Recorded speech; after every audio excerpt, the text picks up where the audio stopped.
everybody, welcome to Vegas Climax. I'm B-Boy Sonic with my homie, one of the scene goats, if you will, Thrusty Zoll. Hi everybody, Thrusty Zoll here, and welcome to Vegas Climax, the final day of all the matches we've all been waiting to see. I know everybody is excited here. We're going to start with some Samurai Showdown. They're setting up down at the bottom stage, and we're about to get to it. And B-Boy was in there. He was with some tough competition. But then I was able to steal him this morning to give you all some insight on some SamSho. And right now we have, looks like Score is getting Score ready. and Rants. Yep, looking like they're doing some button checking right now. Yep, So we're going to be getting to it soon.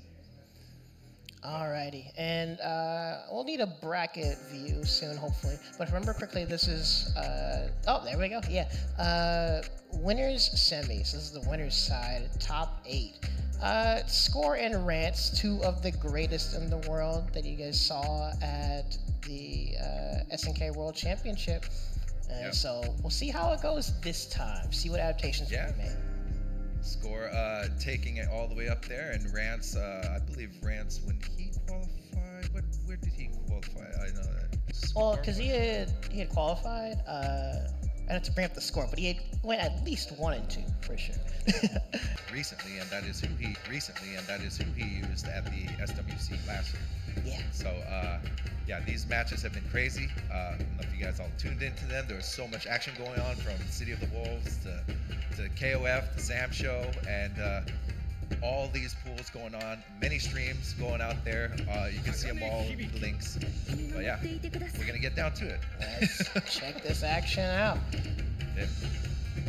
All right, so should still be first to 2 territory. Both these players, relatively reserved, honestly. I was describing yesterday how Rants, he has like a bubble. He's like a wall. He'll hold his ground, and if you get in his bubble, he'll immediately react. Yeah, both these players come from Japan, all the way over the waters to face each other right here. And that's the thing, like, since they're both so familiar with each other, we honestly might see a little bit of variance in their play. Like, you know how it is when you play, like, someone you, like, play a lot. You gotta mix things up a little bit, right?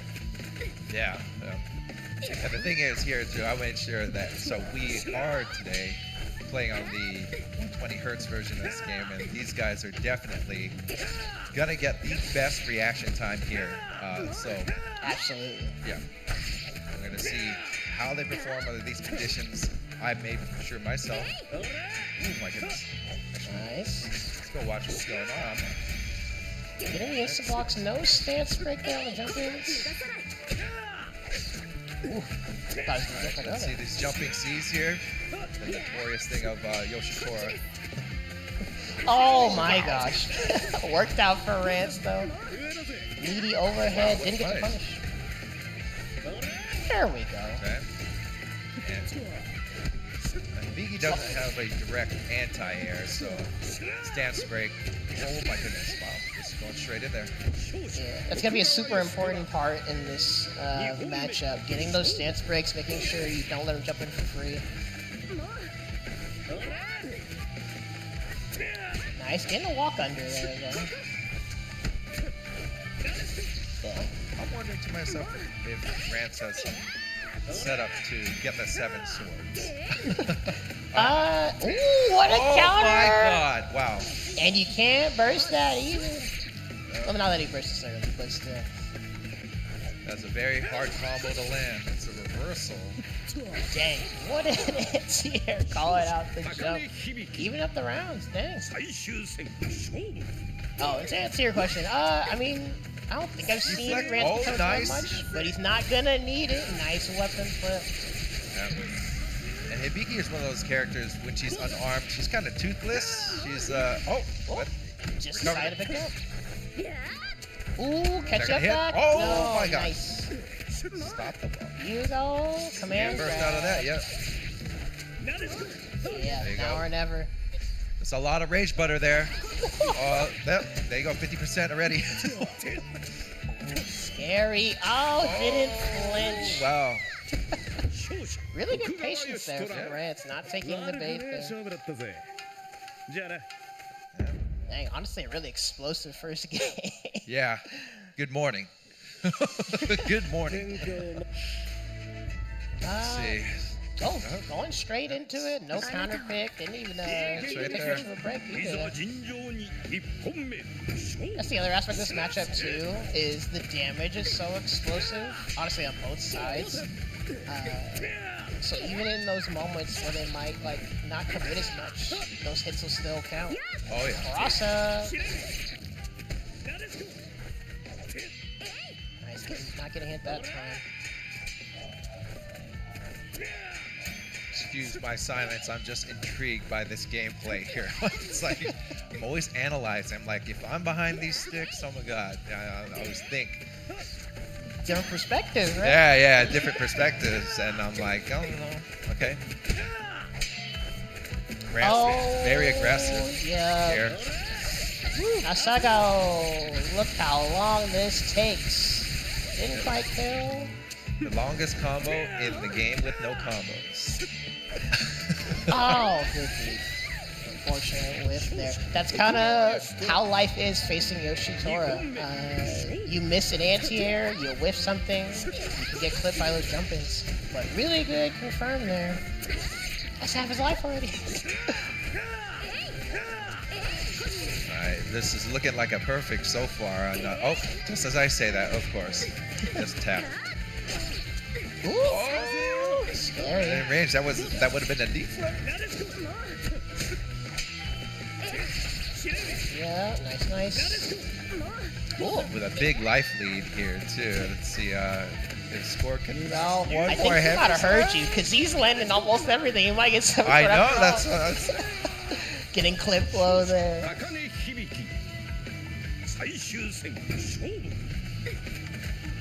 Score trying to stay in this. See, I like what Score is doing. Also being careful with your positioning, because that can be part of what helps it be easier to deal with the jump-ins. If you're not sure about your anti-airs, just stay out of that range. Oh, punish. Wow, did he just defend every one of those? Good stuff. And this is bad for Rants, honestly. Can he get a knockdown? Oh, no. Nice. Score closing that out. I wonder what happened. Very convincing last round there to take it with all that life. See how that affects Rants here at this end. No rush. I always suggest to everybody to take their break. Yeah, see? Yeah, you don't have to.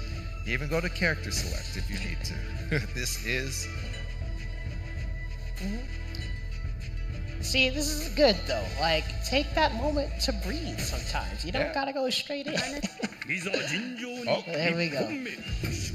See what adaptations can be made here. I was thinking you went to character select screen, but no, I just straight to it. Use a countdown for as long as it can. So he does to readjust his play. Nice.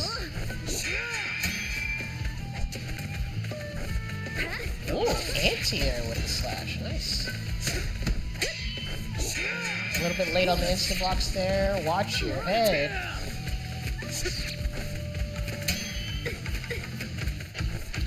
Nice. See, doing some good old anti-air.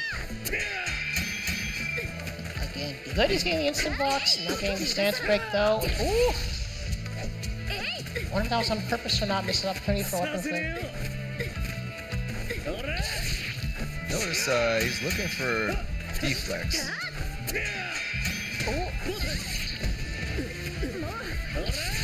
Oh, nice. Oh no, didn't get the deep jump in though. Nice. Intentional or not, it was a really good bait on the dodge.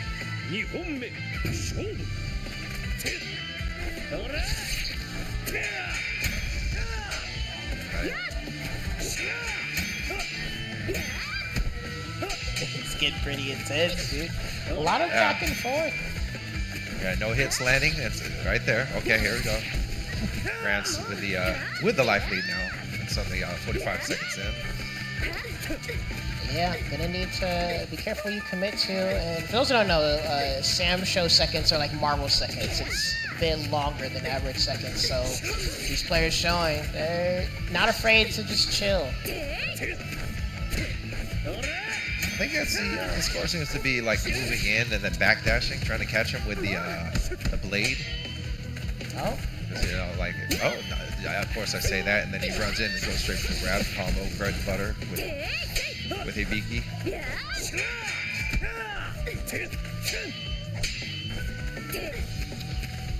And another overhead.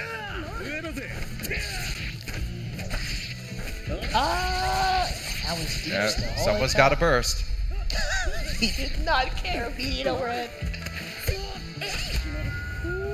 That's good. Oh, okay. That was from a throw, so scaled. Oh. Alrighty. Rants closing that out. 2-1. Honestly, that was a pretty darn good match. Yeah, it was really good. It could have went either way, and Rants prevailed in that one. And Score is obviously still with us. He just moves down to the loser's side. Yep. But that is not the end. We'll see him score. Again, that was a winner's side. So, actually, that puts Rants in winner's finals. And then, again, Score on loser's side. But next up, I'm guessing we're going to be doing the other side of winner's semis, which I believe was... Okun versus Cipher. Okun and Cipher. Okay, Yeah. thank you. So that's going to be exciting. Okun with trusty Shizu. The demon boy. Yeah. I actually started playing. Yeah, I think you know this. So me and B-Boy play each other a lot, and I started using. I usually mess with the whole cast, but recently I'm like, let me see how broken this character is. I always wake up and I think, what character do I want to try? And I do see a lot of broken stuff with this character. I mean, technically he has 2 Easons. Yeah, so. Honestly. And that's the crazy part about facing him. Actually, we were talking about it yesterday.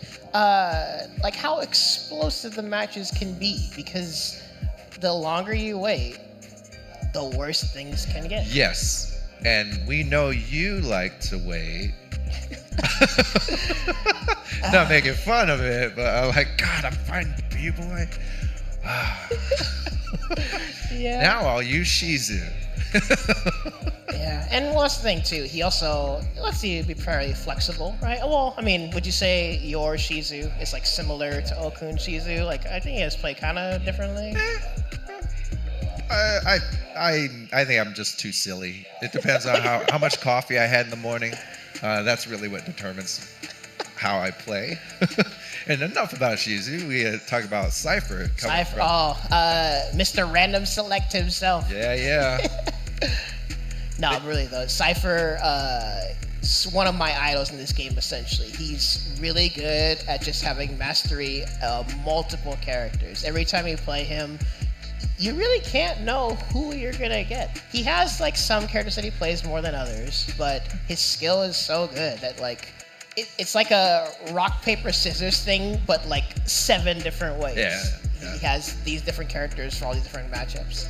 Actually, the funny thing is because we were always playing him online a lot. Yeah. And when he finally got here, his first tournament on these sands was here at Vegas Climax, and he brought it. And so it's a funny thing to be commentating, I guess, the second time with him at Vegas Climax. So momentous occasion. Yeah. And I do wonder who he plans to use today. Maybe, I don't know if he's like me, if he wakes up and he has to drink a Gatorade or a coffee and he goes, okay, maybe that's this is who I feel like playing with. But, seeing what the vibes are. Yeah. He did tell me some of the characters that he was planning on playing today. And, well, since he's facing Okun, it might depend. We're very likely to see the Warden, the Biken. But as you guys saw yesterday, he also plays Kazuki and has a surprise Hibiki. So might be a mixture of planned strategy, or like you said, might just be vibes. Maybe he has an epiphany. Maybe he picks Basara. I don't know. Dude, if he picks Basara right now, that's gonna be a hype match for the best and worst reasons. Yeah. I mean, this game, everybody's viable. I mean... No, yeah, like, we've talked about it before. Like, every character in this game has something. Yeah. Some are obviously better than others, but every character has something that needs to be respected. Even Basara, or Basura, as we like. Yeah, well, I mean, if they gave him a t-shirt, maybe next time he'll have more health. Yeah. Every button can be punished on him. But he does have the shadow mechanic, which is very unique. Every move is a special move of him being able to just, he can mimic his run, his jump, his DP. It's fun. That's why I like playing with him. And I always trip out when I play with him because I like making him walk and like actually the fake walk. The fake walk. So many times, nobody's gonna walk in this game. Who's gonna just hold forward? But and then that's the funny thing is if you make them walk forward and then you command grab somebody, and I've done that multiple times. Yeah. It's a lot of trickery, a lot of visual noise, but it even goes down to the fundamental thing of the mental stack. At the end of the day, do whatever will like give something for the opponent to think about, you know? Mm-hmm. In fact, speaking of thinking, I'm assuming Okun's checking his notes there. I mean, I did find out yesterday. I think we approached the game in very similar ways. Very strategic, lots of planning, frame data knowledge, all that stuff. And look at Cipher there. Calm. All right. So great to see everyone here. That's a handsome man right there. Everybody thought he was my brother. Funny thing is, he has a twin brother. Wait, really? Yeah, he has. Cipher has a twin brother. I'm the third brother. They threw me over here. See, look what SamSho does, bringing family together. Yeah. All right, yeah, I think they're figuring out player profile stuff there, though. But hopefully you guys enjoyed that first match so far, and hopefully y'all are sharing the stream around. Tell your mom, tell your grandma, check out some SamSho. This game is hot. This game is sick, right? Yeah. It was a very fun game. I mean, this game is what made my wife get into fighting games. She used to hate hearing sound effects of me playing KOF. I'm not gonna lie, and everybody's gonna be like, "Oh, you know what sound effect that is?" I don't know if you know. Athena, yes. She's like, "What are you doing?" A psycho ball. Yeah, everybody knows that. She was like, "Turn that off. Why does she gotta say the same move over and over again?" Yeah, and then she's seeing this game and actually talking about that. We were just talking about Basara. Basara is the character that made her go, "That looks cool," because the warping and his chain. Till you find out his basura, but but anyways, yeah, he's still fun, and like now, we've been carrying it, and we've been running the tournaments here in North America for this whole time. Yeah, see, it's always nice, right? I think people underestimate the community aspect of fighting games. It brings people together in various ways, and even romantic. Yeah. It became a side game, and then it's like, oh, what? It's a tour? Okay, well, let's keep doing this. It's like, and you got to keep the game alive. The game is very fun. In fact, I feel like when you say you need a break from other fighting games, this game can be like, you try this, because it's a different kind of fighting game. I guess you could say, it's unique, right? It's very unique. Yeah. Actually, it's the pandemic that a while back that brought me back to playing video games in general. I was like, understandable, honestly. Yeah. Oh, it looks like they were doing a button check. We are getting into it now. Or unless, okay, yeah, cool. All right. All right, there we my go. Goodness. Okay. Oh, wait. Red-headed Double characters. pick we have the Baiken and Kazu. Indisputably the two best characters in the game. Immediate dodge, holy cow. In fact, yeah, now I'm curious. I'm going to want to ask Okun later about his character choice. Running grabs going on here.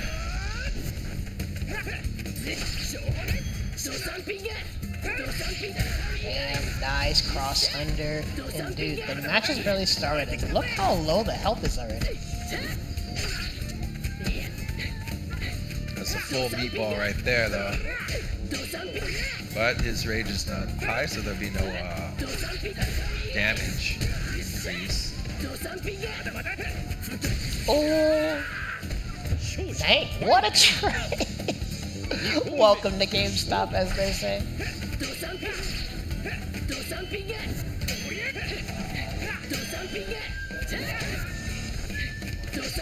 Trading a lot of hits back and forth, trying to control space. Really good stance break there. I was worried he's going to get jumped in on. Still got him. This is surprising to me. Did you see Okun bust out Kazuki at all? Or I think he played him once in like casual matches. But I forgot how much he's used him in tournament. Oh, caught the land. Oh my goodness. Dude. Whoa, Burst pixel right power. now. Holy frick. Oh, nice. Wow, okay. Risk it for the biscuit. That was a lot of rage butter. If anybody doesn't know, the closer to death and when you rage explode, you get all that rage butter, but it counts down. The smaller it gets, then you won't, that damage won't happen. But you have all that much time, and yeah, that actually, it would have wiped him. Yeah, obviously. Yeah, absolutely. Yeah. And another thing you saw there in that interaction, the risky but can pay off option to like dodge the burst so you don't get pushed away. It doesn't leave either of them at advantage, but it keeps you close. And so that's what creates that tension to just let your E-Sen rip because they're right in front of you, right? But you went back to the Shizu. Maybe the first round was for data.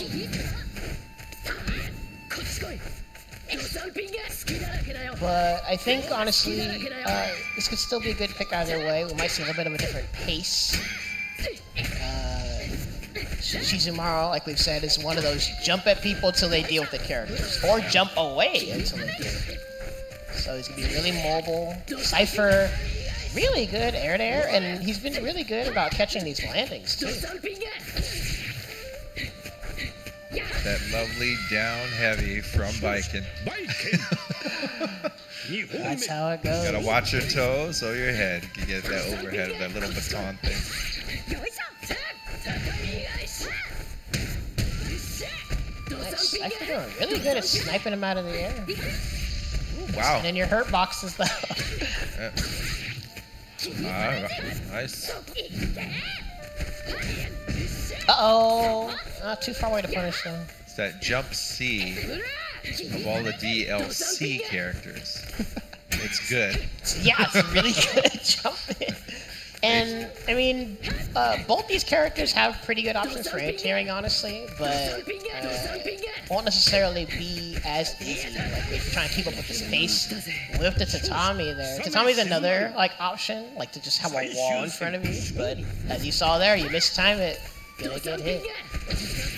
There we go, see? Dipping into the bag of anti-airs there. Nice.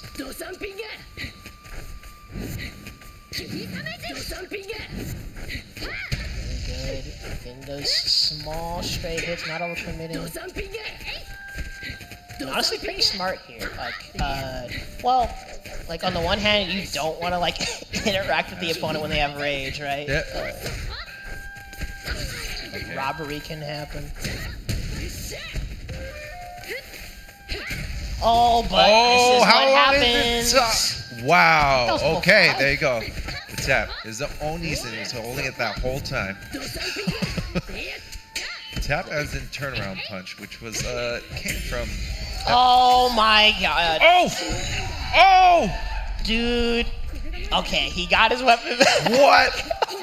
Oh! This is scary. Both these characters are kind of hard to E-Sen. Was he do it? Oh! Wall jump. Avoided the C.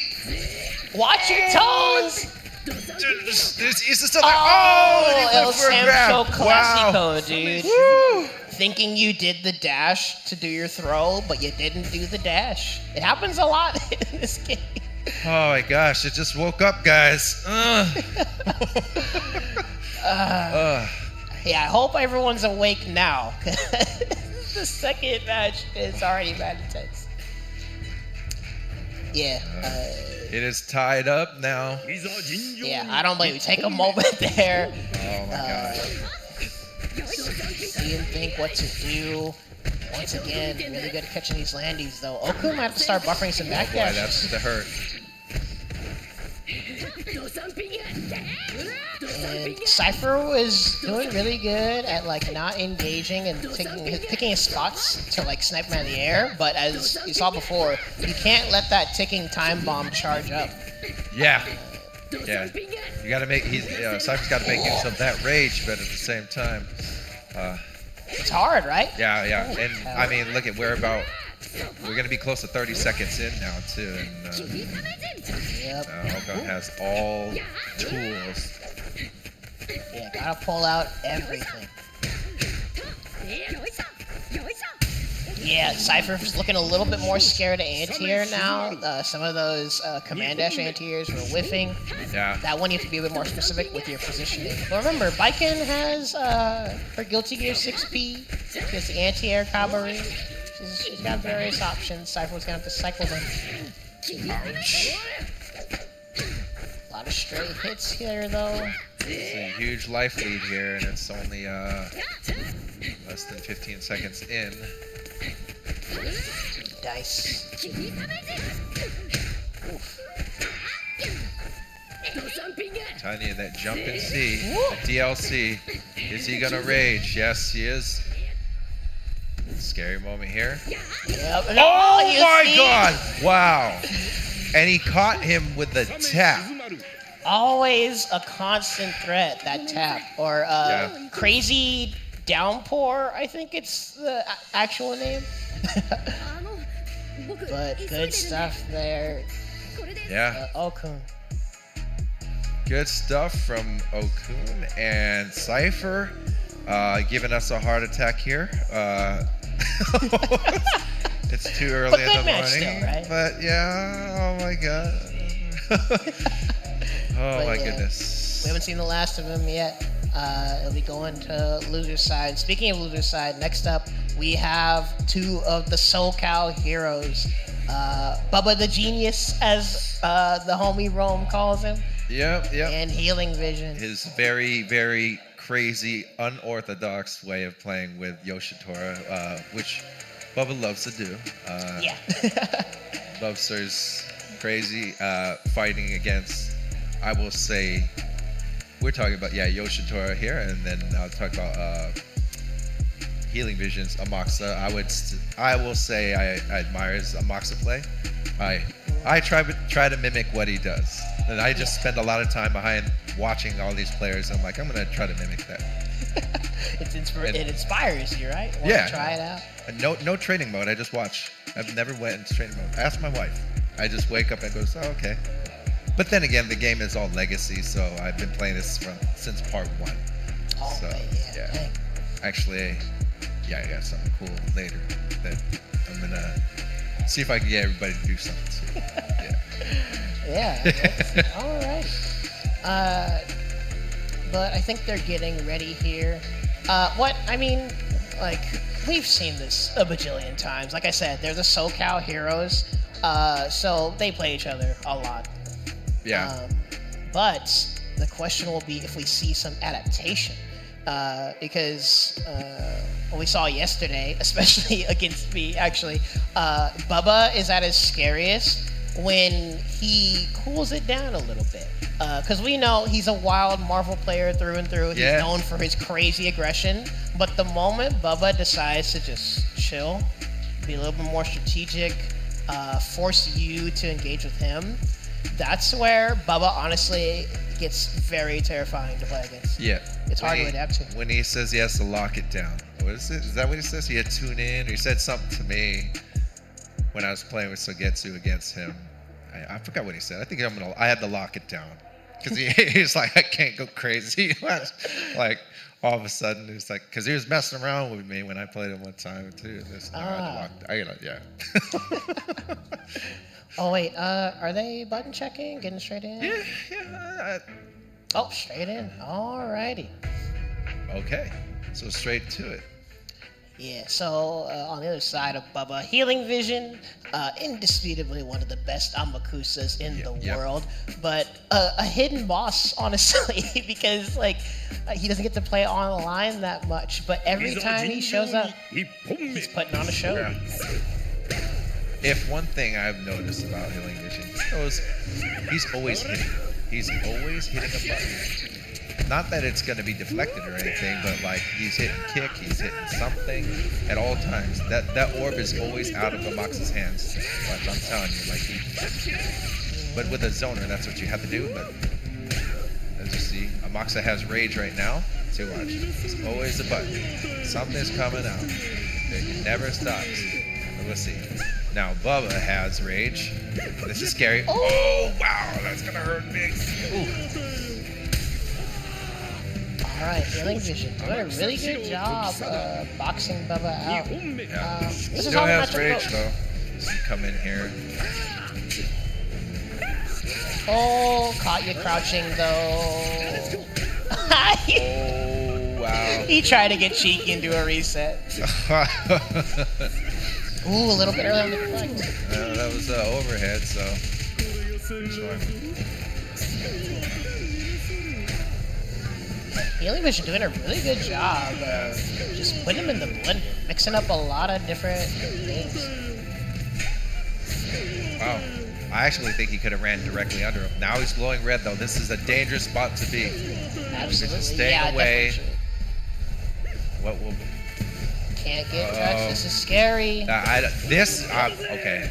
I'd say that's where I would not throw any buttons because that orb is pretty easy to Eason, but I guess easier said than done. Yeah, he wasn't scared, I guess. Yeah. But there you go. See, that's what happens. Okay. We all know what it feels like here. Usually I think this is the end of my round. Yeah, because you know what happens. Seven sword. Something so deadly, you might as well just drop your controller. But let's see. Easy rage. Not even gonna bother. There you go. Ooh, nice instant block. Oh, okay. And that's the thing.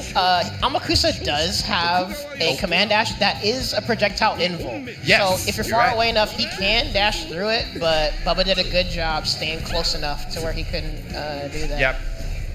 Didn't give him time to do the start on the teleport, right? That's what you're talking about. The teleport. Yeah. Oh. Not only does Amaxa have the ability to push you away, but he can teleport in the direction he wants to. Oh, blocked it that time. Well, see, that's the dangerous part of trying to use a reversal against Amakusa. He can mix you from like half screen away. So reversals kind of don't work against him, honestly. Nice flags. Oh, he's going to take it. Oh, boy. Good patience. Yep. He still has access to the slappity slap. Ooh. Really good use of the command dash there. But it seemed like he had already hard committed to that DP. And he got out of the way there. Nice.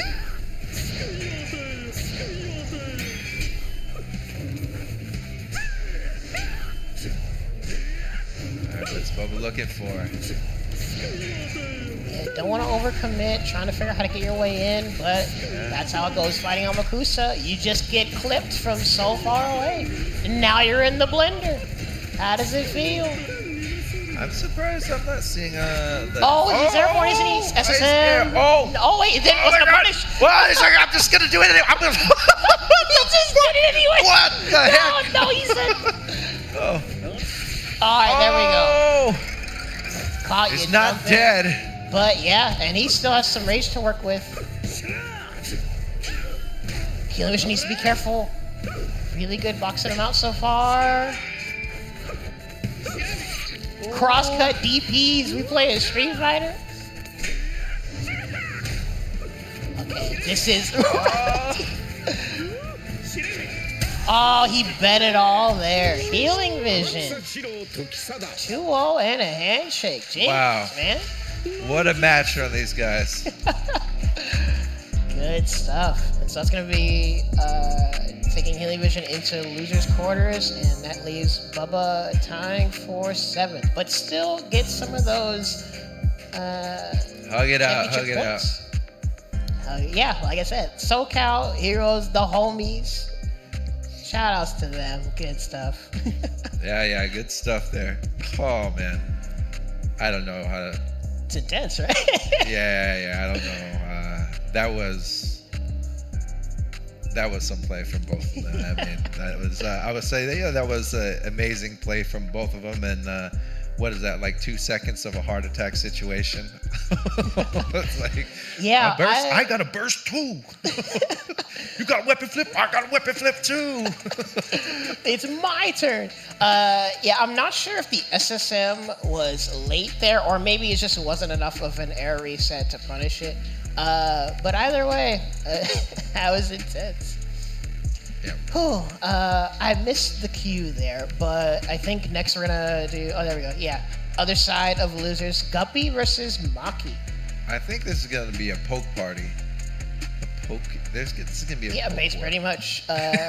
Shouts to Ghost of Trinity. Jubei is Poke Man. And Charlotte, honestly, Poke Lady in the same way. Like, they play really similarly, honestly. Yeah, very, very similar. Yeah, you're gonna see a lot of fencing. Like, here's my what? Here's my B. Here's my B button all day. Your B to my B. Yeah.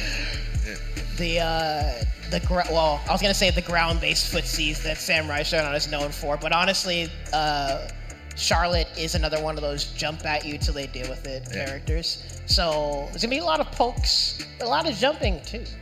This is also an Evo runback from. Yes, absolutely. What is it? 2023? Or 2020. I can't count very well. I've told everybody this many times. Yeah. So I'm curious how the adaptation is going to be. Honestly. 2024. Thank you, Mr. Scrub Cybot, in the chat. Oh, and they're gonna be going straight into it. Both these players, honestly, I'd say both these players kind of known for like really stone cold patience. They'll be an absolute wall, but they know how to flip the switch. Yeah. You're trying to play patiently with them, and then run up grab, empty jump DP. Yep. Just various moments of just explosive aggression to try and catch you off guard. So let's see how they do. We know there's no change here. Yep, as stated. Very big character loyalist, and doing a little bit of the zoning. Maki does kind of win the fireball war. His fireball's a little bit faster. So pretty good to try and catch these approaches. Wasn't ready for the throw. And there we go, see? Already ready to air. Yeah, right back at you. See, I got the jump pokes too.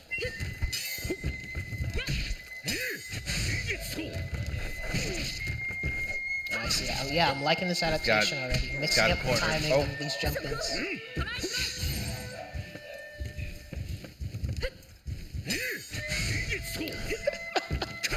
Did you see that off over? Wasn't ready for the throw though.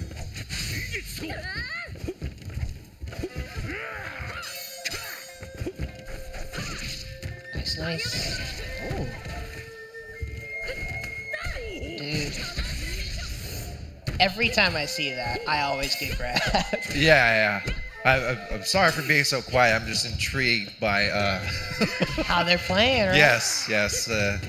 And of course, you've had the most calmest music in the world.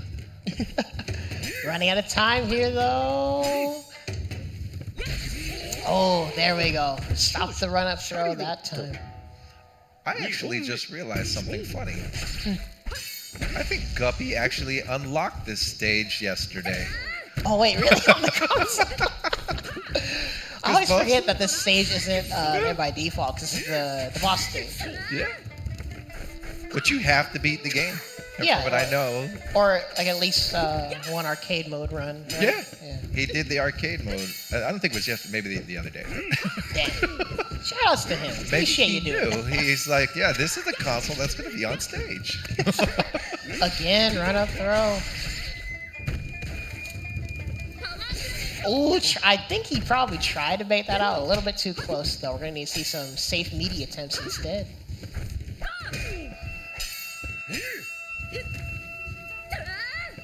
Alright. Not overcommitting too much. Nice getting the stance break there. Yeah, Maki already showing his delay wake-up pressure. Big life lead here. Guppy's going to have to do something. This is scary. Can't Pixel get power down. left. Oh! Yep, that wasn't a deep jump in. Maki recognized, took his turn back. Good stuff. Yep. I almost felt like he stopped right before.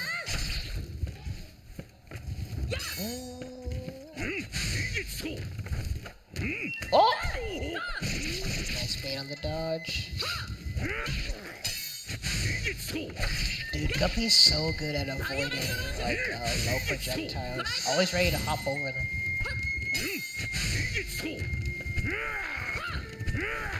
The life is matching, and we're almost 30 seconds in here.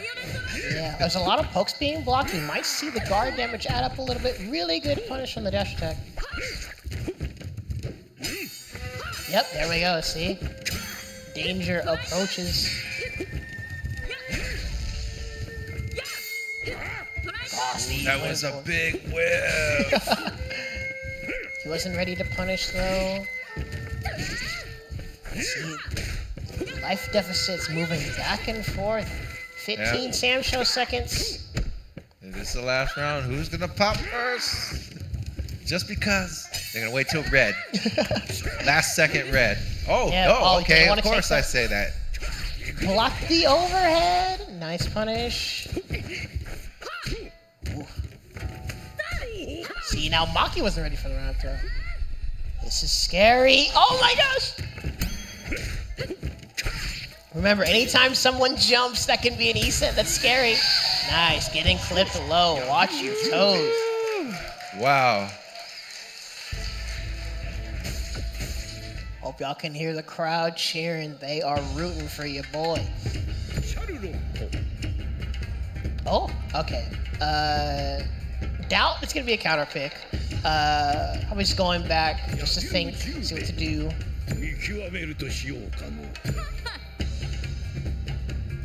Nice, good. Yeah. Yeah, so y'all can't hear it. Yeah. All right, but let's see if Guppy's noticed any adaptations he should make. We were seeing a good back and forth with them varying their timings with how they're doing their jump-ins. See if they keep mixing it up from there.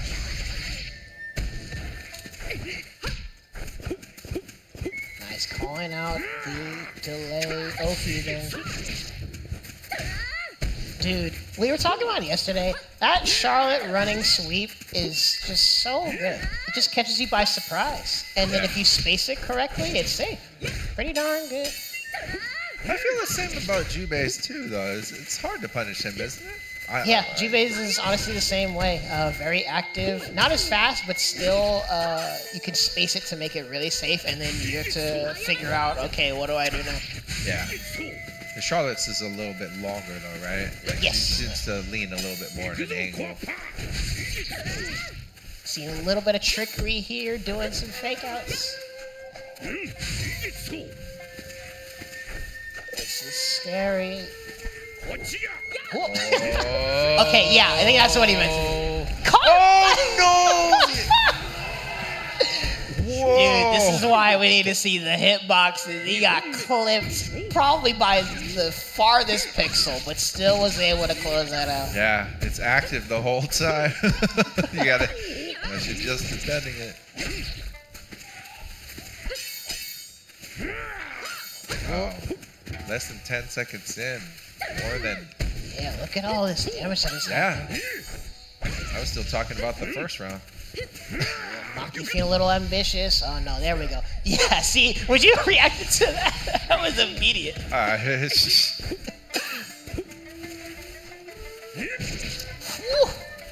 Ooh, poke me, I poke you.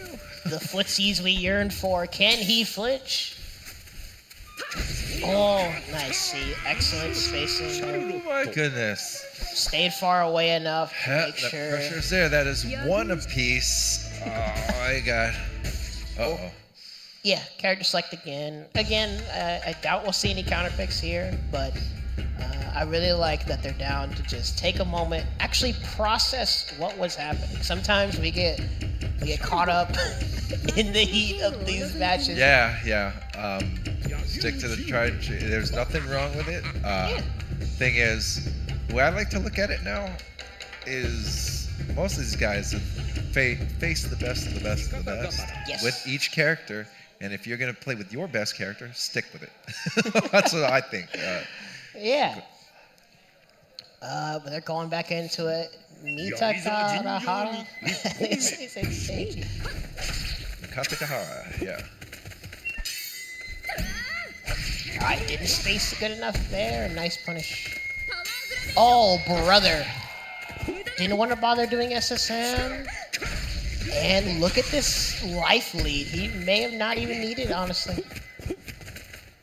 Yeah. It's the opposite. It seems like the other round. You just see Maki with the huge life lead. Guppy has rage. He can do stuff, but it's gone now. So.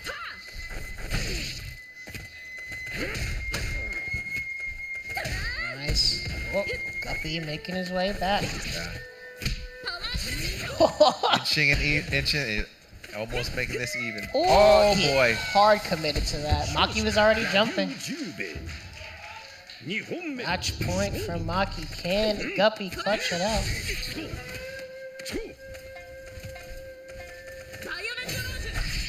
So getting a little bit more into the bag here. Figure out what other stuff to poke with.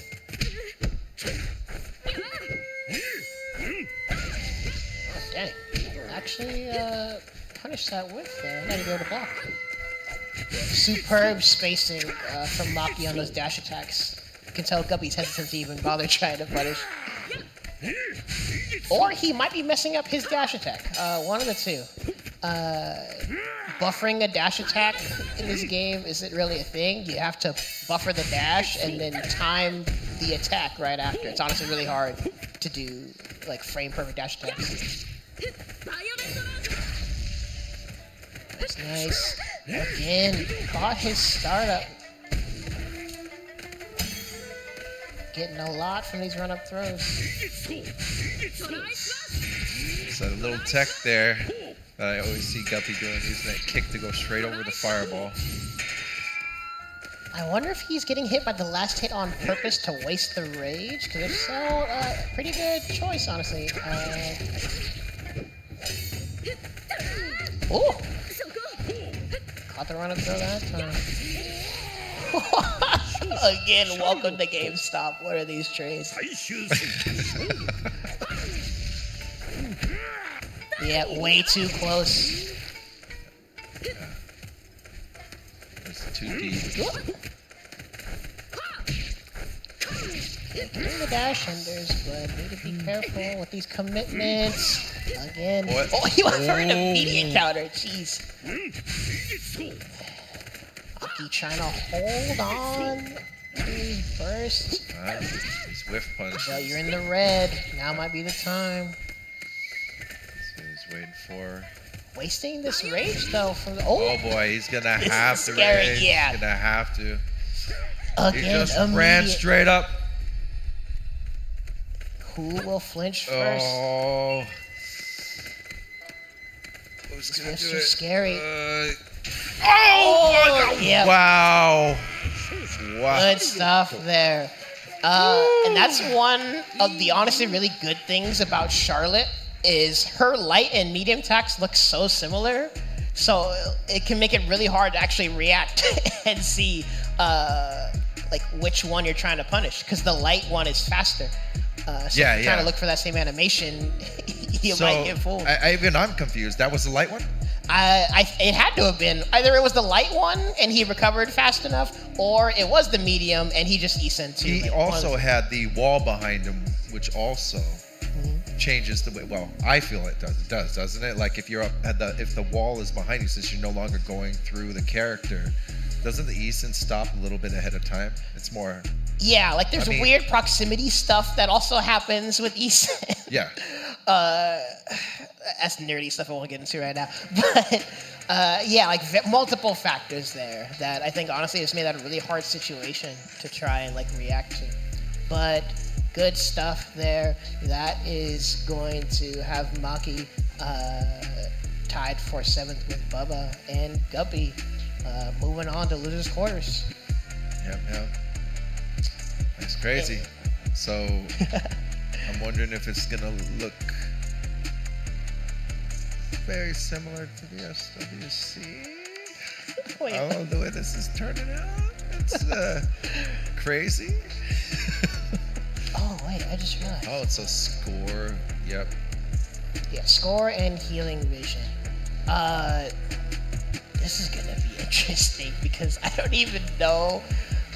Well, one, I don't think they've ever played each other before, right? Well, I mean in tournament. No. But two, I don't know how much like score plays against Amakusa. Yeah, there's nobody who plays with. That's everybody right there. Yeah. For various reasons, again, like the variable activity online with Amakusa, but also I will always call out the community. Amakusa was one of the characters that was criminally downplayed earlier on in the game. There were people that thought that he sucked, but look at what Healing Vision has shown. Like, if you know what you're doing, Amakusa is honestly a very scary character to deal with. I've always thought he was good. Well, you were smart. Well, I mean, I played all the original SamShos. I liked him in 5. I liked him in 4. So, yeah, he's a cool character.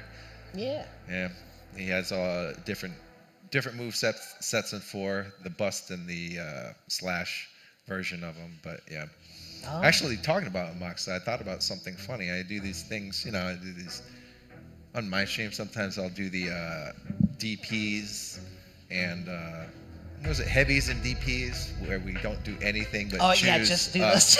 Yeah. So maybe we could just all pick a Moxa and just do a slap fight.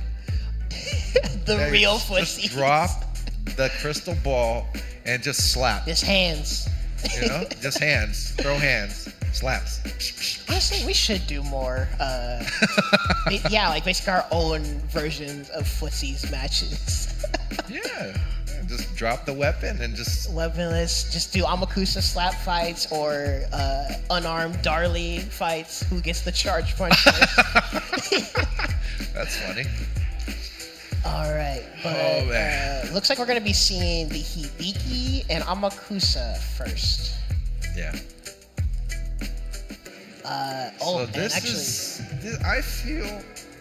I don't know what your opinion is, but I feel like this is kind of a fair match to a certain extent, but with the way Healing Vision plays with Amakusa, he's very good at keeping you away. Yeah. I think off the top of my head, it'd be hard to give this matchup a score, but but that is kind of the nature of the matchup where I was gonna say if he gets in, but again, like what we saw with the Yoshitora match, if you catch him crouching, that's like half your life. And that's one of the things that offsets like the effort it takes to get in, is Hibiki's damage is so explosive anyway that Amakusa really can't mess up. Oh, got the juggle! Nice. But look at that, already tied up, basically. Yeah, so this is dangerous. There you go. Punish, Hibiki can punish you from all the way across the screen, basically, when she is enraged. Yeah, that's one of the other things with Hibiki, is her frame data is so good. Everything she does is so fast. And like you said, it's such far range, too. You can't whiff anything, you can't recoil, she's going to punish. Oh, nice air reset there, though. She goes from, a decent character to the most dangerous character in Rage, I think, in this game. Yeah. She's the most dangerous character. In Rage, I mean, I think she's like top 3 characters in terms of like how much damage she can do in Rage. I think she can almost TOD, honestly. Oh yeah, I think she can. I think Charlotte, I've seen that where she TOD. Yeah, she is jumping in Rage. Your health bar can just delete. But Healing Vision, keeping your Vortex going. Nice bait on the dodge. Nice adjustment there with Zamaxa. Here's some of the cheering in the crowd. Healing Vision is the last U.S. player in the bracket. So a little bit of regional rivalry going on here. Go bowling. Sets the Oki. What's the mix? Nothing. Opting to stay away, but good lord, score. That was really good. Yeah, there's some of these dead zones in the crystal ball, as you see right there. Yes, Amakusa very much has zoner button syndrome. Really good range, but if you get in the dead zones, you can punish him pretty easily. Here we go. This is dangerous. Cannot do a heavy. Yeah, honestly, see, look at that. He traded from a jumping. This is dangerous. Dude, yeah, Healing Vision's willingness to the dodge. That's what I was talking about. No, he forgot about the wall jump. It's the corner, man. Hey, jumping off the wall sometimes works. Yeah. See, that's the knowledge check aspect. Gotta remember, that's like Amakusa. I wouldn't say he's as hard to Isen compared to like Baiken or Shizu or Nakaruru, but Amakusa still has that wall jump. He's feeling it. Yep. Nodding his head. Ooh, score going straight in. No counter pick or nothing. I think he probably already understands what he did wrong. Put some oh-ho-hos in the chat for his laugh. And there's the slaps he wanted.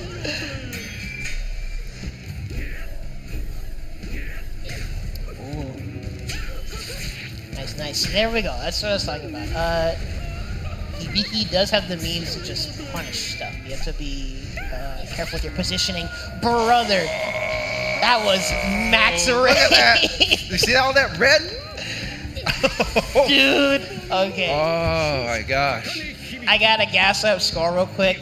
We were talking about the various players that, like, even if they don't play this game much, they have just their pure fundamentals. That was max range. But Healing Vision getting the weapon for weapon is right next to her. Oh! Ooh! Nice use of the teleport straight into the slaps. I don't know if he wanted to do the throw or if he messed up the SSM timing, because you can cancel an SSM from that. That was very late. Late on the punish, too.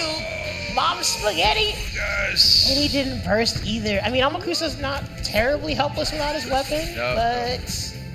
He can still teleport, but this is the fireball this character. Is dangerous. Coco, be careful. Dang, what a clutch knockdown! What in the world? Okay. Oh, HV. Honestly, burst. Yeah, I was gonna say, dude. I was to say, will he burst? Just to do it. He's in red already. You know? Yeah. I think he wanted to carry it over because he still was down by 1 round. Yeah, sometimes like we get caught up in the moment or we want to clutch it out. Please, I need this for the next round. But as you saw, sometimes that doesn't work out. 1-1. Nice anti-air. We were just talking about yesterday. Someone was saying that Amakusa's anti-airs feel a little bit lackluster, but depending on the matchup, like it can surprise you, like how high it goes. What button was that? Is that the heavy? Close medium. Really? Yeah, it's a surprisingly good anti-air. And even here, like Healing Vision, really good job keeping him away in the mid range, but like we saw, you need to be careful. Oh, there you go, man. See, like I said, Hibiki, I'm gonna tell you, I don't hit buttons when I see her in range. That's smart, honestly. I just use kicks. That's just Healing Vision is very brave, very confident, but as we saw, ooh, he committed to it. Nice. Wow. Got it. Okay. Hibiki, one of the best characters in the game at punishing basically anything, but Healing Vision, staying confident. Score, gonna have to be careful here. He's trying to get in there. There you go. Watch Oh, that might have been an accidental whiff cancel. Oh, max damage right there. Yep. Okay. Gotta Gotta watch out. That was a big one. Yeah, dude. See, now score. Okay, there we go. He didn't want to clutch it out. Dude, see, look, he does not care about these whiffs, and there you go. He took the bait. Healing Vision.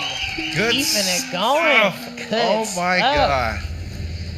Shaking the hands. Man. So yeah. That leaves score at tied for 5th, I believe, right? Yes, I believe it was 5th. Yep, and Healing Vision going to top 4. Going to top 4 with a Moxa. Getting more and more of those circuit points, dude. Yeah. Hope y'all are enjoying these matches, dude, because cream of the crop. This is good stuff. This is, you want to see character specialists, you got it right here. In fact, that's a prime example, actually, of like the highest level of character specialist. Yeah. Healing Vision doesn't really mess around with any other characters. He's stuck with Amakusa through and through, and he's showing that it's paid off. Yeah. With interest. Definitely. Going for max damage with all his punishes and you know the kind of a knowledge check to a certain extent, jumping off of the wall. Yeah. Thinking you got it, and I mean you see it, you see the win, but if you don't know that he can jump off the wall, yeah. And that's what you need to, especially at such high level. You got to pull everything out of your bag. Yeah. And like again, shout outs to Score and his fundamentals, but you have to be ready to adapt as quickly as possible to all these different things. Yeah, Score is definitely a great player. He's in all of the games. Yeah, actually, in fact, doesn't he still have to play other stuff too? Yes, it's gonna be a long day for him. Yeah, in fact, I'm gonna probably ask him questions later. He's probably like, "Oh, dang, that was fun. Time to go play other stuff now." Yeah. All right. Oh, see, this is the stuff I love to see. Look at him going through those notes. Yep. This is is this the other side of losers' quarters, right? I don't know how many notes you need on Cipher. You can't really know. Yeah. Well, actually, I had the same struggle yesterday. I was sitting there for like 20 minutes just doing this whole like rock paper scissors thing in my head, like. What the frick who do I pick? What do I do? Because with Cipher, there's just so many variables to prepare for, but the most you can do is just solid foundational knowledge. And I imagine that's what Guppy's probably going through. See, I'm gonna have questions for him later too. Just go through and just be as prepared as you can for all these possible matchups. And then from there, just have your game plan ready and play as solidly as you can. I see Cipher looking at something. But I know he doesn't have notes. He's probably looking at Twitter. I don't know. Or probably making dinner plans later. But no, Cipher, like, not to downplay Cipher. Cipher, as much as he is like a very explosive player and like a lot of different strategies and things that he'll just do, because honestly, part of what Cipher does is a lot of experimentation too. He'll try stuff and just see if it'll work. But I consider him also one of the most knowledgeable players in the game as well. You don't play like 20 different characters and not have like really strong knowledge of the game. Yeah. So we'll have to ask him later too. He got notes that he's looking at. Can you give me a copy? I'm gonna add it to my Google Doc. I actually found out the other night that he's pretty decent at Marvel vs. Capcom too. Marvel also? Yeah. Oh snap. I'm like, okay. See, that's some fighting game fundamentals, transferring to whatever you want to play. Like he's training for SamSho. He's like, oh, let's play some Marvel. I mean, honestly, like low-key, that's Bubba's indirect way of training too. Like mostly, Bubba's either playing Marvel, 2X KO, or Fatal Fury. So I mean, maybe that's the secret training. Even Valorant, I don't know. Oh yeah, I always forget he's a Valorant player too. FPS, skills. Yeah, so maybe that might have to be a podcast topic at some point. What are the secret training methods that help you be ready? You play on Valorant for like 3 hours, it gets you ready. You go to the casino, play some slots, try to relax before bracket. I don't know, dude. Yep. Everybody has their thing they do. Methods and whatnot. Mine is a cup of coffee and how I feel in the morning. Plain and simple, that's good. Mine is a smoothie. If I have a smoothie in the morning, I'm as happy as can be. Might have some coffee beforehand too, just to wake up a little bit, but a smoothie is like my main energy source. What flavor? Honestly, I've realized I'm down to do like lots of just different combinations of things, but my favorite thing is usually like citrusy. Having like lemon or orange, and then just whatever. Are you a sour guy or a sweet guy? More so sweet, but when it comes to smoothies, I do like a little bit of the sour. But also, my favorite fruit is peaches. So if I ever have to default to something, getting something with peaches and then a little bit of tart with like lemon, that's perfect freaking smoothie. Yeah. I believe they said that this is going to be a button check. This is a button check? Or maybe they did it on the other screen. Oh, yeah, this is... Well, a round start sweep, that looks like a real match to me. Yeah. I think they did it on the other screen. So, here we go. Alrighty. Going in. Bring out Warden. A real medieval fight here.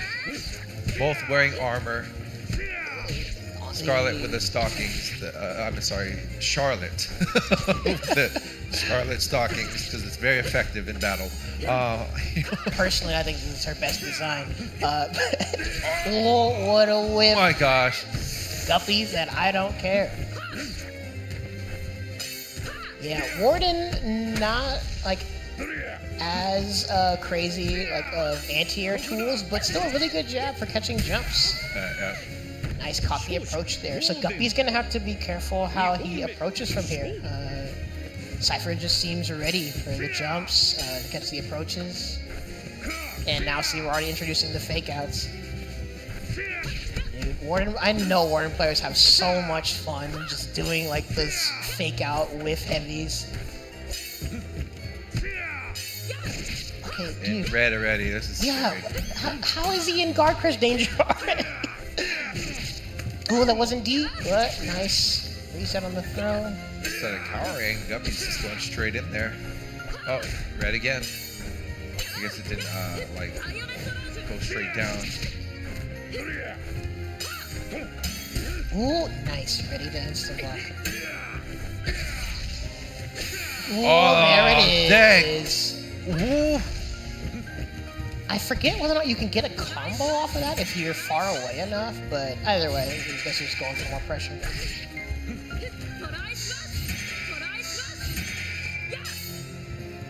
I think he's trying to get him to try to deflect that. That's what it looked like to me. Yeah, honestly, deflecting Charlotte fireballs is really only good like in the mid-range, although when you're in rage, you can't deflect her fireball. But now is probably the time to burst. Jinkies, dude. Alright, Cipher with a life lead here. Guppy needs to do something. 3 seconds left. Yep, there you go. Rage explosion. Yeah. Time stops with all that rage butter. Yeah, see, this is gonna be kind of scary. Cipher kind of has to hold all this chip damage, to be honest. Can't reflect those. Don't want to risk messing up instant block. Look at all the chip damage that is happening. All of that was chip damage. There is a dangerous thing that is happening here. Yeah. Oh, it got him low. Here's the thing. He has that round, but look at all the rage that was built. Yeah. One more hit, and he's gonna have rage himself. And Warden, another character with crazy damage if he gets a jump in. So crazy robbery can happen if he gets his meter full. There you go. Now it's a scary situation. Empty jump. Yep, and that's guaranteed weapon flip. No way to Bada bing. burst out of the situation. Yep. Big life lead, no weapon. Charlotte has some too good blissed hits, up, but he was ready to block. I just say, Ooh, wait for the overhead. Nice dodge. Recovers a weapon. That was almost a GameStop trade, Frick. Well, caught the whiff there. First one, going to Cipher. Alright, going back into it.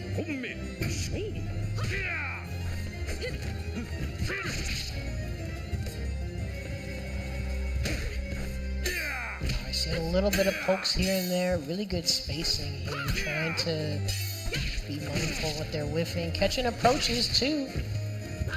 Now Cypher's gonna have to be more careful while he's approaching.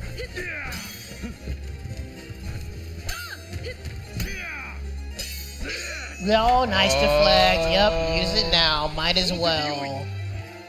Guppy's rage meter is going to be full, but let's see what you do from here. Imagine bringing a catapult to a sword fight. Yeah, it's totally fair. Ooh, caught the whiff again. Boy. Cipher on point with these jump ins. Match point. Alright, Guppy not really getting much use out of this rage here. And Cipher is honestly doing really good spacing with these pokes and the dashing light there. So I can tell it's kind of hard for Guppy to know how to take his turn back.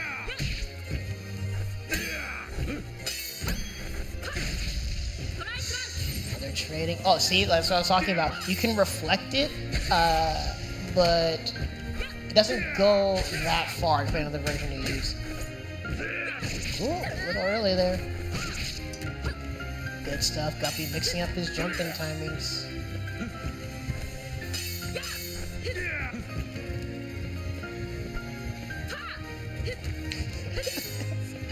This is intense, right? See these moments of just, it's a lot of stop and go. Ooh. Yep. Can't get touched from here. Oh, missed opportunity to Isen. Two characters with the fastest jumps in the game. Hard to react to. Talk to the hand. Good stuff. And that will be it for what we're seeing from Guppy. Yep, tied for 5th, right? I believe so. Is losers quarters. And Cipher moves on. Yeah. So that would mean we are in top 4 territory, right? I believe so. Yeah, losers semis and then winners finals. In fact, we'll be finding out shortly. Oh, yeah, we are going into winners finals. So, say first to 3. Yeah, first to 3. I don't think SamSho has jumped on the bandwagon yet of making top 4 3 out of 5. So we'll find out if losers semis will be 2 out of 3. But either way, 3 out of 5 here for winners finals. Wait, Okun. Wait, sorry, who is it? I missed the name. But yeah, winners finals here. Yeah.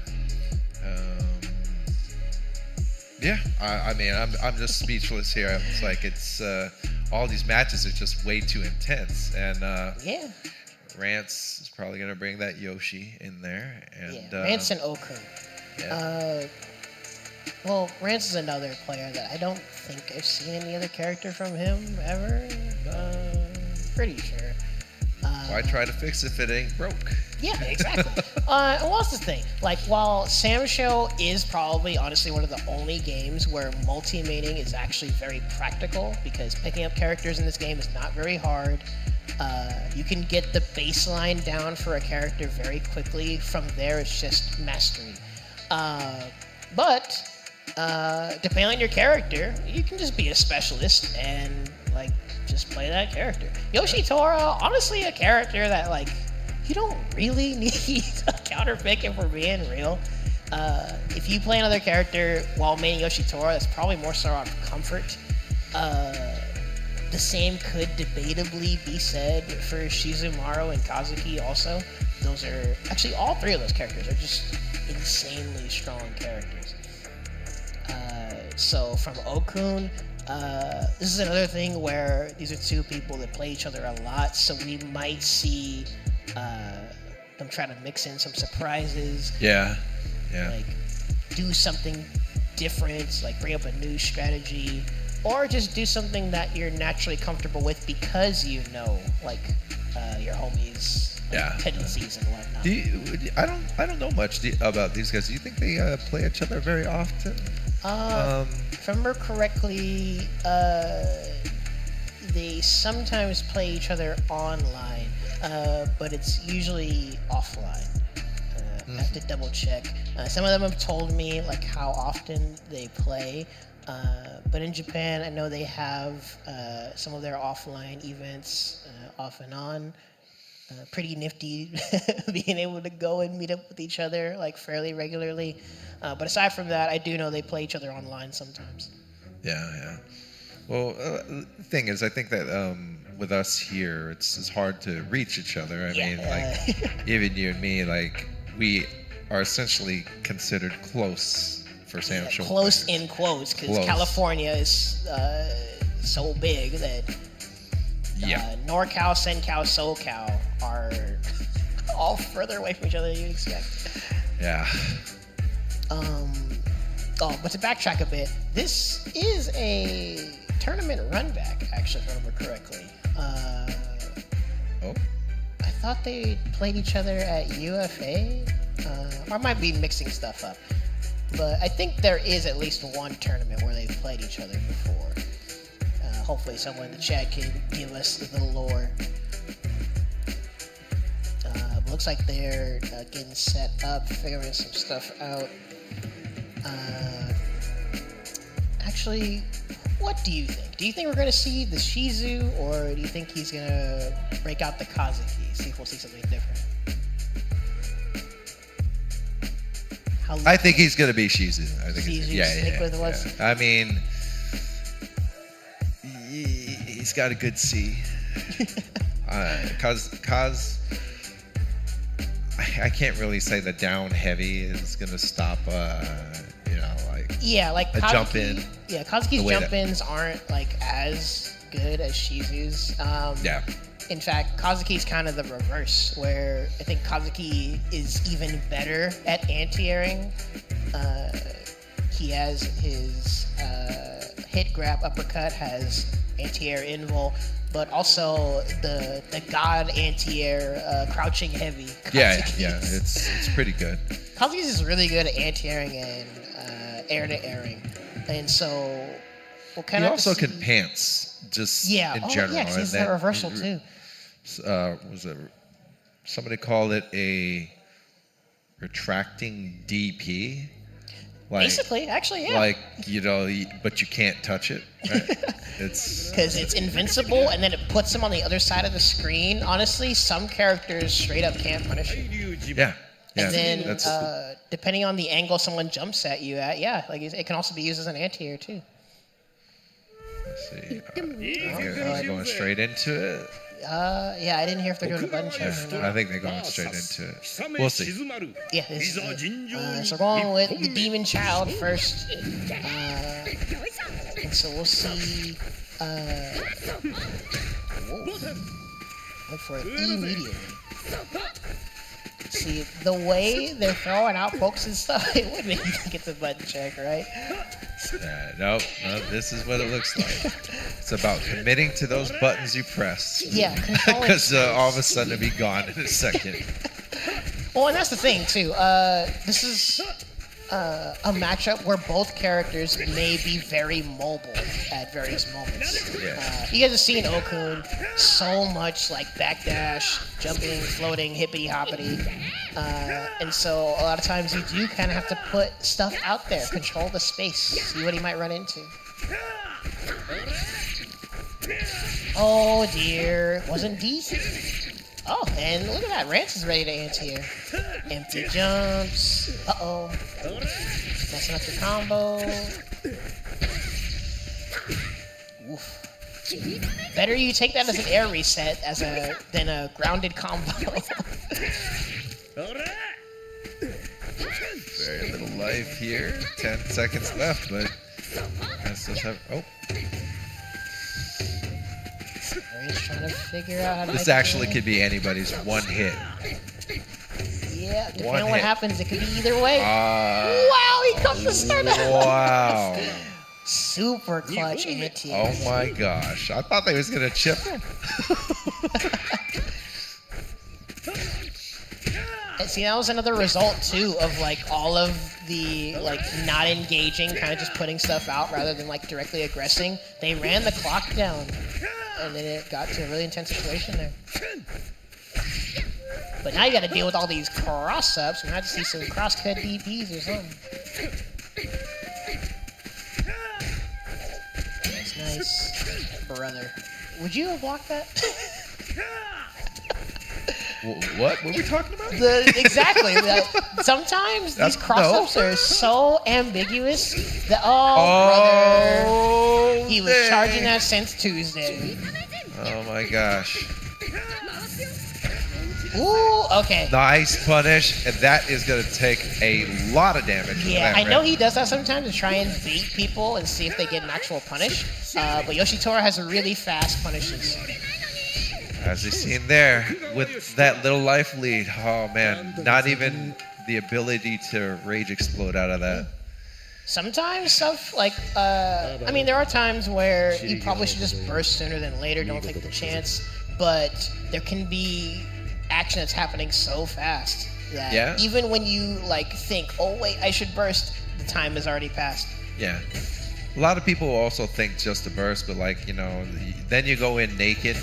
Technically, the next round, well, sort of. Yeah. Not with Shizu. Guess it depends on your confidence too. Dude, again, okay. I think there are some times where it's like a no cross-up. You hit on the same side, and then you end up behind them afterwards. It's very goofy, very ambiguous. Yeah. Double instant overhead. Jeez, opting to air now instead. Got the overhead, the skies are closed. Oh, he's really on point with these. He hasn't been getting these jump-ins deep, but still getting good chances to initiate pressure afterwards.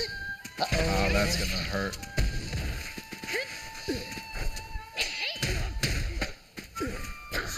Oh my goodness gracious. I don't know. Why go for the grab? I'm guessing he tried to grab the landing, but he had already went past him. Yeah, sure. Guaranteed weapon flip, right? Yeah. But if you touch him. Sometimes things don't work out, I guess.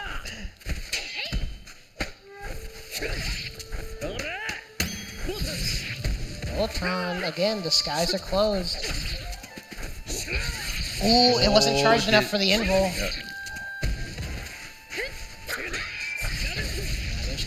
Nice.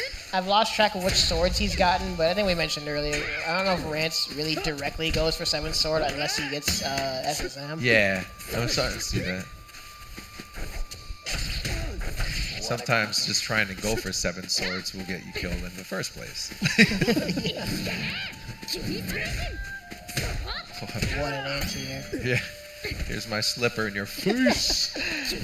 Shizu's buttons are really good, honestly. Okun hanging onto his burst, trying to clutch this out.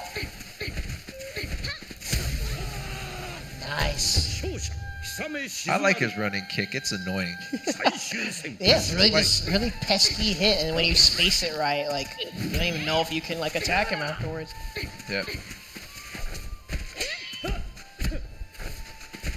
That's another thing really Okun's really good at, actually, is like doing all these like stray pokes. Just putting out a lot of stuff for you to deal with. But really good anti-air from Rants.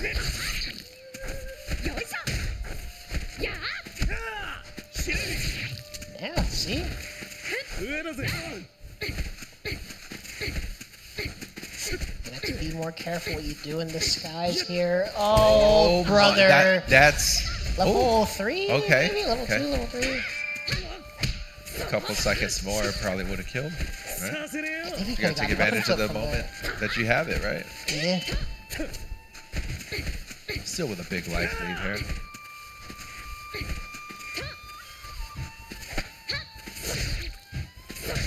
Commitment to still not burst. There we go. Whoa.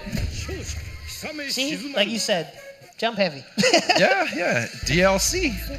The DLC jumps. Yeah. He is one of those characters that forces you to air differently because that jump C, it's really big, but also moves his body back a little bit. So like you saw there, a lot of times you think you're going to hit him, but nah. DLC jump C. And that's one apiece. Immediate anti-air. Oh, brother. Okay, he didn't convert off of it, but sometimes that happens.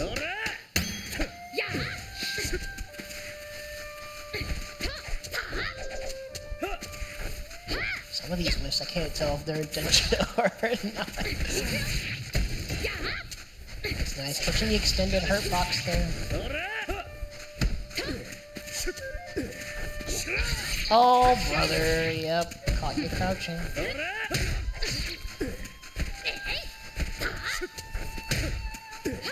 Rants holding his ground. Oh. I was wondering if that was going to hit. Did you know? I was worried it would. I'm guessing it was just a little bit early. Because I think if he did it a little bit later, it honestly would have hit him out of the sky. And also that might have been an accidental whiff cancel. Because that did look a little preemptive from the dashing medium.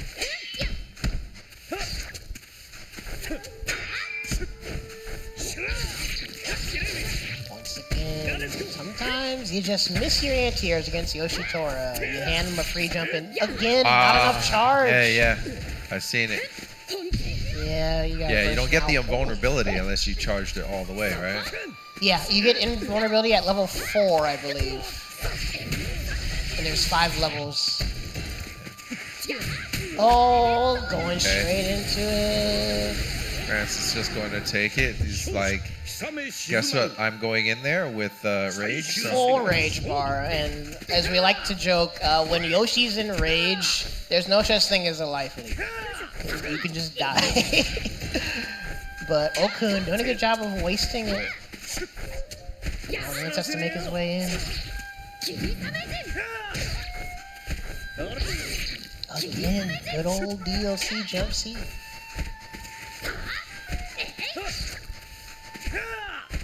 He's gonna have to change up his approaches here. I'm not sure what he anti-aired with. That traded. Might have been the light or medium version.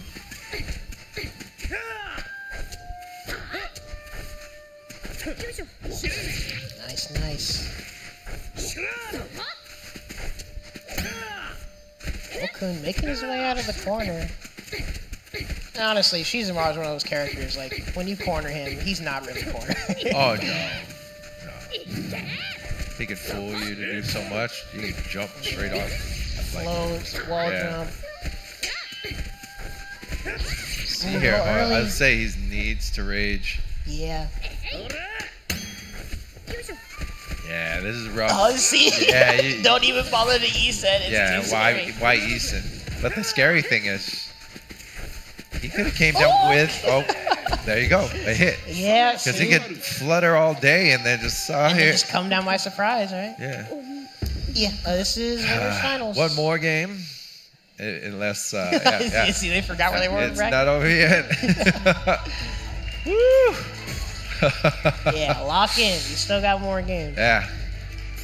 Still in there.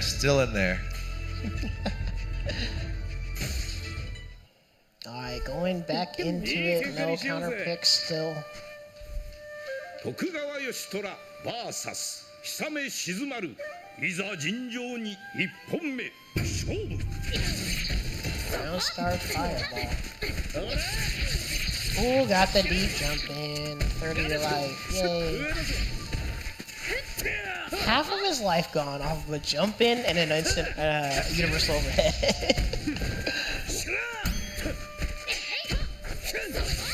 Ooh, that's okay.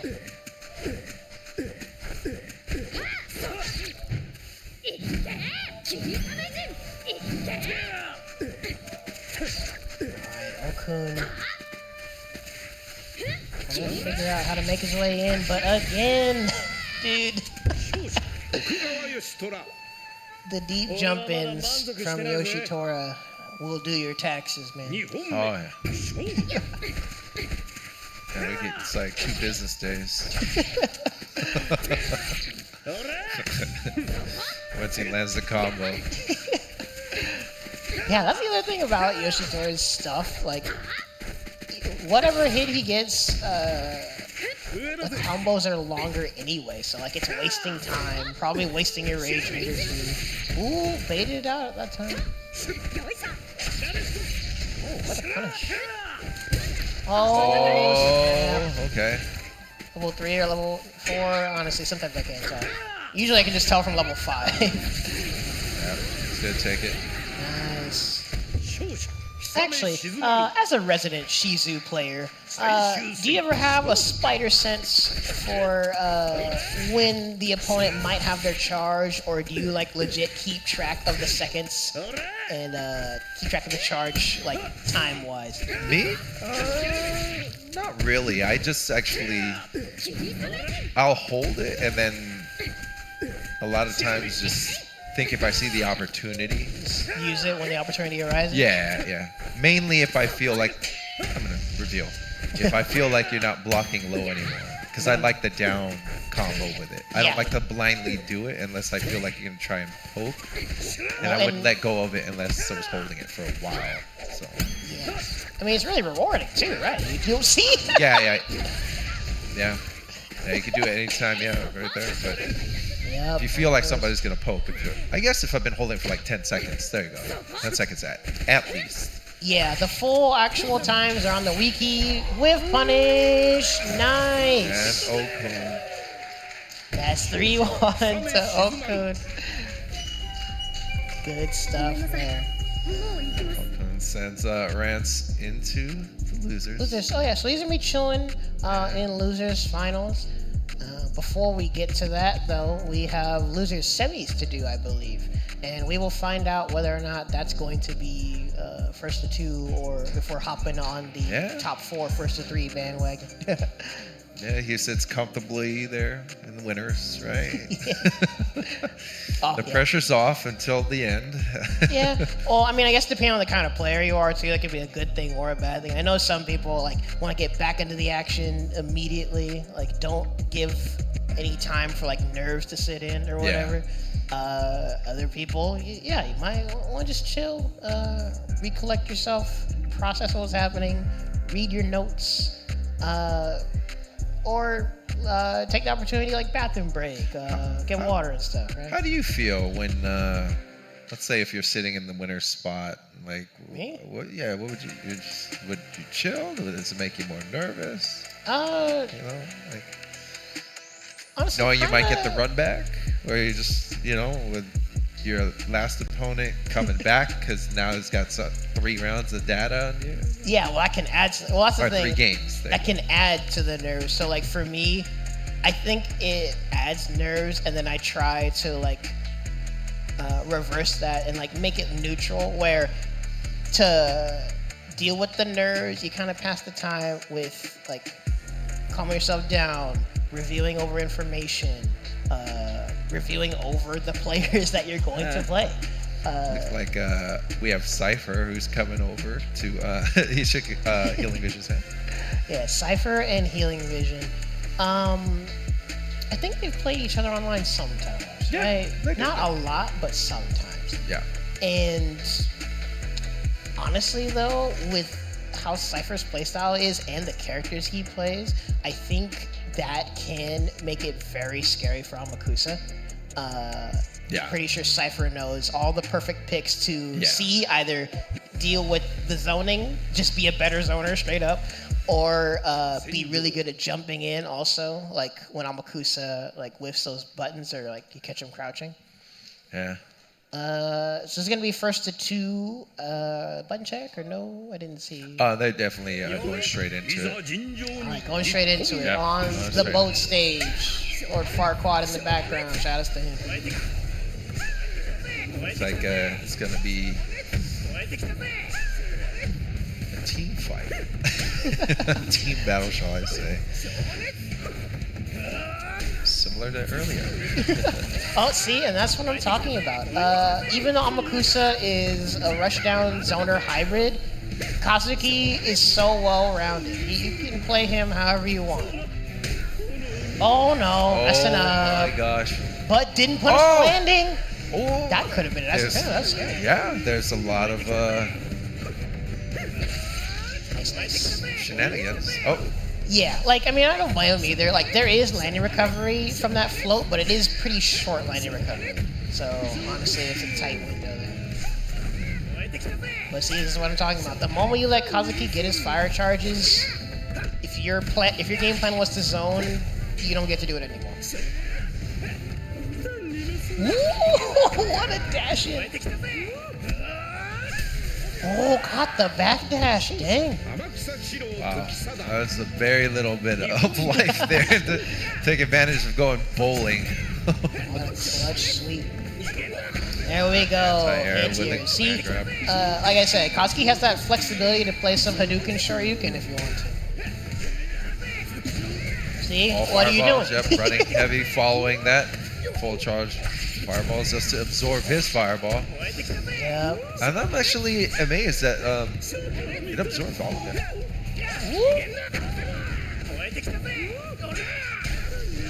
Nice punish.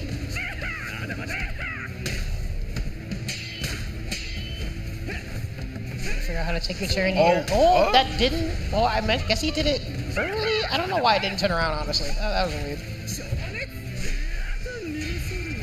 Nice blocking the overhead, but that is safe against the majority of characters. Nice anti-air, though.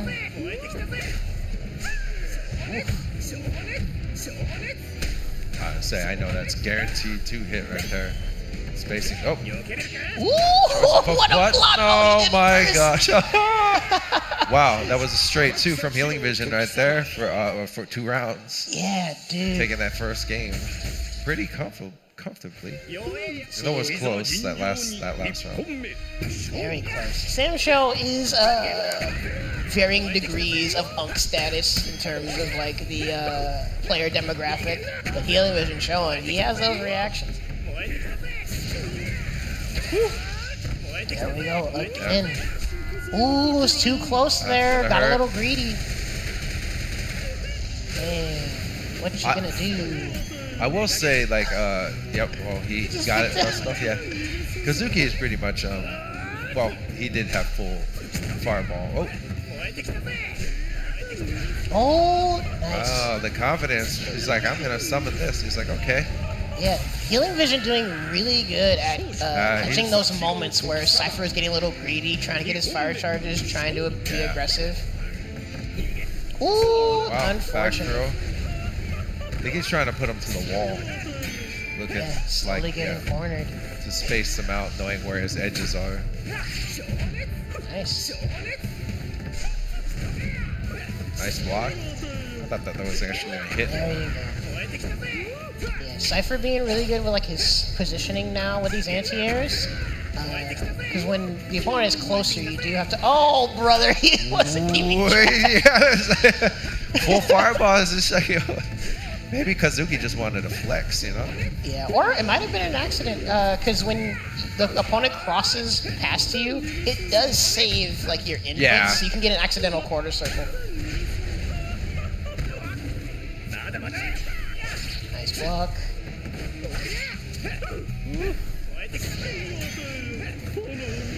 Ooh, nice.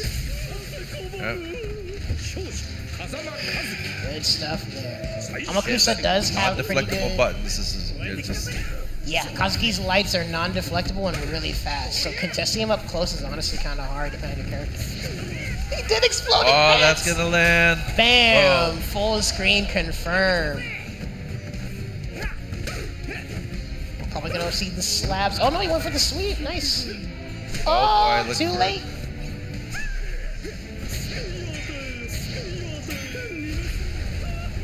Yeah, when you block Amakusa's fireballs from that far away, he is pretty darn plus. You have to be really careful what you do. Range uppercut, nice. Alright, he has full fireball. Healing vision, not opting to burst, wants to save it in case anything goes wrong. See? Mixing it up on half screen. You're doing fine.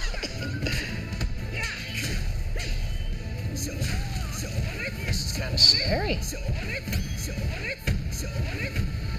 Healing vision, inching his way forward. But level 3 fireball. Okay. Nice. The choice to do that. I mean, that was really smart. Amakusa had a very floaty jump. Yeah, So, that was guaranteed with those. That's a massive amount of fireballs it's going to land. yeah. Such a huge thing. It matches the size of the skull, actually, Oh. when it's in range. I mean, sorry, huge. The full fireball. Yep, last one. Ooh, nice backdash. We were just talking about it yesterday. How you can buffer a backdash when you land. That's nice, punishing the recoil. A little love tap, but now he has full fireballs. That was interesting. Die Angel! Used all of them that time. Ooh, too far! Didn't punish them.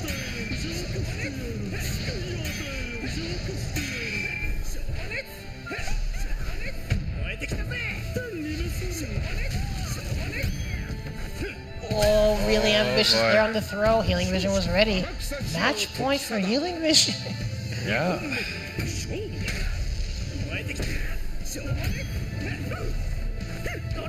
Ooh. Yeah. It's gonna hurt. Bam. Over half your life. Half power. No.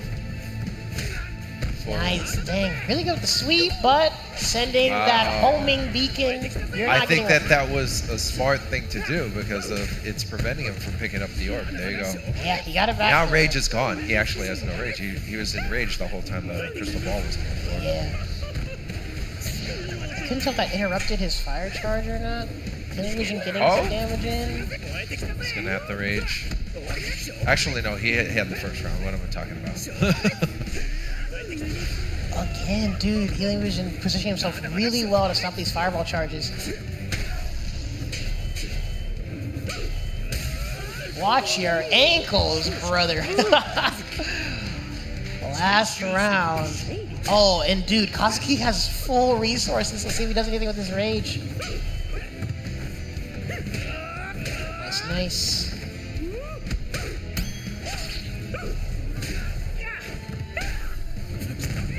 Hopes. Wanted to let a little burn. Instant charge right after the fireball release.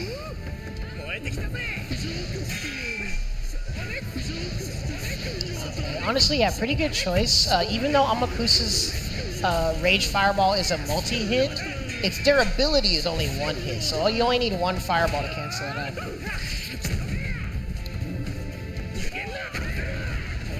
See, Hadouken, Shoryuken.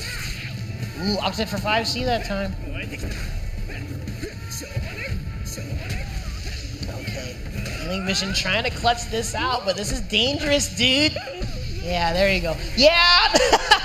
Wow. He let it rip, and honestly, I'm not even sure if Isen would have punished him. That was a very, very good fight. I mean, yeah, that could have went intense. Yeah, Easton, Fireball. Yeah, because for those who don't know, Kazuki's level 3 Fireball, you actually can't punish it when he hits the ground. He's actually invincible once he hits the ground. So I don't know if the Easton would have been fast enough to hit him while he was in the air. Oh, you're right. Yeah. And he was far, but it is hittable on with the SSM, right? Depending on the level character. 3, no. Okay. Only the weapon flip. Yeah, so what happens when he does his level 3 fireball? He goes into a knockdown where he can't be punished, but he is forced to do a neutral get up. He can't roll. Okay. Yeah, nerdy stuff for y'all. Y'all ever face Kazuki and they do level 3 fireball? Ghost says Professor in chat saying the Eason would have hit. Yeah, I would think it would doesn't have been count fast because enough. of when he's on the ground, but Yeah, if like he's basically floating, it would have needed to floating. hit him as he was traveling to hit the ground. Yeah, and Eason's totally invincible, so Yeah. Or, well, because if you do Isen before, it would have went through the fireball and hit him. But if he tried to Isen on block, that's what I'm wondering whether it would have been fast enough. Yeah, but if it happens, unless you don't accidentally just defend into this stance break, which happens all the time with me. Yeah, honestly. You gotta wait a second later. Like, I blocked, am I up? Let go. Shout outs to SamSho's varying input buffer. Yeah, you have to let go, and it's like, phew. Yeah.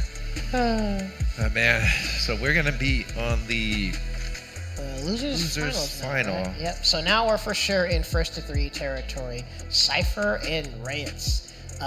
Wouldn't it be so hilarious if they did a Yoshitora beer match? I don't know how that's gonna work. That's just. I don't know if he would do it, but it would just be funny. It's gonna be a lot of swords on the screen. Yep, a lot of jumping, a race to see who gets 7th sword first, be it intentional or not. Yeah. But yeah, they're getting set up here. Yeah, hope everybody's enjoying these matches here at Vegas Climax 6. Woo! Yeah, let's make some noise. Let's make some noise. Shout outs to everyone that has been playing so far. In fact, by the way, I forgot if we said, but shout outs to Healing Vision. That puts him at 4th place. One of his highest tournament placings, I think. Yeah, thank the sponsors, Seven Brothers Moving, TNS, Aiming Tires, Just Frame, Dreamers Force, Team Lago. Oh man, everybody here. Everyone is here. Yep. But yeah, shout outs and thank you. SNK, of course. Support. Yeah, thank you, SNK. Allied Esports, Xbox Fighters, everybody fighting out of Xbox Fighters. Actually, yeah, do an Xbox Fighters plug, dude. Yeah, well, if anybody wants to play some SamSho, well, a good majority of the players here play on, well, we started with casual lobbies, but it just turned into, we kept playing nonstop. Because of me, I'm like, I don't want to stop playing a game. I was like, I'm going to keep playing every Friday, just leave it open. I did the same thing with KOF 14 back in the days. I just left it open just because. But like for SamSho, I just left it open. I love this game. So people kept joining, and then that's technically where everybody in like North America kept staying. And grew a community. Now it's not so casual. I've seen and heard multiple comments from players and even in streams that yes, the Wednesday and Friday lobbies get pretty stacked. That's where some of the best are always playing on the Wednesday and Friday Xbox lobbies. In fact, Cipher especially always in. Yeah. Like thank Lemmy there in the for putting the Xbox Fighters together, and they run very many games there too. SamSho just happened to be the one that took off, but everybody plays from all the different fighting games. So if somebody's like, "Oh, what game are you playing?" Like, yeah, they play it on there at 120 hertz. 120 hertz and 120 FPS as well. And here we go. Are we going straight in? This will be Cipher and Rants. Yep. Well, down heavy. Yep. Round start sweep is one of my favorite things to do in this game, but depending on who you're facing, that can hand your opponent a free jump in, so it is scary.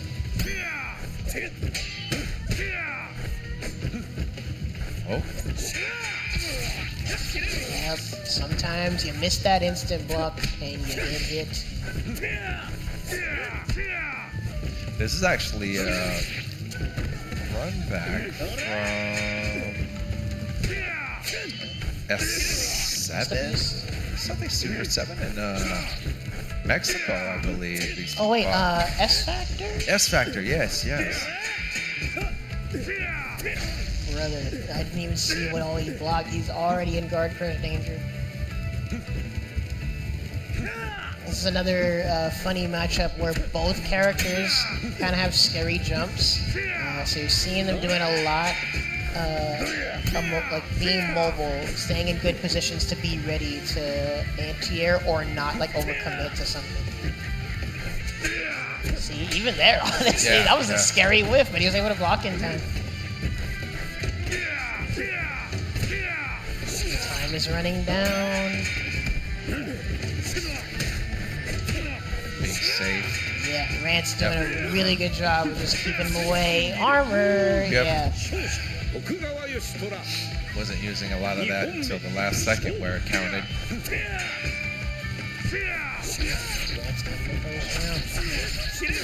God dang, what a cross.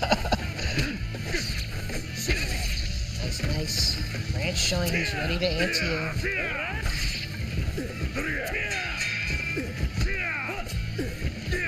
Warden still some rage left. Need to be careful here.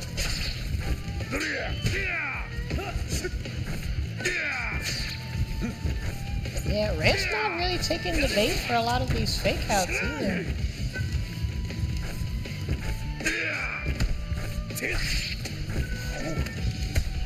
Jump, you go.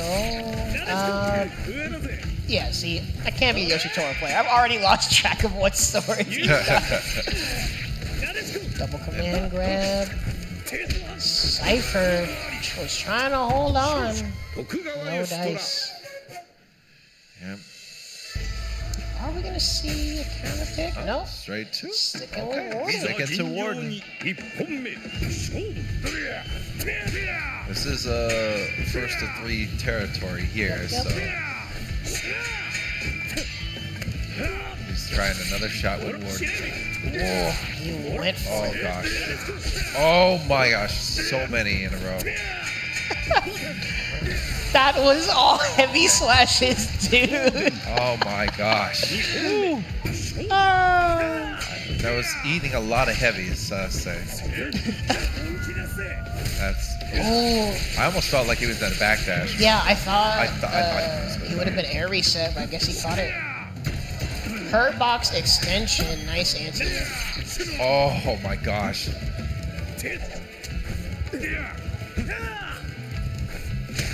Oh, I forgot if Warden can counter non-sword moves or not. See? Rant's really good at not taking the bait. Honestly, I would have folded. I would, yeah. I would have. Yeah. Bam, that's not deep. Woo, Just said, come over here, man in bathrobe. I'll slice you up. Dude, staying confident, didn't want to burst here. Oh. That is unsafe. Went for the overhead. Nice. Locked in.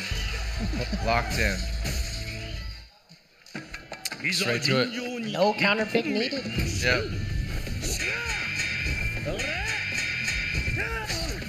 Not seeing much instant blocks here. The guard damage might add up later on. But Rants, again, showing he's ready to anti-air. The cancels. Nice.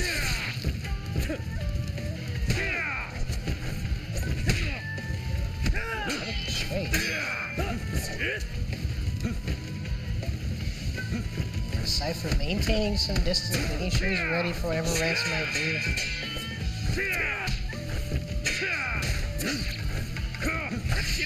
Uh-oh. There's the air reset.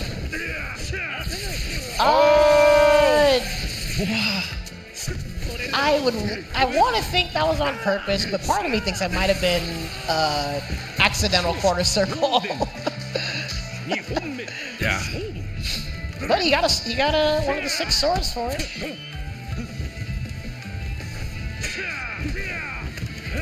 Oh, too early though. I think what he committed to wasn't too insane. Dude, Rance's anti-airs are so good, man.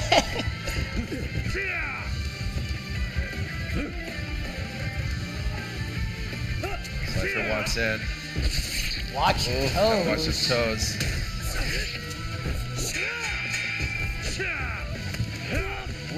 think he pushed the button too late. Yep. That's a lot of rage butter though. Oh, nice. Looking for a deflect. Oh. And he gets the weapon flip. There we go. No weapon. What are we gonna do? Cipher trying to make sure he can make his way in, but gets caught by the jumping. That wasn't deep, but still another unfortunate trade. Nice in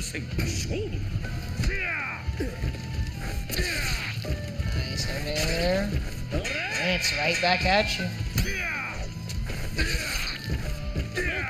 Ooh.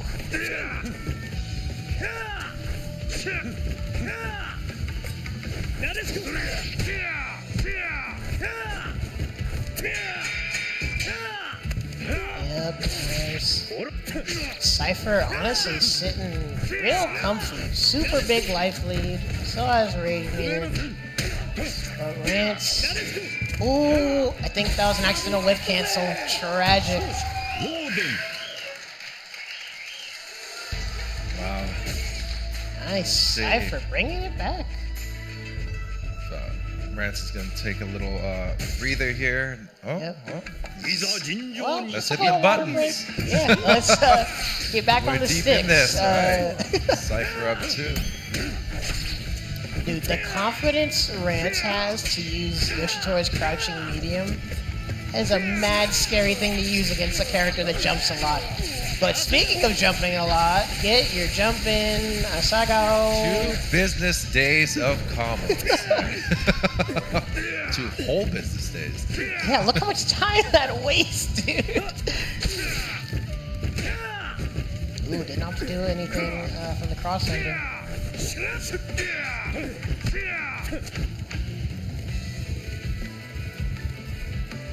Alright, not over-committing. Who's swinging? Love those little shimmy moments where neither of them want to overcommit to something and they're kind of maintaining a position to see, alright, who's going to flinch first.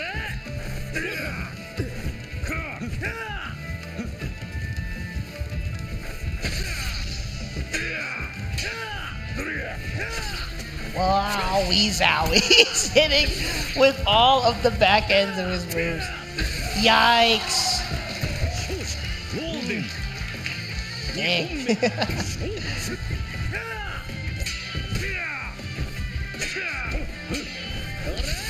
No worries. Yeah, see, at this point, not even worrying about instant blocking. I don't want to take no chances. But we're anti-airing. Good stuff. The guard damage might add up from here. I'm loving the adaptation with all these air-to-airs and mixing up the timing. There again, that crouching. Yeah. How is he getting away with it? I don't know. I would have ate those heavies. I don't know. But I guess that goes to show they're doing a really good job of mixing stuff up. Deep combo though. Yeah. Rants. Jump in Botan. In rage. Bam, bam. That wasn't deep, but caught him whiffing. Yeah. Good Still stuff. goes into the next round with the rage. Very little. Oh, hey, straight for it. That felt very Bubba coded. Round start, rage slashes. You love to see it. Uh-oh. That is not good. Yeah, I'm wondering Gonna if have that was on to. purpose or not. Nice. Cipher moving under the jump C's. Command grab. There you go. Gonna rage out of that. Oh! Backdash the command grab. Still have the rage. That is gonna take a lot of damage. Yeah. Punish. And goes low. And there you go. Cipher. Going back. That was a great performance from Rants. Super good. Oh, Rants third place. Good came in stuff, third Rants. place. Yeah. This is the good stuff from Cipher. He is totally warm. Going in face. ready. Yeah. Face who we have sitting in winners. Winners grand. Oh yeah, final. because he's coming from losers, so he'll have to. Yep. This is going to do the be whole quite gauntlet. a long road here. It can be, or it could be a short. I don't know. We'll Oh see. yeah, we'll find out. Yeah. Really But yeah, this is the first qualifier event for Samurai Showdown. SamSho, yep. Sorry we waited so long, y'all. But thank you, everyone that's come out, everyone supporting the event, and actually, all y'all watching as well. Hopefully y'all are sharing the stream around. Hopefully you guys are enjoying these matches. Again, the first SamSho qualifier. So this is the first taste of some of the highest level in the world for this game. Yeah. Good So, stuff.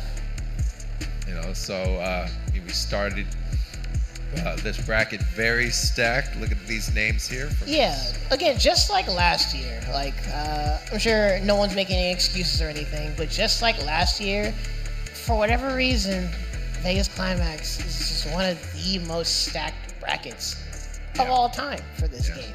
Just look at who you have in top 8 alone. Yeah, the character usage is very nice to see too. Yeah, We have we've been worried sometimes about the top tiers taking over, and I mean honestly, you're still seeing mostly like the higher tier characters, but still good character variety regardless. Dude, Cipher is a one-man show of character variety, so you're gonna get character variety no matter where he goes. But even aside from him, we have Shizumaru, Kazuki, Amakusa. Amakusa. I'd like to see him. Yeah. Good lord, very good character variety, honestly.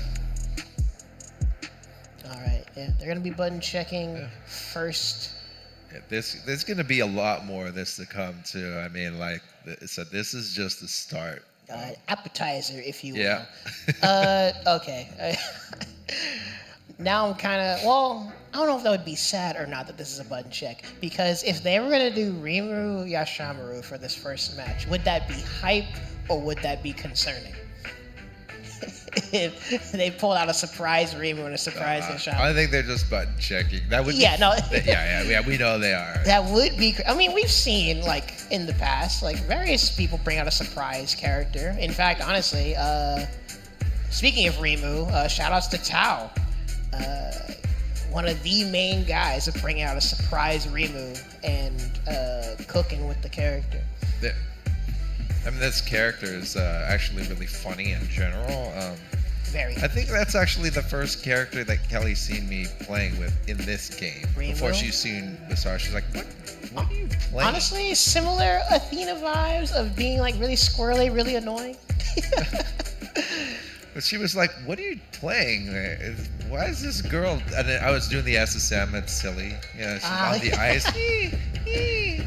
Whatever the heck she's doing. She's like, is that a fighting game? Oh, wait, Okun, don't tease me. Please. Do it. Okun, come on. Do it. No! Dang it. We're looking at Missed opportunity to see some Iroha gaming, but you already know what it is. Warden Shizu. Yeah. Grand finals, make some noise and all that. Are we allowed to say that trademark? Can we say make some noise? But here we go. Okun, these backdash instant overheads are sometimes really good at just preemptively catching a jump because sometimes you just extend into it. Really interesting usage of it there.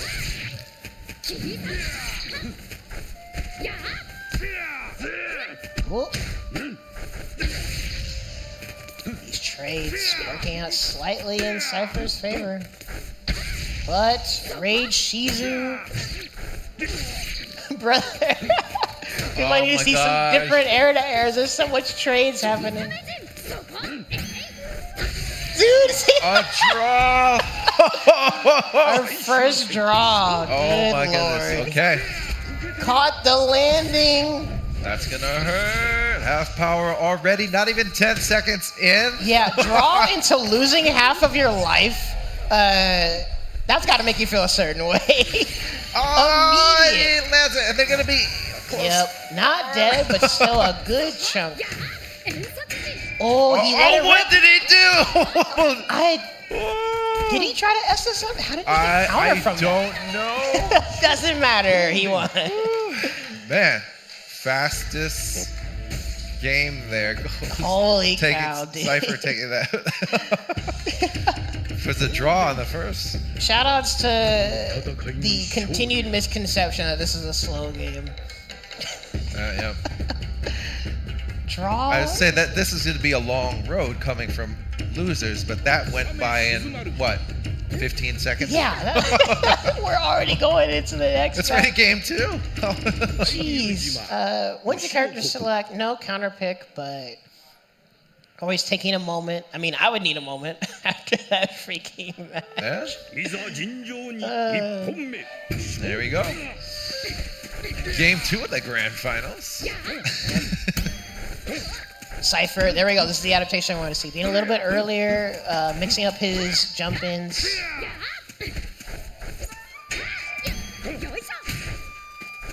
Nice. It's one of the main ways to deal with Shizu doing all the floaty hippity hoppity is try to dash past him. Go under and get past him to try to cross him up. But also make sure you don't put yourself in a position to get crossed up. Oh my goodness! Wait a minute. What was it? Was that level 4? Or maybe his... I don't know. I don't think he was, maybe he didn't charge it the whole time? Because I think it would have been taking more, right? Yeah, but it looked like he involved through it, so it was enough charge regardless. Good stuff.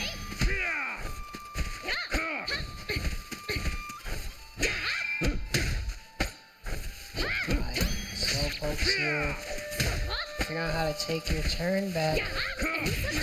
Nice, there's the anti-air we need to see.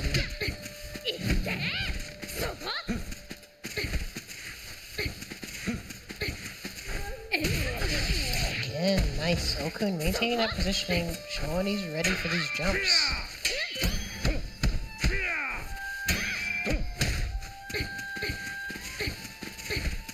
But now, getting near the corner. Of course, Shizu doesn't care about being cornered, but you still have to be careful about these jumps Cypher's doing. Guard crush danger. Oh, nice. Recovered fast enough.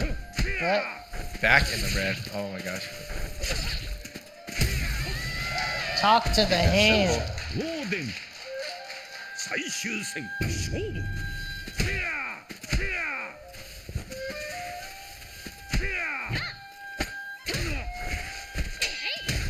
Yeah, dude. Did you know what side you were gonna end up on?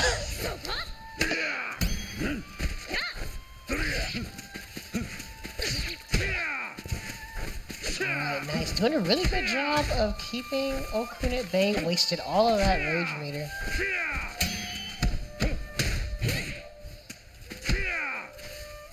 Cipher showing really good spacing with these dashing lights. Okun hasn't been able to retaliate. I think that's why the guard damage has been adding up so much.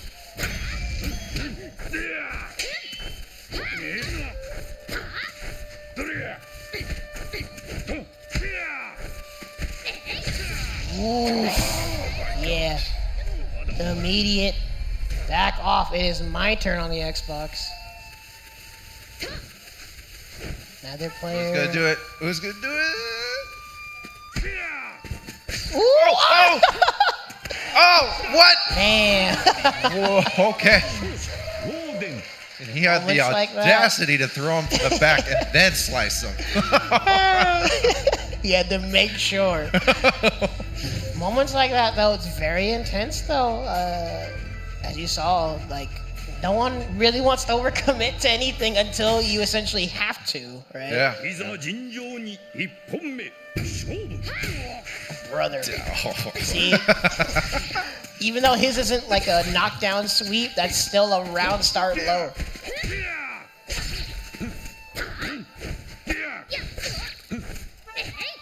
Ooh, I don't know if that was on purpose or not. That was a scary whiff on the counter. Oh, brother. Oh, boy. That's round 1. Yeah, GG's, bro. Next round. Catapult. That was either a dashing medium or a dashing heavy. So when that gets deflected, your weapon is gone.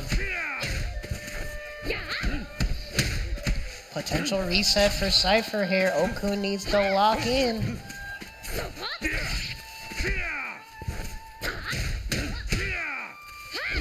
Woof.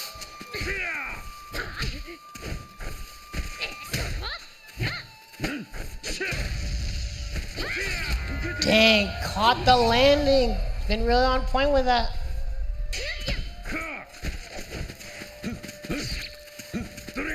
Okay, trying to figure out how to make his way in. This rage bar is going away. Got the anti-air Eason though. It's not enough butter in that Easton though. Rage. From here. Be careful what you commit to. Oh, he let that rip. He went for it. Yep. Oh. Nice. Clutched it out there.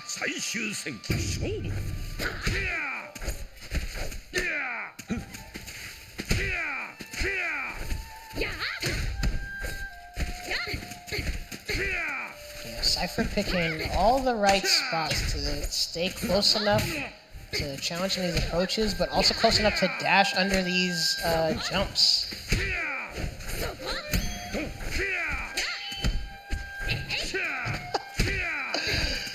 Such an anime-looking thing there, dude. Cross up, end up on the other side, land and do a low.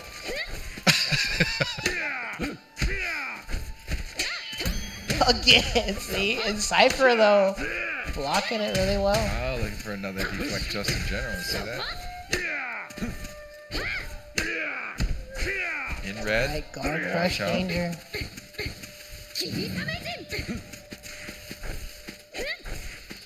As you said, how long is he holding this tap? It's Actually, almost the end of the round. He has a weapon. Yeah, like, even though there's guard crush danger, oh, dear. Boy! He's looking for that guarantee. Oh, he let it rip! Wow. Cipher, bracket, A straight reset. 3, resetting the brackets. Indeed. Jinkies, dude. And look how calm he is. Alright, going into the next set. And that's the thing. When there's a bracket reset, the winner can actually change their character, right? Yeah. Since it's a new set. So I don't know if Cipher's just going to keep doing what he's been doing, or if he's going to try to throw off Okun a little bit, mix things up a little bit. Yep. But like you said earlier, sometimes if it ain't broke, just do what you're doing, right? There we go. All right, here we go. Bracket reset. Yep, he's sticking a warden. Yeah. Same with Okun. Nice. Oh my gosh. Deflect. Rage bar will be full, but you're almost dead. Actually, wait a minute. Yeah, what am I talking about? I mean, the rage bar is still full, but yeah.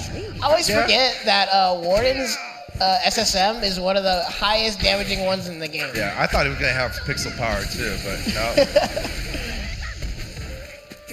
no. Weapon flip. See, right back at you. Gosh. Okun, undeterred. You hit me with that SSM? It's fine. Ooh. Look at that. See? Back and forth. Wild.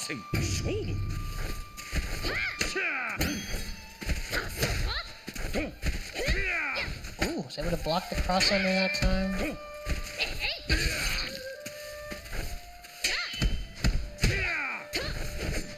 Yep, seeing a little bit of variance here in these jumping timings.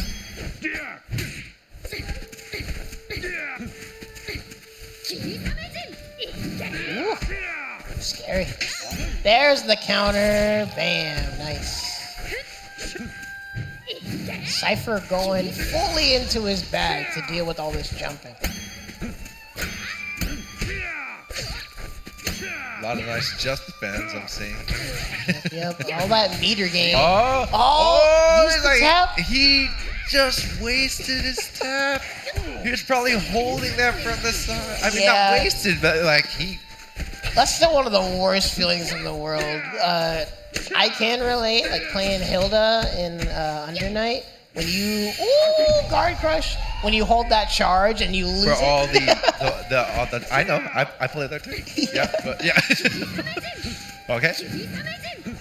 All right, this is scary. All right, Cipher trying to not engage. Don't take the risk, but now they have to figure out how to close this out. The thing is, one heavy, a deep one, can end this from Warden. Yeah. And also, Warden. Right now, Shizu could probably just throw a purse at him. I don't know. Yep. Oh, there you go. And look at this. Pretty darn risky recall, honestly. Warden's recall options are pretty limited. You just hit him with a low. And you can't really do anything about it. いざ尋常に一本目勝負 And Okun coming in with the first point of this Reset. grand final reset here. Ooh, now Okun dashing under these jumps.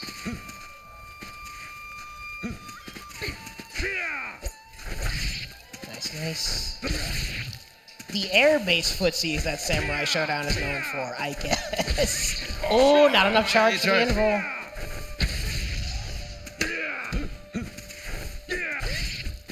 Ooh, he whiff ran in. Watch that kick. All right, dicey situation. Watch your toes. That's definitely guaranteed Dragon Punch from the down heavy. Yeah. 2本目 It's just a messed up situation to be in general, because Shizu has such good high and low options. Yeah. And you're stuck too. That's pretty far reaching. Yeah. Ooh. Okay. Oh, he wants this it, yeah. done now. Yeah, he got the thing. Okay. Not enough to close it out, but really good damage and low-key a flex.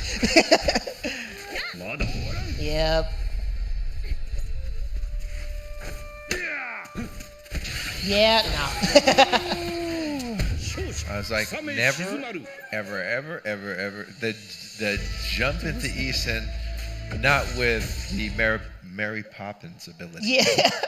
It's just not worth the effort, like, or not worth the risk. But he bet it all there, no dice, but let's see. Nope, still sticking with Warden. 味方ヶ原 Alright, so let's see if he can replicate what he did in the first set. いざ尋 Both 常 of them に looking 一本 fairly 目 composed, honestly. Now it's the round start heavy, or standing heavy that time.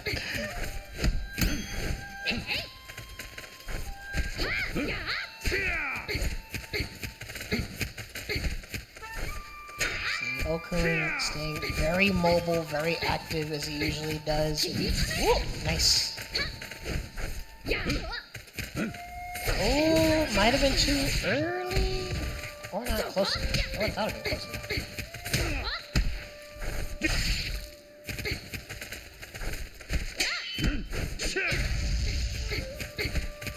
Cipher rageful, but we'll have to see what to do with it.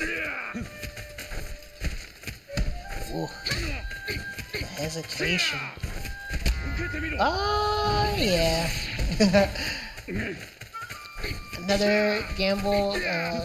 Would have caught him if he just did nothing for that mid-screen jump, but no dice. Ooh! The wall jump made him unable to punish. Yeah, Okun not even taking any chances. Which honestly, smart. Because like honestly, you could like take a little bit of damage, get a little bit of rage for the next round. And yeah, look at that. His meter's full now. Scary, right? Yeah. I flinched in my chair. Yeah, dude. Every time that crouching heavy, brother. Dang, okay. He was looking for that all He day. was charging that probably the entire Oh, time. wow. Yeah, I think he extended into that. 静まるごめんなさい。もう行きます。 Yeah. And there it is. Oh wait, yeah, That that is was three. three, right? That was 3. Yeah. A little bit of Congrats. confusion there. Sorry about that. And congratulations to Okun. Yeah, I'm like congratulations. the first place winner, Okun of Vegas Climax 6 for Samurai Showdown. Your champion for the first SamSho qualifier. Oh my So that gosh. gets him 1,000 points, I believe. Yep. Right for first place. 1,500 Good second. stuff. Nice. That's good old hard cash also. Oh yeah. Points Oh yeah. and There's money on cash. the line too. Yeah. 1,000 points. Every dollar is every. Oh, sick. Okay. If you're placed, you get some. Nice. All right, so we're gonna be going to a quick break here. Thank you guys for watching those matches. Hope you enjoyed. Make sure y'all stick around for what's coming next. Yeah, In fact, yeah. thank you for commentating with me. By the Yeah, way. yeah, This for is sure. good. Thank you all for tuning in. That was some Sam Show. We've got a lot more action coming up. We're gonna have City of the Wolves and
Here at Vegas Climax number 6. I am Devil McClellan, and then we also have my beautiful boy. Dente. Exactly. Right now we are super hyped to get into the top 8 of this insane bracket that we had. This is probably the precursor to the SWC and the World Championship, bro. Like, everybody has been insane. And just take a look at the bracket real quick. See, we got Kaiser and Violent Kane, Makoff and Lokoff at winner side, and then on the loser side we got Score, Backlund, And Reno versus Koopa. This is going to be an insane bracket. We have a good variety of players from all over the world coming here to Las Vegas to compete for the SWC qualifier. This is going to be some intense matches. All these players are masters of their craft, masters of their characters as well. Yeah, and right now also masters of their own countries. We got a lot of representation. We got Argentina, Mexico, Korea, Japan, Colombia. We're worldwide right now, and we are really excited to get into the match. I'm really excited to see VK versus Kaiser. Both of them are famous for having the best kills of their region. If you ask anybody who has the best kill in the world, you will hear people say Kaiser, you will hear some people say VK. And I guess this match is going to give us an answer to who is the best KO out there. Yeah, VK with a true and traditional KO. Very clean, puts a lot of intense neutral, but Kaiser did bring a new life into this character. New safe jumps, new setup, very aggressive style of KO gameplay. So now let's see which are the two styles that are going to clash. Let's see who comes out on top. And both of these players are playing similar type characters. The archetype is very similar. Yeah, let's see how this goes. So, winner semis, so Kaiser starting off with Rio, right? Nothing new. Rio just a very good point character, does everything, can deal with so is Kyo as well, one of the best point characters in the game. Ooh, nice reverse DP with a nice follow-up to punish that cross-up attempt. Yeah, right now the Koken spacing needs to be very important because right now, both Koken and Bodega right now are kind of negative, but the spacing just lets them do so much right now. Good block on the jump in, and then the jump in 5D, and then with above the close 5D always just hits. It does it, the proximity just extends, but right now we get with the insane amount of awareness for the anti-airs. Nice defensive play from Kaiser. And just like that, he punishes the Kyo, attempting to get in closer. Right now, getting closer is what he did, but he went face first into the fireball right now. Kaiser taking the first blood against VK. And Kaiser is keeping the momentum really slow, choosing to swift punish, not taking any risks.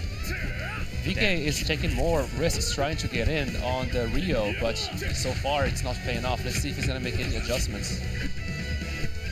Right now, Kaiser actually having the advantage here against the K-Dash because K-Dash does tend to have some good matchup spreads, but right now against Rio, he can't really do the good old fireball string, right? Iron Trigger is a little bit hard to use, and then the guard bar is very close to being destroyed. Great sweep, but then the bait on the DP. Kaiser should get this is the a lot optimal of damage right here, using the heavy Sakreskin basically to get a huge launcher into huge damage. Safe jump. Yes, we do. Nice EX fireball to just stop VK from trying to run and trying to escape the corner. Now we're actually managing to get out of the corner, but the Sub-Zero slide was just not in the playing cards. Kaiser just baiting almost every option from VK. He's looking very strong, Dente. Very good patience from Kaiser, just sitting there waiting for the -6 slide. But right now, VK has been dominating with this rock, almost as if we are seeing him back to being one of the best characters in the game right now. Just super solid buttons, really good air normals. From Kaiser. Okay, Okun. In this, We whiff punish him using the Shatter Strike. Yo, shimmy Shatter Strike? Yo, now I know. People start taking notes because right now we are seeing a lot of shattering strike. We are shattering expectations, but still that drop was very fortunate for VK. And I think we're about to see the install. Yes, sir. Rock with the install is one of the best characters in the game. Completely changes the properties on most of his special moves. The fireball power up, gets hard knockdown, gets OTGs, gets more damage. Overhead. Oh my goodness. This is it. A lot of damage. No, it's not going to be it. It's going to be having a few pixels. safe jump setup. And just wait, yeah. And right now Kaiser is looking like he kind of has his first game. Insane patience from Kaiser's Rio, and he takes the first match with an OCV. But hey y'all, this is exactly where VK becomes his strongest. He always gets a buff when he's in the losing side of the position. The first game is always there. We're gonna see a switch up of styles right now. VK has always this is just an amazing adaptive player. But let's see if Kaiser's offense is just like way too good to be able to adapt to. And VK just takes a second to go to order select, takes a breather, doesn't change any order, just wants to have some time to think about what's going on in the previous match to see if he's gonna make any adjustments. Yeah, everybody looking stoic. There are a lot of things on the line, a lot of points, a lot of street cred too, because right now with the bracket that these people have gotten through, just to get here to the top 8 has been an insane run for all 8 of these players. Round 1, ready, go! They're actually starting to do a little bit more pussy trades on the air to airs, and then the Okun putting VK into the corner. It's already been less than 10 seconds, and VK is already into the corner and is dying because of Kaiser's just amazing confirms from the counter hit Sente. Everything Kaiser is doing is working right now. He got the counter hit, he's taking the corner, he's whip punishing VK. Okay. Oh my goodness, another Shadow Strike. That's 3 for 3, 3 Shadow Strike, they all 3 connected. Kaiser has a read on VK's habits, trying to hop to get into that close range, but Kaiser is ready with the DPs and the Shadow Strikes. Yeah, VK just has not been able to land any of the jumps. Great block and then great attack from VK to try to get the trip guard on the cross up, but right now just so Just a far. regular jump in, and he's just does not spend meter, he's just happy taking you in the corner and keep pressuring you there. Okay, good use of only using the first part of the Iron Trigger, because we know if any of the follow-ups are being done, Kaiser can probably punish them. And right now, just a lot of stray hits, but then the confirm. I think this is it for the K-Dash. Should be killed on the K-Dash. And if you notice, Kaiser, he does not commit. He just one close heavy and he just stops and resets the pressure. It's very hard to do it because you never know when you're going to take your turn. As soon as you press, you get hit by Shadow Strike, sweep, counter hits. Right now, VK needs to start actually hitting some buttons and then actually getting some damage right now, because right now Kaiser is looking at very healthy amount of life right now. VK needs to do something. We got 4.5 bars. We can try to get the same type of start to get the install going, and he can definitely make this comeback, but Kaiser is making everything possible to make sure that VK just goes directly into the loser side. It is looking rough for VK. Insane defense from Kaiser. Currently, VK is not able to get anything going with 5 meters still. Yeah, now EXR about to just close the gap and then guard cancel to try to get out, and then the guard break. Oh my god. Even with all the defensive mechanics VK has been throwing out, Kaiser had just gone through all of them, and right now this Rio is just one more touch away. A second OCV, and look at that confirm. That was goodness. Kaiser is OCBs back to back from Kaiser. Who's gonna stop this man? Who is stopping him from taking this Vegas Climax championship? Kaiser, oh my goodness, he's looking insane right now with the Rio, a character that VK used to use before, and it dropped him to switch to Rock, and the Rio's coming back to haunt him. Oh my goodness. Yeah, it's just a hard time to just adapt to the style of just like, oh, I can immediately just start playing footsies with Shatter Strike, just an insane amount of jump-ins that always manage to connect. It almost feels like everything Kaiser does, everything he did worked. Yeah, everything worked that he did.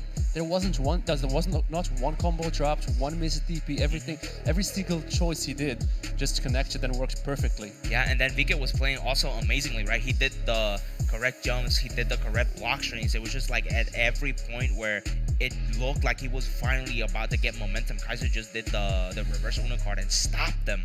It was an incredibly high level play from both players. Insane. We didn't get even to see Kaiser's KO, just the Rio doing all the work. But this is the dedication that Kaiser has to his team. He picked this team since day one and he's stuck with it. He knows every matchup inside and out. He knows characters' weaknesses and strength. That's why he chose to get Rio first, because he knew he would just steamroll VK's gameplay. And looks like next we're gonna have Mad KOF Mad versus KOF Low versus KOF. Low-Kof. El Ruletas. We got the master of going through the entirety of the command list, right? Low KOF just very well known for utilizing every single special move, command normal, every normal that he has in his toolkit. And then Mad KOF, just one of the legends of KOF 13, just coming up, doing an amazing run. I think sending Reno to losers at one point. He did send Reno to losers using a very unorthodox team, using Nejd and Rugal. Very different from the usual chapters that you will see at this late of the stage in the tournaments. But these players, they make the characters, they make the tier lists. You watch them this weekend, and then next week, everybody's playing their characters. Yeah, but right now it's definitely going to be a clash of styles. Mostly Asia, very well known for trying to condition their opponents, and Latin America, you just can't condition a lot of the top players. They're just very, very good at recognizing the gaps, recognizing all the block strings, because they play by feel. But yeah, we're gonna have Korea versus Mexico. Lokov, one of the best players of Mexico, always representing online tournaments, always making it really far. I always see him in the top 3. Him versus Reno, him versus Kula. Yeah, we don't see Matt KOF play in tournaments as much, but he travels and he always does really well in this really high skill level players tournaments. Yeah, right now Matt KOF definitely has been. Also, he surprisingly enough, back when he arrived, I think he probably slept for like 46 hours a day. He literally was just like woke up, brushed his teeth because hygiene is important, and then just went immediately back to sleep. It was an amazing experience, but all of these players have different personalities. All of them have been super sweet. Has been an amazing time. But you know what would be more amazing? If you take these streams, links, and then share it around. We need as many ads as possible on this stream and on this tournament, because you have, I swear to God, you cannot find as many high-level matches as this. This is literally the tournament warm-up for SNK the World Championship. And look at this team that Matt KOF is going with. We see the Rugal, we see the Nejd, we see the Genets versus the Lokov classic team, Ryo, Benimaru, Yamazaki. And then right now, Rugal's surprising pick. One thing people don't really recognize or like actually look Rugal towards is that he has one of the few DPs that just stay in place and completely go upwards. One of the only other players. You cannot cross him up if he does the light DP in the corner. I think the only other character that has the DP that just stands still is Benimaru, and we all know how good Benimaru is right now. I wonder why did Matt KOF pick Rugal point in this tournament? Like, what is he thinking? What can he use Rugal to counter Lokov's playstyle? I don't think it's mostly his playstyle. I think he just is trying to get as many good matchups as possible. Because Lokov usually needs to get in order for his team to truly shine. And Matt KOF can just like zone out, play lame, right? He's not looking like he's playing lame right now. He's just getting in. He's getting 2 jump CDs and he's already pushing Lokov to the corner and using the plus frames special move to keep his turn going. And then I also like Yamazaki point a lot more, because usually when you want to get as much meter as possible, you need to use the sand attack in order to be able to get a little bit more damage, a little bit more meter. But right now, none of that matters if Matt KOF just does an amazing amount of damage from just like one confirm. I think he only used like 1 or 2 bars, and right now Lokov is looking like a deer in headlights until we get the counter, and now Makov is in the corner. Dente. Genocide cutter! He whiffed somehow. He jumps over it, but he drops the combo. And then the jab, that was unfortunate for both players right now. Makov within the DP, and then Lokov dropping the combo. Very, very rare situation from both players. This is a very aggressive Rugal, and he gets the hard knockdown in here using the new buffs that he received recently. Well, not recently, but a while ago. Yeah. Surprisingly enough, usually people just try to crouch under the eye laser, but just Ryo being able to just like walk forward, get all that space, and also get meter from the parries is an insane amount of really, really good options to have. And then Ruletas with the amazing DPs, it is very, very hard to jump in on Lokov. Oh my god. That's missing push from Lokov, and now Lokov is back in the corner. And a Counter hit! Another Full counter hit. combo? Oh my god, we are looking at a possible OCV Dente. And the damage optimization in the corner using every special move. Not spending any meter, any resources, just... What a nice Farsi. I know Maki KOF just doing every single correct option against Lokov right now. I wonder how much experience does Lokov have versus Regal of this caliber. Yeah, just a whole bunch of different playstyles, right? Because KOF, he did actually start changing into zoning and then just like zoning them out with the normals, but then the dash in into the super is not going to be enough to kill, but then just a little bit more damage, and then the counter pokes from KOF had just been insane. And then we finally got the character out of the screen. Regal did mad work in that match. He almost got an OCV by himself. And what are we going to see Nash do in this matchup? I think Nash can have a fine time, like especially... The neutral skip. Yup. Surprisingly enough, you need the stock to be plus, period. You really, really do need the stocks to be plus, period. So that was just a Hail Mary. Yeah, there is no stocks there. He just throw it, got the counter hit, got the combo confirmed, dead. Yeah, stockless, maidenless, but now he just one round away from actually going straight into winner side finals. Very, very important that you stay in winner side. In loser's bracket, just one more loss and then you go home. It is a very, very bad time over there in loser's side. And Lokov switches the Yamazaki and the Ryu spot. He possibly wants to kind of ice Dutch Rugal's momentum using Ryu's amazing footsies and the option to have a parry. He does not need to run in to get any offense going. He can just sit there and play defensively, just like we saw Kaiser do in the last round. And that is punishable. One of the changes they made to Ryo, heavy Kohoken.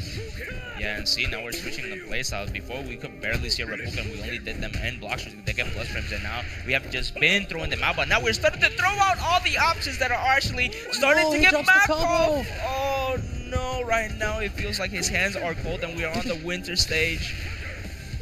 Nice challenge by Matt KOF throwing the genocide cutter to stop the offense of Lokov. Lokov is already doing much better than he did the previous round. This character change, orders change is really paying off so far. Yeah, that guard cancel was crucial. We can still... Oh, no! We actually was trying to bait the guard break and then force him to get the jump in. Yeah, this is looking really good for Lokov right now. We are starting to see a new man. His hands are warmed up. And his energy is on fire. Está fuego ahora mismo, Lokov. Great adaptation from Lokov. That order select really paying off.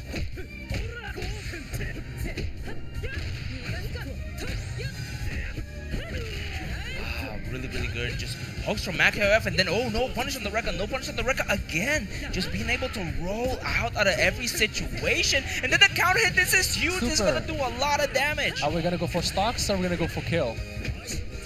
We go for a reset. I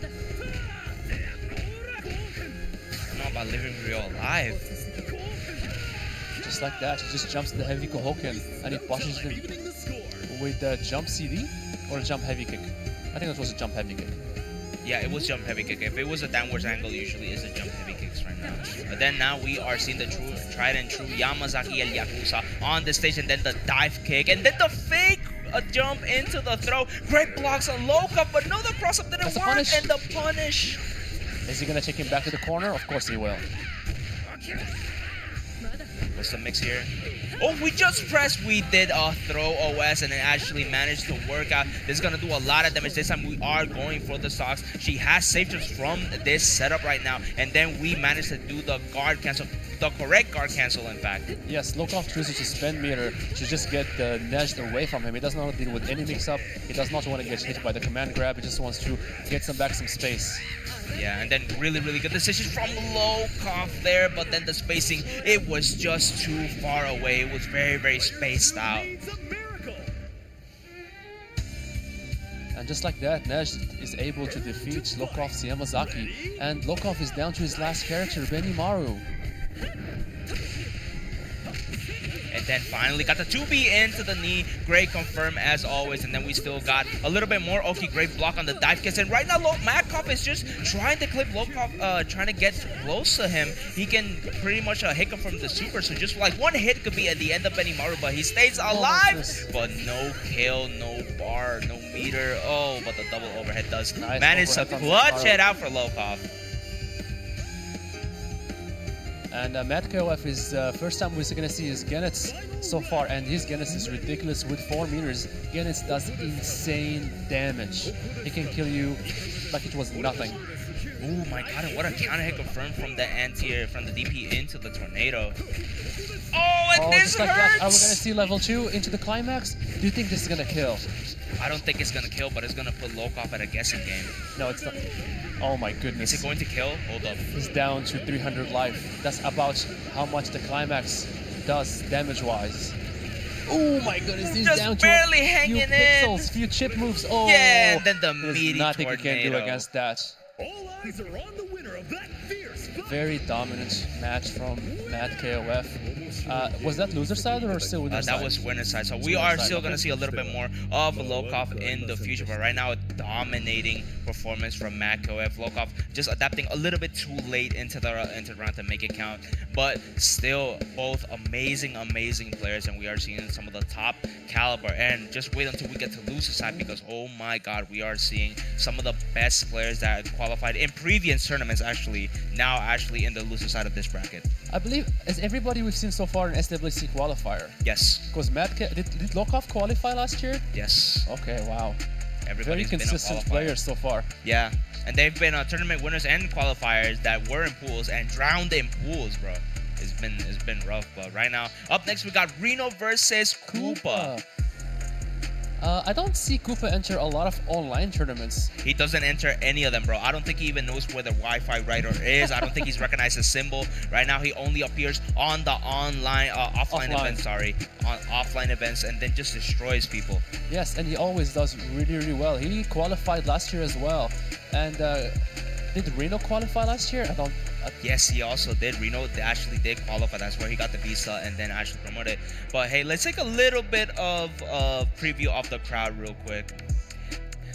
Mira mi gente, aquí en la audiencia están en cámara, saluden, vamos a estar hype. Esto es top 8 de King of Fighters. Now we actually started to see a lot of love from the crowd. We are seeing also just players also just like getting warmed up, practicing. Everybody is hype, but right now el señor de la noche Reno está aquí preparándose para jugar. Amazing Orochi Yashiro. Very insane amount of neutral from all double Yashiro also. Do you think Reno is gonna go with a double Yashiro? Because I know he uses multiple characters. He has the Hyder, he has the Ash. Sometimes he switches around. Sometimes he picks one Yashiro, sometimes he picks two. I feel like most of the time we do see him just change things out depending on the matchup. If something doesn't work out, he will throw out that Ash and just throw you off and hit you with that TOD. Yeah, but right now we will need to see a little bit more of how the things are going to be playing out, because it's going to be a little bit difficult to try to deal with Scorch Billy.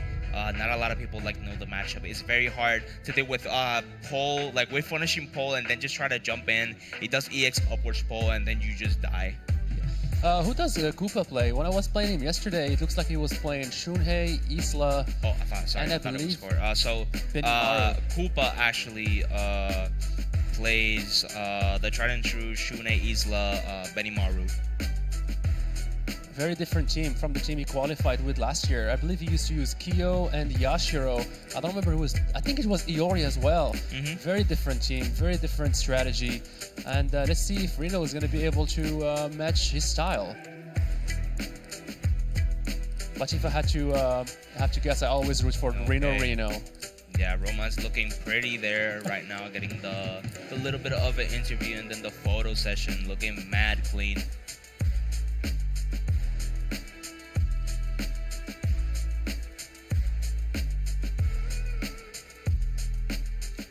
Starting to set up right now. Is a very important match because this is losers side of the bracket. 2 losses and it's just straight going to the home. You go to the plane without getting the chance of getting the tournament. You know, Yeah, getting this tournament home. And it looks like we're not going to have a button check. The players choose to go straight at it. They trust checking the buttons through the menu screen, and they're just going to go ham. Straight into it. Yeah, beautiful UI. Look at you can set up your buttons. You can make sure they're all working, and then each individual direction from the joystick. Saves us a lot of time, but always make sure your buttons are correct. If you want a button check, please ask for it. Do it ahead of time. Make sure that everything is perfect, because right now, in this top 8 right now, everything is on the line. You cannot make any mistakes. Indeed.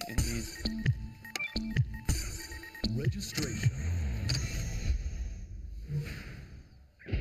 I'm very curious to see what teams we're gonna go. We're gonna see Reno pick and Koopa pick. I wonder if we're gonna see any counter picks, any habits that players have picked up on the others that you're gonna try to take advantage of. I'm gonna see a second button check. Yeah, nah, bro. Like, do all the ones that you need to. You need to make sure that everything is correctly adjusted, because this is user side of the practice. This is the Shark Tank, bro. Okay, we're gonna see the double Yashiro and the Hyden from Reno.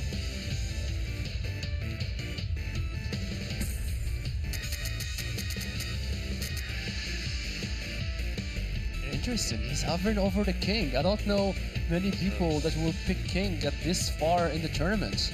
I don't, and King usually is a counter pick for types of Yashiro and Oyash, but if Reno gets half a bar and just gets a good call out, he has the projectile imbo moves, and then we are going to see the Kula Diamond right now from Koopa. Rather than Shunhei, I found this decision very hard to believe, because the Shunhei was looking ridiculous yesterday. He Yeah. had the 50-50 mix-ups on locked down. He could not know which directions to block. Once he gets going, it was impossible to take your turn. I really wonder why he chose Kula in this matchup. I mean, Kula has been notorious to just be a bad matchup for Yashiro. Insane low profiles, very fast button, very safe pressure too, you know. She just does 5B, 5B, 5B, and she can just walk back. She can do the kiss, the ice kiss. Yeah, the ice Slide. breath. And Reno chooses to go with the Orochi Yashiro first. Stronger anti-airs, in my opinion. Yes. Alright, both players look locked in. Very surprised pick from Koopa going with the Kula first. Let's see if he's gonna pay off.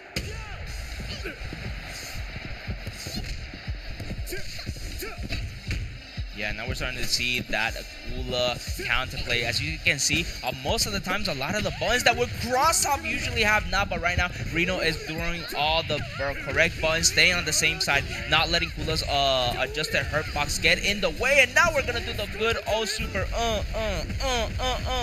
toss you into the mix, and then you cannot throw a reversal, and then Reno's pressure. It's just insane if we just got rid of the Kula just like that. Reno didn't have the chance to do anything. She did not get anything going. Reno's offense was insane. Right now, we have seen Reno to just be an insane anti-air and then just like neutral specialist. And then Koopa with the Just most burns expensive 5D into poke, right? Into max mode. Your 2 bars went away just like that, and right now Reno looking still pretty healthy. Ooh, great jumper from Koopa there on the whiff punish from one of the jabs. Nice air-to-airs. Nice down C from Reno to stop any aerial jumps from Benimaru, but Benimaru was able to take down the Orochi Yashiro and move to a second Yashiro. Yeah, now we got the regular Josh. This one was the menace overall, was super broken. And then he has a ton of nerfs that still made him really good, but he clearly has weaknesses right now.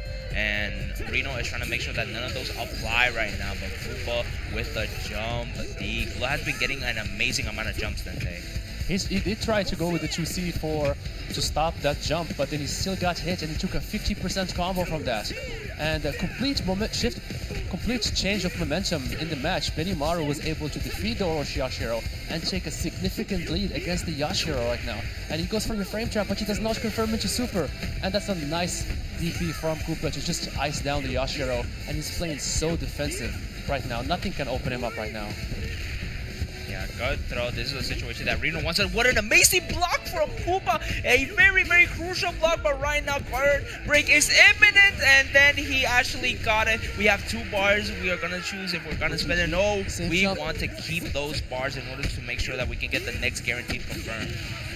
Very nice patience from Koopa. He did not take any risks. Even though he got his guard broken and it took a combo, he chose to just block and not make any stupid decisions. Yeah, but right now, tenemos el comandante, the Hydran right now. Sporticus himself got a upgrade. We got projectiles, we got crossover, but then Koopa has the anti-air that responds to Hydran shenanigans. Great moon slicer, very crucial one. And then the tried and true EX command grab as the anti-air. Yeah, Reno is the one that pioneered that anti-air. That strategy. And he goes for 50-50 and he gets strong. And now we're seeing anchor on anchor. What do you think about this matchup? I think Hydran can have a good time because he can match Isla's pace with the command grab, and then just having the slicer that just covers all the cross-out actions from Isla is very, very important. Okay, good blocks from Reno right now. And then great slicer on the dash up, but then the reversal throw back into the corner, oh my god, that was such a sneaky empty jump below. This is gonna hurt, it's not gonna kill, but it's gonna put Reno in a guessing game. Any hit, any gust of wind will actually send Reno into the to the Shark Tank, right? To the underworld. And this was an insane damage from Isla, one of the most high damaging characters in the game, and that you see hits behind her. Oh, perfect start. Now we actually getting the party started. Pain wheel into the cross, and now it is coolest time for the guessing game. Got a little bit of a health, and no, we weren't able to guess right. Insane comeback from Reno. That's a dire situation, but just like that, he puts you in a 50-50 situation, and he was able to close the round. Yeah, Hydran, one of the strongest characters right now that has very, very low representation, surprisingly enough. We don't see this character enough. And Koopa goes directly to the character selection. That you saw that Shunhei did not work. And he's hovering over the Ash. I don't know if this is a good choice because Reno is one of the best Ash players out there. Yeah, there's only 2, it's Lacet and then him. We're just thinking, yeah, Shunhei maintain just a zoner none, but not. We're going into the tried and true Shunhei. This has been the team that he has been repping and then got him this far. I wonder why he's hesitating over picking the Shunhei. It got him all the way to this stage in the tournament. So I wonder what makes him hesitate picking that character versus Reno. Maybe they tried and played some casuals before and he saw that Shunhei was not up to par at this level versus such a strong character as Reno. Yeah, right now, the weakness of Shunhei when he does not have bar, he cannot do the super dashes towards you. You will get clipped, and Reno is notorious for being able to just do jab, counter hit into like an air, a special, right? He can confirm visually. And Reno also chooses to switch order as well. He's putting the Hydran first that saved him the last match just to deal with the Shunhei. Yeah, Shunhei can't really deal with projectiles. And then also, Slicer just kind of cooks Shunhei for the most part. I think I agree with Hydran being able to do that. And then Shunhei does not have a meterless reversal. He does not have a DP. He does have anti-airs, but it's kind of hard to deal with the anti-airs of this amazing character right now. Ooh! Nice trip card. Okay, we're gonna see Shunhei get going right now. And he stands in front. That was so hard to see which side he's gonna land on. But that was a successful block from Reno. And now he's in the corner, he's gonna be pressured. And then 2C, bro. That is just an insane button. One it's of the super safe. best buttons in the game. Yeah, leads into the 6B, which is the most unpunishable command normal in the game. It leads into so much, but right now, Koopa tried to find the jump in, but no, he only fell into the shake my hand. Cross-up got connected, cross-up again, and then the same side. Oh my god, we are just seeing all X right now. And Reno is playing the matchup so well. I believe we see now why he did not want to pick the Shunhei versus Reno. He knows that Reno knows the matchup so well. He cannot get anything going on this amazing defense from Reno's Hydran. Yeah, and then right now, oh, that jump, he tried to do 5D, but then got clipped by the CD, and then just these jump backs from Reno have been amazing. Tried to do for the, oh my god, he tried to get out of the corner, full screen away, but then an amazing trip card from Koopa, and then right now, Reno bought a play lane, no vamos Cassandra. It is time out, yes sir, now we got a bar out of it. Oh, Reno is taking this home. He looks so comfortable against the shooting and the jump back CD to be able to close it out. That defense from Reno is looking ridiculous right now. The Koopa did not get anything going with the Shunhei, just like he did not get anything going with the Kula in the last round. So far, Reno is dominating the point matchup. Yeah, right now we are just setting up shop, setting up camp. We are trying to get all this zoning out, and then after we run the mix, if it doesn't work, we just go full screen again and then try it again. But no, Koopa just not being able to deal with any of the zoning right now. Reno looking insanely strong. Koopa is just very happy right now to just sit there and build bar, but Reno punishes him for that. Great to see. And then, not punishing the heavy stinger with the DP.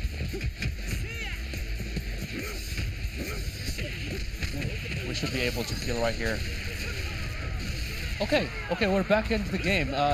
Benimaru did a really good job beating the Hydra, even though it did not look like it was going very well at first, but he was able to compose himself and get the kill. And now we're seeing Reno's Yashiro versus the Benimaru.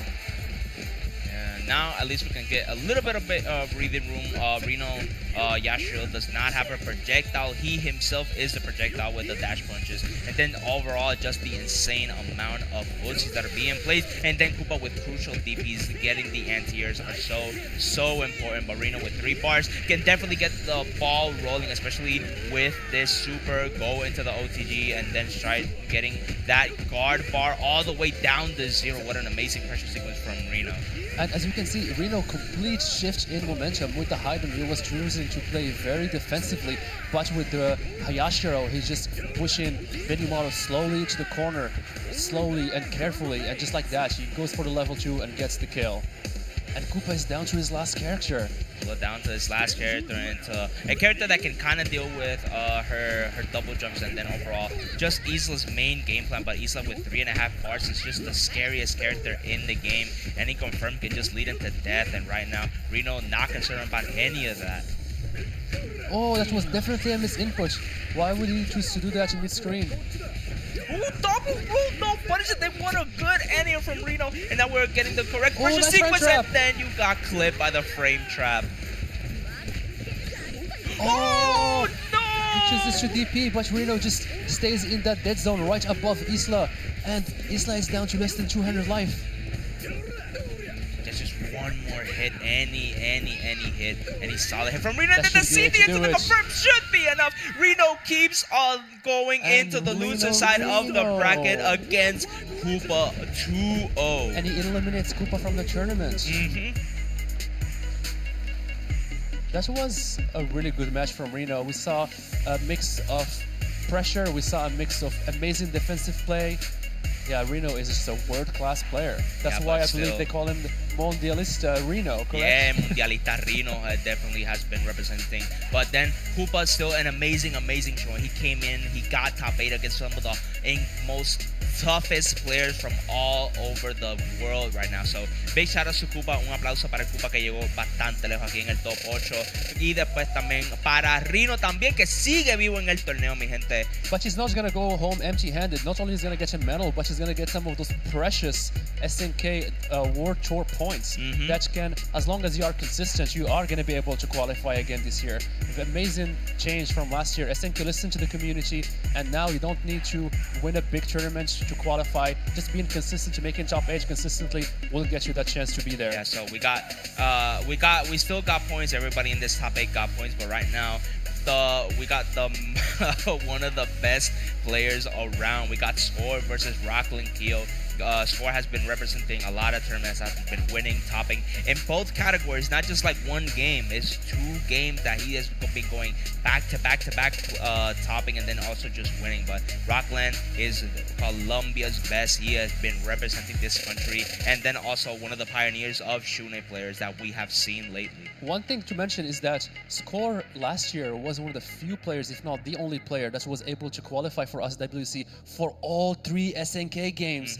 SamSho, Garo, and the King of Fighters. And just this weekend, he got 9th place in Garo. And I know he saw on Twitter that he said that he was disappointed in his performance. He wants that top 8 in all 3 games this year. He is hungry for those points and hungry for that victory. Okay, button check. check, making sure that everything is a-okay. But one thing I want to make sure is to give a shout out to all of the sponsors that have been here today. We got Dreamers Force, Allied Esports, we got SNK that made everything possible. As you can see all the way in the back, we also got the promos. We also got Team Lago and XBF that made everything possible. And then also TNS, Seven Brothers Moving, Amigo Tires, Just Frame. All these amazing sponsors have made this possible. So big shout out and thank you for everybody that made this tournament possible. Do you think Rockland Kyo is gonna go with the Shunhei? Because I feel like this weekend he did not play him much. He chose to go with the Sylvie instead. No, he's subbing him out for Iori most of the time. Yeah, Iori points, and Yes. he picked up because I believe he used to use Iori Anchor, but now he switched out to Sylvie Anchor and moved Iori to points and dropped Shunhei altogether. Yeah. But right now, also it's just the character unfamiliarity, the uncanny valley of just seeing Billy on the screen usually just shakes up people. Do you think Score is gonna go with the Billy? I'm pretty sure he's going to go with the Billy.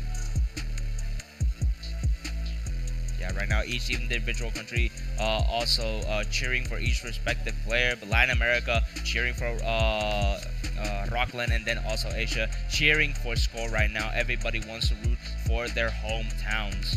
Is this the last match of the losers lower This is bracket? this should be the last match of losers. This is losers semifinals if I'm not mistaken. Yes, it is losers semifinals. Oh, losers 8. Sorry. Yeah, mentioned that at the top. Alright, we are done with the button check. Let's see what the players are gonna go with character-wise. I definitely expect an Orochi Yashiro, Shizuru, and possibly either Billy. Can't remember what other characters that Score has under his belt.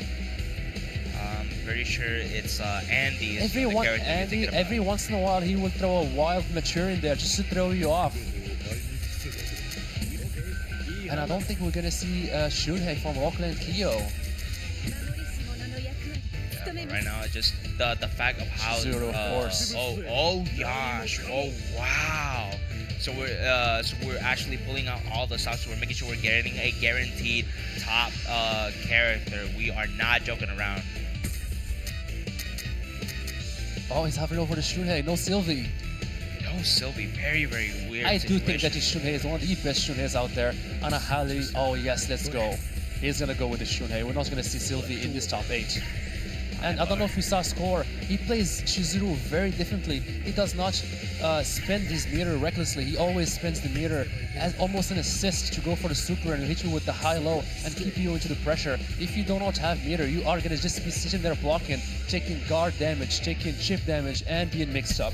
Yeah, but right now, all of that is to be seen because right now we also got our losers 8th Score versus Rockland. This is going to be a very high intensive match right now. This is a battle of countries too. These are one of the last representatives of each country right now, and if they lose, they get sent home, y'all.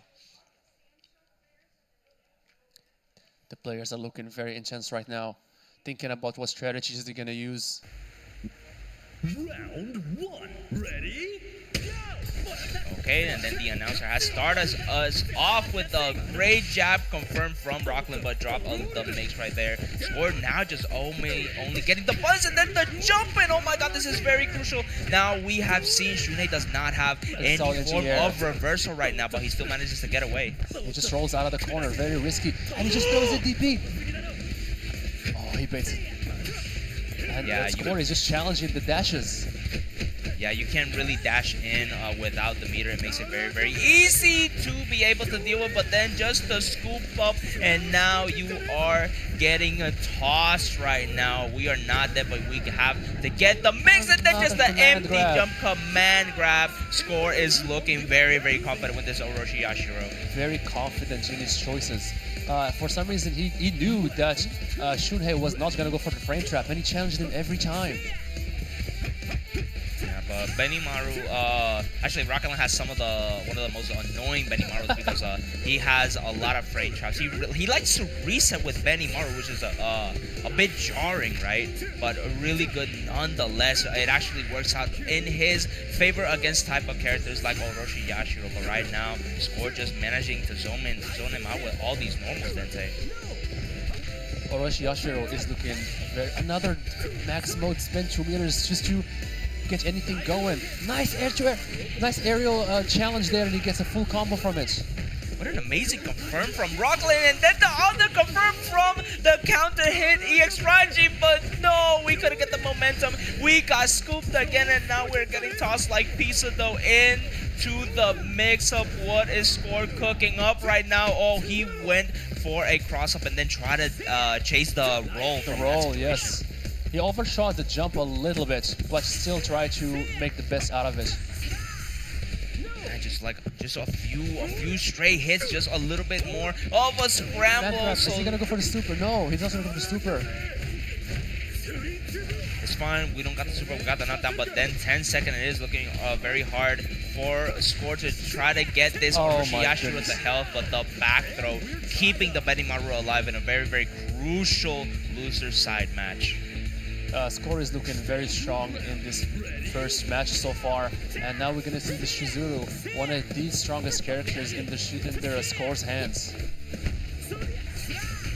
Right now, Rockland familiar with the Shizuru, he does have a partner that he can practice with, and then this confirm should cement it all. What a really, really good confirm from Rockland's side. Now we just gotta get a little bit more for it to get the quick finish on the 2C anti-air attempt. Rockland is just so good at recognizing the situation, and then the sweep into the corner right now, just not letting Shizuru get anything started. This is looking very, very good for Rockland. Rockland Kyo is doing an amazing job making Shizuru do absolutely nothing in this matchup. She did not get anything going other than just a few normals on his block. My God, it's weird to see Score not being able to control the pace of the match. Rockland is just shaking things up right now. Oh my God, we're even moving through the projectiles. We have been not being able to see a lot of people try to deal with the zoning from Hyder right now. We're getting stray hits, all punishes, and then the command grab. You cannot be turtling against Rockland, and then the punish on the slicer. That's a strategy I've seen Rockland Kyo do, is just using that stand light kick just to push himself a little bit away from the grab range. And just like that, she might be able to finish this right here. And then the TK Rising to close it out. Rockland taking the first point against Score right here. Oh my God, are we about to see an upset? Rockland Kyo, Benimaru just struck the whole team of Score. The Hyder and the Shizuru were not able to do anything in that match. Once the Benimaru showed up, he showed why he is so strong, just completely icing the momentum of Score. Man, what an intense match. You can even see Score there. He is looking rough. He is looking shook to his core because right now Rockland is so locked in, so ready to take this game, this match for himself. I was expecting Score to take a breather, slow down a little bit, but no, he goes instantly for a rematch. I feel like he thinks that he can still win this matchup making no adjustments. Yeah, but then Rockland has just been weaseling his way out of the corner every single time with the rolls, and now with the amazing pressure sequence. We got the trade, but it's still in Rockland's favor. It is looking very, very good, Dente. Last time we saw the Scores chooses the close C to challenge the dashes, but now he's getting mixed in the corner.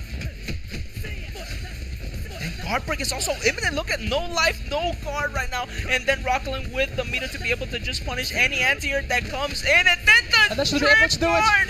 Yes, sir. Completely different round than what we saw in the last match. Score was dominating with the Orochi Yashiro, but now Shunhei he didn't do anything wrong. He was able to mix him, get the combos, get the hard knockdown. Just amazing round. And then right now, He's gonna go for the Sword. super. He notices that Rockland Kyo does not have any meter. So look at his guard bar. He's about from one string. He was able to almost break his guard.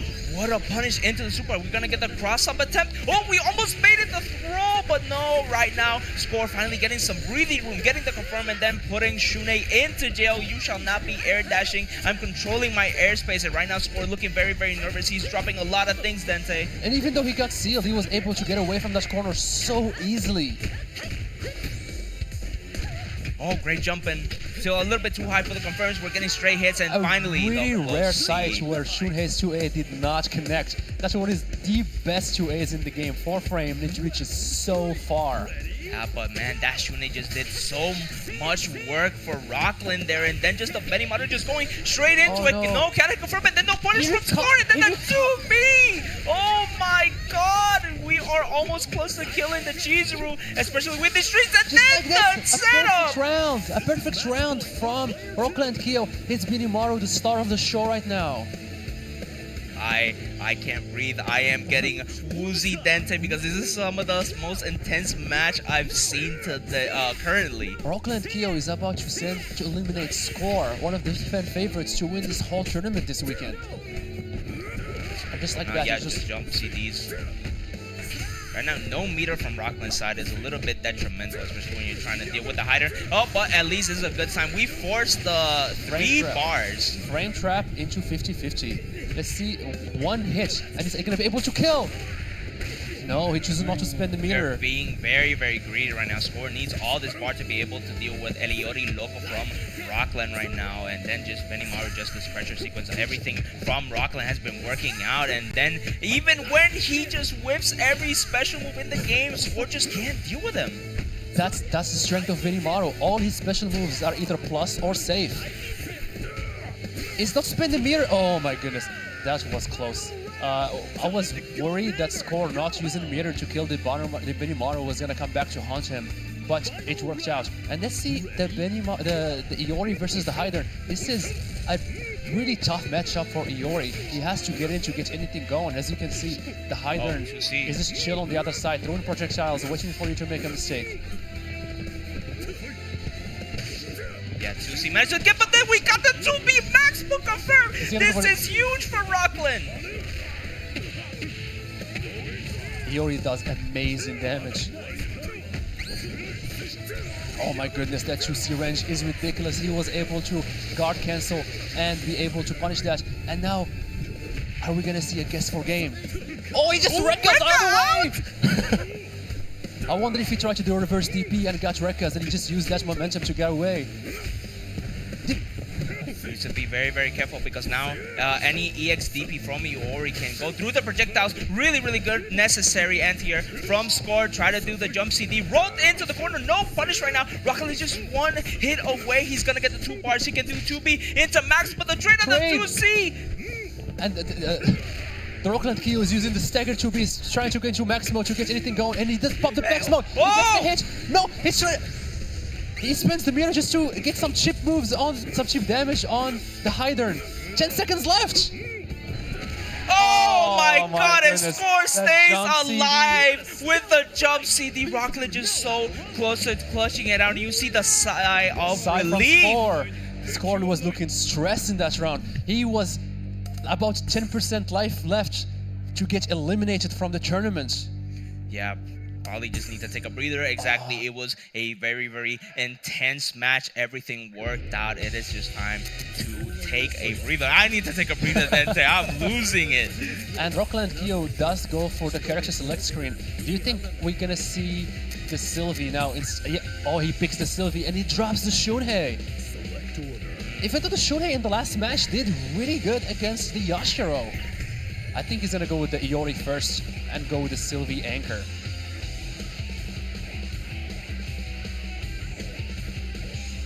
And Score is really taking his time. Yeah, right now the order matters heavily. No, Oh, he goes went with Sylvie Sylvie first. point. Oh, these are some very crucial decisions from Rockland to be able to switch up the team order when Sylvie just does so much for his team with R. Exactly. And he chooses the Sylvie matchup versus Orochi Yashiro. I wonder what he's thinking. Hopefully, we can see why he decided to make these choices and choose the Sylvie first, even though usually she is considered as one of the best anchors in the game. She does insane damage. Round 1. Ready? Go! Alright, starting off with just like the backdash and then score, doing a little bit of the dash buttons to be able to just like not commit into the dash and be able to react to what's coming. But Jump CD doing a lot of work, and no, what a miss input! No, this is not what Rockland needs right now. I believe he tried to do the staircase to get some plus frames, but instead he got the DP. This is a disastrous start from Rockland Kyo. He just took 50% from 2 simple mistakes. Yeah, and now actually Score doing some hitting tech. He does not dashing confirm up. the accordion into the the EX step kicks and get the combo going. Yeah, right now it is looking very, very rough. Oh, we actually got the anti-air there with the lightning and then try to air to it. But right now, Score is looking like he has downloaded Rockland Kyo's information right now. And then with the tossing, I think this should be enough damage to close out. Yes. I think the Sylvie so did not do convincingly. anything this last match. I think the Shuhei was doing so much better. But that was unfortunate. He got a couple of mistakes, and Score was able to capitalize on them and get to the Benimaru. This is exactly how the first match started, and still, Rockland Kyo was able to make the comeback with this insane Benimaru. Let's see if he's going to be able to do that again. And right now, just calling out Scores with the anti-air version of the right Jinken right now. I don't see anybody use the air right Jinken like that. Yeah, you have to sweep it in order to be able to deal with it, because even if you dash in, it'll just connect sometimes too. And the Benimaru is already doing a lot better so far. Yeah, this should get dead, Yash. Benimaru was able to do a quick hook of Yashiro. He took minimal damage. This is what they call like almost like a perfect, because he's gonna get some life back. Yes, it is basically a fresh start for Rockland Kyo. We have 2 characters each, almost the same amount of bar. See right now, Rockland Kyo with the amazing jump B right now. Score has been trying to get the anti-air started with the 2C, but just have not been working out, and then just letting Rockland Kyo be in his face. Susuli actually working out. We are getting a lot of stray hits, and then the jump B, but no confirm right now. Rockland is still just doing a lot of health damage right now to Score by just these stray hits, Dente. And he misses play. Oh my goodness, they're going to 4D max mode. He's gonna get the seal, of course, with the seal. OTG, safe jump. And he spends the bar and get out. And he's gonna wait a little bit until the seal goes away. Oh, what a knee confirmed there. And right now, a lot of Another backdash from Score. That could be detrimental, especially if Rockland just keeps chipping away at himself with all these.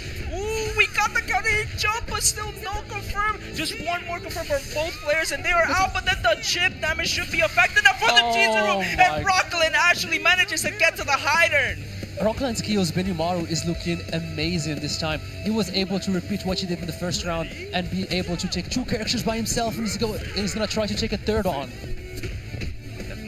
There a second chance, and then the second DP. Yeah, we are not letting Score get anything started right now. Our guard bar has gotten a little bit chipped down, but now we are just getting it back with all this amazing neutral. I think Rockland has been some of the best movement right now. He very clearly knows how to play against Hydern, and right now Score just looking very, very rough. He cannot get the hit. He can't get in. Now we started to use the meter. Nice DP to bait the jump from Rockland Kyo. Everything is crucial right now. Nice patience from Score. Yeah. He's able to close the round with that EX slicer that hits on both sides. 6 frames, amazing reversal. Very important right now. Neither player has enough bar to get to the maximum confirm, and then Rockland sitting pretty healthy right now. We need to be very wary. No, we thought it was gonna cross up, and now into the full combo. Now Rockland is in the mix-up. Guess for. He guesses right and is able to get some space away from this monster's hider, and he gets the 2C counter hit into EX into Rekka's, and he tries to get to punishes the roll, but it's just a little bit too slow. 2C, yeah. He's now hitting Rockland. Iori while he's jumping in the air. Oh, and then the 2C to punish, and then Score takes it out, and Rockland is sent home 2-1. What an amazing showing from both players. Oh my God. Sí, aplauso, mi gente, aplauso. Amazing performance from Rockland Kyo, but Score, being patient, was able to close out the round with this amazing hider, just taking his time, punishing every single jump, and the 2C was working wonders in that last round. Yeah, but right now, Rockland still made an amazing showing. Switched teams twice, the order, everything, and he tried to make it work, but Score was just too good and then made the crucial adaptation. It has been some of the best matches we've seen all night. Probably one of my favorites so far. Yes, Rockland Kyo it was so hype seeing that Benimaru make so many comebacks. You would think that Score was just gonna run away with that point victory, but Rockland Kyo's Benny was able to do so much work and always bring it back to the last anchor on anchor position matchups. Yeah, but still, the one who is being sent home is Rockland Kyo. Shout out to him, and then also shout out to Sport for the amazing set. But now we are looking at one of the classes. We are looking against Reno versus Violent Kane in the losers quarters finals.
And now we are approaching the losers quarterfinals right now. VK versus Reno. This is going to be an intense match right now.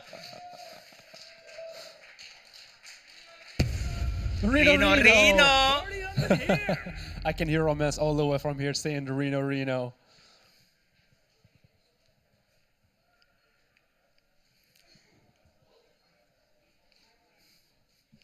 Very, very quiet right now. Everybody is nervous. Everybody is patient. The players are holding their breath right now, really focusing on what's going to happen in this amazing match coming up right now.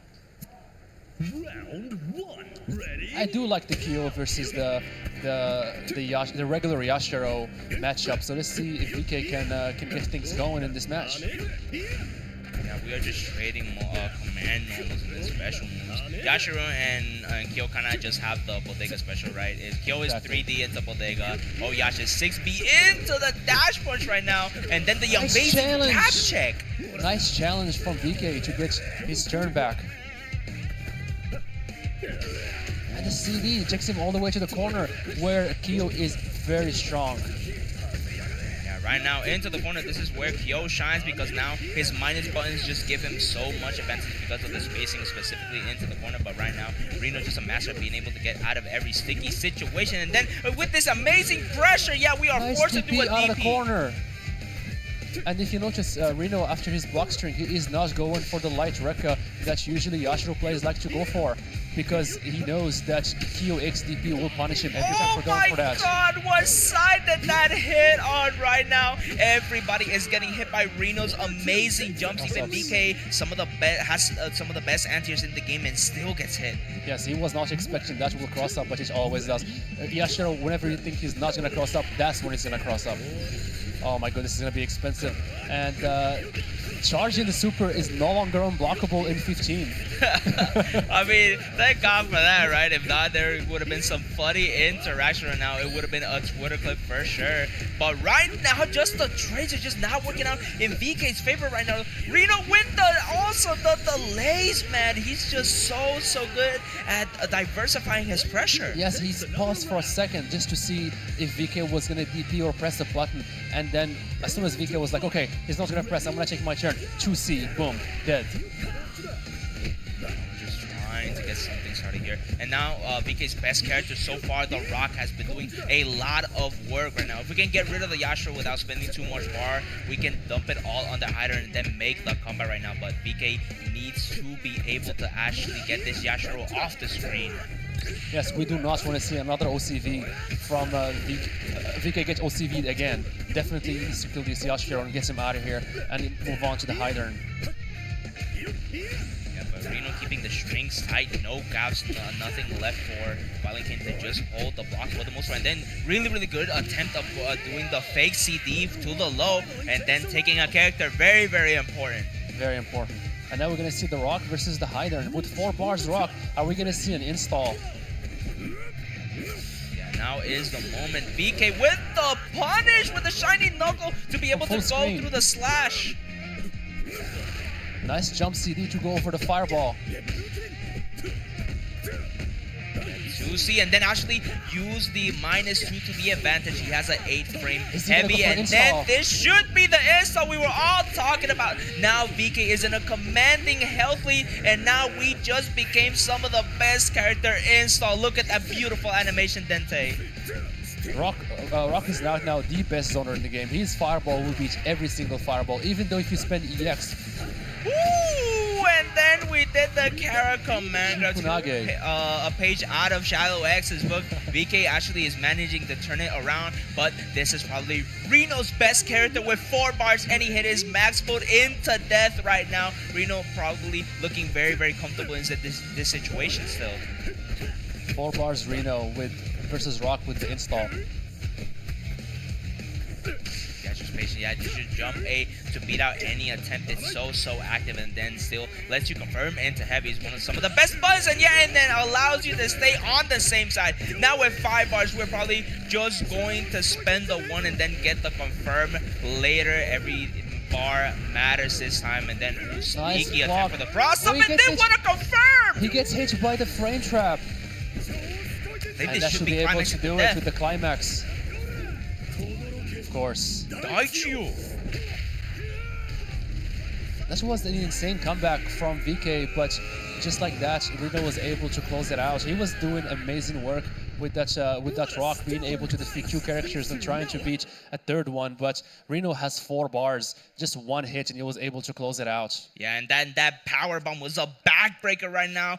All your spirituality, your sensuality, everything just went out the window right now. You might need a chiropractor after that powerful climax. Right now, Reno looking very confident, even when VK was trying to make a big comeback now. Exactly. But so far, I feel like VK, we have not seen his KO or his K-Dash do much work in this top 8. Rock is the only character kind of fighting back.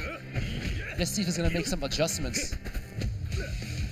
Oh, we are just whiffing buttons right now. Bs. Yeah, this is a 3rd strike, just Chun-Li whiffing the button and then try to charge the bar, but no, only whiff special to give you meter. Ooh, great, amazing EX record to make sure that Reno is safe and then finally caught some of the mix. We are diversifying the pressure right now. This is the VK special, the download on the player right now. Reno is unable to get out of the corner and these overheads have just been destroying him right now. Yeah, we saw VK go between a variety of the high Rekka and the low Rekka, and he was able to throw off Reno's block confidence. He was blocking high-low, he was not reacting, he was just picking an option and sticking with it, and it did not work out. And just like that, we saw for the first time in this top 8, Q take a character. Yeah, and then right now, all these loser sides of the matches have been just tied up games, very, very close games right now. Each player knows that they are going to be sent home if they lose in this situation, so they are giving it their best, and then the good old 2C into 2C. The classic Hydern works every time. Oh, he stays in front. I was sworn he's gonna go in the cross up right there. Ooh, but that time he did do the cross up, the patineta, the slider right there. Actually managed to get the cross up, but let's see right now. Violent Kill still alive with the kill. What an amazing EXCP right now. And then the 2C whip, but Reno just always ready with that throw. And oh my god. VK hesitated for 1 second, and with that 1 second he was able to get grabbed by that one frame KOF 15 grab mechanic. And then right now, that should be able to deal with most of Hyder's shenanigans, especially when it comes to the zoning. And then we are starting to see that, yes, Reno has not been throwing out any other projectiles. We know that any EX slide could do it, but right now, none of this is going to happen if Reno is being, getting VK to be put in the blender. Yes, he gets hit by the close D that is a low, and he caught him standing or trying to check a grab, and just like that, he took 50%. He did block on the right way to not get mixed up to that, and just like that, a slight delay at the 5D being a low is so strong. Yeah, meaty. Yeah, that was a meaty setup every time. You cannot roll forward. You cannot roll back. It will just hit. And this is the second time we saw VK try to go for that cheeky EX slide, which has armor to go through the fireball, but Reno was waiting for that. He knows this matchup really well. We've seen the situation before, VK. With the same situation, the shiny that goes straight into the climax. And this time, are we going to get the insult? Of course we are. Look at that beautiful animation. And now we are probably one of the best in the game. Right now into the Kara command grab. They're going to get the hard knockdown, the fireball, of course. Oh, too far from the corner to get the follow-up OGG. And just look at that. The fireball now beats every single fireball that he's doing. On top of that, he has the shiny knuckle. Crucial block. Oh, but these amazing anti-airs from Reno right now, clearing all the air. This is a air-free space, a rock-free air zone right now. Reno is playing so patient. He just chooses to play full screen away, throwing fireballs. Even though his fireballs will lose 2 rocks fireball, it's okay. At least he's gonna take 1 fireball damage and just keep EX slicing you each time you try to jump on him. Yeah, but now Reno needs to make sure because he can't really block any more of those fireballs. Chip damage could be a sequence. Then what a dash-up throw! And we're down to the last 20 seconds of the timer, and we're seeing the buffs to Hydern being able to cross you up in the corner using the slicer. Ooh, counter hit confirmed, no dice, and then the cross up, and now Reno actually manages to take it 2-0 against Violent Kane, staying alive in the loser side of the bracket. What an amazing match from both players, but BK sadly going home. Un aplauso para ambos de los jugadores, mi gente. Amazing job from VK. He looked like he was trying the hardest to navigate against the Reno's Hydern, but the Reno's Hydern is so evasive. You cannot get in on him. Each time you try to jump, you try to do anything, that EX slicer is ready for you, and you're back into full screen away, back to dealing with the CDs, the 2Cs, and the slicers. Yeah, and then very important is that we noticed that VK did start adapting, punishing all the fireballs, getting the installs, and then just beating Reno at his own game of just trying to abuse normals to get the spacing, right? But also Reno just started getting all the anti-airs in. Yeah. All the slicers were hitting, all the 2Cs, all the crouch unders, everything was just working out for Reno. Exactly. Reno defensively was looking very strong. As soon as the Q died that first round, that's it. The guessing game was over, and it became all neutral. And the Reno's neutral is just so strong. You cannot just freely just get it on him. Using the Farpies with Yashiros, using the 2Cs and the slicers with Hydern. Just very hard matchup to deal with. Yeah, but right now the hardest of matches is coming up next because we got Score versus Lokov. They have been seeing each other for a good minute in Fatal Fury and now in KOF. These were actually the two most looking forward to win, right? These were the two favorites to win. The Lokov or Score? Yes. Yeah. And I believe Score is the only Japanese player in this top 8. The only other Asian player we have waiting in the winner side is Matt KOF. And Matt KOF looks really, really strong. Especially with Rugal just counterpicking every character that has a very abusable jump. Yeah. He made that Neж look insane with the combos and the dive kicks. The dive kick reminded me of that character from KOF 14, just always just diving on you and just being safe. But right now, everything is on the line for both of these players right now. Scourges has been an amazing showing right now. A little bit sad that he could not get into the top 8 of Fatal Fury. Definitely put him down, but right now in KOF, it seems like his spirits are up. You know what? He already made 2 top 8s. That's enough for him. Exactly. Let's give another players a chance to show us what they can do. Yeah. Do you think we're gonna see the Billy this time? Because last time, so far, every match we've seen some score, he just picked Oriyashiro. Yeah, and then everybody is quiet. This is the calm before the storm, y'all. So excuses if we are taking a little time, our breath, making sure all the buttons are correctly, because oh my god, this has been stressful for everybody involved. Exactly, I believe it was Score who has requested the button check. Yeah, this should be a button check. Yeah.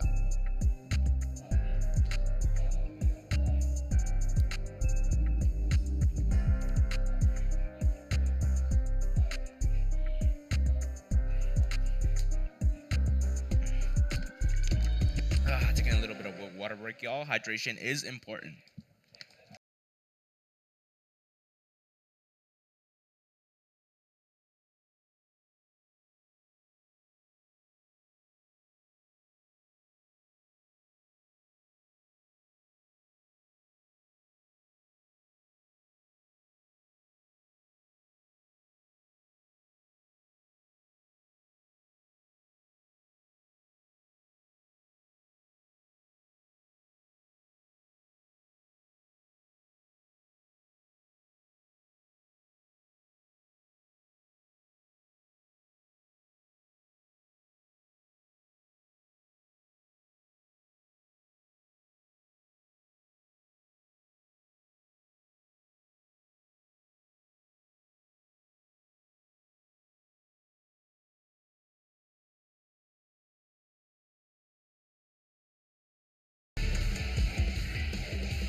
So nerve-wracking, just the silence that has been able to do. Everybody is always looking at the match, not being able to know what is going to happen. Oh, it looks like he's hovering over the Billy. Yep. Now we're going to be hearing Pikachu all day, every day. The Billy is broken, el Billy roto all day, every day. I wonder what order Lokov goes with, and he picks Rio first. Let's see. I think actually Billy does a really good job against the Rio. But right now, we want both players to do a good job, because this is another losers quarterfinals. This is 2 of the best. These are the 2 favorites to win. This is going to be an intense match tonight.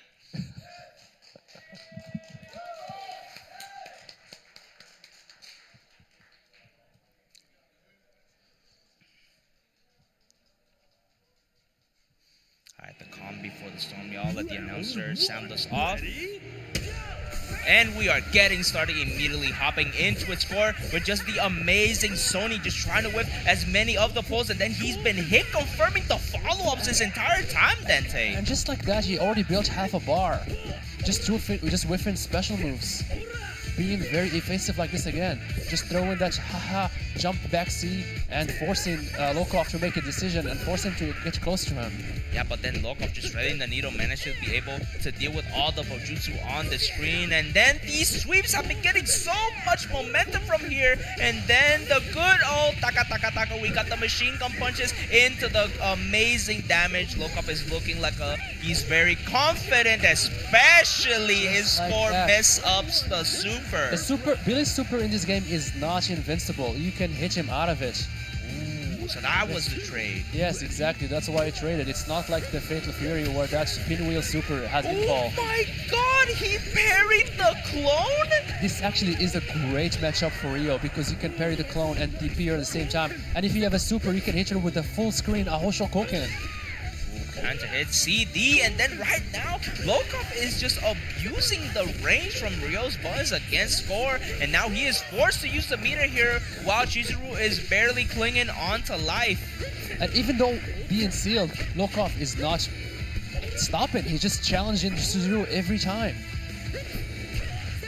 Yeah, Shizuru's very, very good for catching whiff punishes. And then the EX Fireball to just close out the gap. Just a few more of those and it should be ends. And then, ooh, we got the parry on the high club, but still no confirm. And then just Lokov just one gust of wind, just one scrape away from dying Oh, here.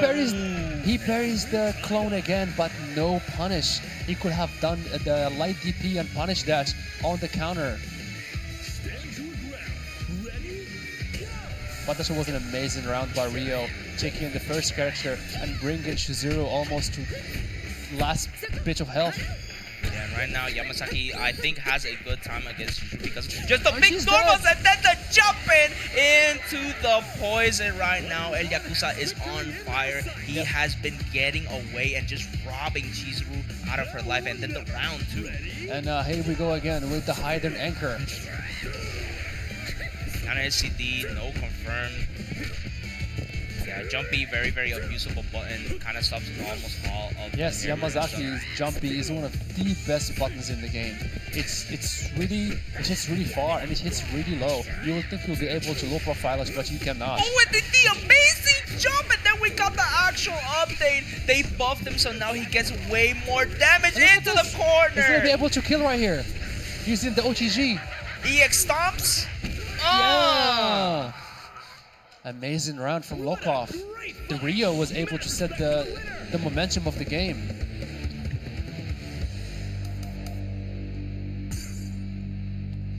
And then Yamazaki was able to just come in and then within 2 hits being able to close out the first match. And one more time, score is 1 game away from being eliminated. And immediately he goes to character select and I believe we are not going to see the Billy anymore. Oh, what? He goes for the Billy again.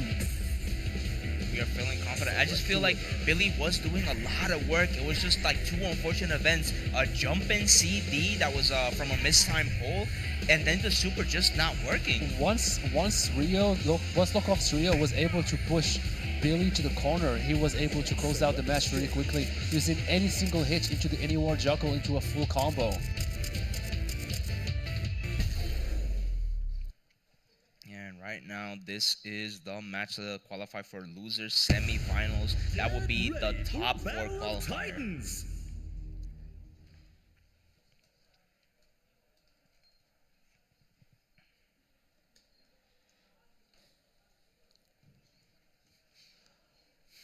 Both Everybody players take a breather. Yup, really very focus on the nervous. game.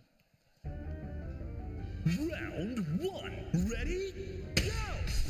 Time to get back into it, y'all. Right now, Lokov head on a point, but then Score is no slouch of being in these situations. He has come back before, and right now his Billy is trying to get Nice something started. But challenge. what an amazing DP! And just like that, Score pushes himself into the corner and he's getting comboed already. He chooses to not to spend the EX and waiting for the... Ooh, he goes for the advanced strike, but Score does not bite and does not check.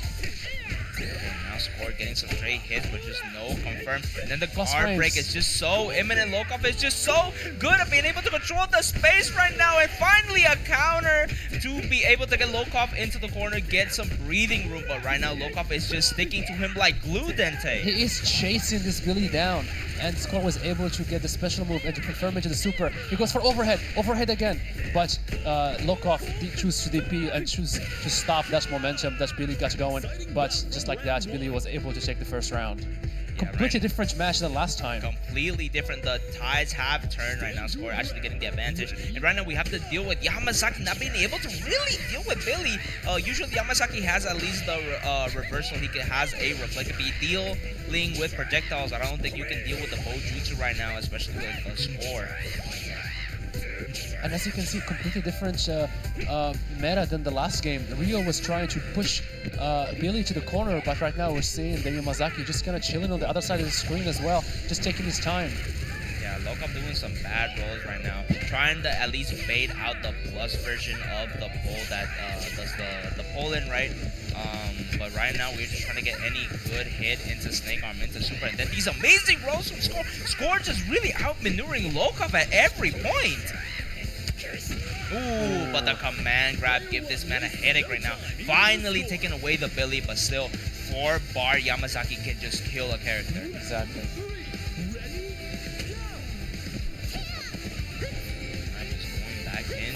Yamazaki, I think, has a good time against Snake Arm, and then the EX Snake Arm can catch all the clones going up. We got clipped by the sweep, but at least we did not have to deal with the clone mix-up at all. And then the Shatter Strike into the confirm. This is going to be Poison Super into the corner. This is looking really good for Lokov right now, Dente. 50% from one combo from Shatter Strike.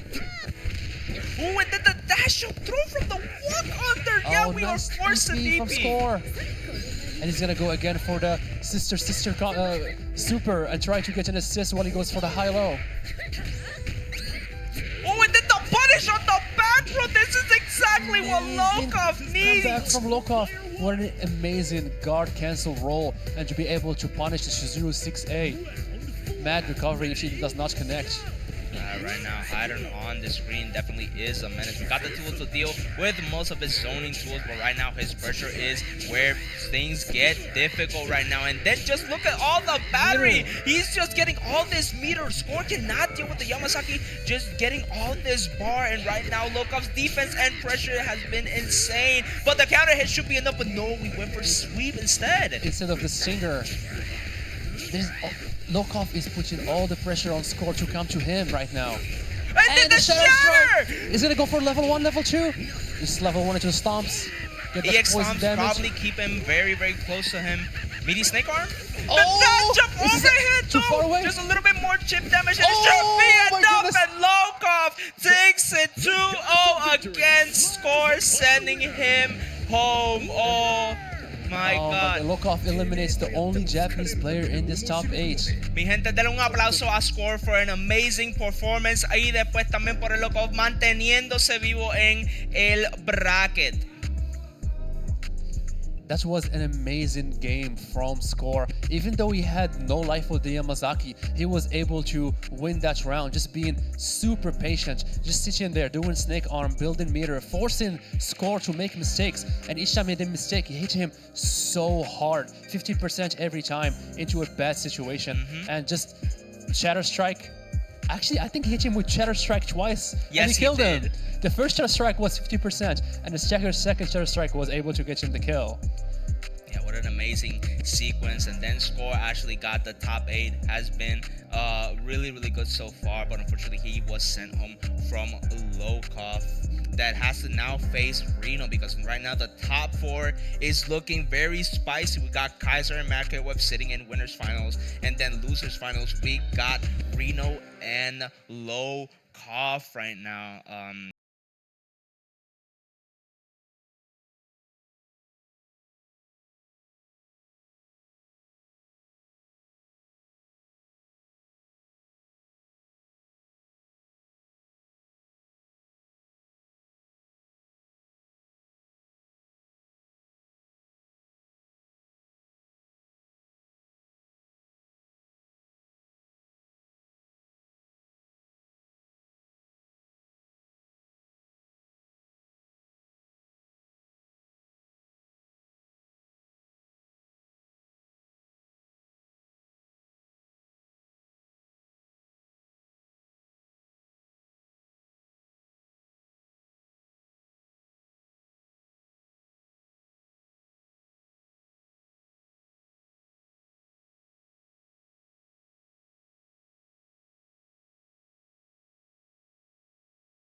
And if you actually are looking forward to coming next year, please make sure you can actually follow this same Twitch channel that does tournaments every online tournaments every day, right?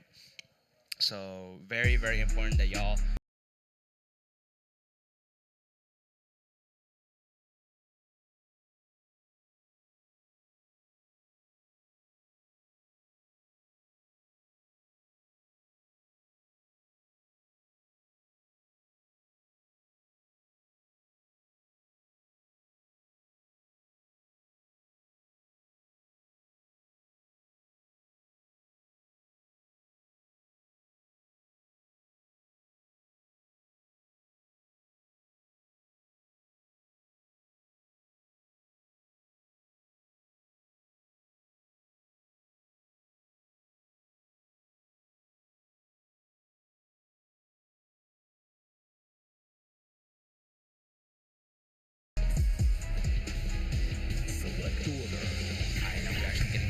started. Now we got Kaiser versus Mad KOF here. We're finally getting to the winners finals of this big bracket. This has been some of the most intense matches we've seen so far. This is going to be the most intense because whoever wins here sits comfortably at grand finals, just one more set away from taking the entire tournament home. This is going to be on fire right now. And I'm very happy to see Kaiser making it this far into this tournament. He's one of my favorite players to watch, very dedicated to his team and pushing them to the absolute limit.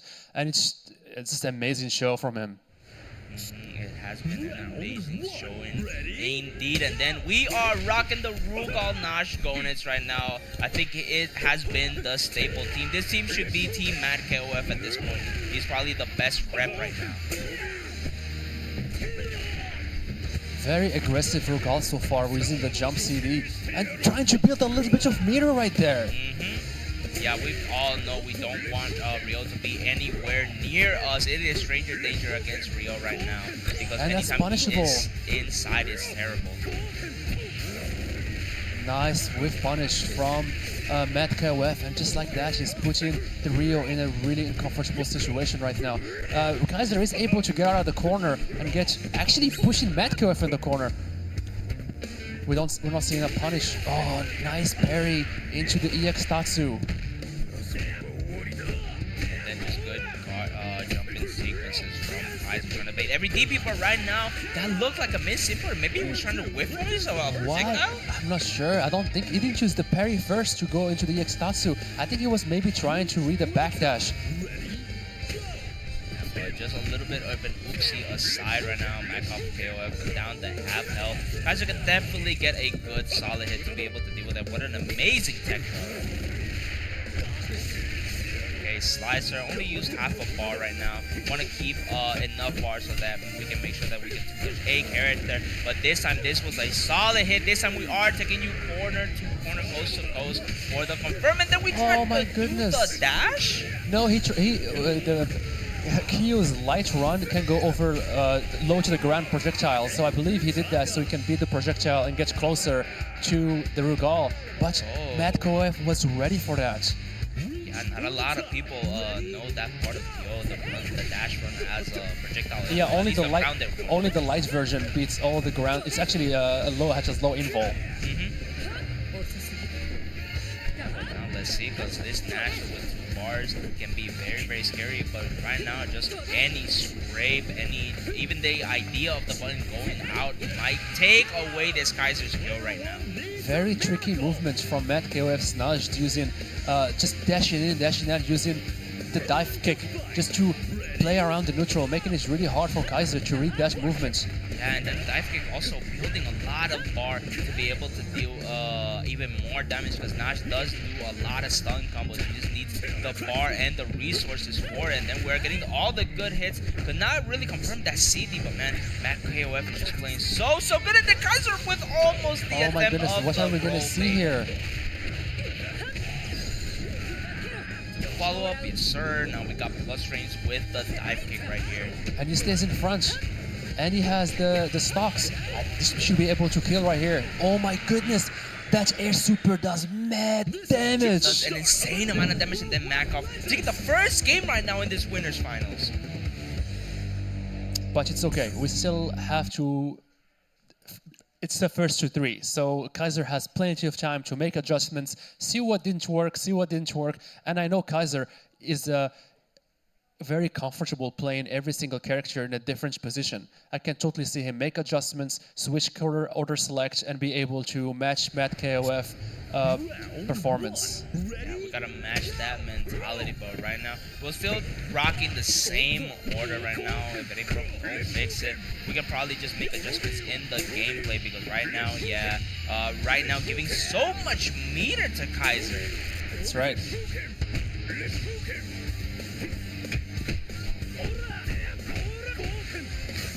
Yep, now we're actually using the benefits of getting all those parries. We use the meter to be able to use the EX projectile, but right now, this backdoor situation into the corner, into the safe jump. It is looking like Mad KOF is trying to get a guard break against Kaiser of all people, and then the dash up blow did not work Nice out. challenge from Mad KOF, and his Rugal is looking ridiculous right now. No EX Tatsu from Kaiser, even though he got the 3 lights hit confirm. No confirm, but Nice. this time the run up heavy Anywhere should juggle. be able to confirm, but no, we're only using half a bar. He does not go for the anywhere juggle, instead just goes for a EX DP. Interesting choices right now, but still leaving Rugal alive is just a bad decision every single time. And then Matt KOF is making Kaiser pay for it because my- now the bar that he tried to save was wasted on the Exactly. DP Super. Exactly, and Metcalfe was very patient, just spaced the DP and was able to close that round. It is looking like this Rugal is just like a contender for being just. We might need to pick the tier list after this session. He goes for the plus frames and he catches Rugal trying to move out of the corner when he just gets smacked down. And then even though he tries to reversal, the new mechanic of advanced strike is able to beat any reversal you do. And it gets you plus frames, the edge gets your meter back. But look who's here, Nesh with 4 meters. Yeah, bro, but then the nasty mix Oh. from Kaiser. Oh no, we could have done the 5C in order to be able to at least combo into the hotcakes or the bodega, but right now just this knockdown is enough because look at that guard break and then the guard roll towards the backup. But no, you will not skip neutral with the EX flip kick there. And then now Kaiser's looking mad comfortable right now. Nice light string from Nesh right now, and it's even though Nesh is about to die, he chooses to spend 2 meters and just confirm that kill and get her out of here. He does not want to deal with her anymore. Yeah, because right now Gonis can do a lot of damage with the bar, but I feel like Kyo can just deal with most of the neutral, especially like the random jump-ins. And here is Genetz, one of Matt KOF's strongest characters. Ooh, but yeah, the Nice third cross-up. cross-up attempt We're gonna is take it back. always the one that gets you. And one thing to point out is Kaiser has one of the stylish KO combos out there, using the advanced strike, using the jumps, 2C, and just keep his turn going. Look at all that damage he did with just one bar and ended up in the knockdown. And then Kaiser actually getting all the frame chops he needs right now. And then this is the 50-50. left right that you were talking about. Ooh, but we try to punish He him just with rolls out of the 5D. way. Nice block on the low Rekka. But look at this, Matt KOF is down to like 250 health. This should be able to kill the Kyo though. But still now, 4 bars still. We get only a little bit of health back right now for the Gonis, and then we know that Terry just does a lot of damage with the random burn knuckles, and then any of the EX confirms like that, that was still plus. This is a good position for Cherry to be in. Super! Buster Wolf! And just like that, Kaiser is able to equal out this tournament so Yeah, far. tying it up 1-1 is an amazing feat right now, especially in the winners finals. These have been the best. I told you it was going to be the most intense match because all the marbles, this is for all the marbles, sorry. All the cards are on the table. See, Both- I'm just yapping right now. I am so nervous. Both players are really hungry to be on that grand finals winner side and not have to go back and win twice. Just do it now and move forward. Yeah, and right now we are seeing the reason why Makov has the Rugal in the first place. Great DP to stop just a pre-jump pressure from Miro. That double trade right there with the Kohoken and the laser beam. Safe Auto combo, yes. And it does really good damage to the guard meter as well.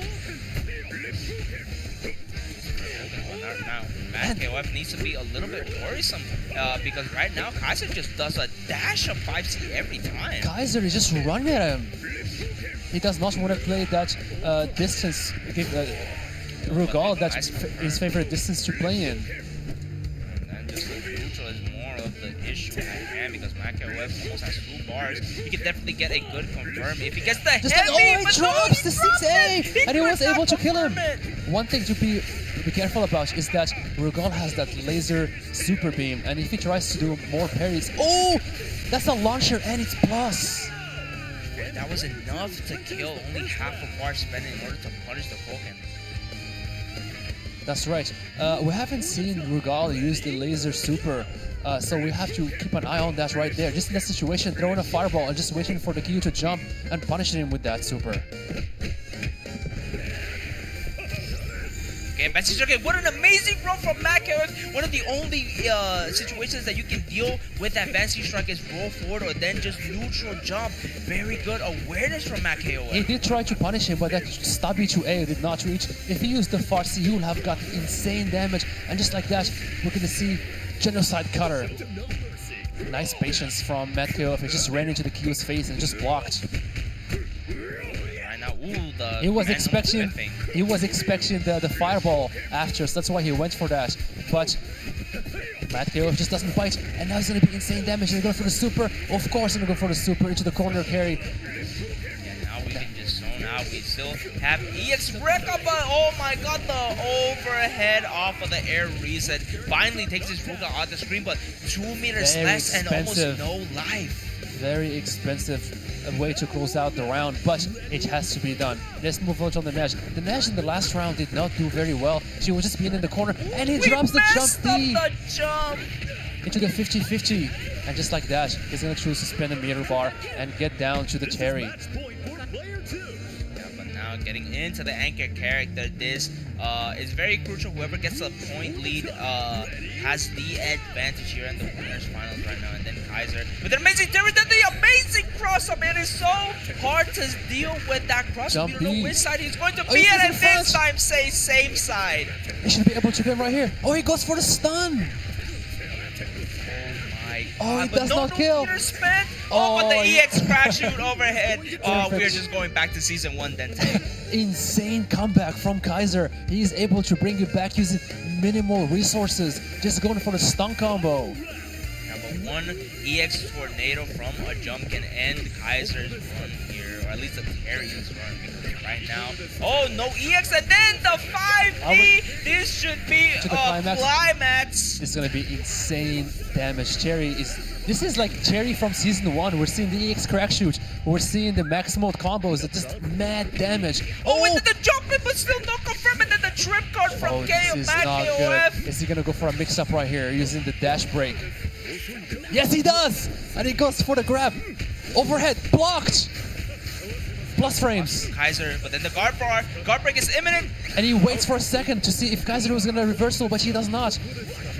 This jump can be crucial. 1 DP, great sweep. Now we are putting back AOF and just One taking more all hit. these fireballs. Frame trap blocked. One more hit. One more. BX Oh, Burn and Burn Knuckle Nice. actually takes it. Insane comeback again from Kaiser. Kaiser's Cherry is looking ridiculous. Even though we saw the Kyo struggle, spending 2 meters just to get the kill and then dying shortly after, Kaiser's Cherry is just looking ridiculous in that anchor position, doing light work of the Nesh and being able to neutralize the Gennets.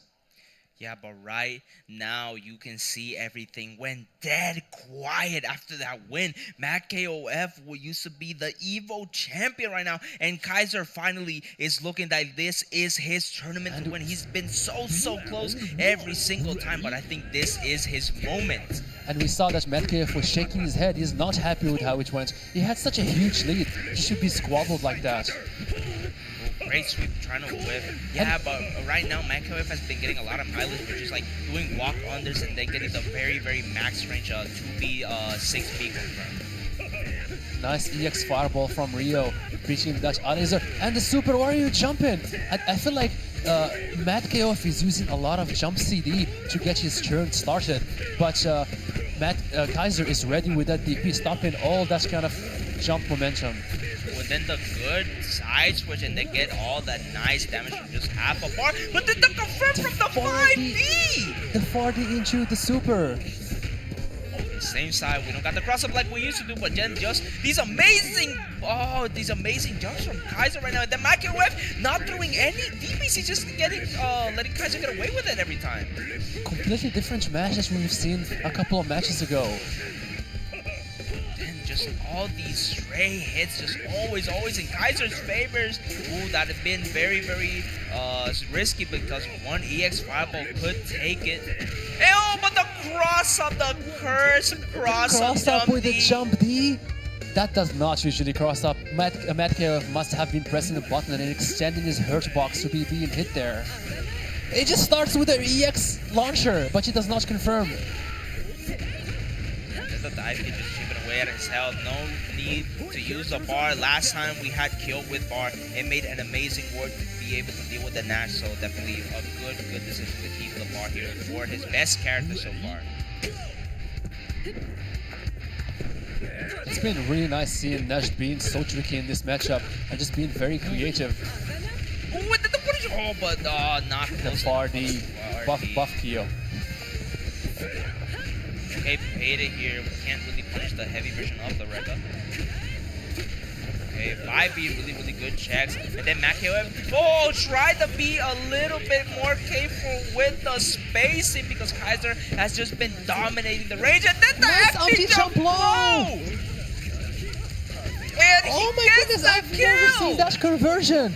Kaiser is just so stylish with his combos, always showing us something new, something that he discovered in the lab. And 4.5 bar going though. And Mad KOF is down to his last character. Forcing the bar here is actually advantageous for Kaiser. And just like that, 50% is gone. What's the mix-up right here? He goes... Oh! No, that's punish. He could have done a lot more. But we did punish the with 5C, and now we should be able to get the safe jump here. Great use of the CD. Plus That almost frames. looked like it was going to hit cross up. The guard break! Guard break! They should be able to finish it right here. Using the super. This is it. No! The XDP, that should be able to finish it, yes. And Kaiser goes to grand finals, sending Mad KOF to the loser side of the bracket. This is his tournament to win today, folks. Kaiser is just looking so dominant right now, making the right adjustments and adaptations to match Mad KOF crazy style of gameplay and being able to take it. Exactamente. Y después un aplauso para ambos de los jugadores que le han dado su Winners Finals.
A very close match.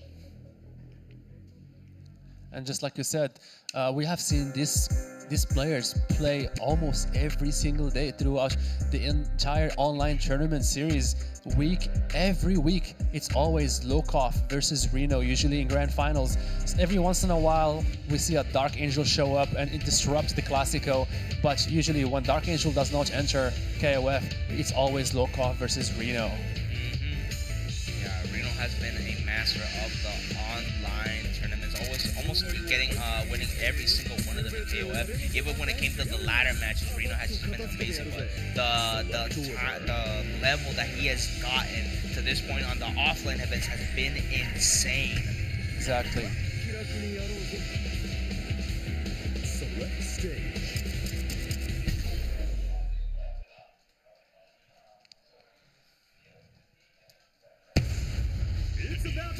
And this is the order we're choosing to go with. Yamazaki first instead of the Ryu this time. Yeah, he's trying to match up with the Hydern.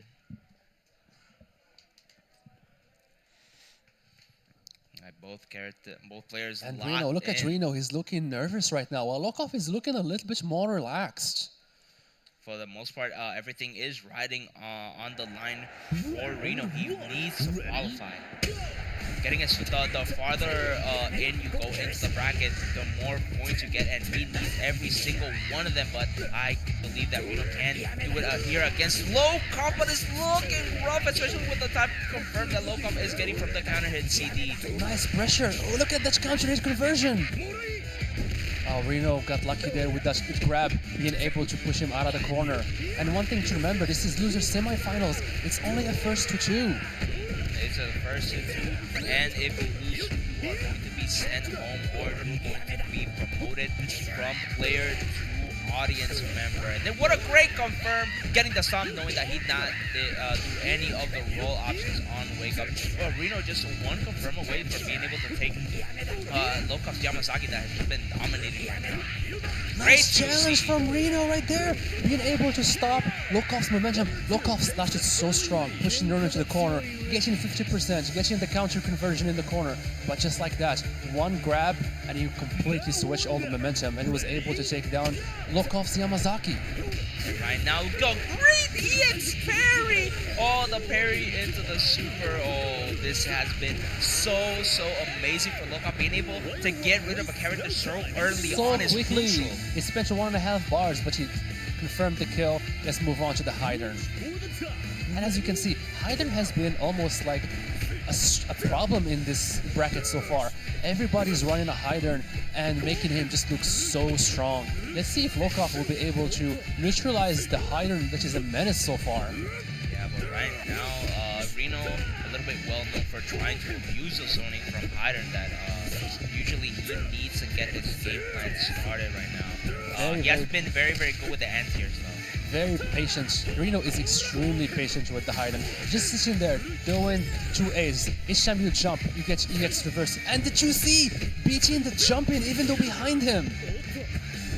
And the dash throw, yeah, Reno's strike throw game has been some of the best we've seen tonight. Oh, we try to walk under it in the 2C, but this time, rare instance that the 5D The close does not D- connect. Exactly.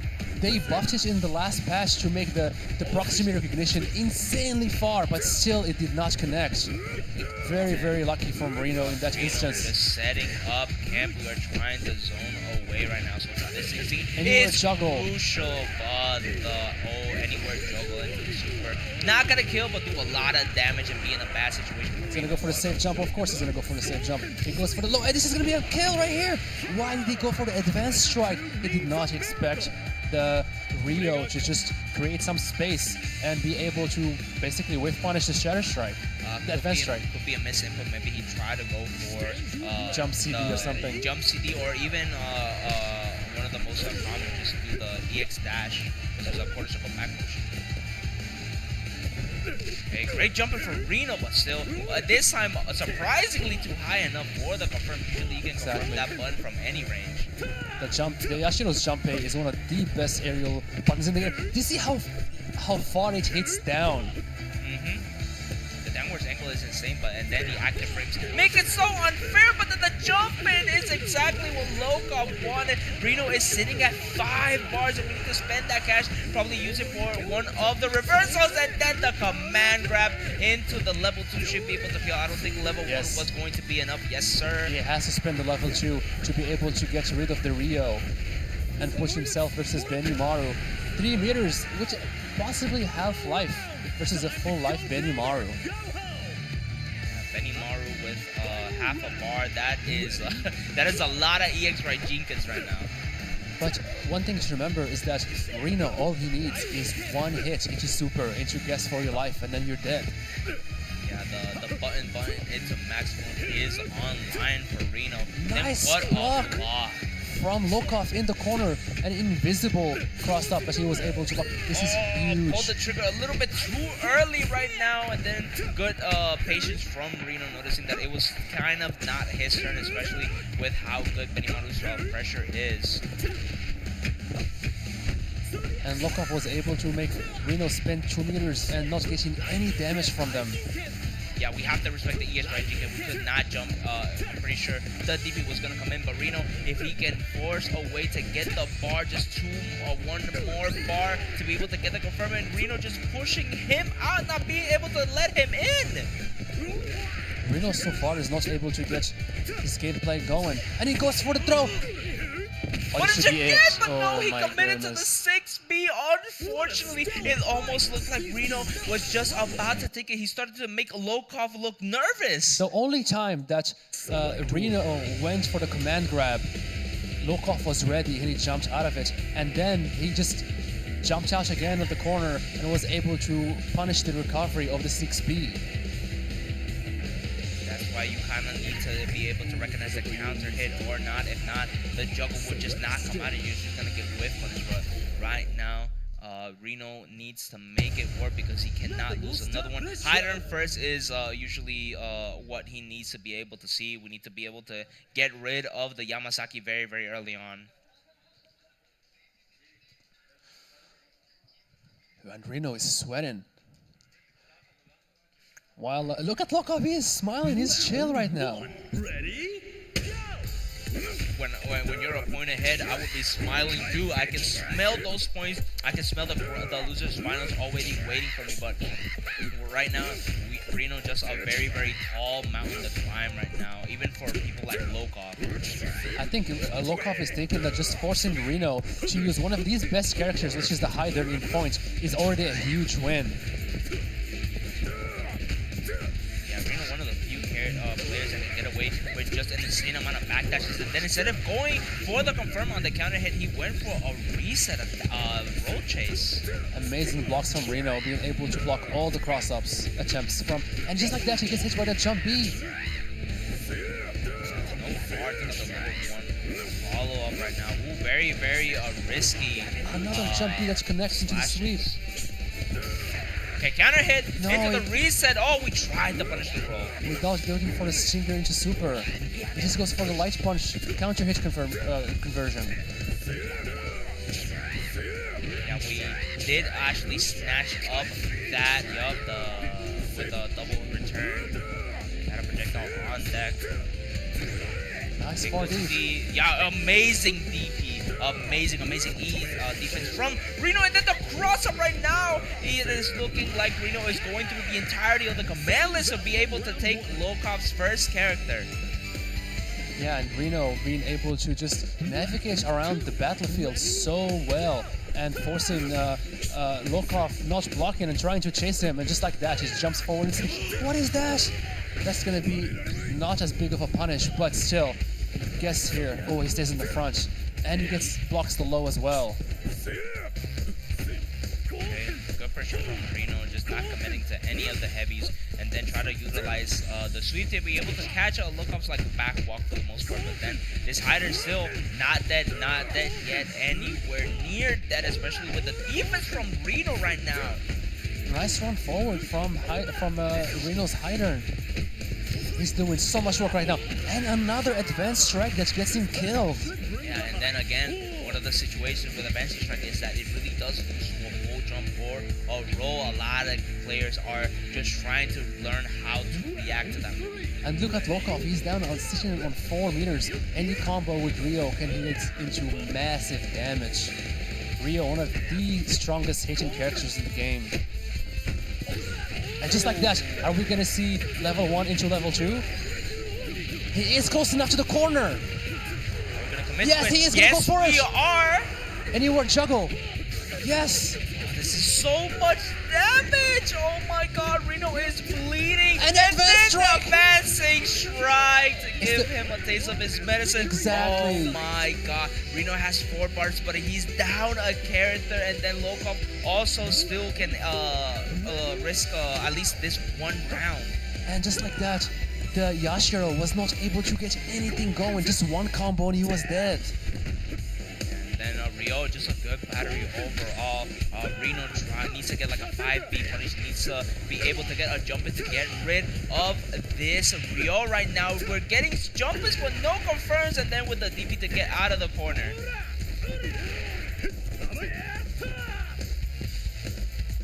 Very patient from both players, just not committing. They're trying trying to buy, and then Reno with the amazing reactions on all of the hops, at least getting the trade, even if it's not to his advantage. And finally, we got the jumping. This Is is he gonna exactly get him killed what right here, we spending need. the climb? It's level 2. I don't think that's gonna kill. Actually, never mind. Okay, it was enough. We got a solid hit on him, and then we kept the 3 bars, and I will be yelling like that damage. too. That was insane damage only from 2 bars. Yashiro, this does so much damage. Yeah, Reno can definitely make this comeback. This is his moment to shine. 3 bars, and we can deal with the Benny with just 1 touch. Almost messed up the jump there. But then the 2C, I'm telling you, Reno has some of the best anti-air game right now in the SNK World Championship qualifier. Yes, and Yashiro, that 2C, 5 frames. Amazing hitbox. And Oh my too far. god. He's No, trying he it tried again! it twice! Oh my god, he's trying to snipe him from the air command grab. Oh, this is not a good position to be in. EX Ray Jinka is just so good, and then Plus we frames, have 2 plus more frames. on the tank, and then oh my god, guard cancel in to throw the classic, and now we're getting the empty jump throw. Reno is Another empty jump looking throw. for the win. Oh my god, he's gonna go for the climax right here. No, it's into the level 1. Guessful game. We're gonna get a safe jump here. Is he gonna go for the command grab and close it out? Is he gonna go for the frame trap? He goes for the light pressure, but KOF does not bite. He just blocks all that string. Yeah, but just like Reno has really good neutral, so now if we can just get a few 5Bs in, only 13 seconds left on the clock. Timeout is an issue, Oh but my the goodness! matchup scoop He just into run- level 1. Reno should be able to tie it up here against KOF. 1-1 in this. Oh no, he doesn't no! kill. There's only 5 seconds left. What can he do? Reno, you just have to block. There's no way he's gonna kill you. Actually, I don't know. Oh my god. Oh my god. Reno just chooses to block. He's not taking any risks. And just like that, he's able to equalize it. Amazing comeback from Reno. He's able to take 2 characters with only Orochi Yashiro, killing the Rio and the Benimaru, and finishing it in such a cool way. Just running half screen away and just using that command grab into super. An amazing job, and then look, Reno is looking a little bit more awake, a lot more confident. He can smell the win right now. He is looking comfortable, confident. This is what we like to see in a player because he needs all the points. Amazing back and forth right now. Both players are at an insane level. You cannot predict which one is gonna win. As soon as you think, oh, KOF has the 2 character lead, he definitely is gonna win this. Boom, Reno able to make the adjustments, get the Rio out instantly, kill the Benimaru, use amazing strategies just to get to close out the round. Right now we are going back, starting out again. Reno with the higher and on point has been repping it and rocking it for this entirety of the tournament. 2C to actually beat out the hot B. Exactly, amazing to see an H-frame that also hits as anti-air and behind him as well. One of the best buttons in the game. Oh my god, rare instance of actual jump CD from Kaida just looking straight up to the Yamasaki 5B. Great 2C to be able to keep Reno into the corner. Usually a hard thing to do, but now double return. Oh my and goodness. then the jump back CD. He just runs at him on 6B. Nice air-to-air by KOF. And he still has the fireball in his pocket. Just like that, boom, we just mentioned it, and he just uses it.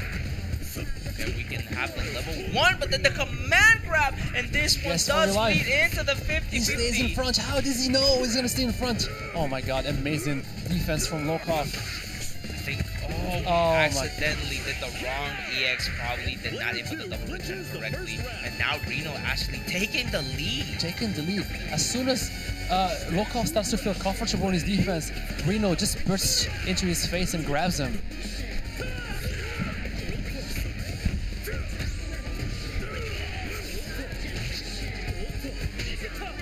Nikita! Neutral is very important right now. Reno can just try to stall out as much time as possible, especially in Oh, the that situation. was a mistake! But no. He's gonna get him killed right here. Anywhere juggle? He's gonna spin the meter and kill him? Of course he's gonna spin the meter and kill him. He does not want to take any risks. 40 seconds on the clock, getting all that health back. Exactly. And just like that, we're back to equal footing again.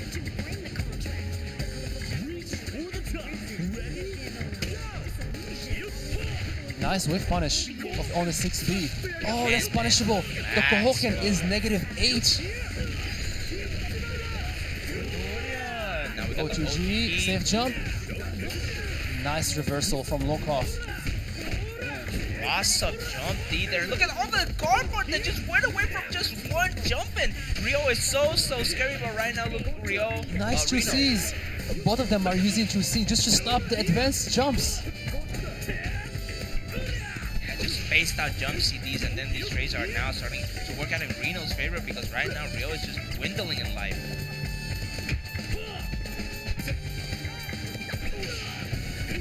Oh, and then the cross up! Oh my god, that cross up was determined. Oh, it's so good. Look, right now Reno smells blood. He's playing so patient. As soon as you give him that opening, he capitalized on it so hard.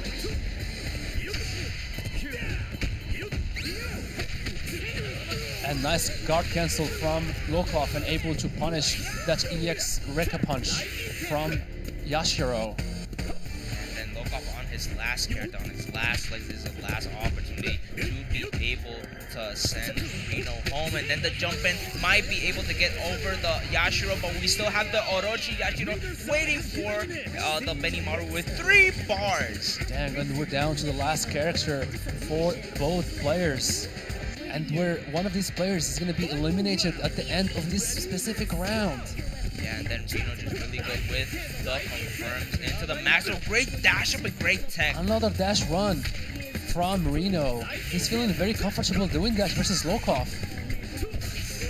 And very tense. Lokov is spending just half a bar to be able to just create some distance. Let him know that I am willing to throw out the projectile. And then this time Reno not throwing out any of the anti-airs. He's just being very patient right now. He's not taking any risks. And just slowly pushing him to the corner. Oh my goodness! How did that hit behind? Forced to use the maximum here, but then a really good situational awareness from Lokov. Being able to spend the bar so that way the maximum just gets used all up.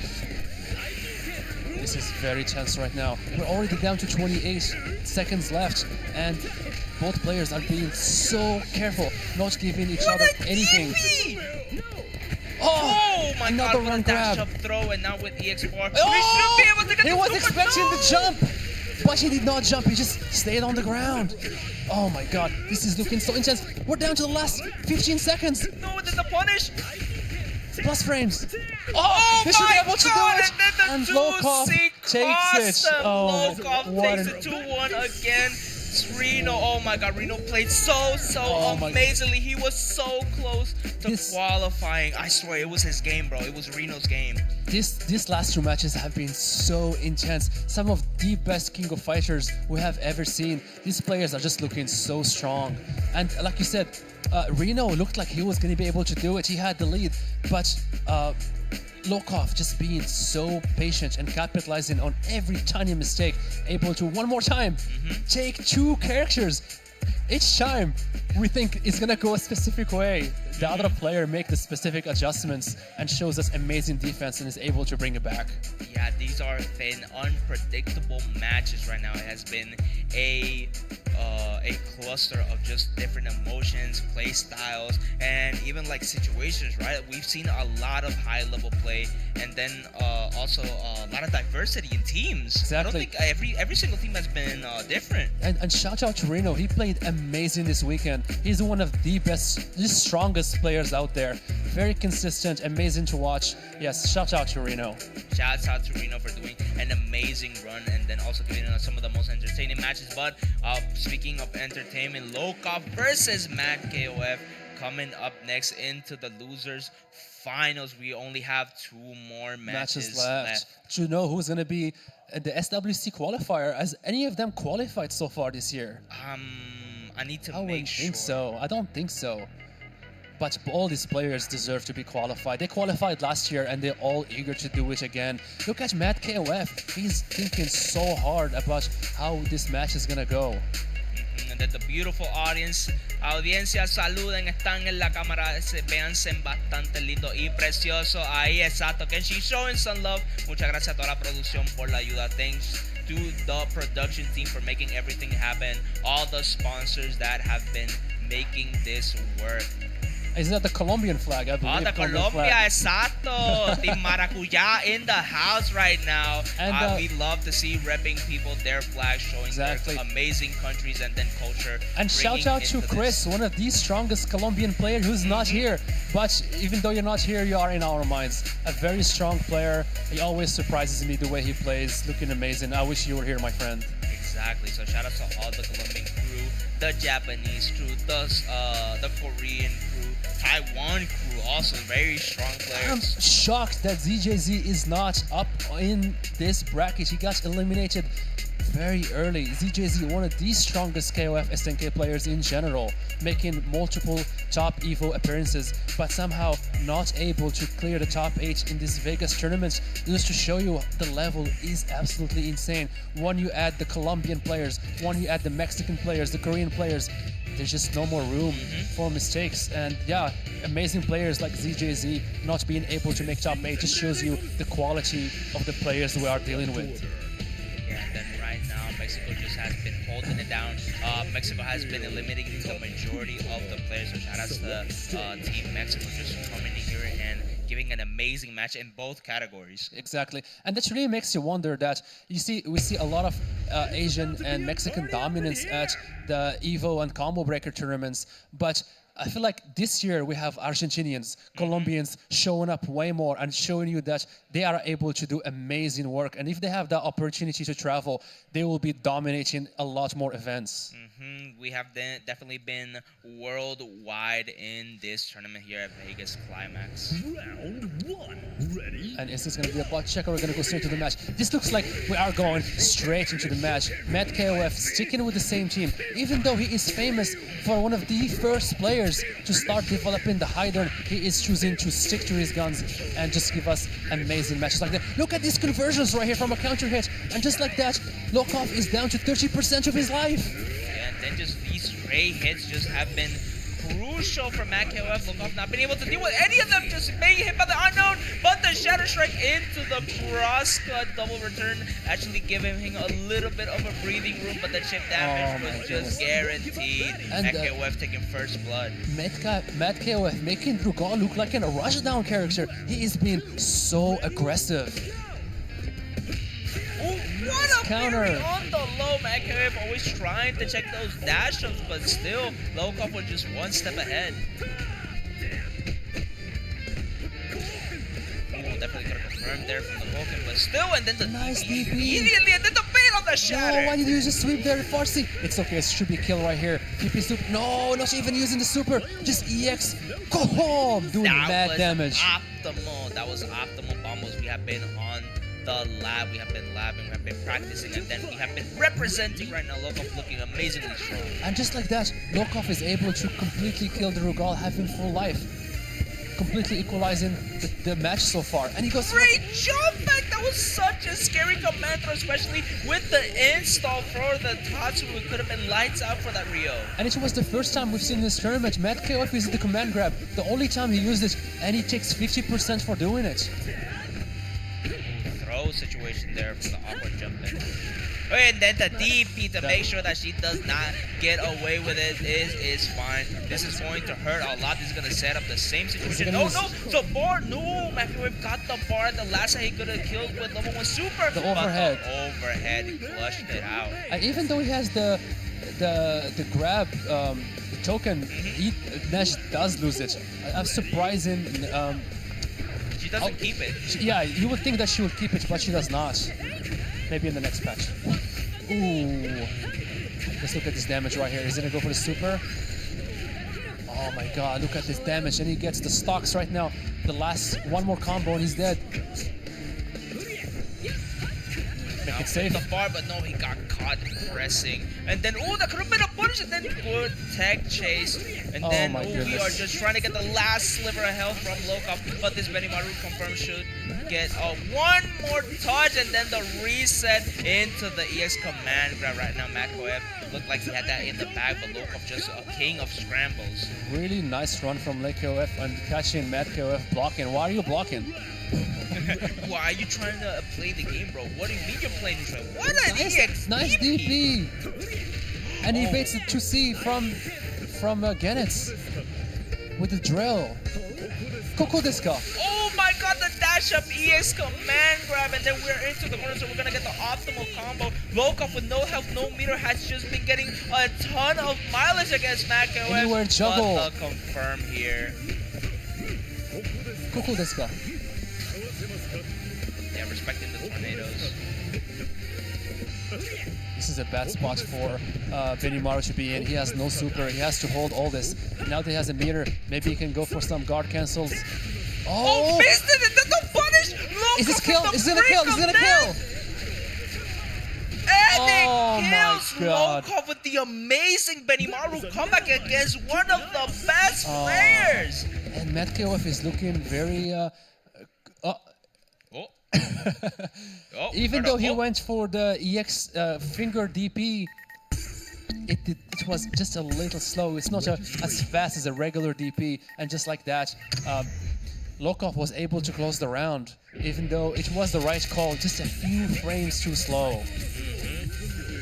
Yo, quick shout out to all the sponsors that you are seeing here in the screen. We got Just Frame, Amigo Tires, Team Lago, TNS, and all the other fun people that made this possible. Right now, we're gonna want to go straight back into the match of this losers finals, and right now it is a first to three. Remind you, FT3. Lokov needs to win 3 matches. Matt KOF also needs to win 3 matches to be able to go to the grand finals, where our Argentinian player is still Waiting for them. The Argentinian overlord waiting for them to see who is gonna fight next. But even though Matt KOF goes to character select, he does not change, no colors, no order, just taking some time to think about what went wrong and see if he can come back with a stronger strategy and change the first match around. Even though he started so strong with that Rugal, the Rio showed up and then that's it. The complete momentum changed.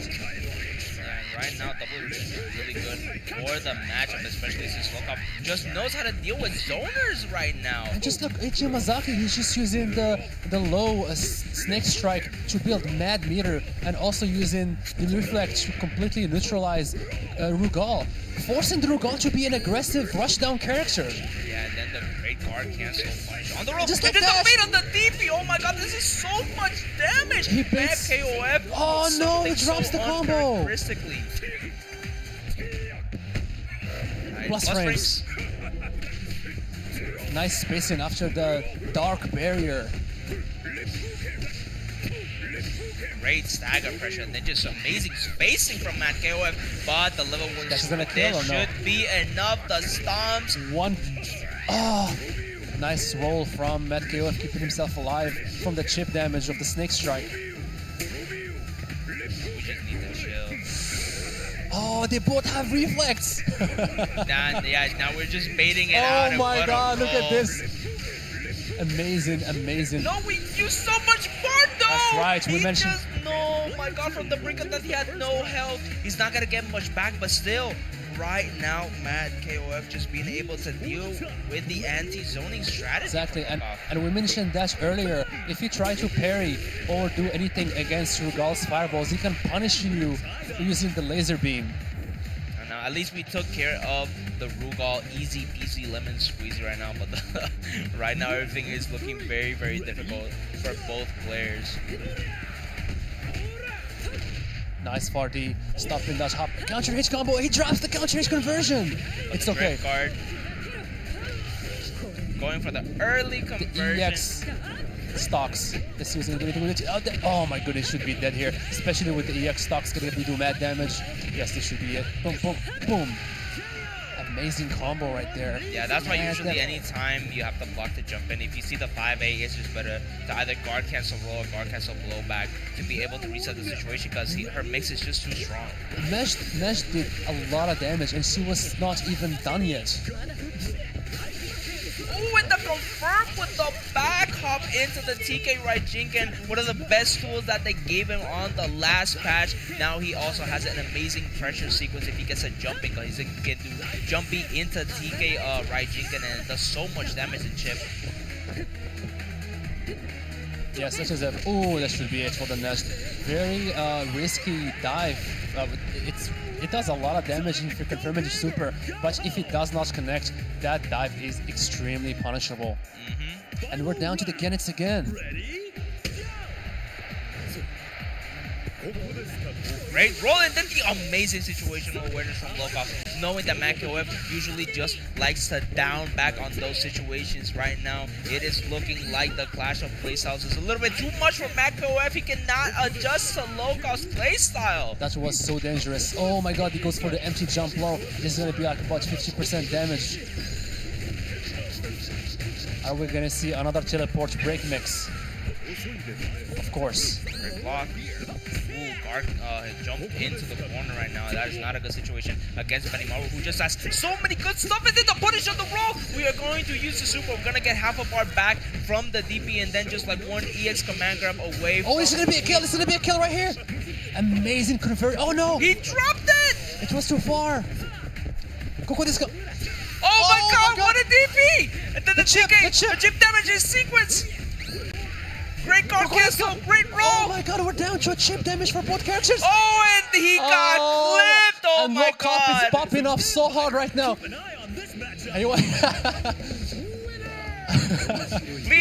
please give this man a bottle of water. Let him drink, because look, he got shook to his score exactly. He jumped out of his seat. Everybody jumped out of their seat from that interaction. What an amazing round. A nail biter coming down to chip damage for both characters. Oh my god, he popped off so hard that his headset came off. Speaking of water, let us get a little bit of water.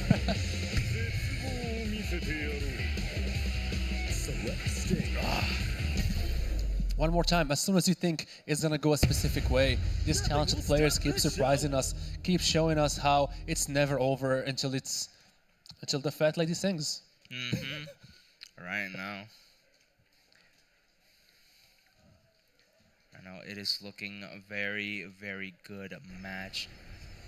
Very close matches too. Last game, last round, last character. And we see an order change from Lokov. He does not want to play the Yamazaki versus Rugal anymore, even though it was working fairly well last round. Yeah, but then the Nash, it was just like a rough time for the most part. And I feel like Yamazaki being able to get the bar or just get to the Gonets also just is a good matchup for him. Nice punish. Oh, this is going to be mad damage right here. Genocide cutter. Nice check. Nice sweep, man. The Rio sweeps are just doing so much for this character, but the dash nice, very. Is he gonna choose just no? Yeah, he's not gonna go for the super. Go for anywhere juggle into damage. The mix here. Autocom. Okay. Oh! But then we made it the DP, and this should be dead. This should be it. Confirm it, yes, just sir. Just like that. Lokov was a few pixels away from dying, and just with one good read, is able to turn it around again. In this situation, raid something hit. I think all the frames, the data, the pixels were the things that clashed because we did not see what came out. Nice backs away from Nash, just backdashing and bursting into your face with that dive. Let's see this matchup. I don't think I've seen this matchup ever in my life before. Sick. How does Nash do versus Yamazaki? Right now, for the most part, Yamazaki is able to catch most of the back rolls. This is gonna be good damage right here into the anywhere juggle. He does not spend not the EX. The EX. Yes, he thinks this. Oh my goodness! Is he gonna go for the stun combo right here? I don't think it can stun though. Oh, he drops the combo. Another overhead. Great tech. Great tech again! Nash is so tricky with her movements right now. Just needs one way in because we have 3 bars to get rid of the Nash. That is one way to get the party started, and then the level 2 to get the full corner carry. Into stomps or no? Yes, of course, Stomp, Skipper. And just look how much damage the Masaki just did. Wake up 5C, and then the counter hit from the CD actually puts Lokov in the lead. One good read, and he's able to completely change the scenario again. These players are just keep going back and forth on who's dominating the game. And it's down to the Genets again. Yeah. Lokov a little bit more well-versed in dealing with the Gonas, especially now that we know how to move through the Hurricanes right now. And then really good pressure sequence. It is fine. We forced the bar. Still, KOF getting a lot of health back. 50 seconds on the clock. Basically a perfect at this point. Maybe just a few pixels down. Yes, less than 100 damage on his bar mirror. But Benamaro has been doing a lot of work. Great trip, but we can't get them confirmed. And what an amazing DP. And now these commanders have been doing so much work. Where are you blocking? Oh, what an amazing setup from the regular command grab. And now KOF is only one confirm away from being 2-1 against Lokov. Oh my goodness! How much damage is he gonna do right here? Is it going to super? No, he does not. Oh, what?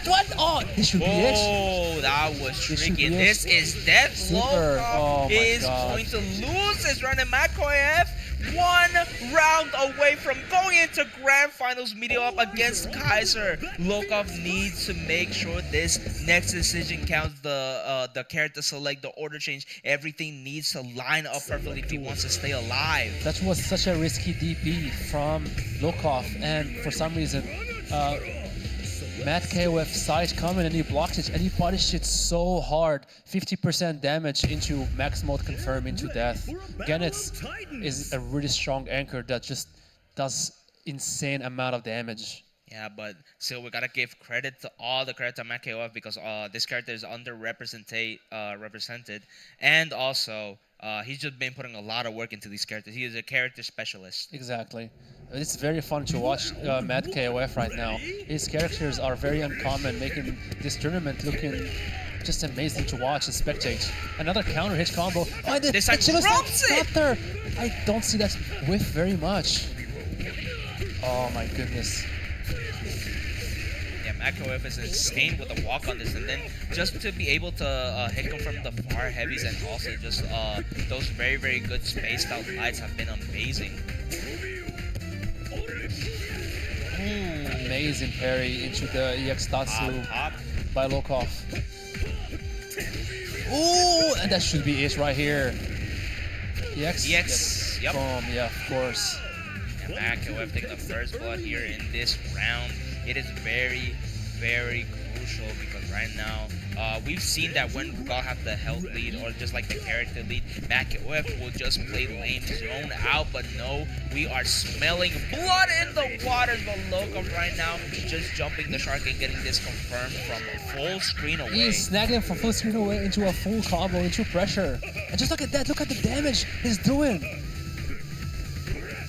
Oh my god, I think he got a misinput and he got the overhead instead. Oh my, that roll. Oh my, this character, this player just keep going back and forth. KOF Rugal had so much health. And just like that, Lokov is able to equalize it. Yeah, right now, everything about Lokov is just like he is still just trying to keep the pace of the game going. KOF having to adapt to most of the situations.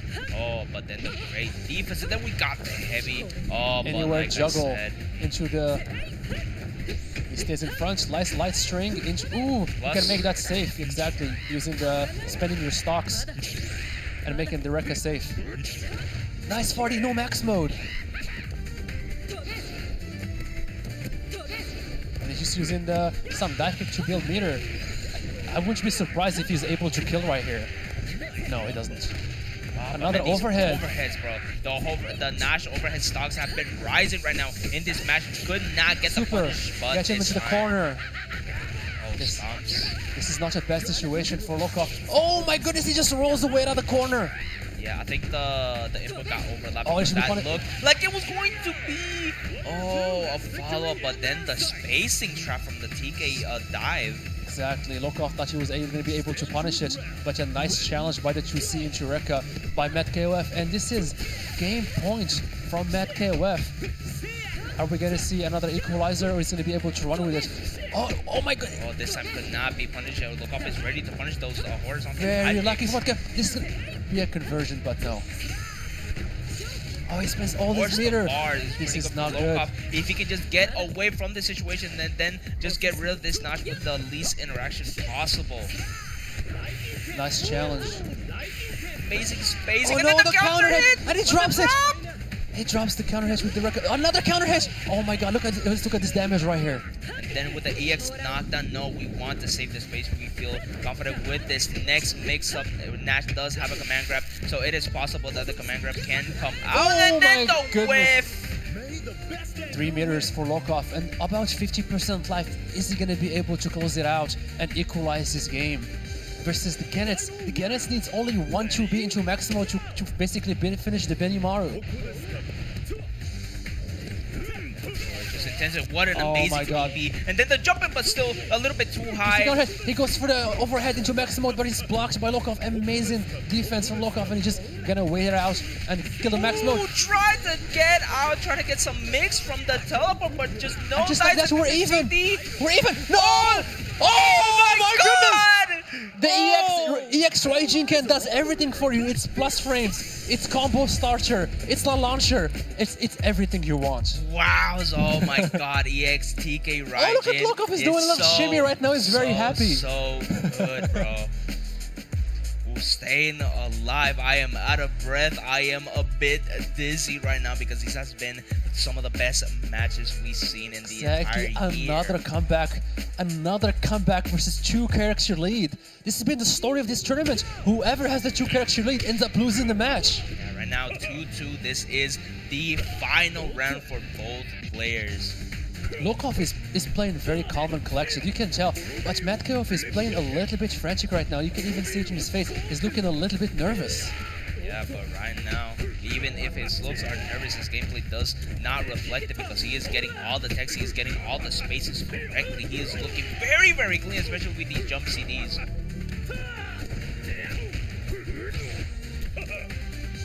just waiting on. Nice Now we're starting to DP. see the genocide cards. The reason why we started playing Rugal in the first place. Wake up, reflex. Dark barrier, just like that. Sneaky jumping. Nice sweep. Actually beat out the far heavy there.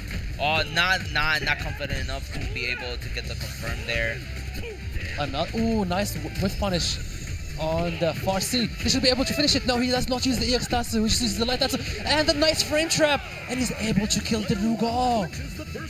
Right now, Lokov getting the lead here in the losers round. This is the last round. So now Matt KOF is going to actually start looking, feeling, and also playing nervous because he cannot make any mistakes right now. 3 bars with Nash is still really good, but still, look at all the health Rio still has. Exactly. He's gonna spend mirror and kill right here. He spends the level 2 launcher. I think he wants to kill the Rio. He does. Yes, he spends 3 meters just to get him out of here and equalizes the match. Yeah, and he also managed to keep it simple. If you notice, Yes. Nash has a lot of juggles, but he used only one of them. So far, he noticed that whenever he tries to go for the mix-up using the stock shenanigans, it's just not working. Lokov is blocking every single mix-up he's doing with Nash on Wake Up. Then just his Look at his pressure. Lokov, and then the The CD. corner. This is going Super. to be into super. EX stomps. No, he just go for the Safe safe jump. And there's still the threat of the guard break, but now she's out of the corner. Nice Yep, far just B. check. Oh, and the stagger! Oh Let's my see. god! That's the combo right frame here. Trap. Launcher. And we're gonna go into the stocks. No, yes, EX stonks. Safe jump. Out of damage. Overhead. So be very, very careful. The EX Tatsu Ouch. just come out. And What? Then, He just. and Oh put it my God, he goes for the climax grab. Climax to be able to get the Is this gonna kill? reversal. I know this climax does insane damage. And he does the variation, obviously, that does the most damage. Boom! That does not kill. But he puts him as equalizer. Oh, A trade! Trade! Is that trying to chip him out, maybe? Build some meter. Oh, and the no! jump That beam was so punishing dangerous. the diagonal dive kick. You can hear Matt KOF sighing all the way from here. And it's down to the Genets again to save him. 5D round start. Nice roll, trying to bait out one of the tornadoes right now. Great jumping CD from Matt KOF. Oh, got clipped, but still, it now confirmed means Matt KOF is still pretty much safe from harm. He just jumps into the tornado. He's about to get chipped. He's Got trying to too get far away. enough to confirm. Oh, that was obvious. He's gonna go guard cancel right there, but he's able to steal one super away from Lokov before he dies. And Matt KOF has the same life lead as Benny Maru, except he's sitting on a massive amount of bars. But then, final game, final round, final characters right now in this losers finals. It is tied Oh up. my It goodness. is very stressful. Any hit, any confirm can be crucial to determine who is going into the grand finals against Kaiser. And right now, the TK Raiden has been doing so much work for Lokov. Another TK EX Raiden. right again. Nice Ooh. counter hit confirm into the 2C. Now, And Matt what KOF juggle. gets to mix Lokov for once. Please don't EXDP Lokov. Do not EXDP. Oh, that it was so actually lucky. caught. He went for the ground version. If he went for the aerial version, that would have been really bad for Lokov. Any hit into max mode will get him the kill. Oh, guard cancel actually punished right there from Lokov. And then Oh to my the goodness. safe side. And he went juggle. Can confirm it to super, No, he but still, cannot. having meter is more than good enough. He has a level 1 command grab super. Lokov needs That's to be right. careful. Oh! And we're both sitting on 0 bars. 17 seconds left. Equal life. Oh, this what an should- amazing Oh my counter goodness. And 10 seconds left. Say. Oh my He should- god! No, he does not break it. What's going on? Counter hit. He does not confirm into the fingers. This And should be able then to do Matt it. KOF Oh my moves God. forward into the grand finals of Vegas Climax Oh. number 6. What an amazing Amazing match. showing from Matt KOF Oh. in this event. Oh, Matt KOF. Matt KOF played amazing comebacks all around. Just this level of players is just insane. They're pushing their characters to the absolute limit. And look at Lokov, he's chill, he's happy, give us a good showing. He knows he gave his best performance. Exactly. Por favor, un aplauso bien fuerte porque ya estamos a punto de entrar a la gran final del Vegas Climax número 6. We are about to hit the grand finals. We have seen an amazing amount of players here in the top 8. It has been hype. There has been upsets. Everybody has been very joyful. There has been a lot of tension riding up, but right now it is led up to the run back between Mad KOF and Kaiser. And just big shout out to Lokov. He got 3rd place in this amazingly stacked tournament, showing us that he is an insane level. Great job to him this weekend. Yeah, shout out to all the players that made it through the top 8, top 16, top 24, top 32, and even pools. Without the players, none of this would have been possible. And honestly, I want to thank everyone that has tuned in to the stream. It has been amazing being here with y'all, but we only have one match left. This has been, I can't believe it's already grand finals. These matches are going by, they're just so exciting. You don't even feel the time passing by. Before you know it, we're down to grand finals. Kaiser 666 versus Matt KOF, Argentina versus Korea. The best player from Argentina versus possibly the best player from Korea. Shout out to Lacid, who can make a really good contender for the best player as well. We miss Lacid, but right now it's all about Matt KOF.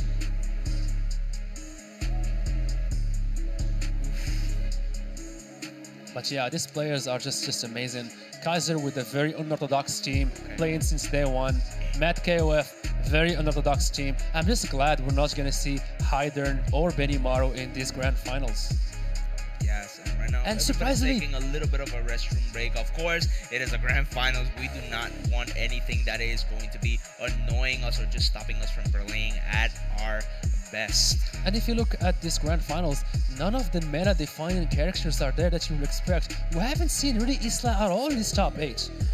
I feel like for the most part, Koopa played the Isla. Yeah, we haven't seen as much Isla. We haven't seen as much Shunhei as you'd expect. We obviously seen a lot of Hyderns, a lot of Benimaros, a lot of Yashiros, but the players who made it the farthest in this tournament are just playing teams that they love. Then taking a look at the crowd, full full stadium right now, and even the Spanish commentary holding it down for us. By El Doing Rosa? an amazing job.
This is the calm before the storm. No grand final, Jaws. Hey yo, if I didn't know anything else, I think production is It's trolling a little bit. yes, they are carrying the event, bro.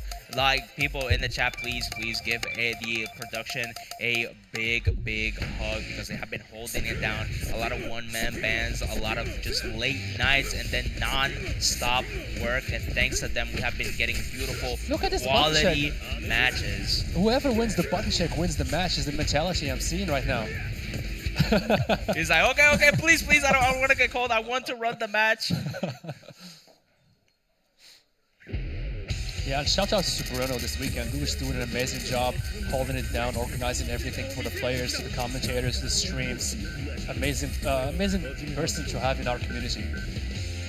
Yeah, Just Frame has gone very far in the short amount of time it has been starting up the tournaments. Exactly. Gone And very far. we see Kaiser just going with this team that he played since day one. We're not going to see any changes to either player characters. And then Mad KOF is on loser side, so he needs to win 6 matches right there. Kaiser on winner side only needs to win 3. I believe the score between them last was 3-1 in favor of Kaiser. Yup. Let's see if Mad KOF is going to be able to make the crowd is adjustments. getting hyped. This is the grand finals of Vegas Climax right now. We have Kaiser versus Makov. Let's go on with the jumping. Oh my god, finally iLaser. We are starting to get the projectile game going with Rugal. And then the jumping from Kaiser. Are we going to go for the anywhere juggle? Of course. Look at his damage from only 1 bar. Half a bar. Oh, this time going for the iLaser. What is that DP? Ah. From Kaiser? What was he expecting right there? Maybe a bus frames from Rugal? Great block on the cross-up.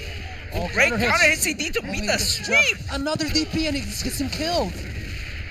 He's trying to catch Mad KOF, just not careful, but Mad KOF has had an amazing run to get here. He wants that win so bad. He's gonna haggle you for every single pixel of health. Kaiser is playing a little aggro right now. He really wants to push the Rugal to the corner, and he came back to bite him. Yeah, and then Kaiser, now we're starting to see a little bit of a shake-up in pressure. Now we're just going for space-stop block shooting, and then an amazing jump. My god, it's almost as if Kaiser can predict the future with some of these projectiles. Nice. Red hot right kick. there. Ooh, bait on the DP. Great tech. Oh, but missed the DP. Just went a little bit too forward. He's used like 7. What my? That was an amazing combo. He used all his special moves right there. But Kaiser is able to close it down with the EXDP. One of the best EXDPs in the game. And it's still 34 seconds on the counter, giving Kaiser a significant amount of health back.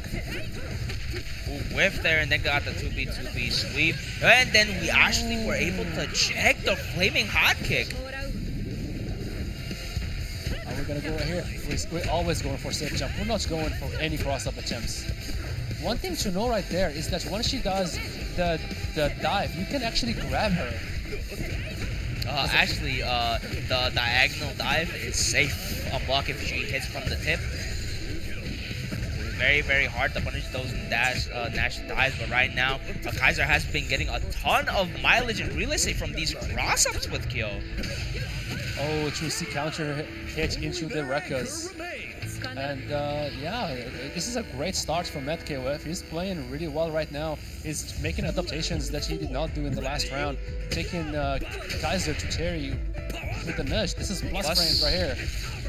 Okay, maximum confirm a bit automatic, but just having the plus frames is enough, especially if we bait the shatter. The light kick into Buster Wolf. Anywhere juggle right here. What is he gonna go for? Is it another safe jump? Of course we're gonna go for another safe jump. Ooh, nice block on the cross up. DP, he was expecting to go for a special move.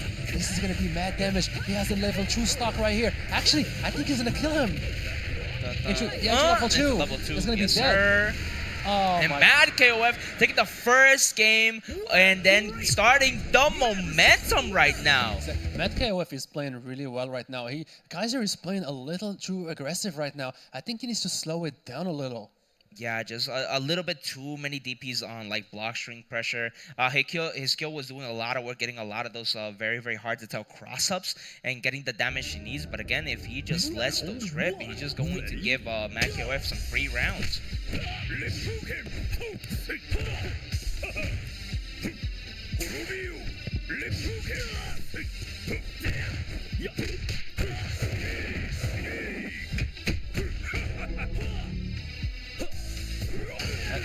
Amazing DP from Kaiser, reacting to the hop CD. And just doing a little bit of the dashing. Oh, this time eye lasers are working out really, really good against Kaiser right now. Lookoff was able to deal with them a little bit better, but oh my god, Kaiser is just so good at anti-airing and dealing with Blue God's re-hop pressure.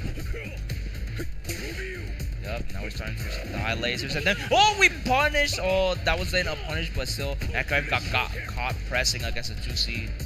And watch out! Oh, the laser! Oh my goodness! And he just whiffs a genocide cutter just to build a little bit of meter. That's what we're doing. Advanced strike.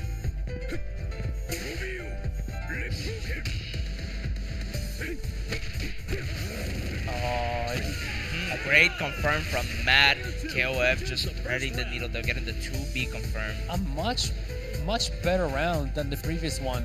Last time Rio was struggling, but this time he was able to slow it down and do a lot of damage on the Rogal. But the overhead always opens up. The double overhead we are running can opener makes right now. Guys are getting the 7 golden letters with a perfect right now to get rid of the Rogal. And here's Kyo versus the Nesh. The Nesh was the star of the last game. Let's see if she's gonna be able to do what she did last match. Another counter hit. CD always pressing against Nash. I'm surprised that a lot of the top players are willing to be able to air-to-air Nash when she just has a lot of great air-to-air buttons at the anywhere juggle. It's surprising. Another jump CD, overhead. Oh, they should be able to kill right here. He's gonna build the meter. Oh, he does not go for the super. But then, nice light string. Nice. We did the stand light kick into the 2B to blow up, throw OS. I believe the standing light kick is a low as well. Yes. But now this is the name of the game. Kaiser's Terry is one of a kind, the only in the world, as you can see. We're getting knowledge checks for against, and then there's a guard break, and this should be a very, very dead Nats. If we try to win for the we went for the beat instead of the actual kill. We got the cross up, and now just a little bit more straight hits, and then the bird knuckle for half screen away. Just one more chip sequence, and Kaiser managing to change the fucking tide. Oh my god, I'm so sorry.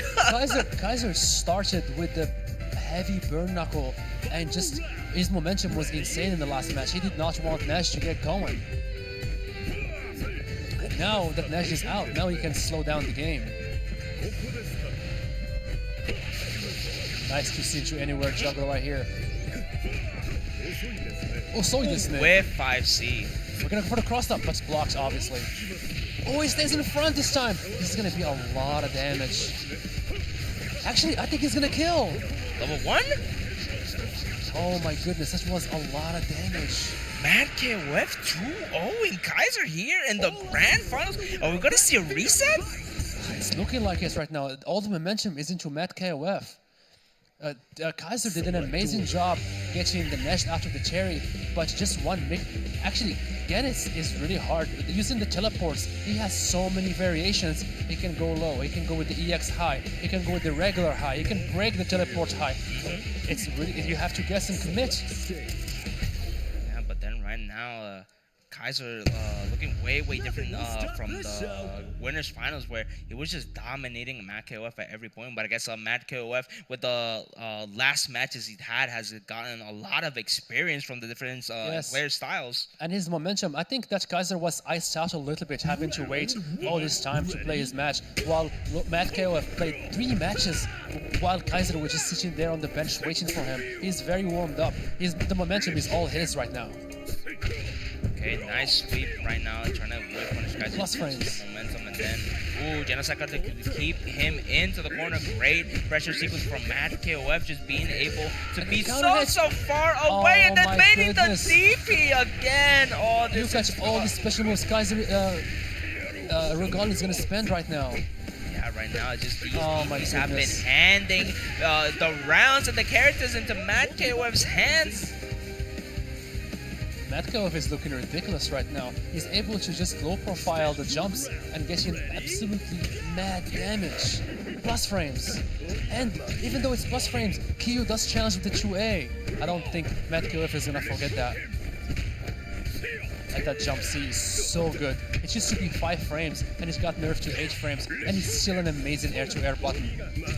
Ooh, Second time he gets hit by the low. The follow-up and then try to dash, punish the roll there. But then the throw into the safe jump, really nice way to get the frame kills for Ruga's safe jump. Mad KOF, super knowledgeable of this character, and right now it is showing promise. Yes, and he's forcing the Kyo to spend meter to get in.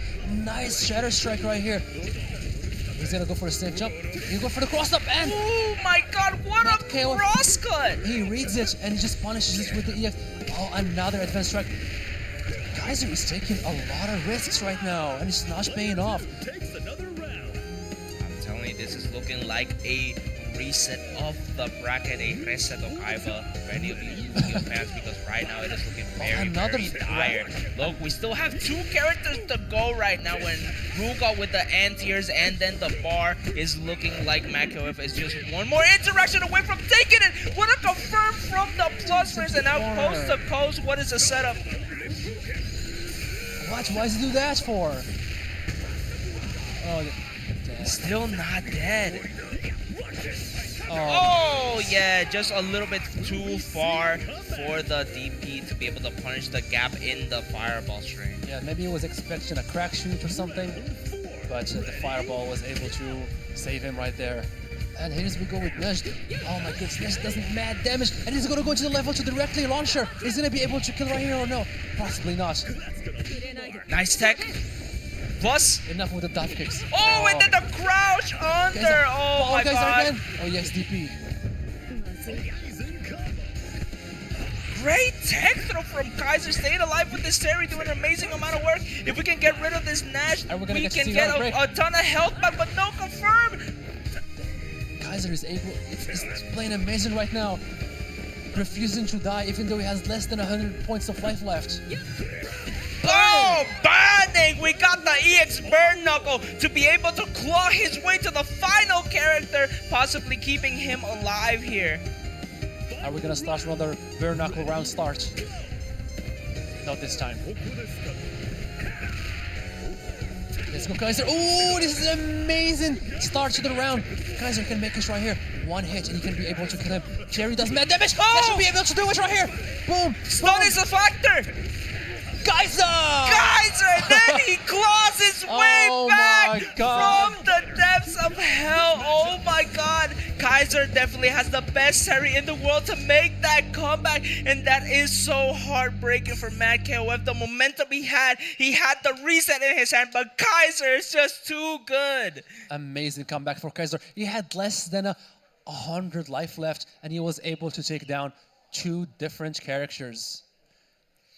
Amazing gameplay from Kaiser right now. Let's see if this recent win is gonna change things and open the floodgates for him to start getting a lot more wins early on, rather than making a comeback.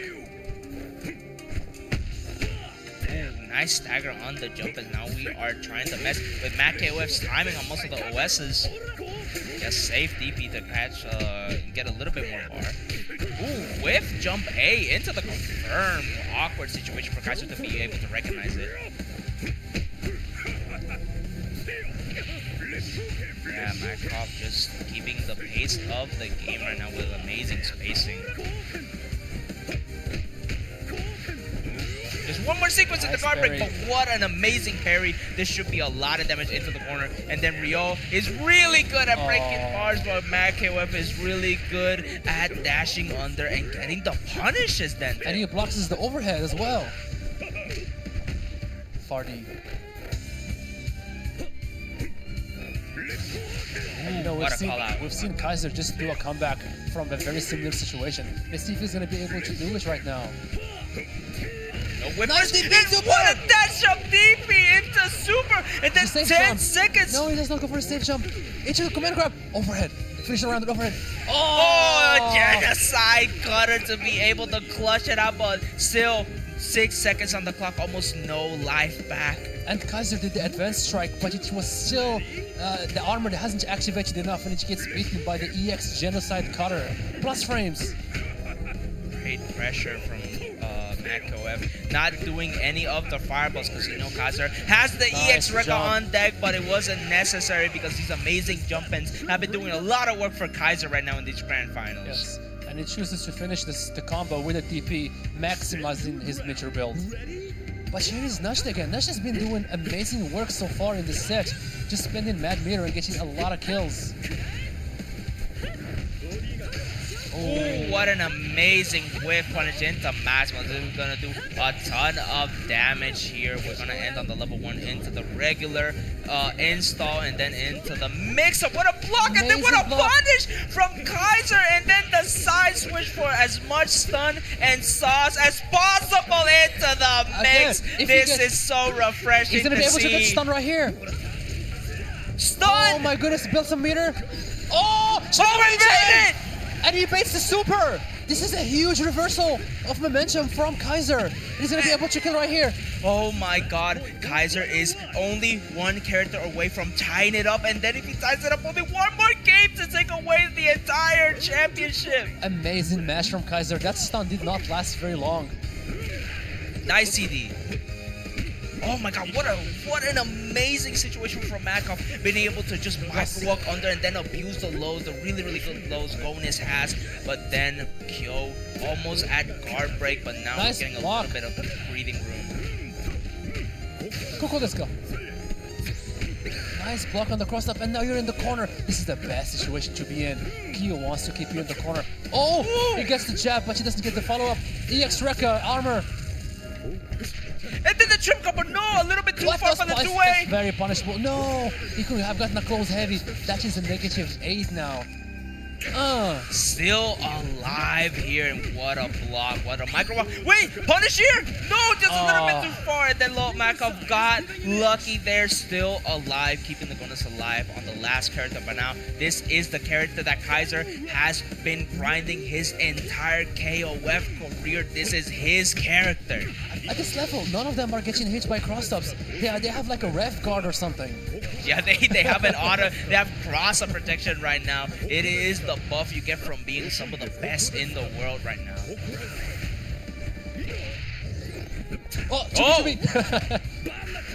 Oh, nah, but the space was so good. Just a meaty. Oh my goodness, this should be it. Oh, he drops it.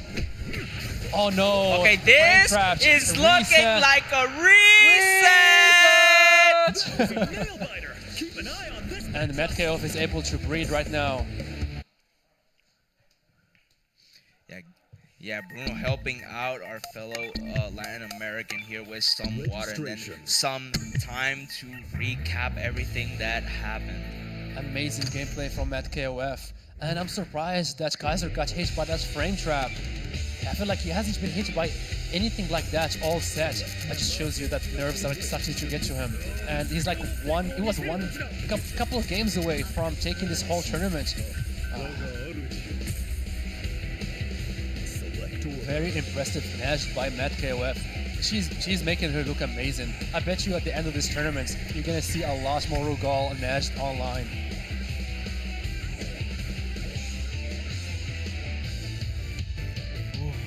Take a breather, This is chill intense. pill, because right now this has been some very, very stressful matches right now.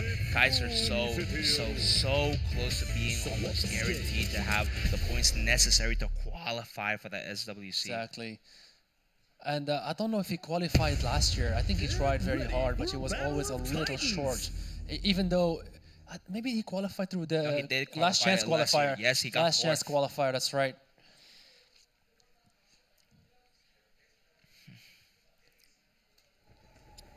Round 1. Ready? All right, we're down to the last game of this grand finals. I mean, the last set of this tournament. Yeah, bro. The pressure is getting to even the commentators' heads right now. This is why the players are so amazing, so adept at being able to handle this much pressure, and then being able to react to the re-hubs. My God, Matt KOF had just been dealing so good with keeping Kaiser into the corner, but then the walk under and then the E. Oh my God, the DPs. Super. They're all DPing each other right now. Another DP, what are you jumping for?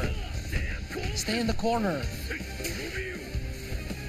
Now we're just back to respecting each other's options. Watch out for the parry into EX Tatsu. Oh my God, did not get the trip card in that situation. Another DP, no! This is death, possibly if he optimizes it. Ooh, the laser. EXDP? Oh! Just the light was enough. That was almost 40%. Dude, that was like 60%. Oh my God, man. KOF is just so good at optimizing these combos from Rugal. And this is the difference between someone character like Kyo and Rugal. Even though Kyo spends 2 meters, he's still not being able to get the kill. And we just get hit by a raw genocide cutter on the CD. That's what I told you about This earlier. time it finally worked out. Exactly. The low protection on the light run. And you can still combo after with the super or anything like that if you have it. Nice anti-air. Great sequences from Kaiser here to be able to deal with the Nash right now with 3 bars. Ooh, a little bit too very high for the lucky. firm. That's actually punishable with EXDP. I don't know if Kaiser knows this matchup that well to be punishing things like this. Yeah, but now we're letting the 5-piece rock and then getting the command grab. Cover in the back. KOF was not going to do anything. Drop that. Great Nice. overhead into super. Nice, that was amazing round by Kyo. And Nash was not able to get anything going. Yeah, and then a character ahead. This is looking very different from the last 3 matches where Kaiser really was just not able to deal with most of the Nash gameplay from Matt KOF. What are we gonna get right here? Okay, Oh, punishable. a lot of damage here.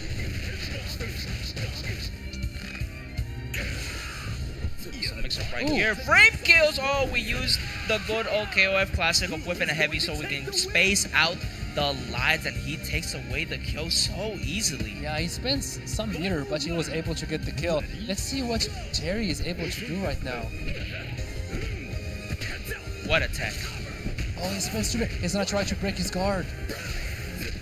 Oh, he gets punished for that. Great spacing from Makov, recognizing that he can just do the 2B, but now Kaiser found his way in, snuck his way in, but Oh, no no. bar this time. Another Makov max did mode have confirmed. the bar for the max mode, Super. and we're gonna do level 1 super here, getting all the way towards the corner, and right now it is looking rough for Kaiser. We have a bar, but then we're also getting clipped a lot by Makov, just Look at this trying movement. to find This is some looking insane. opening, and just he like got that, it! He's able to take him.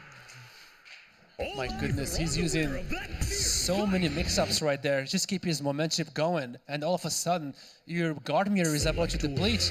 Now you panic and you make a wrong decision, and just like that, Matt KOF is able to take the round. And just like that, he's able to overcome the 2-character lead. Again, how many times have we seen that in this tournament? Whoever has 2-character lead ends up losing the match. Yeah, bro, it's like a curse somehow. It's like the more of an advantage you're at, the more likely you are to lose. It's just like when you're in the hot seat that they're in right now, is like you need to make it or break it. When you're in last character, all the adrenaline starts pumping, all the good the decision starts flowing into your brain. And right now, Blackhawk has literally all of them inside, but now Kaiser starting to make the DPs. Yeah, Kaiser made an order switch and picked Terry first to deal with the Rugal. I do feel like Ryu is a better matchup in this versus Rugal, but let's see what Kaiser can do with Terry versus Rugal. That's plus frames and just a little stagger. Very nice jump. Kaiser. They're just good with just very low amount of meter too. You can get a ton of damage. No DP, and then the whiff crouching C was enough for Madcop to be able to land and punch the grab. Oh, right nice. The dark barrier doesn't always connect after the 5D 6 should be able to That's get up, his but the plus counter five. hit confirmed into the level 1. Oh my Amazing god, this is conversion. the comeback that he Oh, was able to do with nice Kaiser. EX power wave punishing the Reppuken. Round 2. Ready? 2-bar snatch. We should be able, just a clean confirm. Very hard to deal with that EX Tatsu. It's like, hey, you have a neutral skip with the EX bare knuckle? Well, how about this EX dropkick? Literally just spin you around and turn your whole world upside down. These snatch. Oh, no, a that's lot of work. We're gonna go ahead and Cross stop up. right here, 50-50. No, he chooses to roll and he gets combo. See, safe jump right here. He stays in front this time. Plus frames. No, he chooses to press the button right there. Oh, this time it was Maki that whipped the crouching C, and then Kaiser optimally punishes it, taking the notch with the 7 golden Very letters. quick games. This round only took 13 seconds. The Nesh was not able to do anything. She started with a dive kick and she got punished for it. She rolled, she got punished for it. And boom, the round was over. But we're back again in the same situation we were in the last round, where Kaiser has a 2-character lead versus a fully stocked Hyder. Again, it's, Yeah, and Gornis now with 4 bars being able to just go on a character, just scrape them and then delete the entire life. Nice But DP. what an amazing DP. and even though he got the cross up, it's too high up to connect. Oh, this is not good. We might be able to. No, we're not going to be able to kill it. Oh, never mind. We are Climax, yes, able to we kill want to get rid here. of this character, and then Climax stops the clock, so we're gonna get all that life back. Damn, that last hit does mad damage. Yeah, and then how does Rio deal with the matchup though? We have not seen this matchup. We don't see this at all. matchup very often. Potentially, he wants to punish the teleports in the 2C, but we'll see. Great delays from Matt KOF trying to catch a ball, and then the preemptive DP there that we're just gonna so now and oh no, we missed the Oh my EX, and then goodness. Matt KOF with the maximum confirm. We have seen it before, just so much damage with so little resource. This Gonus is going nuts right now on Kaiser's chance to make the win. Oh no, I should have gone for it. Don't mention the X. Yes! He's gonna do right here. He builds the meter, but he does not spend it. Pressure. No anti-air. EX. Oh, the It's not Eddie gonna with kill, it's jungle. not gonna kill. Not enough, not enough. Oh, Oh, nice that's what- OTG. Oh. And it was enough. No, the Coke and the EX, Oh my the goodness. Super could not come out. Oh my God, Matt KOF is doing the run of his life. And the same story keeps happening. You have 2-character lead, that means nothing. Versus these players, they can just snowball on you so hard and make those character comebacks. And just like that, Matt KOF is up 2 games versus Kaiser. Yeah, and right now, tournament point for Matt KOF. We need to give him some spiritual energy right now. We need the crowd to cheer on Kaiser to give us some more matches and hype up this grand final recess of Vegas Climax number 6. great motivation. Oh, this is not starting very well. Ooh, starting again with the round started heavy. We are starting off nice with Kaiser Plus frames. respecting it, and then we're starting to see the jumps that made Kaiser get to grand finals in the first place. And Rugal is able to ice out the cherry.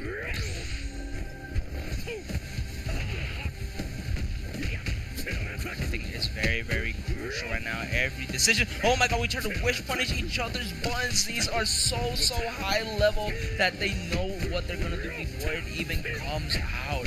Right now, the adaptation from both players is insane. Not giving an inch. Great confirm from KOF. This time did not go for the EX. Probably was not confident in the execution right now. It was a very, very... How did he block that? That looked like such a cross up, but he landed in the front. Oh, and he baits the grab. Right now. KOF getting the lead is insane. Yes, he gets the lead again for the first time. And yeah, I think this is a better matchup for Rio, but... What a block on the glad overhead. Kaiser did not do a single overhead in the entirety of the grand finals, and still KOF managed to block it.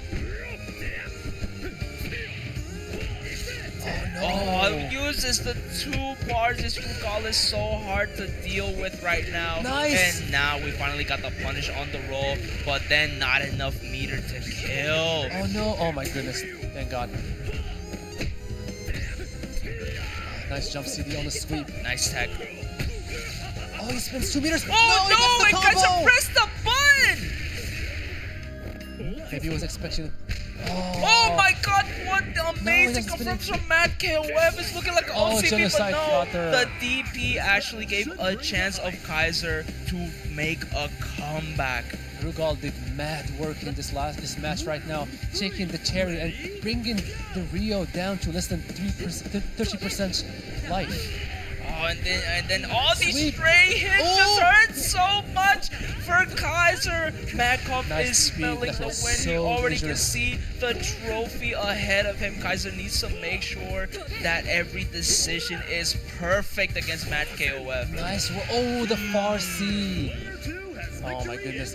And Kaiser is down to his Kyo. This is the first time we see Kaiser put Kyo as an anchor.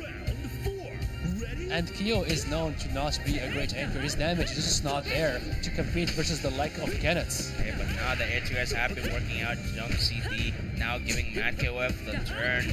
Gonna get straight hits, but no confirms. Ooh, great block on the low from the jump, and then double thing. That's with Just the armor. not enough armors, and then guard break is also a chance, but no. Kaiser gets the confirm here in the corner. We need to spend a little bit of cash so we can make sure this notch is bleeding, because we need to get quickly to the goalness if you want to have a chance to stay alive. Kyo's 2C is just not what it used to be. On block, you can just grab him. It's -4.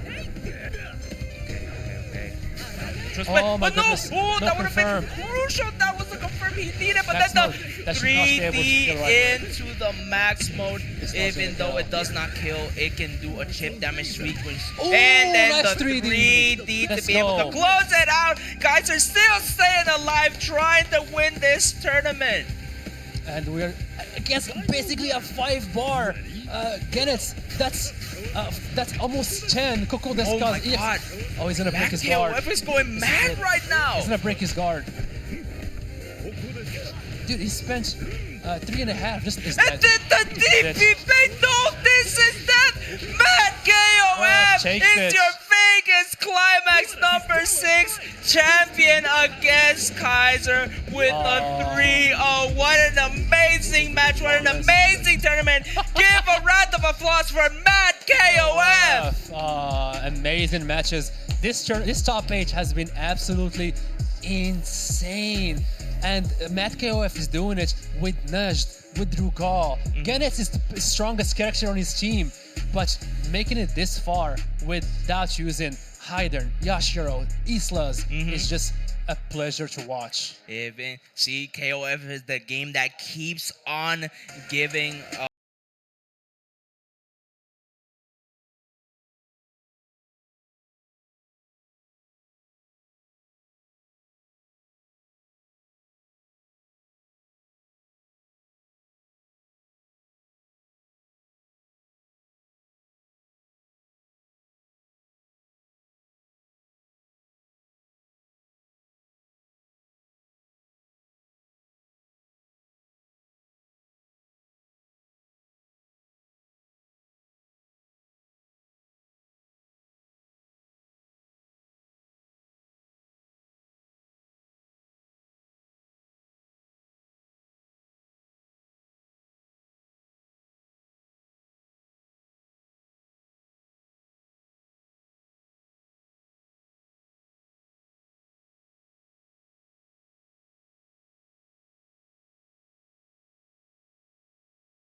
Kaiser.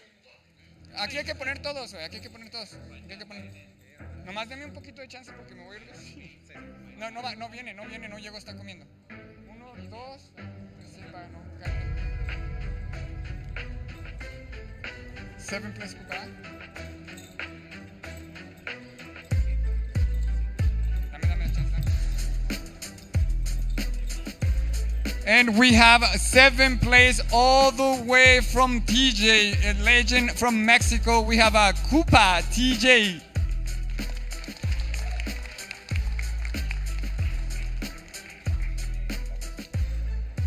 And from Colombia, representing Rockland Kyo. Pásame la. Él era el baile que era.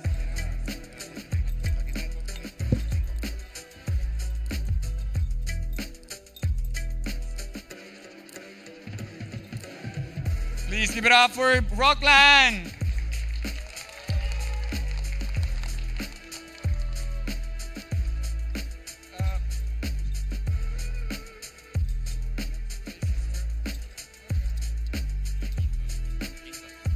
And from Japan, visiting all the way from Asia, of course, the legend himself, Score!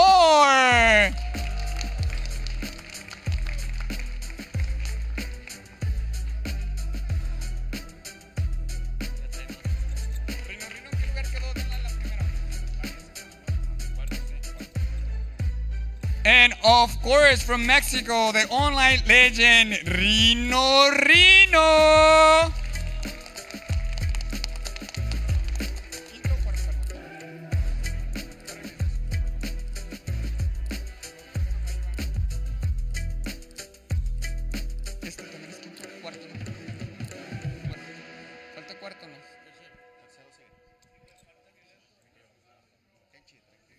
And from Mexico as well, the Watermelon King, el señor Sandía Loco.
Top 8 on stage right now, please. Thank you.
Hello, hello. From earlier, everybody who enjoyed the Sam show. We don't have everybody here, but we're just gonna do it. Thank you all for sticking around, and we still got a lot more going on. So right now, on 7th place is Bubba from the United States. And we would, and Maki would be here, but he's not here right now. So I'm gonna go ahead and move to Guppy, being coming from Japan, and he is at 5th place. Woo! And of course, in the same spot, tied for 5th. You've seen him already. You know who he is. Score! From Japan also. Second medal. He's still going. And in 4th place, from the United States, with its killer Moxa, is Healing Vision.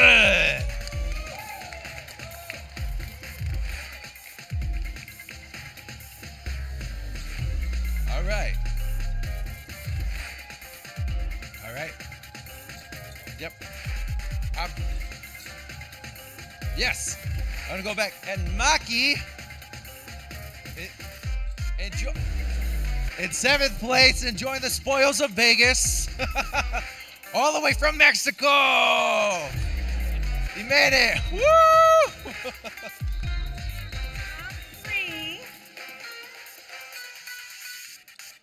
You ready to go? And the top 3 being Rants from Japan.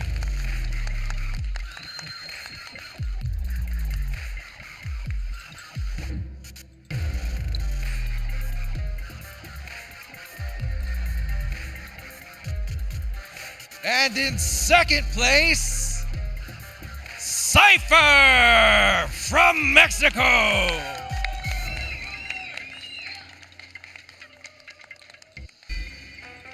And in 1st place, Okun, all the way from Japan.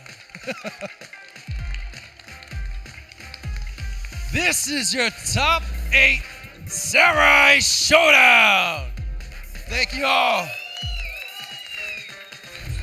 You get to take home the grand prize right here. The start of Samurai Showdown for the SWC started here at Vegas Climax 6. Thank you, everybody. And stick around for Fatal Fury, City of the Wolves.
All right, guys, it is the moment that many of the people around the world and sitting here in Las Vegas have been waiting for. Vegas Climax number 6, Fatal Fury City of the Wolves, top 8. Yeah, big tournament. One of the best in the world currently. We have seen so many upset. It's been upset after upset. A lot of new people showing up to the top 8s and actually qualifying for a lot of points. A lot of points are on the line pockets. And right now, we saw in KOF all the different types of playstyles just clashing. All the different people from the world clashing. And then still, there was a champion at the end of the day. Has to happen every time, man. Every tournament we go through, and you see it right there, one champion in his own right, ZJZ, already set up to go against Urez in the winners semis of top 8, firing right out the gate. And I say we do this rapid fire, bro, because if you watch KOF 15 top 8, you're probably like, dude, how much serotonin, how much adrenaline can really be left in one building right now? There's gotta be some more left because we've got so much energy just to put out in the street right now. We got so many more matches. Yeah, right now, it is a very high damage game. Even when final SPG starts kicking in, a character could just disappear. You can just melt somebody with a well-placed connect. The controller disconnected that. Okay. Get melted. Yeah, right now PS5 is doing their magic about just melting the USB port sometimes against some fight sticks. But like, hopefully, let's see how it works out. Let's got it right in because they had plenty of time for those button checks. They have had enough time for the button checks, but right now with this neutral that we're trying to see right here and the whiff punish from CJC is going to do a ton of damage, but we've seen this combo over and over again, Pockets. Oh yeah, man, you put that SPG in the final position, that means all that other HP meter is cannon fodder. You're going to take 100% of this damage, no scaling, and now you've really got maybe 2 more touches to your name if you're Urez, and it's not looking great for you already. You have not guessed right twice in a row. Finally, you're back on your feet, pushing ZJC, pushing whatever. Now you get him some real estate, and he's selling you. Oh my God! But CJC's offense has just been so clean. Who else could dash up and whip punish most of Billy's normals and special moves like it was nothing? That is absolutely something that these guys are lacking in a situation room somewhere, because it is a very common scenario you find yourself against Billy Kane. DJC, one of the best in the business at applying pre-existing knowledge. Yeah, and then Urez went for the good reason. Now Billy got buffs on some of his routes, but still that jump C is a little bit hard to confirm sometimes. CJC now almost at SPG could be very crucial. Maybe he can just take one of the straight hits to be able to have a Replo on block, maybe? Quite possibly, but at the same time, Urez does not want to give it to him. That's the mentality play here. He wants the next touch to be the final kill, but he's giving him all this HP back with these JDs. I don't know if Urez wants to play this out much longer. He might want to try to go in for the kill. Otherwise, this could snowball out of control. Yeah, especially now that CSC's throw game has been really on fire. But what a jump back from Urez right now. We have the bar as final SPG is active, but maybe we can get enough damage here to at least clutch it out. That should do it, yes. Fire! Okay, we managed to actually burn all those catalysts and the health bar at once. That was an important round for Urez because it was not looking great. About halfway through there, ZJZ looked like he was getting ready to mount a great offensive comeback on the man. And at the same time, what a great round start for ZJZ. This is something that he has to come back from immediately if you're Urez. Ooh, great block on the twirl into the overhead right now. And then finally a counter hit. Urez's defense has been on point this entire tournament. You see there, man, it's kind of hard to get around Billy Kane, rather, because of his ranges. And he's pretty decent at swinging up close, especially when you're not at the advantage. A lot of people expect that Billy to be a little more timid on offense, or even on defense, since he does not have the rigorous reversal. But these Billies, they do mashing. And then right now, Prisha, the character that actually wants to press for the most part, actually finally got the hit. Had a little bit hard trouble going on Urez's defense, but now SPJ is active. We got access to the green stuff, the red flow, but overheat. That's going to spell doom for Urez in game 1. They're going to spin that one, and that's going to put him down for the count.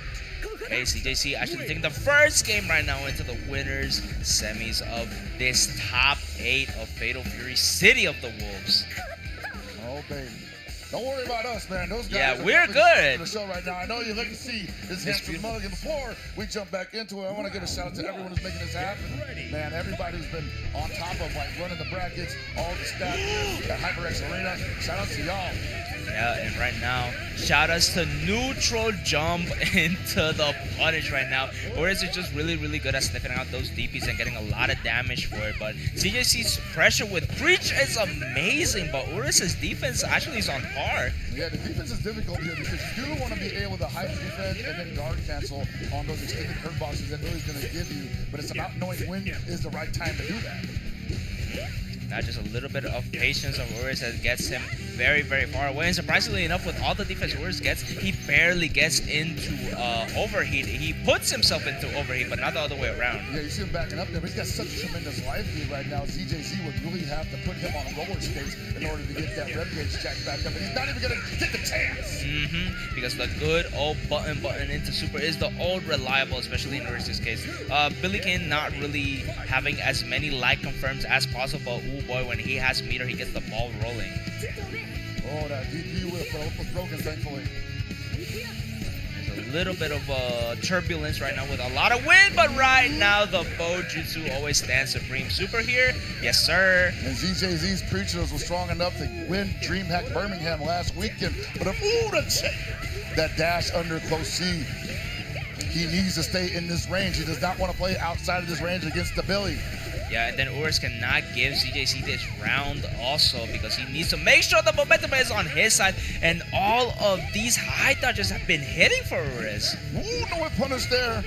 Urus showing a little bit of eagerness there. Might end up paying for it in the future.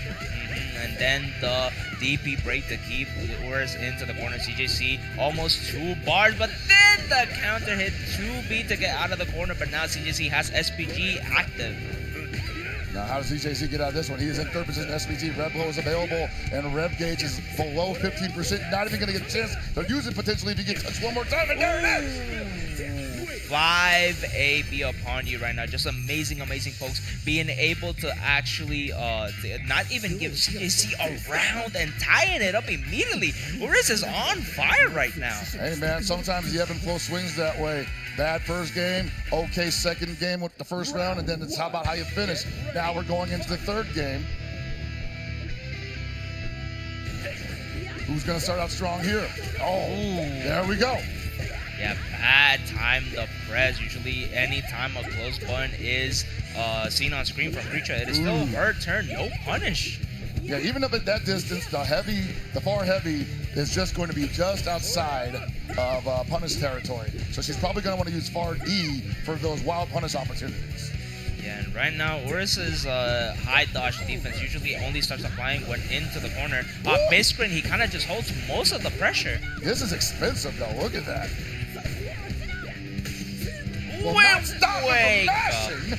Yes, sir. This is a fighting game, not a blocking game. Urus knows when to switch it up between defense and offense. And right now, it is CJC being on overheat. We should be on cooldown right now. And now it is looking like Urus has the advantage right now, Pockets. I was going to say this is really bad for ZJZ because he spent so many resources just for that 50-50 and didn't get the kill and even didn't get meter to cool himself down. Okay, but not a lot of ways they can fight around this, and he might get guard broken. He tried to swing out of it, though. Okay, we are back on cooldown, and actually, surprisingly, CJC still not in SPG, so still no access to the rev blow trade on the jumping. Oh, he's gonna get frisky now. He's got so much rev. He's got so many resources to play around with, and he already spent most of it. Okay, timeout into the super, and then Urus actually takes this round. He's got to back up. He's got to back up. He's got to back up. He's got to back up. What? Punish! No way! And the timer's frozen. Oh my God! What an amazing decision from CJC, clutching it out. He had to back up. Oh my God, he just needed to keep his cool, but still, Urus a little bit shook up, did not agree with that final interaction, but he's still in it to win it, especially after that dash up. That is the name of fighting games. It's about decision making, and that was just not the one for Urus. He's got to be goldfish brained about that and forget all about it. I learned that from last week at Mr. Leapfrog in Texas Showdown. And Texas Showdown was an absolute barn burner as well. Urus had a great showing there. And now it is actually showing some results because SNK Showdown was a really, really good experience for Ures because now he's in the winners semifinals against CJC, giving him a run for his money and his points. Oh, where you going? He says it's not your turn yet. The high dodge counter, sniffing out the forward dash. Okay, green stuff was respected, so no dice from CJC. And then the confirm into super, not enough to kill so much defense, but great block from CJC. I was going to say, you see the real trouble here for ZJZ with Preacher trying to approach when the Billy's already standing. Pretty much any button he throws out there is going to clip her on the way in. And then just like one more interaction from Boris to be able to block. push it out. An amazing amount of blocks, and then 6A actually working to his favor. Chip is a sequence, but still CJC is super close, but no. Any button. Ooh, that 5A has been doing wonders for Urus against this matchup. Yeah, right. The 5A, the 2B, both of those basically a brick wall for Preacher, who just doesn't have a ton of long-range options to reach in. So she wants to use one of her. Oh my god, no with the drop. Oh, that is super unfortunate, but at least left it just there so the rev meter did not burn down. But those chases. And I love that he didn't go for the feint cancel there in the close C, even though it was counter hit. Just get the damage, baby. Okay, great counter hit there. Rare to see a heavy actually anti-air most of the time. No super! Didn't need it, wanted to save it for prime time. Okay, this time we are gonna spend that cash since we have so much to spend. Okay, but barely put CJC into SPG. Now red flow is a factor. His Preachers can go through most of the pokes. Oh my god, baby, she clip! might get 2 bars here. Oh, not quite enough. Blocked. No! The Oh one time my he didn't block god! the overhead. Ugh. And that's risky if you're a Preacher, especially against a Billy with a bar. Because there's once it's out, like he can definitely just hit the super reversal. Then you usually Battlefield one of the few fighting games that once top 8 everything is first to 3 because the matches just end so quickly. High level gameplay. All right, can't dash in on that. He's got so many options just to stuff. Even her just stepping forward. Yeah, right now the social distancing pole is really, really effective in Oris's hands, especially when he's just been able to gauge the distance and be able to punish each dash of far heavy. Yeah, no, all of Billy's normals a great measuring tool against pretty much anybody in the cast right now. You gotta dart in after they're receding. But it's hard to see that sometimes. Somebody like ZJZ has had great success in playing that way, but you can't be 100% all the time. And you see he's going for it. He's trying to dash in on the negative spaces. Yeah, but right now I think Urus is just a little bit too good at not letting Urus just like go in. Sorry, CJC to go. That was a counter hit. That's a real combo. Into the super. I'm surprised CJC doesn't commit a little bit more to the meter, knowing that he was very, very healthy in rev and then could put Urus in a throw situation. It was one of those situations where it's like, oh, that's counter hit, and I'm like super plus afterwards. Let's see if this combo works. Oh my God, it works. I'm not mentally ready for the full series, but hey, we're ready this time because we're going straight into the B&B. Now, CJC on set point with the Preacher. Urus still has the resources to be able to make this combat at least tie it up. We have the bar, and then we actually have the experience to deal with CJC's Preacher. Oh, that close-up C ended up whiffing, so he's going to have a lot of... I don't know if he meant to break that or what, but he didn't get it. He's going to eat a ton of damage here. ZJZ losing a ton of life here on an errant sine cosine. And yeah, Urus is just dumping at him both barrels. And right now, ooh, very insane kind of hit from CJC. Urus just trying to maybe get a guard cancel or just try to get a poke on some of the gas, but CJC has been frame tight with this pressure. He's got to be careful too, because if he stays on defense too long, that rev gauge might end up getting jacked up into overheat. But he gets a chance to pull himself down there, and he. Ooh, that was a little desperation, if you ask me. Then +3 on almost all the special moves. Not even swing at it.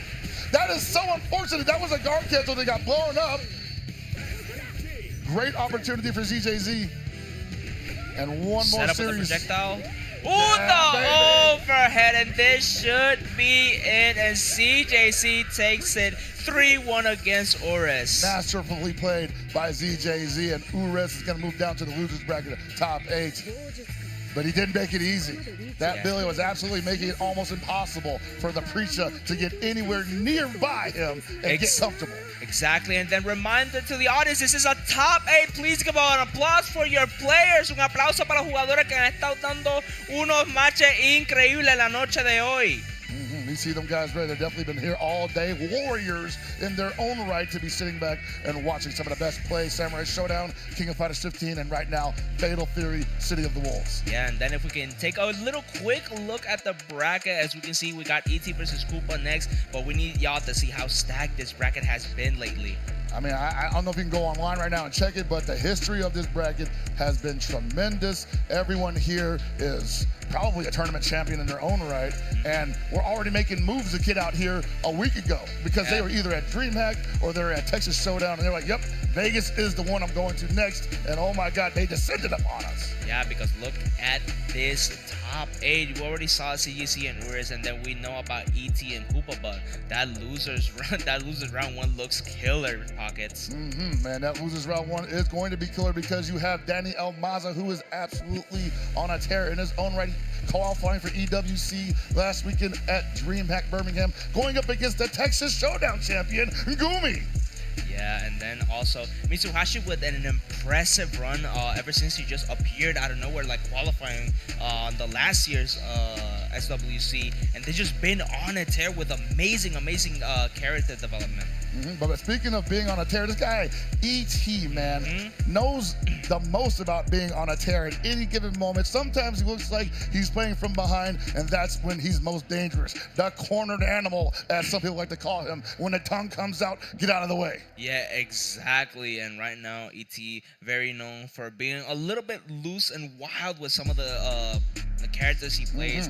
If he has a reversal, he'll try to abuse it. He has really good pressure sequences too. E.T. is a monster when it comes to offense. Yeah, we had some moments with him previously in Season 1, most notably the EVO Grand Finals versus Goichi, where it looked like out of nowhere he was going to snatch victory from the jaws of defeat. Some of the best moments in fighting game history made just in that set alone, and I feel like he's just getting started with this game.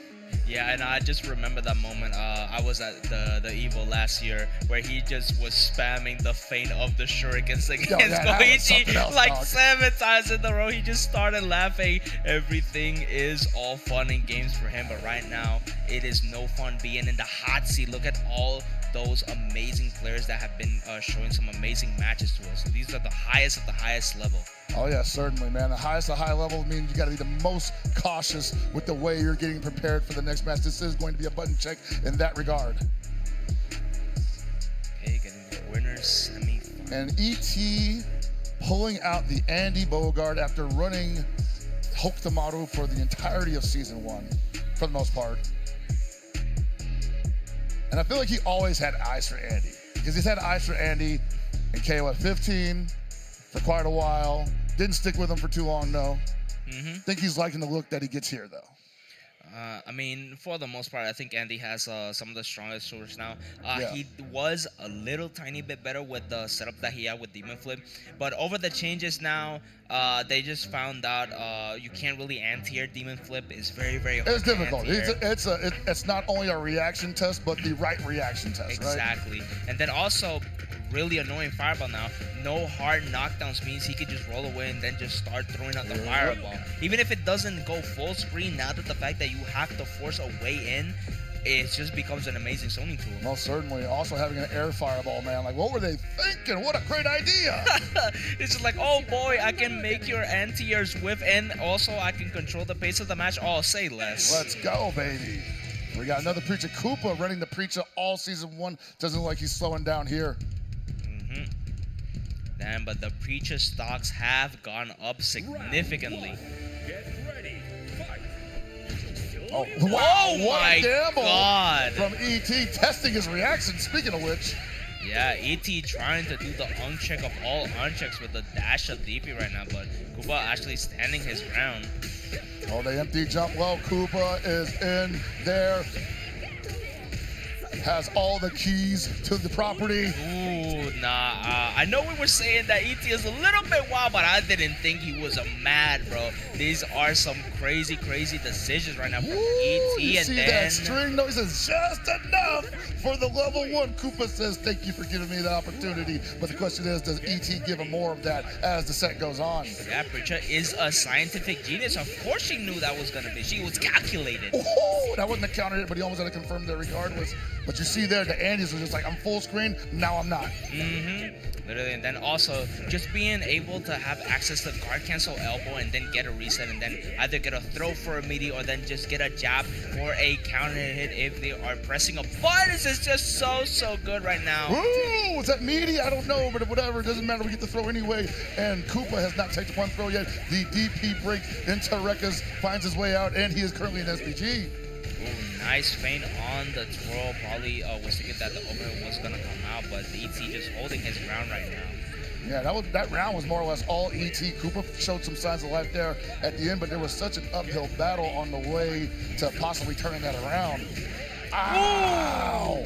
Oh, No, you the dropped! And then the block, and then nice backdash. ET recognizing that it whipped in his face, and then with the level 1, we should be able to be close to the green now, 66%. Oh boy, here we go. Which one's it gonna be? Is it gonna be the teleport? Is it gonna be the teleport swipe, or the throw? Nice air to and then the counter hit Yo. confirmed from Koopa. What an amazing Oh, situation. so that's the mistake that a lot of pitchers make in Season 2 because that has a high percentage of whipping when you're using Rekkas as a juggle. Yeah, man. Sadly, definitely need to go over the balance patch notes just a little bit, just a tiny bit. Just open up your phone, just make sure. There's a certain height where it will work, but usually the follow-up you want to utilize is the backspin to parabola.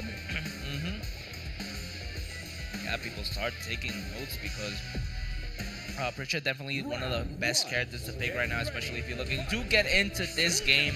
But right now, Andy is just stealing the show with these EX flips. The demon flips are going crazy right now, Pockets. Dude, a neutral skip that is actually a Swiss Army knife like that, how unreal is that to deal with? Oh my god, and speaking of knives, just cutting the air with the DPN into the confirm, and then we get the setup. Oh my I god. guarantee you that Koopa was not blocking that because he was not holding down the rev guard there. He was going to possibly eat a close C. Luckily for him, ET abandoned the offense. Yeah, the EP to get out of ET's pressure, and then OS in the dash up with the SPG. This might actually be like a player-specific download, honestly, because that's like the 5th time that ET has ripped a just wild DP that had found the mark. Yeah, 2C into the full confirm. You just love to see it. No, but you hate to see the drop. That's crazy. Yo, He might have been too far away, yeah, but got it back anyway. Yeah, we got the reset. We got the reset Okaiba. It was a drop opportunity right now for Koopa there, getting the confirm, getting around. Koopa possibly looking at a first game of the set.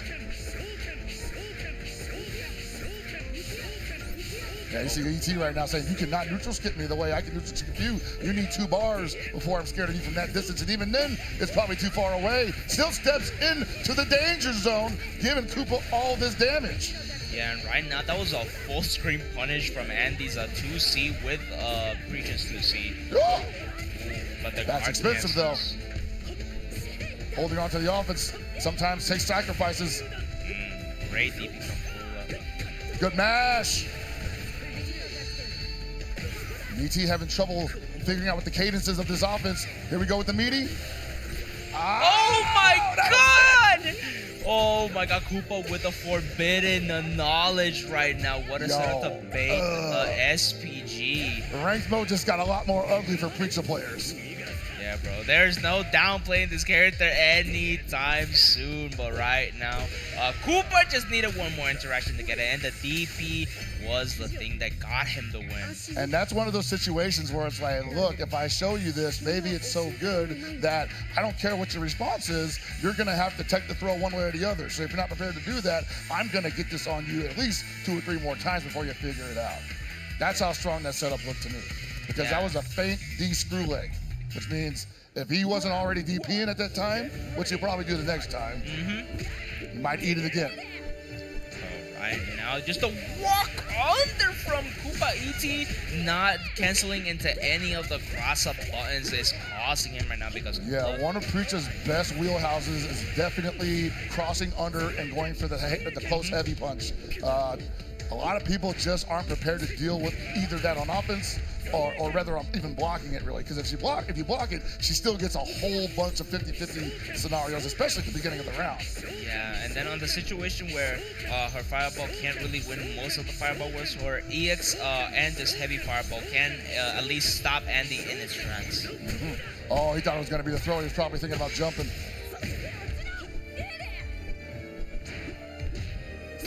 I didn't do the dash under heavy again, but still, ET was so ready for that. ET are ready for a lot of things. His offense is immaculate. The close D meaty counter hit. Try and stop him from getting the conversion. Yo, where are you going? No backdashing. I'm neutral skipping.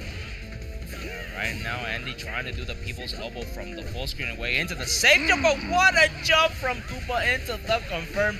This time we need to end on level 1 because we need to make sure we can get this round in the bag to have the lead.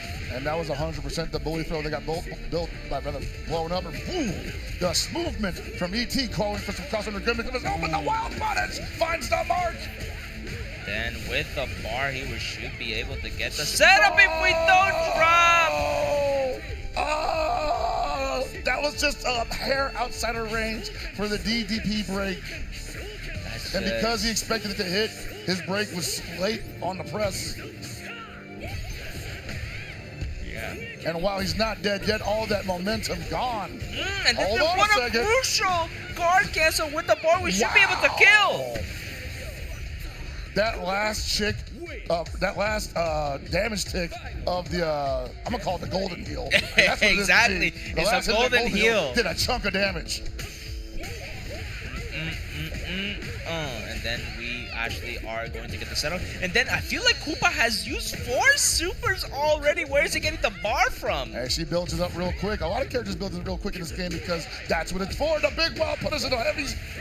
You are possibly looking at a 2-1 scenario for Koopa. Okay, really good back throw situation for ET right now, especially when you got the green stuff on deck. But my God, Koopa can smell the frames of the throws coming towards his way, and right now goes ahead 2-1 against ET. And ET has tried to corner bully throw twice now. Both times got the whiff punish.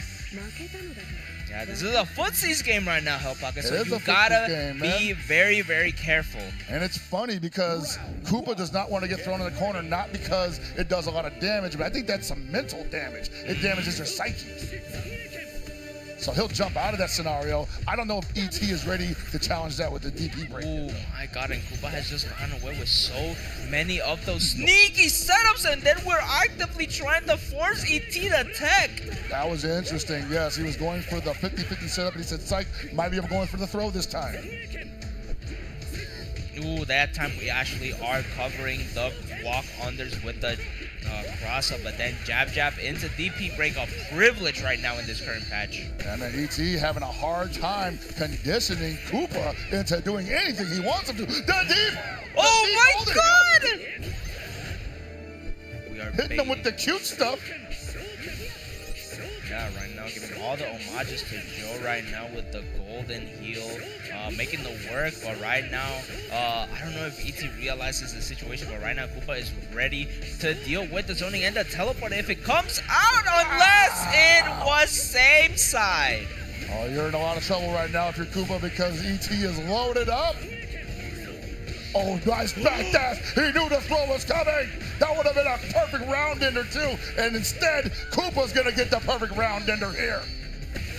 And it was able to kill because the super only has one single hit, the bionic arm, all the way to confirm the round. And then Koopa is set point against ET. And you cannot stop him from matching that as a 4-frame close A right there.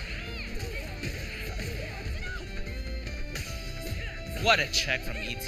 Yeah, now he's thinking like, now I gotta start hitting some buttons here because he's starting to think that he can just dash in on me even though I'm supposed to be the zoner.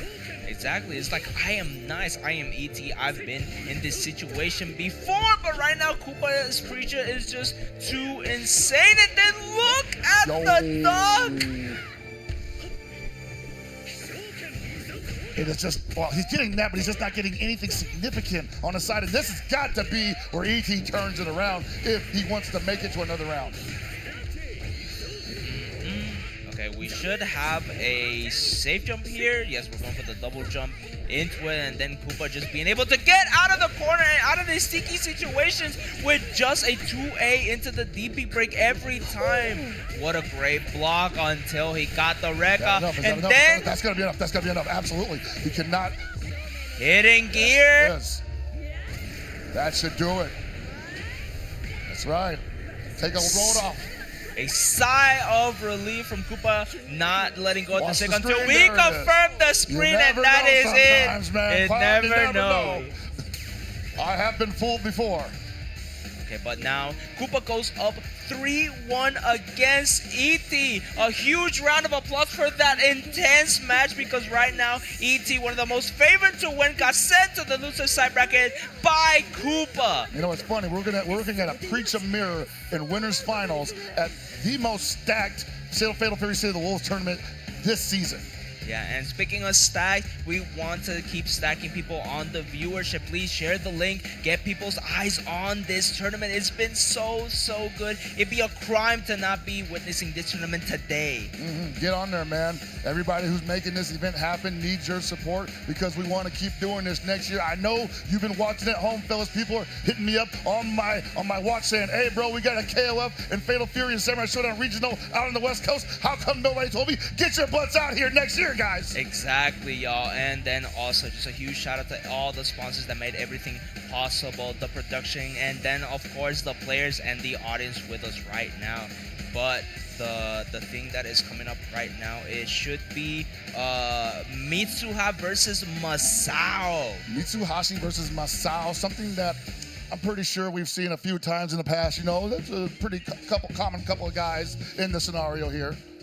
Yeah, and this time Mitsuhashi is repping the Rock, if I'm not mistaken. That's the first one we're going to see in top 8 so far. Some people calling the character top 1 does have a lot of new and improved, I'll call them statuses, on his toolkit that makes him even harder to deal with on defense. And he already had a great defense on top of that, so trying to run offense on him is still troublesome. Yeah, and for some reason, they just made his pressure more varied, because now with the buffs to the range of the heavy fireball, you can get a far light kick at the heavy fireball. You can't jump. It just jails. It just jails you, man. And on top of that, he already had some of the best far buttons in the game, like that far D. We're seeing it all over the place the last 2 weeks. It's Iori Yagami's far D at this point, you know? You might as well let him activate max mode out for that. Yeah, bro. If we can get if that button was more than just super cancelable, I think Rock would be in his own tier list. He would be the only playable character. It'd just be like a Rock-only tournament at that point. Hey, man, give him the buff, right? Yeah, but hey, we still got Mr. Big on the other side. This is going to be a button check, but Mr. Big, you want to talk about playing at range while punishing and then doing a ton of damage. One of the best to do it in the game so far. Yeah, and so far, right now, most of the people have been trying to run Mr. Big SPG on point. He does get a lot of momentum from it, but now a lot of people are just switching over to middle. Also the same with Terry. You get access to the same jumps a little bit earlier. You still get the buff damage, and you still get the reduced usage of meter every time you use the red moves. And you definitely want that hard knockdown as soon as possible, because he does mount some pretty tremendous, as some people say, 8-way offense off of that hard knockdown. And even if the offense doesn't work, just good old 2-5C, nothing beats Yo, straight that. up, right? Like, why would I overcomplicate things, man?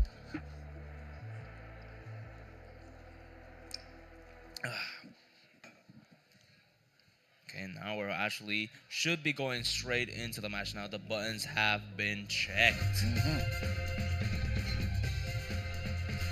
And every time there's a button check, I just keep playing the button check theme song over and over in my head. Oh man, no, it's an age-old tradition. Everyone's got their ritual to get through button checks. For me, it's talking about character strengths and possibly even discussing future events and past events. But these guys are pretty eager right now. They're pretty pretty excited to get into it because this is the first losers round of top 8, which means someone's going home after this. I wouldn't be too excited for it if that were them. Especially, yeah, because the thing that's going to happen is that whoever loses here is going to be sent home. And then right now, the person that is going to be sent into the corner, full corner carry there by Masao. Mr. Big's numbers are just too good. I mean, you see right now, Masao giving Mitsuhashi all he can handle. Mitsuhashi having a hard time getting this Mr. Big to step back for just a moment so he can get some oxygen in his lungs. Controlling so much space. Look at that. Nice dash ups, and then actually got a 5C, and then just played out of Mitsuhashi's, Rock's 5D range, but then the counter hit. What are you pressing for right now? That's wild because I felt like that almost instant air JD was like, dude, I'd be shut down mentally like that. Ooh, and then the Shadow X command grab there into the Raging Sword should be enough. Mitsuhashi using every toolkit this character has to his advantage. And I want to say Masao played that darn near perfectly up until that impressive JD moment where I think even he thought, I don't know what to do next. I can't believe I got that one heavy hit from Mitsuhashi and it was darn near all over. Yeah, and then right now, Rock's having some of the best projectiles in the game. Just lets him set up this awkward situation for most players to deal with. He can just zone you out and then walk behind the fireballs now. That's right. He's a wild man up close. He's a wild man from the distance. And that's a wild, almost punish. Trying to roll out of the corner. Yeah, and then just the pressure from a good decision from us out, recognizing he did the air fireballs, and then the SPG would beat it straight up, using a bit of the catch to be able to get the momentum going to his favor. Now, we were talking about earlier that, Masao might place Mr. Big's SPG in the beginning or the middle, places at the end, not really using as I say it, the Ripple finally gets represented early on the overhead, though. Yeah, a little bit late on the access to the green stuff. That Nickelodeon slime really does wonders in the correct position and at the right timing, right? It's just he gets so much from the EXDP into the SPG. Right. He gets literally 8-way mix. That's what I keep hearing about, yeah. I just don't see Masao running it right now. Maybe he doesn't have that in the toolkit on his own, or rather doesn't feel comfortable utilizing it just yet. Could be saving it for a dire situation as well.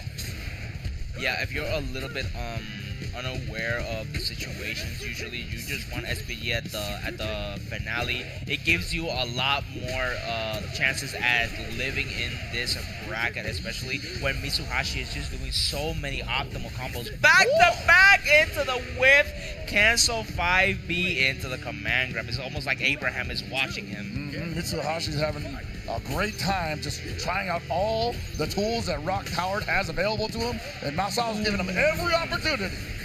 That was the 5D me and Pockets have been talking about. Amazing range, amazing damage from the confirms too. Gotta make something happen here. Scare the young lad if you can. Cannot let him just run wild on you like that. He wakes up with a rising tackle. Get off me. Oh, no!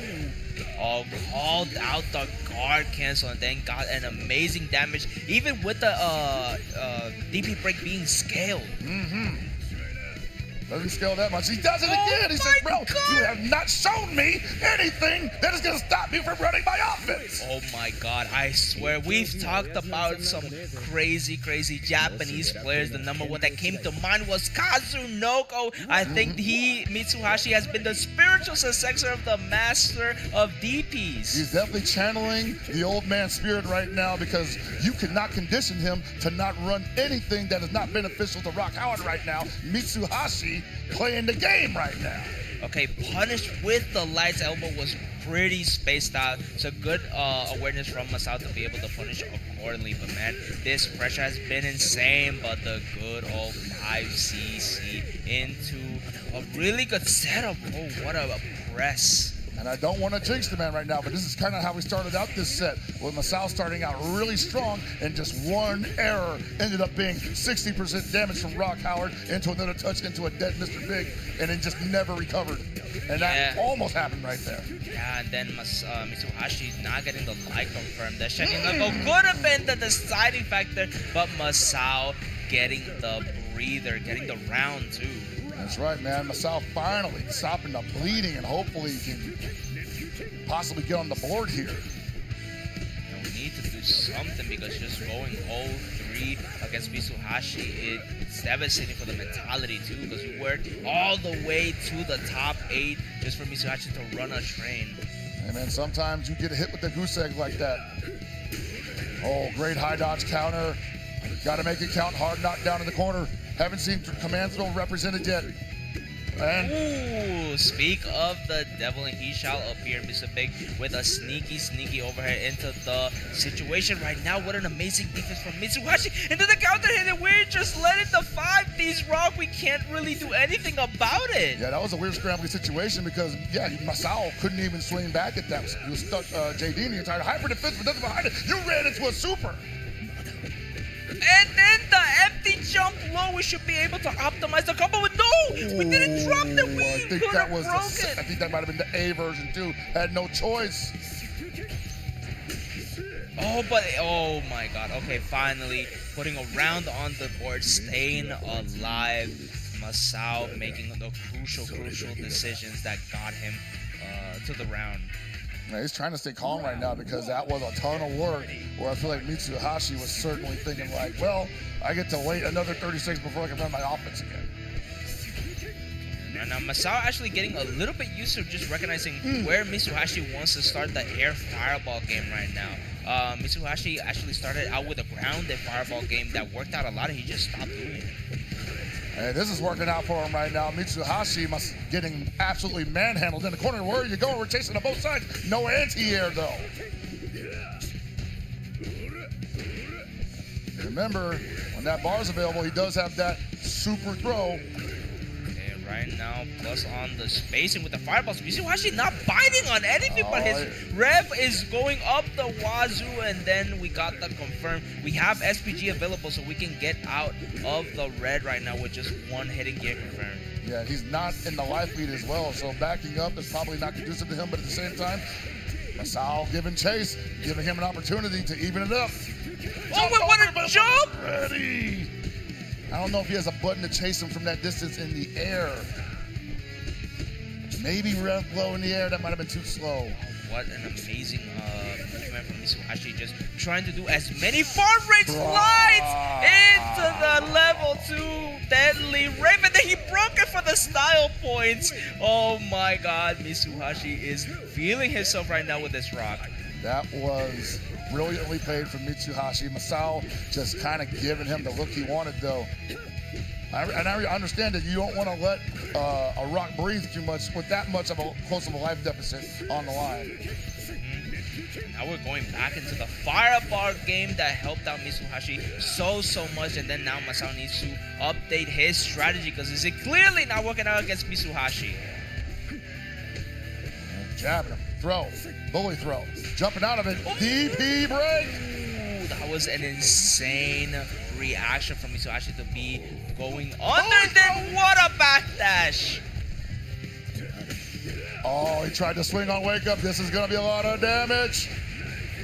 Oh, with hitting gear Oh, available. yeah. No, we went for the level 1. We didn't spend the entire cash, but the meaning that did not end up getting a confirm. But the DP bait did end up being super lucky for Masao. And I wonder there if he had used the hidden gear, would it have ended the round? And if it hadn't, what was his next move on top of that? Mitsuhashi just playing wild enough that if it didn't end the round, very possible that Masao ends up losing it.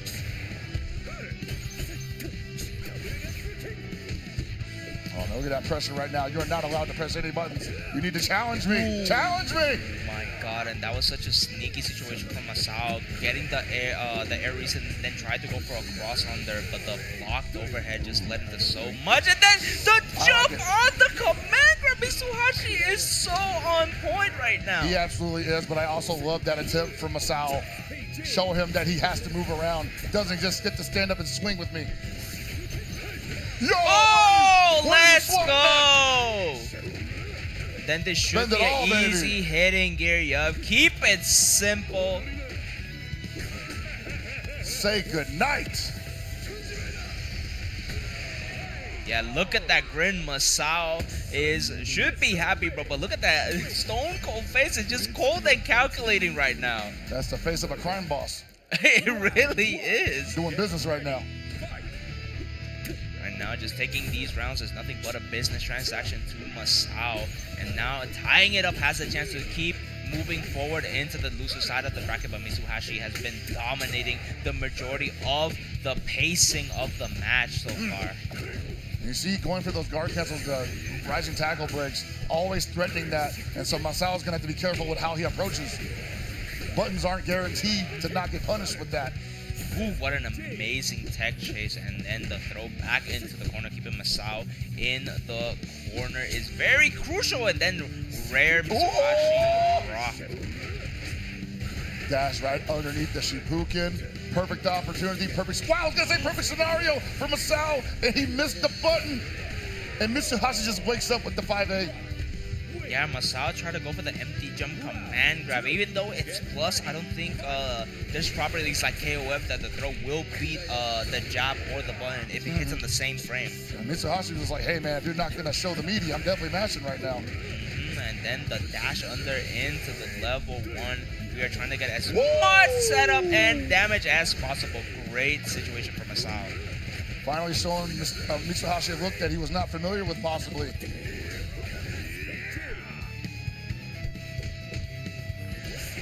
Yo. Sometimes you just gotta throw it out. Yeah, you do. But the timing on that, so unfortunate for Masao because he lost every bit of momentum he had there.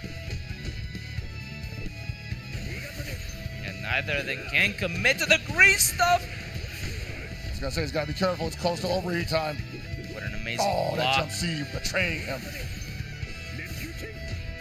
Masao so close to overheating Mitsuhashi. Is still giving him a chance to just get the whiff punish. Oh my god!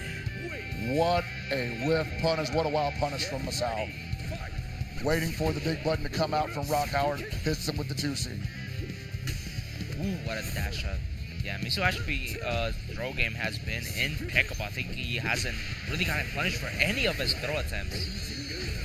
Yeah, no, I think that's more about mental damage there as he tends to be because it's not doing a lot of physical damage. And a lot of people aren't going for the tech because they're afraid of the run-up neutral hop. But the good old reliable actually getting him out of the corner and then uses the bar. We didn't set up with the high hold to be able to set up a little bit more. But the double overheads are doing wonders right now for Masao. Oh boy, what's he doing? Oh, he jumps out of the command throw, and that's gonna be it. Look at the smile of Mitsuhashi's face. He was not expecting it. He knows he got lucky and he got the win. He stays alive right now in the loser side of the bracket. Let's have an applause for this amazing match that we have in this Fatal Fury top 8. Dog, these Rock Howards, you telling me they're not gonna jump at any given moment? Of course. Bro. The Rock Howards be jumping. Rock Jumpman Howard right now in the house. Oh, dude. No, that was a hell of a banger, dude. I enjoyed that one quite a bit. And then right now, it's really just been team kill after team kill. It's been Japan versus Japan, and now it is Mexico versus Mexico. Oh, yes. We're going to have Daniel Maza versus Gumi. Both of these guys, strong performances this season, last season as well. This is one of those scenarios where you got a guy who plays multiple characters in Gumi, Rock Howard, Andy Bogard, versus one of the best Billy Canes we have in the world right now. No, not one of the best. People have said that we got the results, we've got the videos, we got the VODs, we got everything. He is literally the best Billy. Talk to me. He has been the best Billy for a while now. Hey man, that is absolutely believable. The things that he's been able to perform with this character that a lot of other Billies now are emulating. None quite like that. Also None quite like him. Very unique origins, right? Just coming out of nowhere, dominating Guilty Gear, and then said, "This game is too easy for me." Oh, nice. Come on. It's too easy for me. I gotta move out. I gotta demonstrate that I'm just not just a Guilty Gear player. I'm one of the best fighting game players that exists. He certainly is. And I was saying that about Fatal Fury in the season 1 early on, is that we're not really going to see the best Fatal Fury players in this game just yet. We're going to see the best fighting game players who are going to be playing on an even level here, because none of these guys have any experience with this series. So we're going to see what they're made of. Truly. And then also, I kind of just noticed, look at Gumi's arcade stick angle. It's almost like it's about to slide off. My God. Hey, man, I can't do that. I start thinking about my inputs, and I'm like, oh, dude, am I doing up, back, or down, forward? Like, what? Yeah, right now. Or maybe we're just playing in inverse controls right now. But Gumi looking very, very, very comfortable in this situation. He's been in a ton of top 8s, and then also just the champion of Texas Showdown. Yeah, just had a great showing at Texas Showdown with a turnaround victory over Gidimo KOF in Grand Finals. Nail biter, to say the least.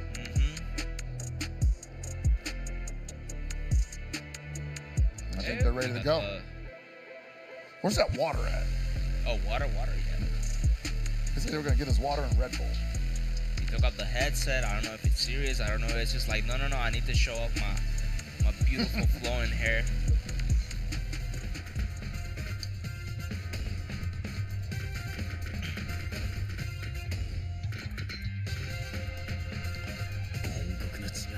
We have seen.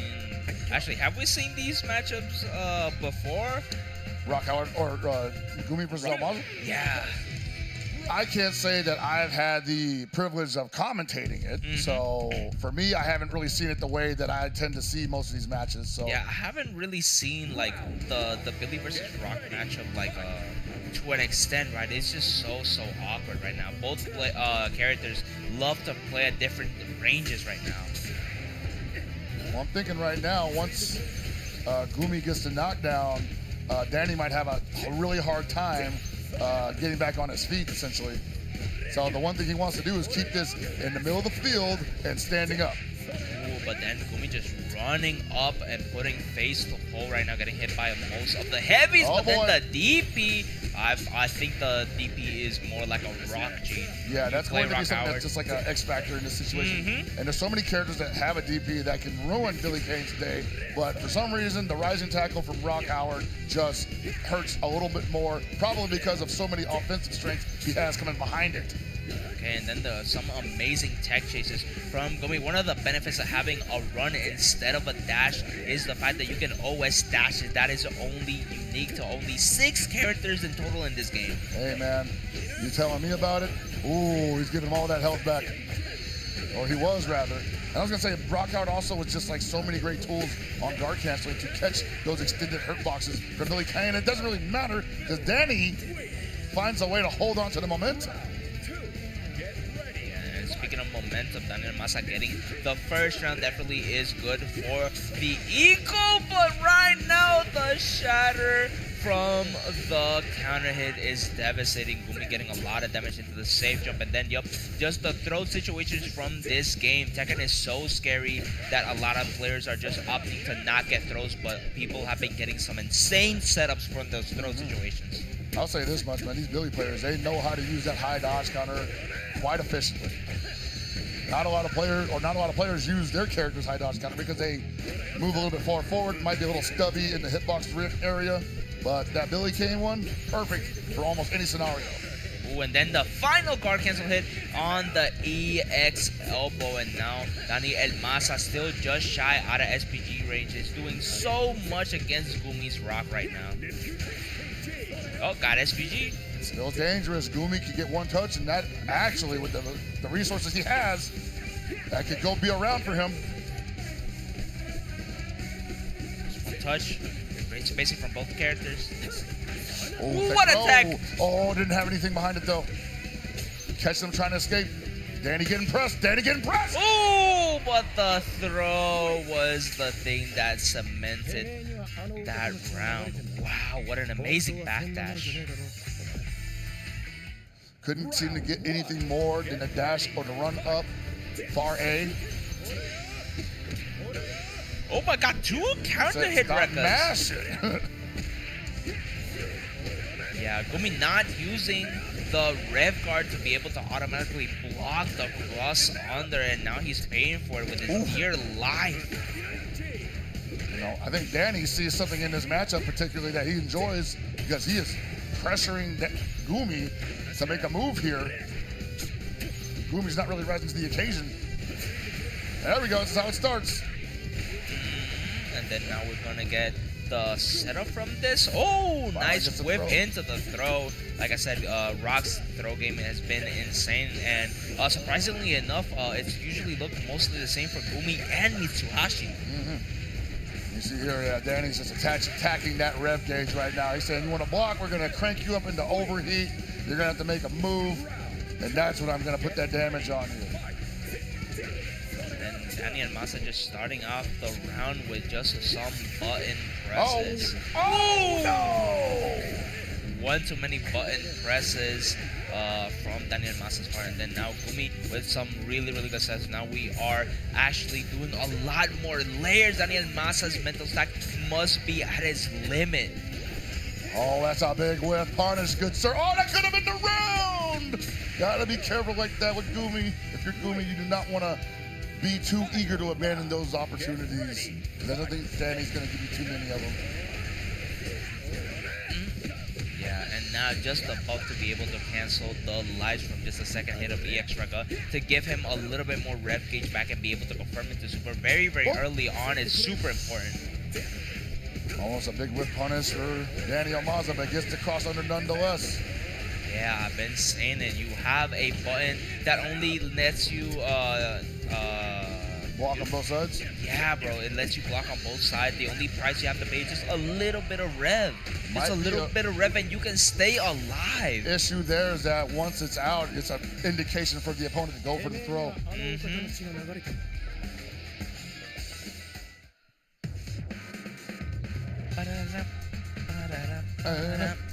This is it's so tight when a lot It's of in music your just, head, baby.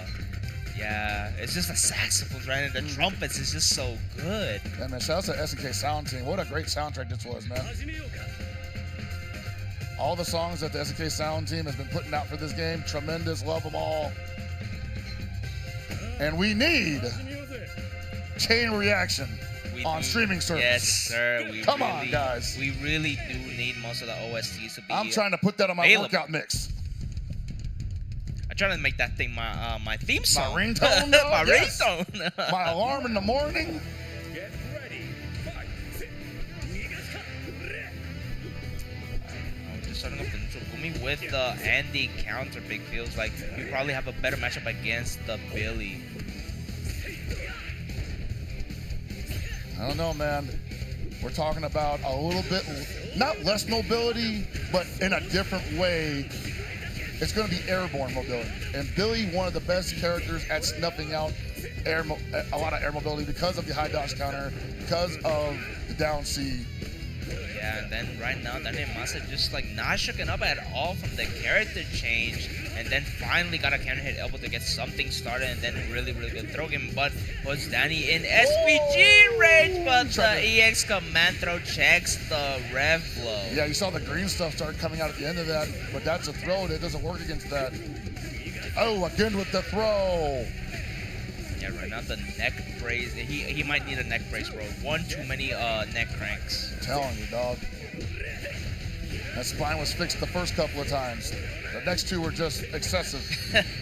Yeah, definitely. Gumi looking like a professional chiropractor right now.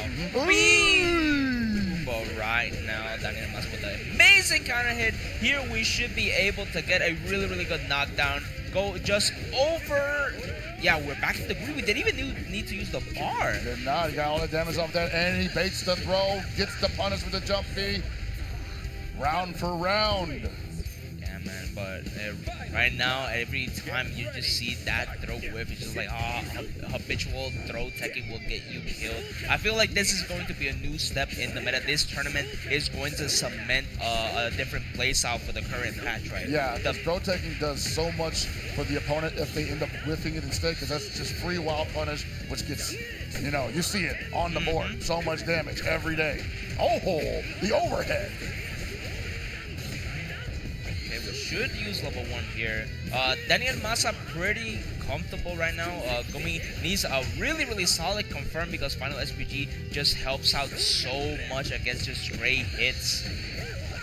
That's interesting because Gumi, seeing that his red gaze is going up, decided to probably backdash. Goes for the guard cancel, but can't finish off with the resources he has available. He needs one more touch. And there it is. And then the cameraman knew it too. He's like, bro, cut the commercial. Yeah, no, we can't show you this character being good. No. But right now, Gumi actually showing signs of life, taking a run against Daniel Masa with that neutral jump.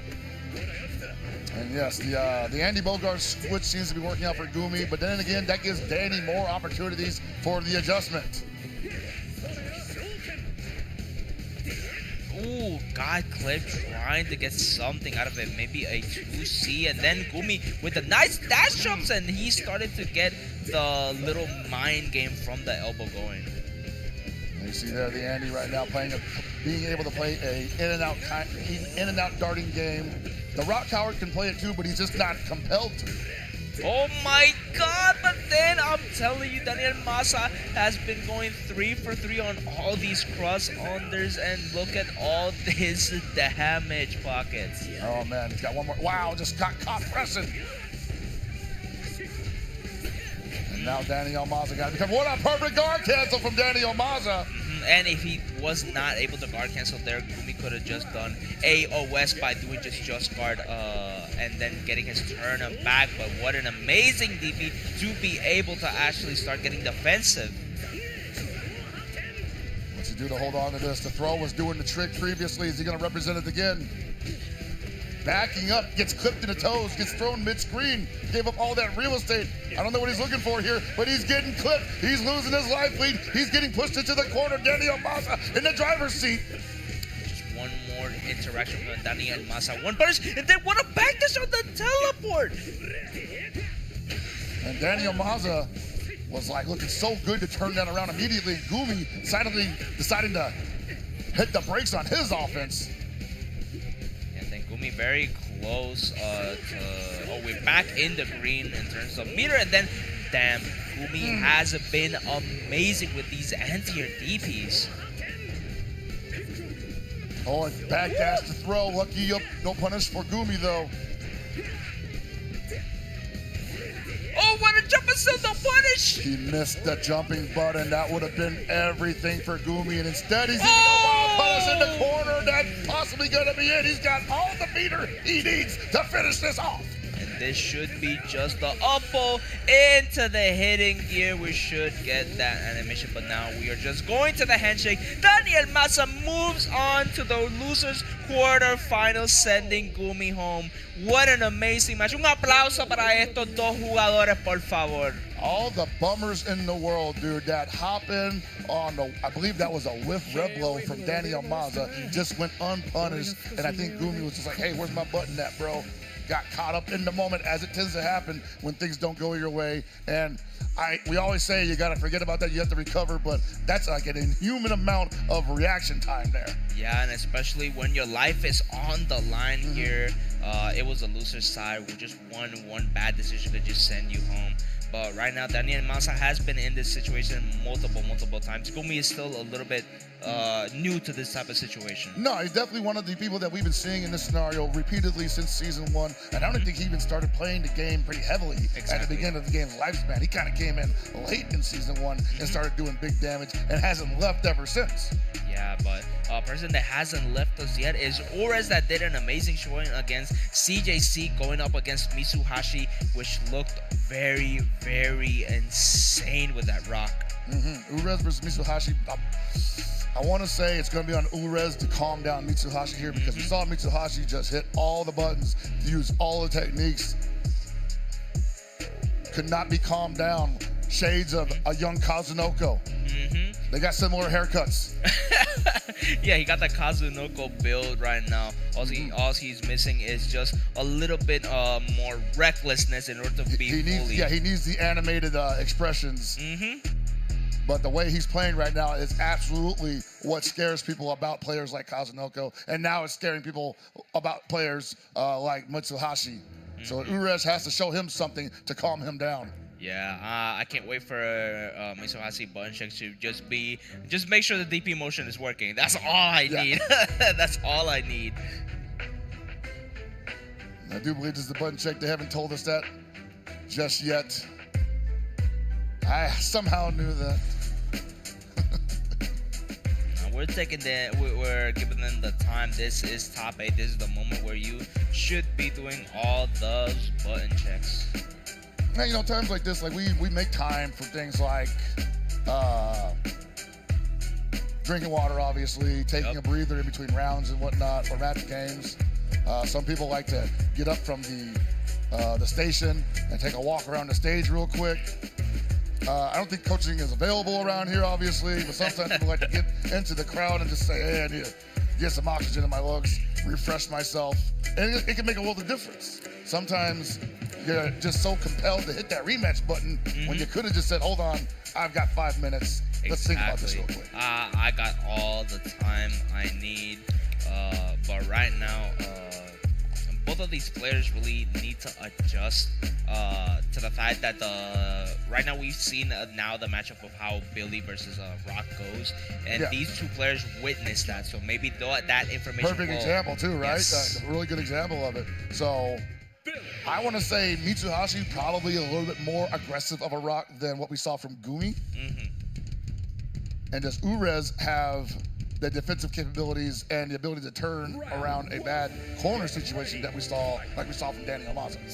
Yeah, because Mitsuhashi also, on the contrary, utilizes the fireball game to a really, really successful extent.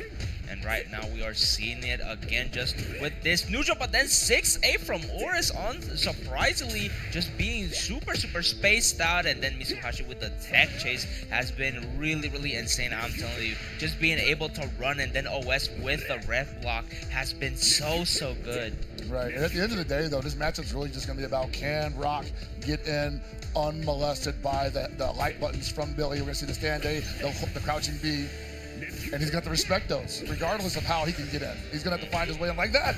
And he has, unlike what we saw from Preacher earlier on, who could not turn guard cancels into damage from that distance, Rock Howard absolutely has that in the wheelhouse. Oh, and this time Oris with the amazing wake-up super. Right now, whoever wins the first round usually sets the pace of the match for the reminder. But then we're getting jump-ins, but still no confirms. And then we gave Mitsuhashi a second chance of life. But we're gonna see a light confirm into the super. Okay, I thought he was going into over.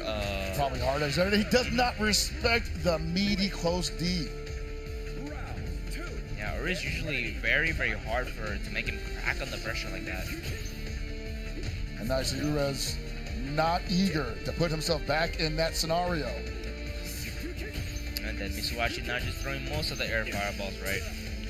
A very annoying angle that he's throwing them at, too. Yeah, no, it's almost like you feel like you can dunk it and then you just get clipped in the back of the head.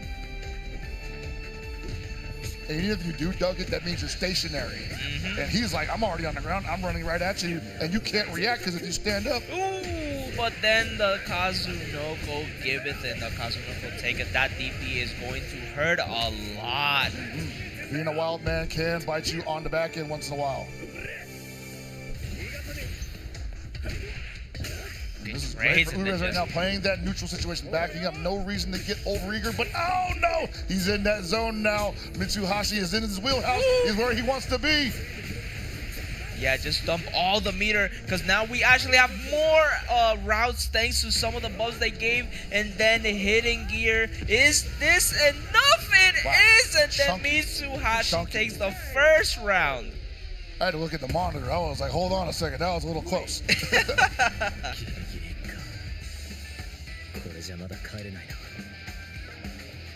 All right, Urez clearly showing that he's like not entirely against boxing up close, but he really likes that range game, which is unsurprising for a Billy Kane player. Now 1-0 right now against Urez. Oh, now we're actually starting to see guard cancels for the fireballs. Urez recognizing that those fireballs are so good at actually forcing a lot of bad situations for Urez. Whoa! And yeah, you're exactly right. You were talking about the air fireball from Rock and how important it is that he gets the opponent conditioned to block that the way he wants him to. Because if the opponent flinches, he either gets hit by the fireball or by the run-up Rock. And I don't know, and I don't know if you guys had this experience, but getting hit by a rock is not a pleasant time right now. Uriz is trying to make sure he does not get any sort of brain damage, especially from a jumping. And Uriz trying to find his way back into this matchup right now. He's losing by possibly a touch.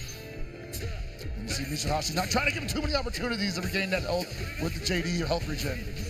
And then Mitsuhashi Give me just something I has can work been- with, he says. It's been so good at just doing these deep dash-ins because for the most part, Urs is probably trying to buffer as many Yotscar-Quesos and then the buff to the fireball. Look at all those confirms he just gets from random strings. And despite all those great plays from both players, neither one of them out of this yet. Uriz could very easily turn this around.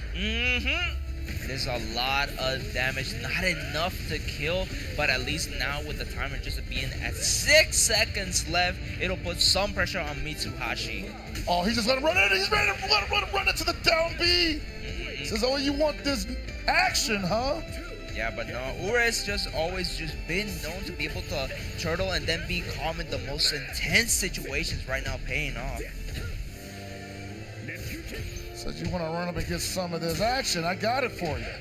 Oh, it wasn't a counter here. Couldn't get anything behind it. Oh, just at the tip of the hard edge. Storm into what setup? Nice meaties from Mitsuhashi. And then, ooh, the Revla was just a little bit too late. We caught the startup frames. And then we've seen a lot of commanders from Mitsuhashi. And then just the bait over the Rev blow. I'm telling you, there's just no green stuff in this round. It's difficult, man, because the Rock has so many great buttons up close, and when you're in a corner, you feel like you have to make a maneuver against him because not only does he have great buttons that are plus for a very long time, but he has that command throw that if you're a statue, he snatches those ankles, you're going across the screen. Yeah, and even if you're not a statue, sometimes you just walk into the commander because it sometimes just beats out a lot of buttons. I do. I think it's got a low profile on it. Oh, that was an opportunity. He did the full jump instead of a hop. Yeah, but this time only got the confirm from the 2B that was not blocked. Rare instance that Urs does not fully punish the throw in that situation. Well, caught him backdashing. This is looking okay for Ures. Cannot get Ures, or rather Mitsuhashi to press a button for him to take advantage of there. Urs not standing his ground, got away with just turning off for the most part, but then those backdashes have been causing him a lot. He just should stay his ground, use a little bit more of the pulls and the EXs to stop Mitsuhashi from just getting away with throwing elbow all the time. Ooh, he says, I got that 2B for you also. He tried to dash it on me. Yeah, man, Rock's buttons, they're fast, and they have great range. And a lot of them are cancelable. Yep, and look how that flows together so well. Yeah, and especially Fa Alex, really good Latin American player, demonstrated that just that guard cancel specifically, the heavy fireball just leads into so much, but you know what also leads into this insane amount of damage? It was the high dodger. Is so good, but Mitsuhashi just in his head. Blowing all the resources on this, getting it back, and one more touch for Ures to even think about doing anything this round. Oh, dude, now starting like, to respect the EX elbow now and now getting the confirm out of the corner. They're showing Mitsuhashi his defense ain't too bad. If you give him the right look, he will certainly make you pay for it. Getting quite the good amount of health back. Mitsuhashi just careful, keeps giving him all this resources. I don't know, man. He might be trying to lure Ures into a false sense of security. Oh my God! Whiff punishing with the drop, but not the drop, and he's overheated. Wow, not too far away though. No punish is too far away as well, or too slow. The overhead gets clipped by the cross up, and somehow Ures comes away from round one, the victor. Right now, that is exactly what Ures needs. A round up against Mitsuhashi. Needs to put a point on the board right now to stay alive. Man, heavy hair, rev, hard edge. Okay. Oh, and what a great micro walk into the stagger right now. Mitsuhashi just one more solid confirm away from being able to take this. Starting attacking that ref gate. You thought you could jump out? Not today, sir. And Mitsuhashi daring him. What's the reactions at? I want to see something real quick.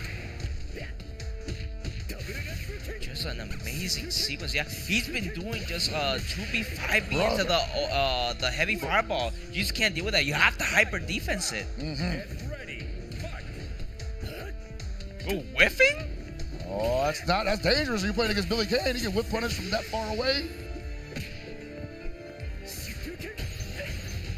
Oh, every time he goes for that guard cancel, Mitsuhashi is ready on defense, but this time he tries to mash out.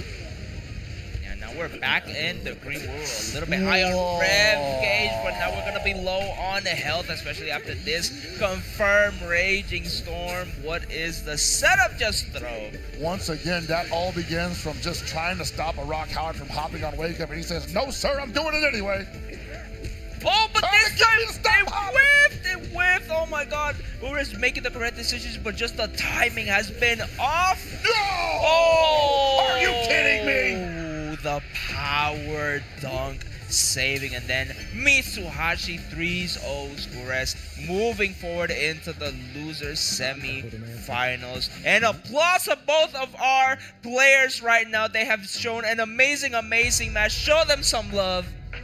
Dude, most certainly, and I gotta say, dude, what is Billy Kane even do in that situation like there? I think the guard cancel rev blow for a lot of characters, you know, the old reliable when you don't have the reversal on deck, and even then, Mitsuhashi read that perfectly. Jeez. It really was hard on Urs to be able to get it. Like I said, I feel like both players saw the matchup beforehand, and they got a feel of like, oh, so this didn't work against him. This did work against this character, and I think Mitsuhashi was the one that actually took advantage of that. Yeah, most certainly. And he made when Goon was forced to get off of Rock to go to Andy Bogard, you know, Mitsuhashi was like, nah, we can go a little deeper than that. He's like, all right, bro. Oh, bet, right? I don't think this guy knows what he's got on his hands right now. But I know what we do got. The next match being ET versus Danny El Masa, which is our last losers quarterfinal match coming up right now. This is what we wanted, you know, the KOF 15, as I've said many times, is a war of attrition, but Fatal Fury City of the Wolves is explosion. Bomb City. Yeah, every interaction is just a landmine waiting to explode. An insane amount of damage, and also an insane amount of high-level players right now in this bracket. Still alive, right? We've only gone through only a few matches, and we're still 1, 2, 3. We're like 5 matches away. They're going quick though. All gas, no brakes. Okay. It's been quite a season already. It's only really like a couple of months, right? And I feel like the season's already been like a year long. Yeah, I was talking about this against with some of the players. Just like, it's a rough time for a lot of the competitions to be so close to each other. It almost like it does not give the players the time to be able to practice between, because I think you only get 2 months off, and then you also need to go to some of the locals. If you go back home, you need to recuperate and then actually rest. That is very true, man. Like when we did the 2 tournaments last weekend, Birmingham and Texas, and everybody immediately said we're coming to Vegas afterwards, I thought to myself, you're probably taking a break after this, you know? Goichi saying, I'm coming to Vegas, but not for Vegas Climax. We're going to level up. Yep. Because 2 tournaments back to back like that, I don't think so. Especially after the way he kind of got his back blown out by Dark Angel. No disrespect to Goichi, obviously. Yeah, but right now, again, it's surprising. It was shocking to see one of the god of defense right now being opened up by Dark Angel with Terry, a character not known for mix, but right now the character we are known for is Billy Kane, just dominating with all this damage. So good. Mitsuhashi running them. Yeah. Oh, that's no. It's Danny El Masa versus Falcons ET. Don't worry, we'll fix that up in a bit. But we're still so in love with Mitsuhashi's rock that we just can't let go. I was tweaking like, yo, that's the character switch of the century right now, dog. I'm not only playing what was a bad matchup for my opponent, now I'm playing his character. Yeah, and this was like the most character diverse player I was gonna see. Is like, whoa, rock to Billy. And Danny Almada just played this matchup against Gumi, and he's like, oh yeah, we got this, bro. But he hadn't played an Andy quite like ET's, even though ET's Andy really just stepped onto the scene. Then pseudo safe jump usually after that level 1 super. The timing is a little bit tight. There's no real frame kill, so most high level players just raw dog it. Well, trying to reversal against what you think is a safe jump in this game is very dangerous. Ooh, nice jump back to punish the EX elbow attempt. And then with bar, we should be able to push into the corner level 1 to guarantee that we are back in the green. The rev meter looks very, very healthy for Daniel Masa. Oh, checking him, saying you can't move yet. That hop forward A, dash forward A. What up? Not a serious two. Got the DP. Hey, what an amazing dash under. It's almost like Daniel Masa is always looking for the activation of the smoke. It's just like, now it's my time to guess, and he guessed correctly. And that's scary if you're an Andy player because you're thinking like, man, at the very least, I get to be in, even if the technique doesn't land the mark, right? Yeah, and as we saw, once you spend the meter, the teleport overhead just goes so far, and since it adjusted the frame advantage, it's very plus, super fast plus, and then just teleports. Danny Almaza does not care. Wants some more of that action. Trying to get himself a taste of this Andy X. Sneaky. Weave the jump C to be able to get the low confirmed, but right now, ET just really good with that dash up pressure from the close D's plus frames. All right, ET with an opportunity to turn it around here. Down overhead, finds the mark there. Neutral jump, D blowing up the rev blow.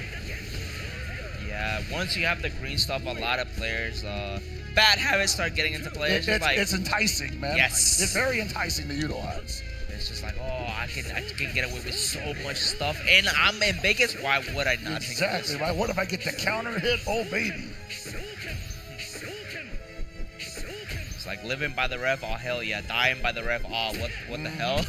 I mean, people don't always get the neutral jump to rev blows either. Think about it that way. You neutral jump against Breach's rev blow, you might get clipped out of the sky. Yeah, surprisingly enough, but not surprising, was the confirmed from ET. Great guard cancel into this situation. Now we're trying to get the plus range. That was definitely a punish. confirm opportunity there.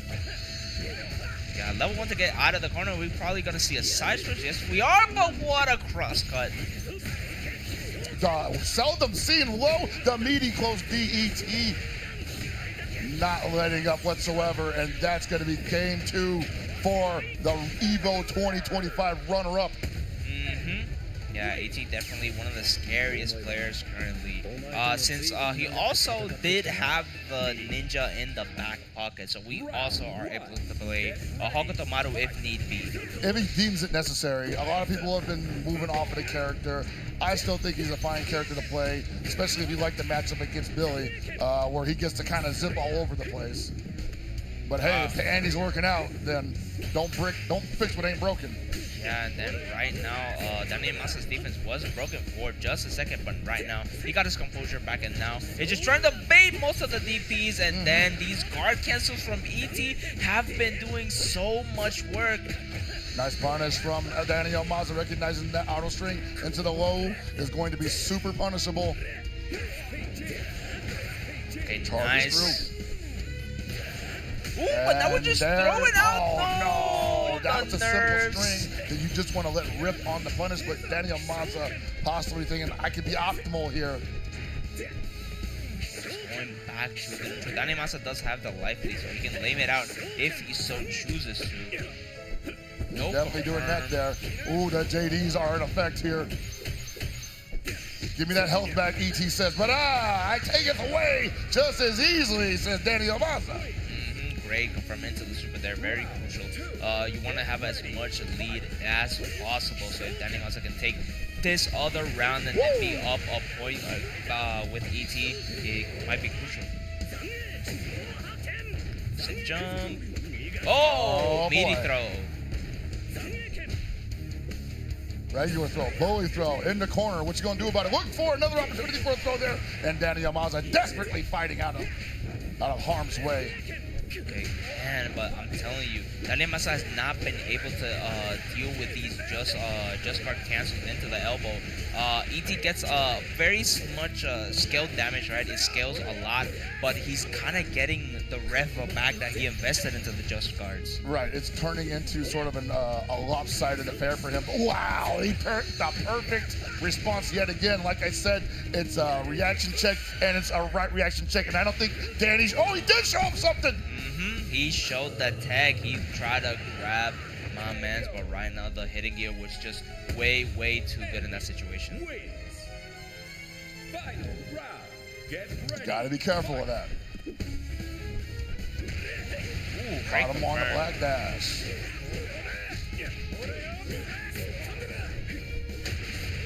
There we go with the reversal. Yeah, a lot of people have been eating right now the Asian players deep. They really trying to live up to the legacy of Katsunoko because there's just been so many reversals that have not been made it out at all. Oh, Danny Yamaza cooking right now, though. Look at that.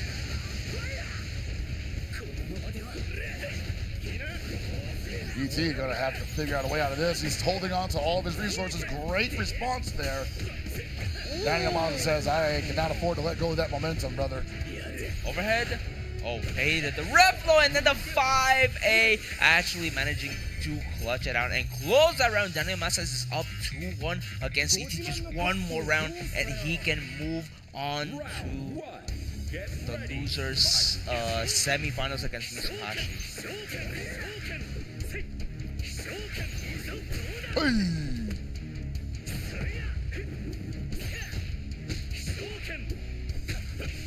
ET starting this round out strong, but once again, Danny Yamaza showing him that it's about the ebb and flow. You have not yet stemmed my flow. Now we're getting as much meter as possible. Very optimal for ET to be able to now get the level 1, and now we are just in a scramble situation, but then the ref was just doing so much, and then the DP, oh my god. Oh boy. Still looking okay. Well, I was going to say it was looking okay for ET, but took a nasty opening from Danny Yamaza, who has resources. Yeah, right now I could hear the bonk sound effect from all the way over here. He literally ducked at the last minute for whatever reason. Probably was trying to get the buffer for the just guard. You think so? Yes, because you usually need to do a quarter circle back in order Oh, to get the right, just yeah.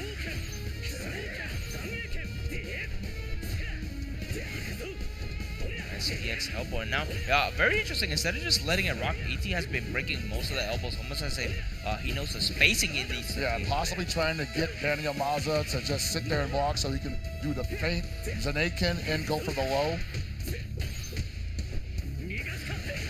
Ooh, whiff punish on the air fireball. Very rare for it to happen, but Daniel Masa is making it happen right now.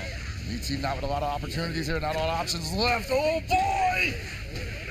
Is this it? This should be it. He has a lot of rev, and now he has the level 1. This should be enough. One more extension into the level 1.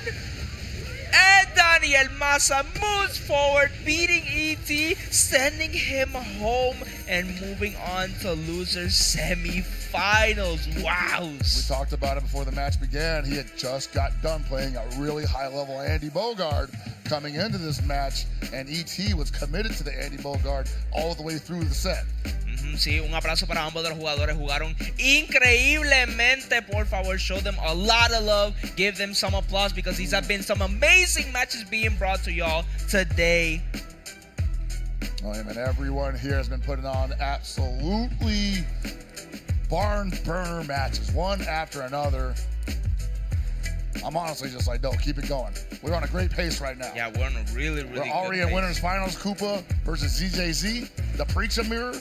Preachable. Yeah, right now this is going to be a a kickboxing, a Muay Thai match, a money match. We're in the right town for that, baby. MMA.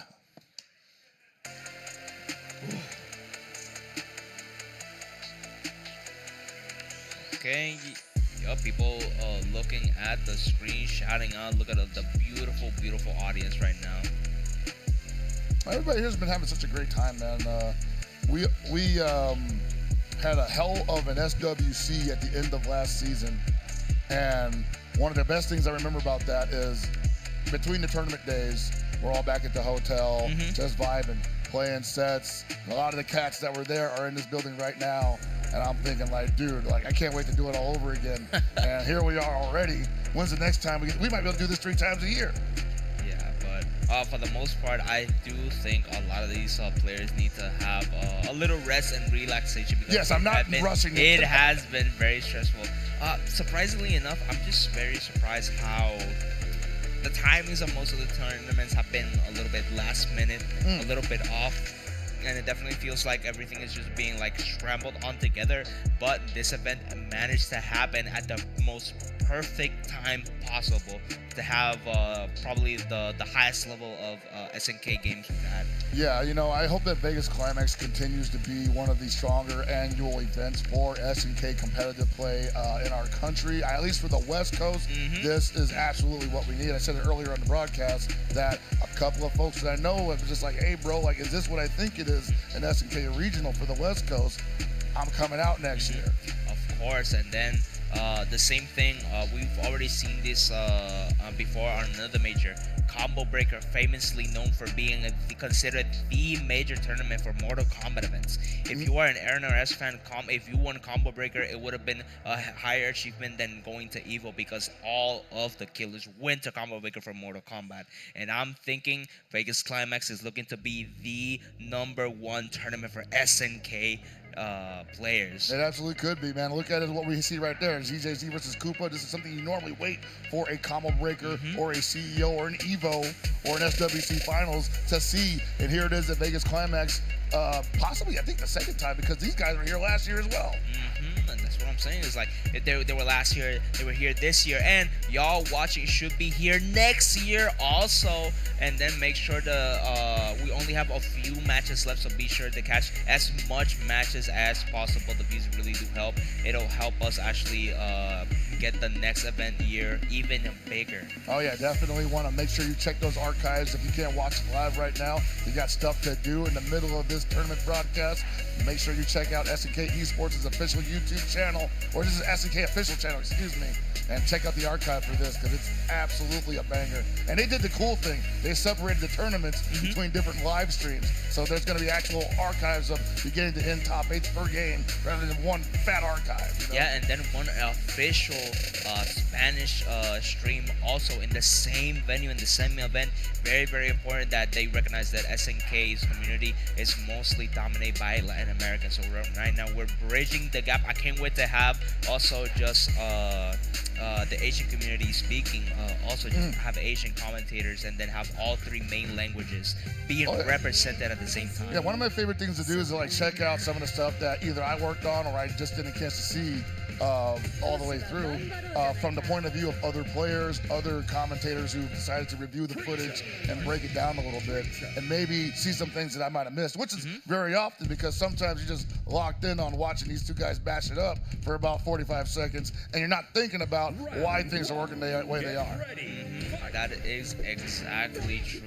But right now I am seeing double. We are looking at a mirror match right now. Both of these players should be able to know what their character does, right? Everybody knows how to play a mirror match, of course. Most certainly, man. Ooh, and both of them want the same thing, the far or close heavy punch.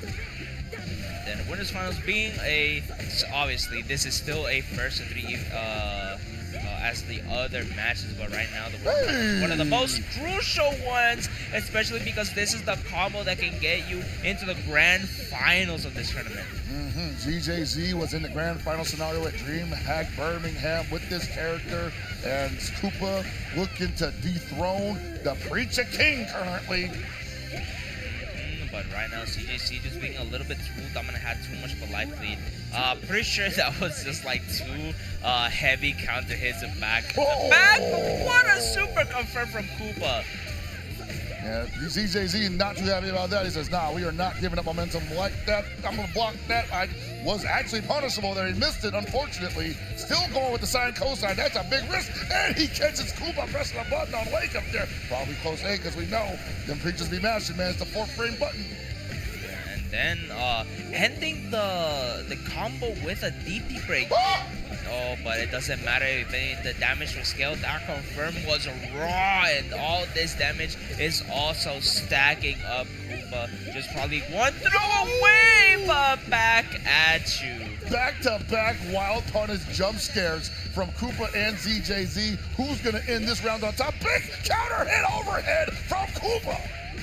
And this should be the end if we spend the cash. Yes, of course we do. This is a killing game. Why would we want to risk losing the round just because we didn't spend the cash? Now look at these guys, both of them sharing the last brain cell that Preacher has between them. Dash forward heavy. Yeah, who gets it first? It's Koopa. No meter for the hard knockdown, though. We're pushing towards the corner.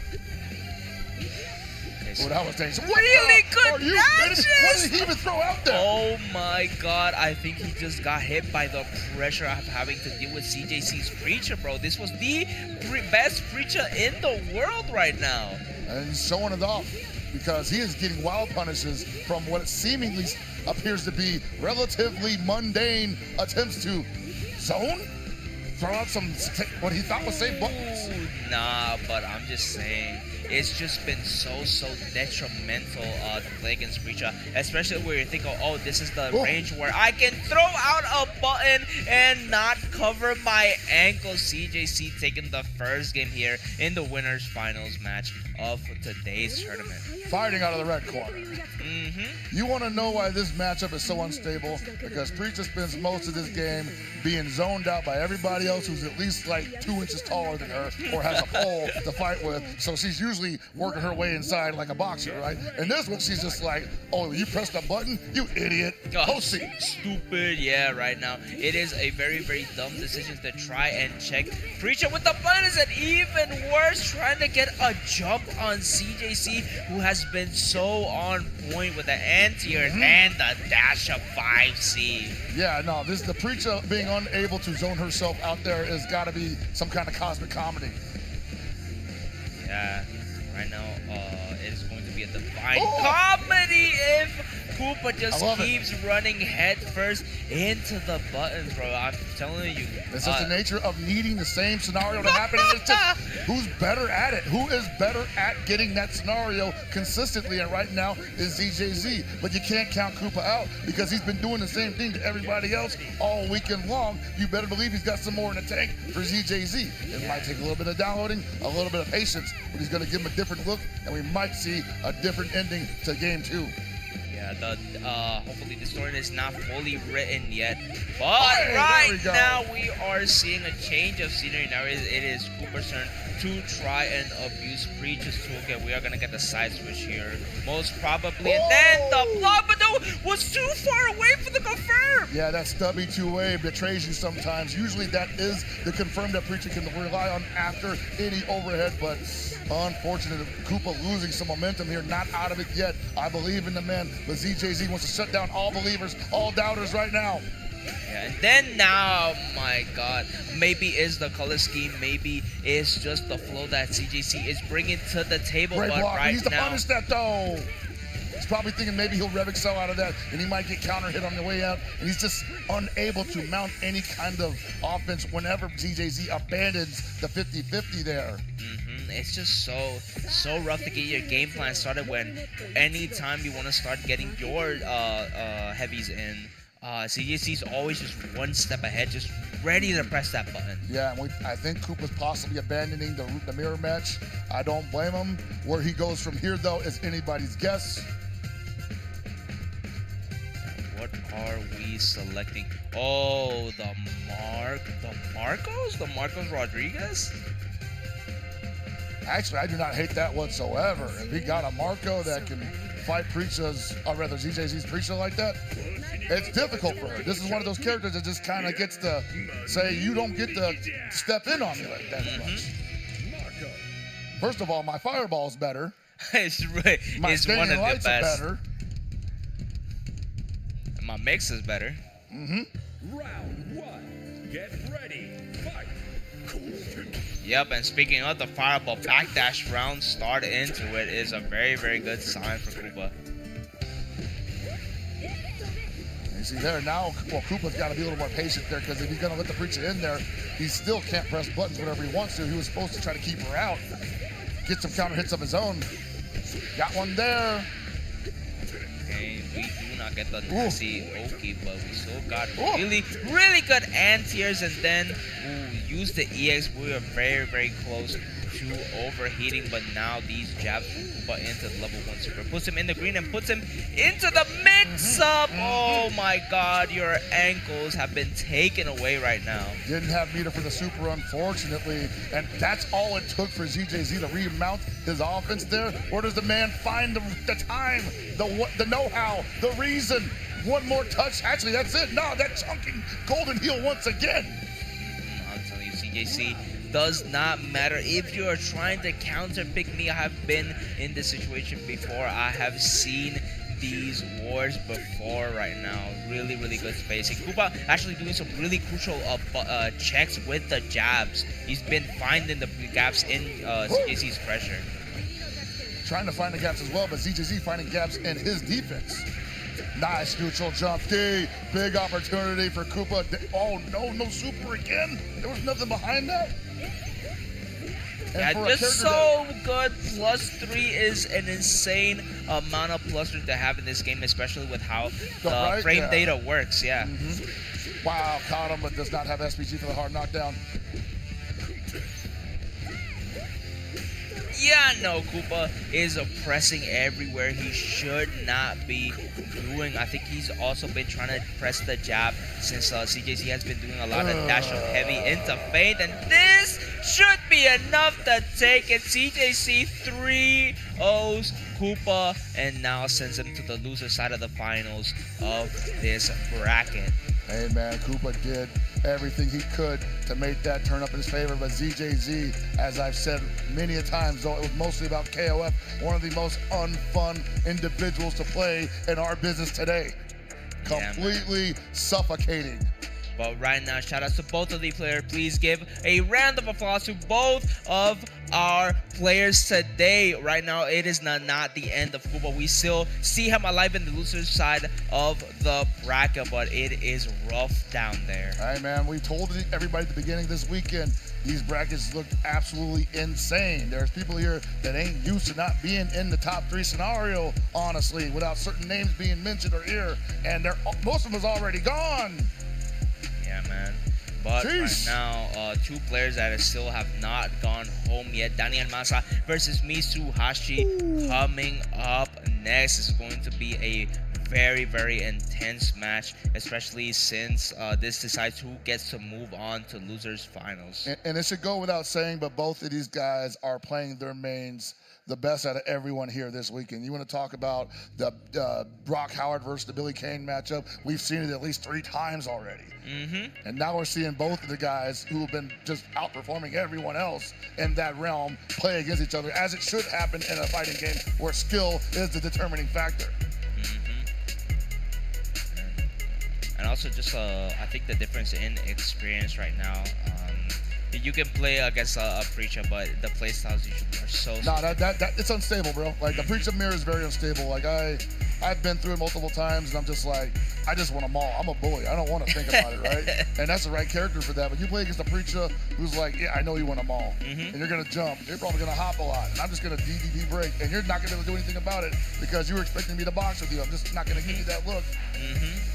And then right now... Drives me nuts, dude.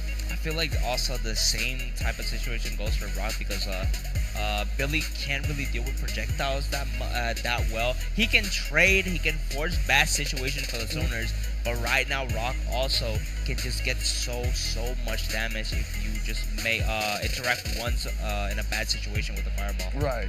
But we saw that Danny Almanza was not exactly deterred by that previously against Gumi.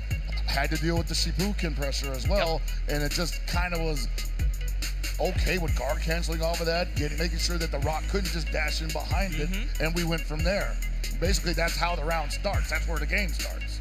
Yeah, and then right now, Mitsuhashi at least did play the fireball game a little bit different than Gumi. He used a lot more EX air fireball too to control the pacing. And you get a little bit more frame advantage off that, whether they guard cancel that or not.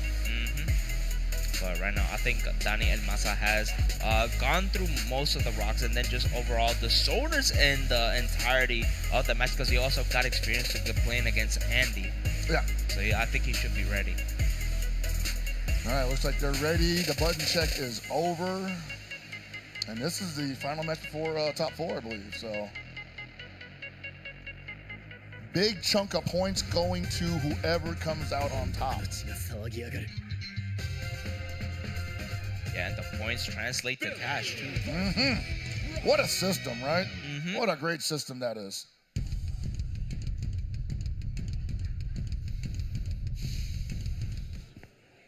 Round 1. Get ready. Mitsuhashi was absolutely ferocious in all of his previous games we saw in top 8, but Daniel Maza has been the coolant, not allowing these hot-blooded individuals to overheat him. Ooh, now we're actually moving through the fire bus, but we cannot move out of the way from the command grab. He's actually doing a lot of work with those command grab setups. Mitsuhashi's going to give him all he can handle and then some. Both barrels. It's going to be on Daniel Maza to hold on to this pace. I think early in the Raging Storm, still getting a lot of damage and then putting Masa into SPG, but the rev low just whipped Mitsuhashi with the amazing jump and the throw to finish it off. And you know that you can tell Danny is feeling like very comfortable utilizing that red blow, but it's been almost the only thing that makes him lose consistently in all of his matchups so far. Whenever that comes out, his opponents just seem to have the perfect response to it. Just getting a feel of the neutral here, and then Mitsuhashi getting the anti-air into the shining knuckle. Let's see what the mix-up is. And then Daniel Masa with the most impressive power I've seen to date. Yeah, you have to be able to do that sometimes, because we all know if you let the Rock Howard keep you in the corner, you're probably going to have to guess at least 3 times before you get out, and you might lose all your health by then. Yeah, and then we saw that. He's got lows, he's got overheads. Then Mitsuhashi eating a lot of damage because Daniel Masa did not finish the EX pulse sequence, right? He did not do the follow-up, and then did DP break regardless, and he paid for it dearly. Oh, again with the dash up. Hey, he's really good at that, man. Like, everybody thinks that, and I don't know what it is, if it's his cadence and how he does the dash up A, but a lot of people just get clipped. We're seeing counter hit over and over again, and even Mitsuhashi is not immune. Yeah, and it's just, for the most part, it's just, you think that the range is super, super deceptive, right? Right, and that's not a fast normal.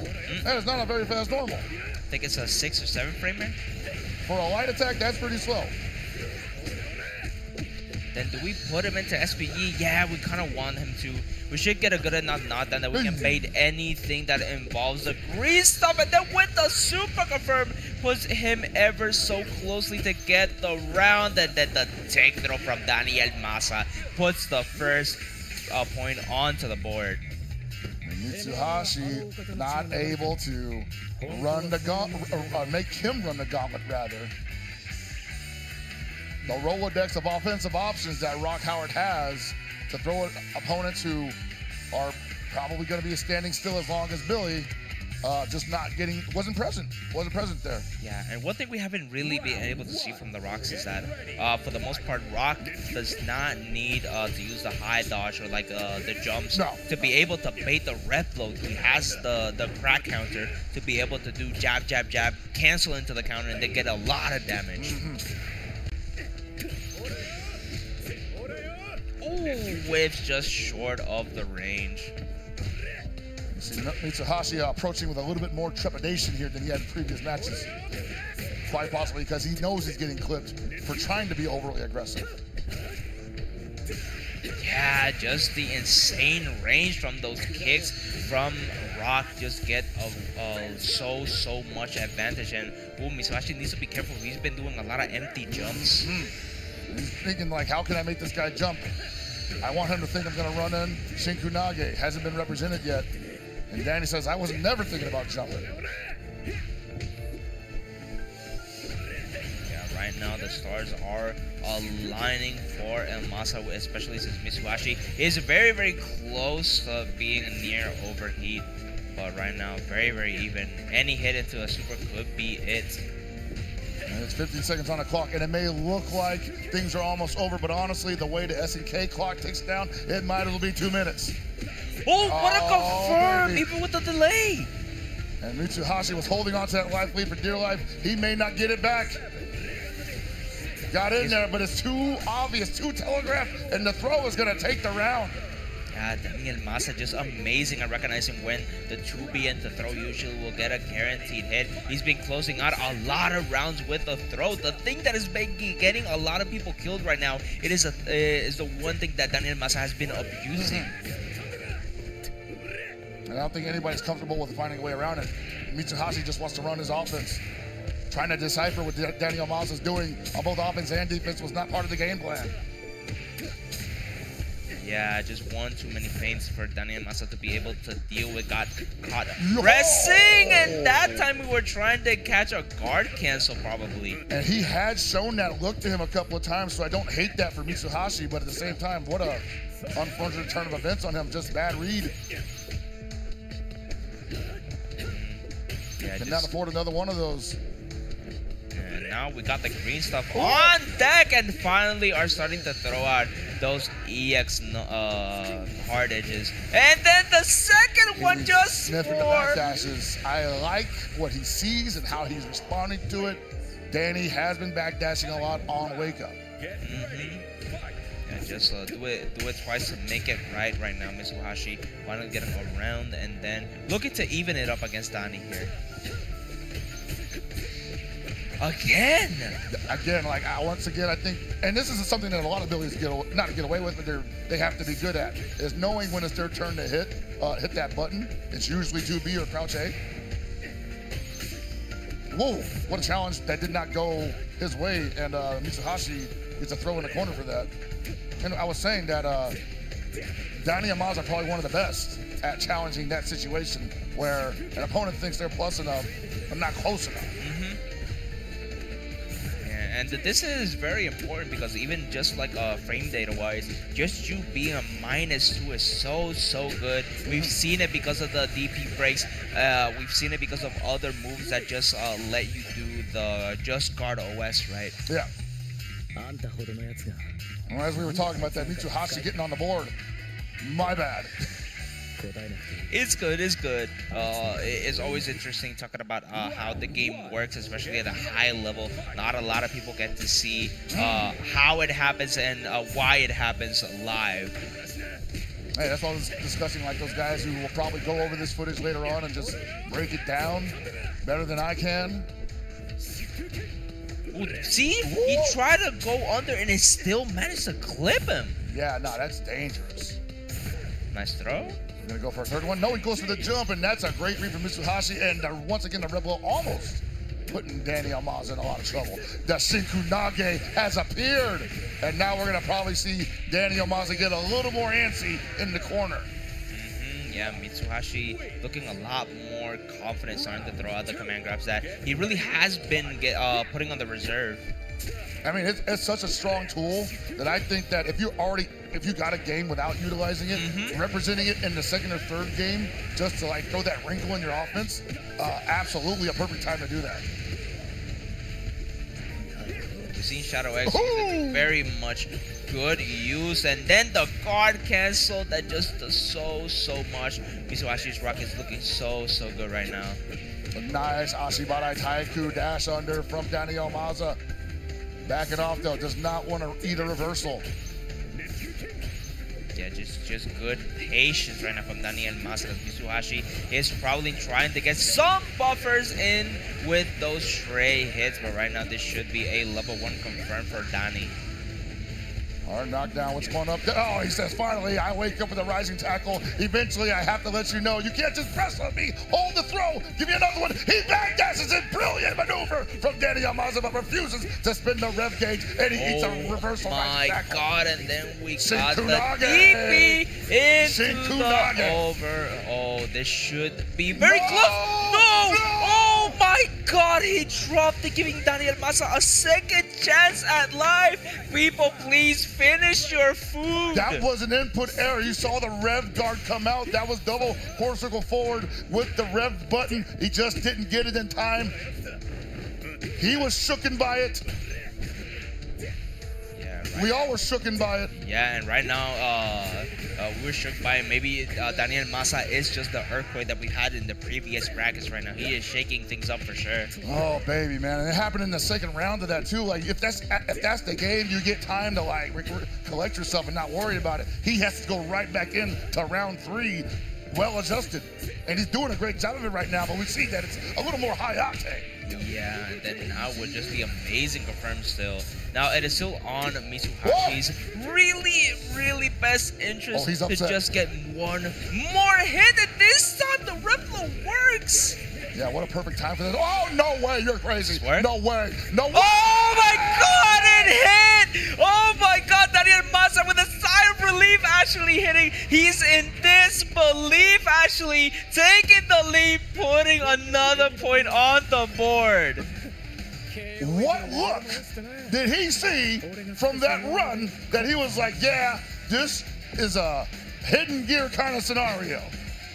It would just If it was Rage Run, how the heck did he know it was Rage Run? Bro, I swear he probably has the input viewer on. He has to, bro. It's just, there's just no way, because see, another kind of hiccup from the jump, and it's just so much damage right now. Oh man, Mitsuhashi is stunned by those current events. He's on his heels. He's been tumbling downhill since that errant combo drop in the previous game. He has to get back on his feet. Okay, back throw situation does get clipped, but right now it's just, he gets so much mileage from just keeping Daniel Massa into the corner, and then the Steve Nash with the E backwards EX fireball. So good. What an opener for Mitsuhashi. You want to talk recovery? Perfect game 4. Really insane gameplay from Mitsuhashi right now. Oh, 5D. Very careful with those. That could be a shining knuckle into a setup at any point. Oh, that could have been a whip pony right there. Oh, that's so good. Okay, now we're just trying to get that pressure sequence going. I'm just excited to see how Daniel Maza gets out of this, because this pressure is almost perfect right now. Just dash forward throw, man. Not just dash forward throw, just doing 2B into dash forward throw. It's almost like a guaranteed take throw at this point. I think it's because it's almost like you don't expect the Billy to ever represent that, because he just doesn't seem like that kind of character, right? But he surprises you. And you're thinking about the pole. You're thinking about dash forward A. And you're also thinking about the light confirms into the super, as we've seen all day. But what an amazing check! Oh my God, these missed inputs from Mitsuhashi have been causing him dearly. We're getting air to airs. Oh, but no confirm! But the rage run into the low managed to save him. That's the grimy stuff. He said, it's not real, but it's still real to me. Ooh, keeping him alive. You can see the sigh of relief. He's still thinking about how he can actually manage to clutch it up against Daniel El Masa. It is not an easy feat to do. All right, here we go. Daniel Maza getting that 5-minute breather I was talking about earlier. No reason to rush back into it. This is game 5. All the marbles on the line. All the points too, and then also all the recognition from getting as far as you can in the most stacked tournament we had to date. Oh yeah, so you want to talk points, you want to talk money, the prestige. Through the roof. The bragging rights. Okay,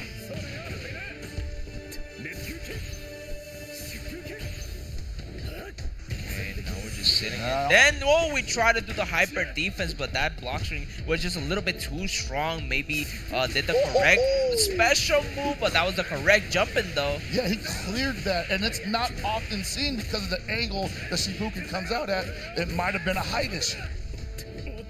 Oh, what an amazing jump back from Mitsuhashi. And then just close enough to trying to get the full confirm. And then almost pushing Daniel Masa to the complete side of the corner. But They are slugging right now. yeah, Daniel Masa has been maneuvering through the air fireballs like nobody has this night. He has suspended. Totally fine. You're going to get that back. A lot of people don't like to do that. They think, save it for the next round. You may not get another round with that. Especially playing against somebody like Mitsuhashi. Yeah, right now, always finish with food, y'all. It is bad table manners to not finish food. Big wild punish on the neutral hop C.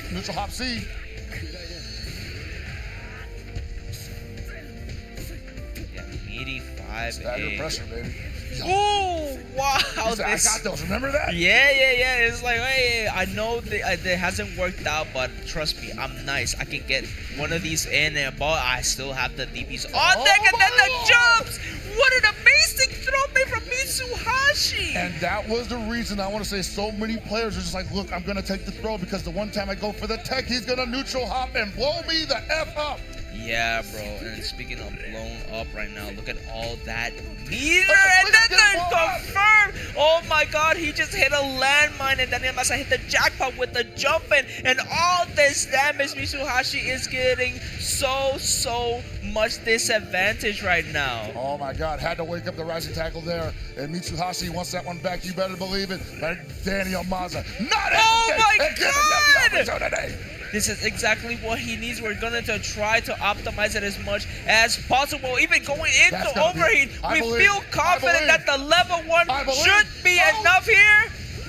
Just a little bit outside for the final, but it's okay. But we faded. Let's go. Daniel Masa with the well-deserved pop-up and sigh of relief. Moving forward to the losers finals of Vegas Climax number 6. Give a round of applause to both players, please. Woo! Barn burner after barn burner, clown. Can you believe it? It has been an insane amount of hype surrounding these matches and these players. I cannot wait to come up next year to the Vegas Climax because I might even start playing the game again. Hey, bro, you gotta get in there, man. You gotta be in it to win it. It could be you. It could be us. Yes, not me. I'm old, dude. See, yo, my hands. Hold up. You forgot that. I mean, I'm old, and these hands still work, but they got to find that amount of time on them, you know? I understand. I'm good for 15 minutes. Okay, but yo, here's the thing. We also know you got the Unk buff in KOF. The older you are, the better you are. It is true, man. The more time you spend on these games like this, because SNK does very magical things with the game. They respect the legacy talent, the legacy skills. And even though Fatal Fury does not have the biggest community behind it, and everybody here obviously ain't no Mark of the Wolves player. It really ain't no Mark of the Wolves, but still, these are some of the top dogs we have seen in the entirety of the bracket, and right now. That's right. Check that age rank. Take that age rank too. But right now, the two Wolves that are in the pen right now looking for the cage match is Koopa versus Daniel Masa coming up next. Oh, baby. Now, this is one I don't think we've seen a ton of, but we know how it goes. The Preacher potentially versus the Billy Kane. Not a lot of fun for Preacher. Has to be a little more patient than she would like to be. I don't know if Koopa tries to pull that Marco out again. If it goes real bad. He also just has, I'm surprised, I would be honestly surprised if he even has a third character, because imagine putting in the time to get a really good Marcos, an insane Preacher, and also a third character on top of that. I mean, that third character is usually Terry Bogard, so it don't require much maintenance, you know? Yeah, bro. Terry just does wonders right now. But the thing about Terry Bogard is that you need to be constantly pressing buttons, but each of them needs to be so clean because you need to have the guard cancels behind them. Exactly. He's got some great buttons for that, though. Like the stand A, the range on that is quite literally one of the most deceptively oppressive things about him, especially on defense, because they will wake up hitting that button, and you're like, I'm just gonna wait for him to tire himself out, and you missed your window for the punish doing that. So you have to often just hope that he's not doing wake up Geyser or DP.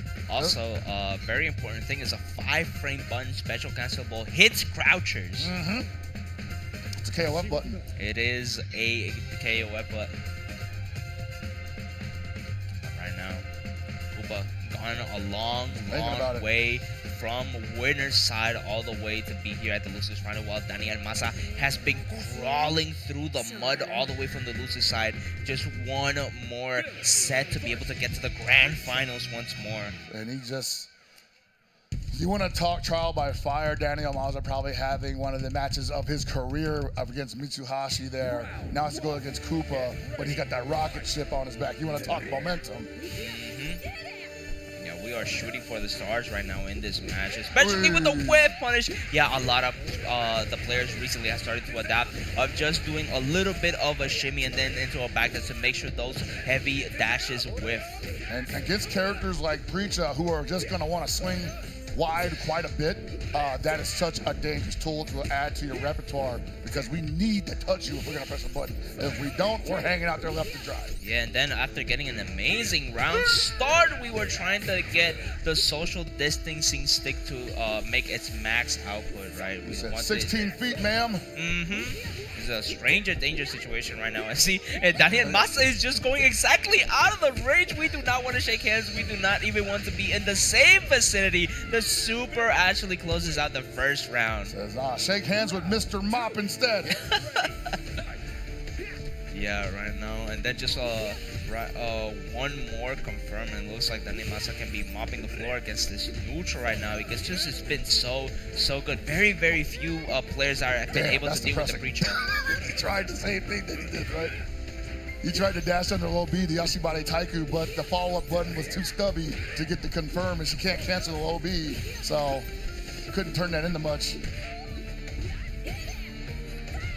But she's in there now. Koopa looking for the throw and almost ate a ton of damage, but Danny was ready for that. Okay, Koopa utilizing the ref block to make sure that he was safe from that interaction, because Daniel Massa has been known for getting a lot of guard breaks. These jumps have been so pivotal. Oh my god. And this is another issue that I think is possibly going to hurt a lot of Preachas, because when they get those counter hits off of what they thought was just like testing the waters with the posts, they're not ready for the conversions and they give up a lot of damage. And you see Koopa losing a lot of momentum there, gonna have to possibly get a little tricky here, and it's expensive for her to get tricky. You're gonna have to go for hidden gear here. No, we're going for level 1. All right. We feel confident in ourselves. Okay, throw into some of the best setups possible. Again. Let's go. We really got tricky here and then got paid for it. So good from Koopa. Get creative, Koopa. Get ready. Fight. Where are you going? God. From that distance throwing a fireball? That is right? That's a wild pick. That is a brave. Daniel Massa said, okay, that was a nice round there. I kind of let that get away from me, but I still ruled the spacing game. It's surprising how much Daniel Massa has just been getting away with the jumps on people like Bubba that have been DPing and answering just as much as CJZ. Oh, what a confirm from Koopa. He wants that run back real bad. He's doing some creative stuff. He's getting in there, reaching real deep, recognizing those counter hits, making the most of them. Damn, I cannot believe that crossed up. Yeah, he slid into that, right? Yeah, jump B is surprisingly deceptive, right? You used to be able to actually get like a guaranteed cross up before, like even after like the nerfs to the dashes, you could just get the cross up regardless. Dang. It was incredible because it looked like he had done that so early, ended up sliding off to the left, and it hit the backside of Koopa's neck, as it were. Yeah, a lot of people are just now trying to get into the chiropractic business because they've just been going towards the head, realigning all the spirituality. The chakras have been realigning from all the overheads being sent. Out-of-body experience on the way for Koopa if he can't get out of this corner. Nice guard Ooh, cancel. let's go into the double dash baby. for the corner The steal. Saucy stuff. Ooh, but now it is Daniel He said, Masa's no, turn. we are not doing that. I am not staying into the corner. Oh, no. No special confirm. No super confirm, sorry. I think I was using that feint to make, Daniel Maza think that quite possibly a backspin is coming or a screw leg. But Daniel Maza also not biting on it either. Oh, look at still being forced to use the super there. There's so much scaling applied. That health bar was not moving. Complete dominance there. Daniel Maza, one more round to go before he's up 2-0. Nice dash one. I like that. A lot of people don't think about that third wrinkle. It's not a 50-50 anymore because there's a lot of time to react to that, obviously. But that still is something that if you've shown someone the high-low enough, they're probably not thinking about the dash throw. Oh, but people weren't thinking about the high dash. We dropped the confirm, but we got the... What are you talking about? Oh my god, this has been an amazing sequence of events for Koopa and an unfortunate series of events for Daniel Maza here, which is probably losing the round. That kills. This is kind of crazy when you think of that. Oh, wow. And he loses the corner because of it. You got to be careful. Just touch the guy once. That's all you need to do. Just don't let it be a DP. And you're overheated and you got no meter left. Guard You're break just sequence. gonna die, lady. You're just gonna die, lady. Oh no, the guard crush is imminent. There it is. We're gonna go for the hidden gear here? Brother, oh No, no, just knockdown. not like this. Koopa, thank the good Lord. There is definitely, the J-Man is above looking down at Koopa. And even at Easter Day too, we were giving out miracles today. Woo. That was quite certainly disaster spelled for Koopa. Thankfully, he had such a life lead. He had a couple opportunities coming his way, even after the guard crush. Nice block.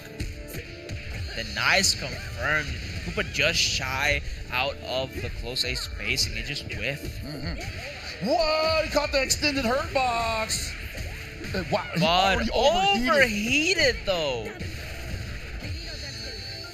All right, we're cooling ourselves down a little bit. What's the touch? Trying to catch him backdashing possibly. He's fainting. Oh, we thought he was going to get touch of the This throw. time caught the ankles into the Super Koopa, looking to tie this up right now. He thought he was going to catch the throw up that break on the screw leg, and that should be game 2 for Koopa.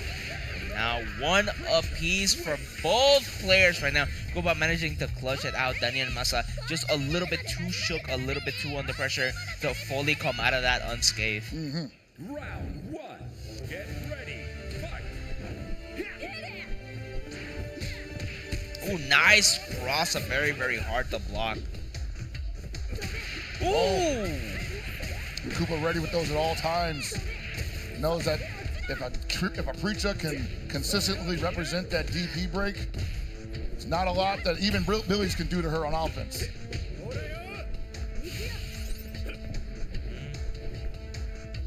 Yeah, Koopa kind of is using the fireball more as a poke. Like usually like a normal, right? You're going to do a far heavy. You're not going to just be spamming far heavy. You're going to throw it once in a while. He's usually trying to use the fireball more as a poke. It's just not that kind of technique. And the scary thing is about that, even if you do that from what looks like a safe distance, a dash or a full jump might still clear the way for a punish.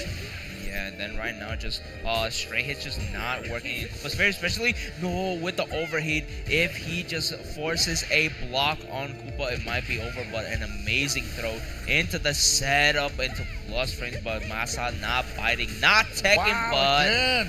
Getting clipped on the lows. He has not been checking his shins. What? Maza. Oh, that has left us shook. No words to describe what we just witnessed. That's Vegas Climax, baby. Those are the plays you gotta make. And right now, Daniel Maza, it's so closely. Oh, but Koopa is just not being able to deal with these jump-ins at all, and they give Daniel Maza so much damage and advantage. Yeah, had to let the DP rip in order to take a little bit of a breather, and Koopa has been very, very creative with these parabola steps. I love the graduated 50-50 setups he's going from there. They're not real, but everyone's so afraid of the gapless there that it gives him the room to just be a little flimsy with the rules there, right? Now, then, unfortunately, it still is super expensive. So if you don't get anything off of it, who cares how creative it is? Just like Daniel Masa did not care for half of the setups that went down because he blocked almost all of them and then got the round going to right now having a 1-point lead against Kuba.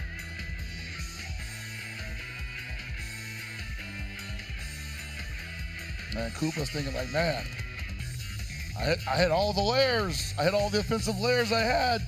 Where else can I go? Why can I not see the trophy? Why haven't you given me the trophy yet, bro? I've done everything. I've done everything I can. What do you mean I didn't win? I'm doing everything I can over here. This guy's blocking everything. He doesn't want to get too close because I feel like he feels like he's been losing that interaction too much, and he has. Oof. Oh my god! Yeah, I smelled that immediately. Oh, that's a bad fireball. The fireball is bad. The fireball is bad, bro. You know, because you're thinking like, oh man, he didn't jump yet. Oh, he jumped. Damn. Yeah, simple confirm right now. Not even spending the meter. We're so far ahead in life and then on meter advantage. See, we don't even got us any percent on the rev. Right. I need to start actually using some rev though. Cooper fighting back here, saying, hey, all right. Let's get a little technique heavy. The technical stuff. Oh, where you going? Got a vertical hitbox on that close C. Oh, baby, that could have been terrible. Oh, yeah, got clipped sadly. And you have to because that'll suck you in, and then you're just like JDing everything else. So if you either hyper defend that point or you're going to try to hyper defend the spinning stick, which is extremely difficult. Still not dead? She's a tank. No punish. It doesn't matter. He was going to rev excel anyway. All those 5 aces just get the last hit might be very scary because we have rev flow available. It can just blow through, but no, the amazing range on the selfie stick. Yeah, man, the hop back, that selfie stick. The selfie stick, bro. It extends, man. Yeah, no, that hop back C, it's hard to contest with someone like Breach. So you have to potentially catch one of the extended hurt boxes with DP break, but even then, if you don't got meter, how do you chase the hit if you get it? Oh, big opportunity for... Oh, yeah, so much more behind that. I think that was an autopilot situation. Yeah. Yeah, and that was actually giving Daniel Masa a taste of his own medicine with just like a dash of jump and wild punish. And Kuba right now does not trust the scenario. Yeah, bro. I don't. He's very much alive, but right now with the overheat situation, this is looking like a guard break into the next touch of death, and then the guard crush just in the nick of time in order for Daniel Masa to move forward to grand finals against CJC. What an amazing match, and then an amazing set to be completed. No, Daniel Masa playing that absolutely textbook perfectly, and Koopa just out of options there. He was overheated, probably hoping that Daniel Masa would show him a gap where he could potentially interrupt with a screw upper. Didn't find the gap, caught a hit, got knocked down, and then you're just like, yes, I'll die. And now CJC back at it again, trying to get the double whammy, 2 tournament wins in a row. You know, CJZ, one of the earlier champions of SNK Esports, the KOF 14 era.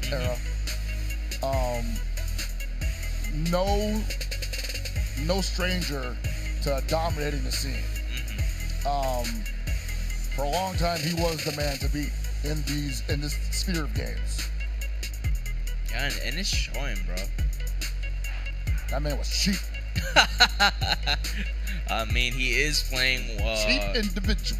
Really, really, really good characters. I mean, to be honest, a lot of the people here, they're not nice people. They have sent a lot of people home. They have sent a lot of people packing, and then there have been a lot of emotions going through this big tournament. You know, it's funny. It took me at least 4 years before I could get ZJZ to crack a smile.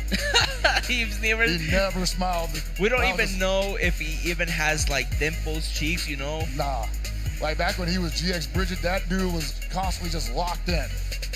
Like, could not get him out of like just serious mode. Yeah, every He's game. loosened up since then, obviously. But. Yeah. Especially with so many wins under your belt, of course you'd be happy. It's like, yeah, I know I'm nice. I know I'm going back-to-back on winner's side grand finals for 2 of the most stacked brackets and the most stacked bracket that is Vegas Climax 6. All right, button check, of course, the most important button check of the weekend. Fatal Fury Seal the Wolves Grand Finals. I think this is going to go the distance. Both of these gentlemen have been showing us, quite honestly, some of the best COTW play we've seen all season. Yeah, and then right now, I think people moving from the future are moving on. These are the matches that are gonna shake up the meta, right? Yes, shake up the meta. People are going to study this stuff. I mean, all the matches here will be studied. There were things that we were learning on the fly just as recently as the last match. And then a lot of people during casuals, during pools, also tape the matches, right? They recorded it with their phones. Those matches are also going to be very important. So if you can post them and then put hashtag pools, Vegas Climax, so then a lot of people can start getting a lot more Post them tech. clips. Post them clips, Yes, please, just man. I post can't. the clips. Normally I do it, but I'm here, and the phone ain't that good at posting clips. So we definitely gotta get all the fans, Yeah, and we the players who couldn't be here on top of that. We don't got good. Because we gotta get signal ready up for here. Mary, guys. We gotta get ready for Blue Mary. That's a storm that's coming eventually. I mean, she's literally in the back of our minds, bro. Look at the background. She's How's just that gonna waiting. change She's stuff? just waiting. Okay, and then the handshake from both players, recognizing that this is the last chance for both of them. This is the last set of matches we have for y'all today. Whoever wins here goes home a champion. And it's been 3 out of 5, all top 8. This is going to be, for one player, 3 out of 5, and for the other player, 6 out of 10. Gotta win 3 matches and then 3 matches again. Yeah, man, being on loser side is a tough position to be in, but people have made it out before Daniel Massa can definitely do it again. Not 6 out of 10, 6 out of 9. What am I talking? No, you know what you're talking I about. don't know. We want more matches. I We want just- more matches. You just want more We're matches. gonna end in a tie. That totally could happen. Exactly. We gotta split first place. I mean, with all those points, sounds like a good deal to I me. mean, this is a Master Tier 2 or Tier 3, so I mean, it's good enough for me. It's good. All right, here we go. Grand Finals is set to begin. Oh my God! What he does. Just the Let me in fact that there. okay, but now CJC doing the double forward dashes. Now we're gonna see a lot more deep dashes from CJC's Preacher, but Daniel Massa just setting up some really good situations. What awareness from ZJZ to see that was an anti-air hit, but it was a wild punish, so the DP break would have followed up there. Oh, CJC taking a page off of Koopa's book. Now we're starting to use a lot of the heavy fireball into break. Oh, couldn't get the cross up there. And now Danny says, you're in the corner. What you gonna do about it? Possibly looking for the reversal. Speaking of God. chain clip. reaction. Chose not to spend the bar. Oh no, it then dropped the What is combo. going on there? You did not want to let him out of the corner. Ooh, okay, this Had time. to do that. This time. Yeah, hold to face really does end the round for some people. Or at least just stop the momentum. Just stop them from getting baby. anything started. But what an amazing end here from CJZ. Gonna get a hard knockdown. It's gonna be high or low. Going for the close D empty after the empty jump. Oh, baby, what an opener for ZJZ. Yeah, right now CJC looking like a hungry wolf, ready to just devour Daniel Massa to be able to just get all that sweet, juicy points of getting first place in this grand finals tournament. And you saw that delayed pressure there after the empty jump again from GJZ, daring El Maza to press the button. He didn't, and he took his base anyway. Has not been able to stop ZJZ from waking up with the DDP break that will lead to a round closer. It's a very, very tough match right now. It's one round apiece too. 3 for 3, baby. Nice ender. Then I like how CJC is usually just using micro walks to determine on whether Daniel Mas is going to roll forward or back. Yeah, and it's so good for her because her proximities are super, like, misty, I'll say, right? It looks like you're not close, but you are close enough for a proximity heavy. And then we were just close enough to get that bar for the confirm, putting Daniel Masa into SPE, but just, trying to do the Yomi level mix-up right there. He's saying, hey, man, we are Yomi level 5 with these empty jumps. Counter hit ramp loads. He got the resources to finish him off here. That started pretty early. SPG level Spark 3 might totally, it's going to end up not giving him the kill. We could have definitely tried to do a little bit more optimization right now, but Daniel Masa is just really good at being able to get these light confirms to clip people. What an amazing deck from TJC! Scrambling. Yeah, this has been one of the most intense scrambles we've seen to date. Daniel Maza knowing, like, hey, that could have went either way. Get ready. Fight. Ooh, got clipped there. Actually, I think he got clipped by trying to throw the fireball.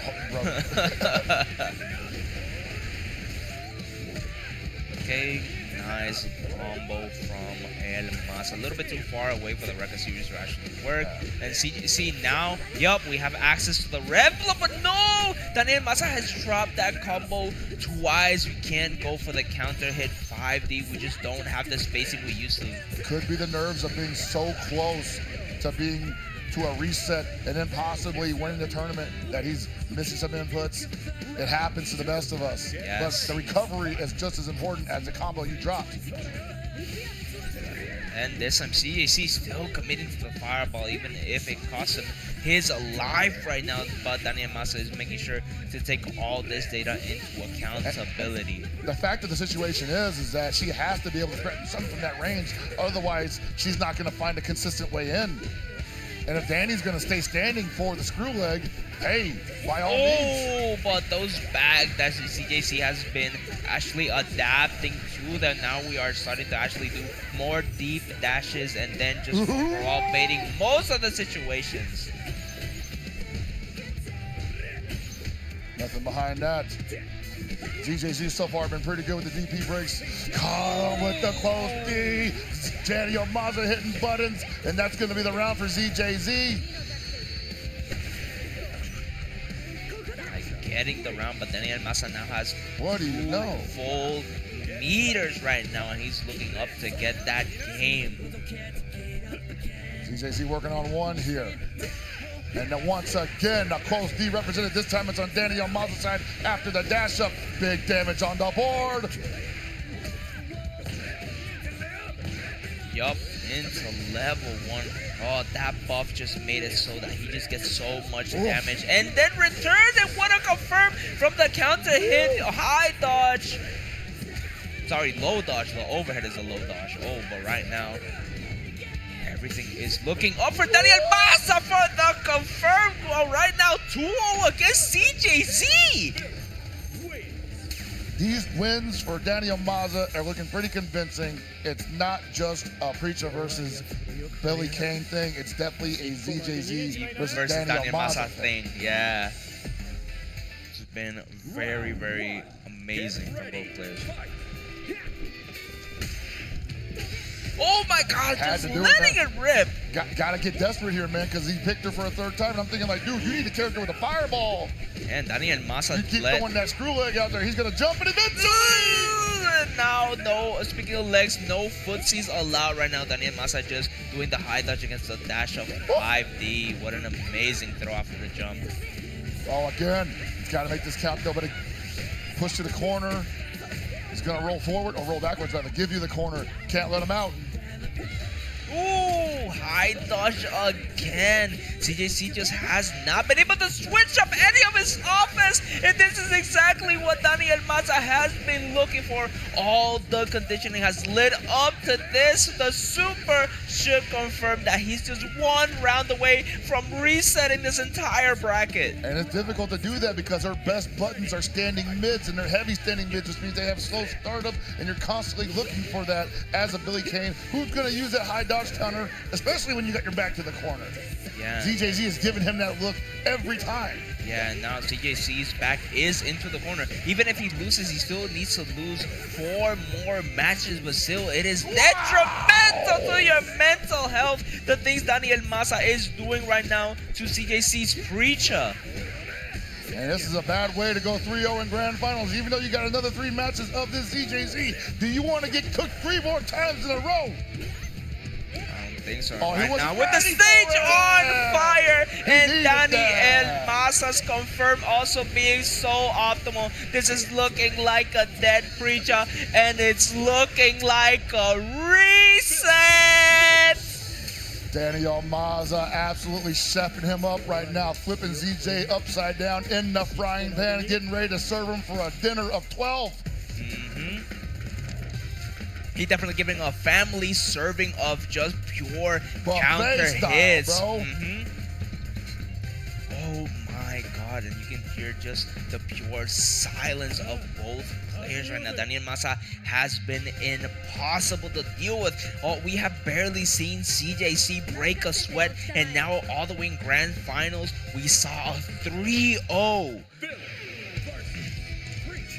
And we're going to keep with the Preacher versus Billy matchup because that's the character he's committed to. He did run Hotaru in the previous season. Round 1. Get ready. Fight. I think the adjustment's coming, but if it doesn't work out, we might see a character switch.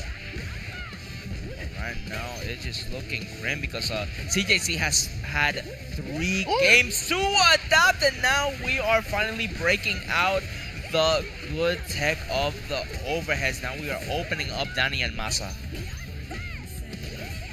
Okay, sticking out heavy out, got punished for it, but still, with the damage done on Daniel Maza's side, you gotta believe CJZ is gonna sit back and cool off a little bit here. Yeah, and here's the thing, CJC also managed to get the hypercard timing of the first hit of the Rekka because Daniel Maza cut it short. Yeah, he did, but at the same time, it's not gonna matter. 3 hits, 3 touches, and it's already evened up. No, Daniel Maza takes the lead.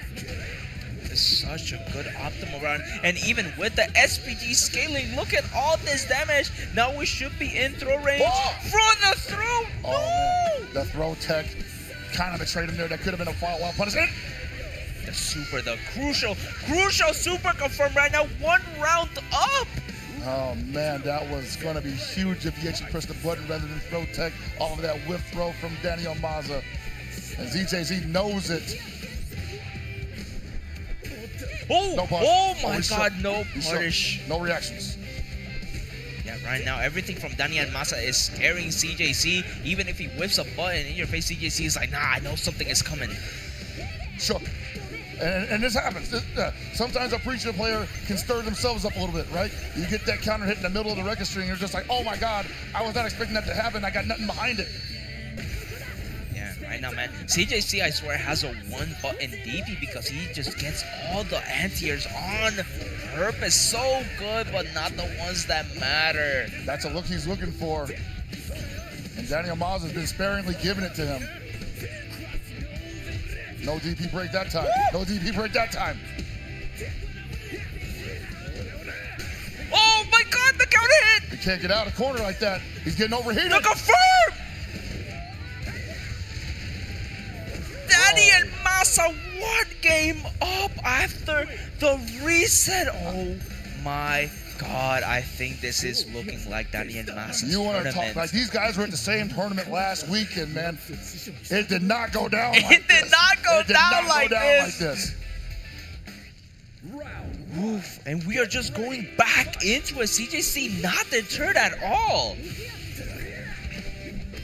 Oh, what an amazing tech through from the chases.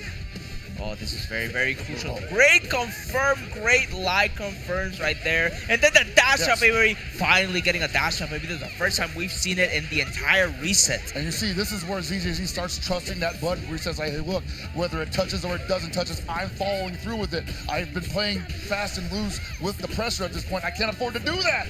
Yeah, but Daniel Masa with a amazing sequence, but right now CJC is DPing it out, and right now these card cancels have been doing an insane amount of work for Daniel Masa, not letting CJC get the pressure started. He definitely wants all the momentum. Because that's plus 2 or 3 on block. He had to do that.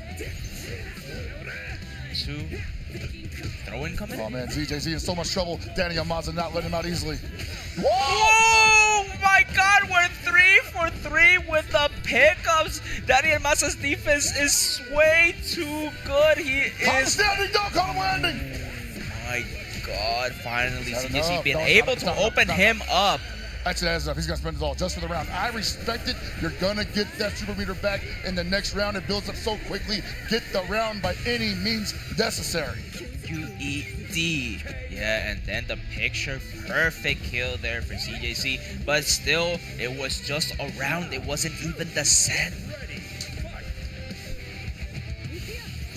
That's all right, I gotta stand up, man. These chairs is killing No, me. I've been telling you, bro. I would be standing up. I'm on my toes even while I'm sitting down. This event has been so amazing. Ha sido cardíaco ahora mismo en este evento. Really good person sequence. And now CJC has been letting the DPs rock, showing Daniel Masa that he is not afraid of making sure that he does anything to win this tournament. Nah, man, Daniel Masa certainly was in the driver's seat for 4 games up until this point, and now ZJC giving him all he can handle, recognizing the wild punish on the cross under.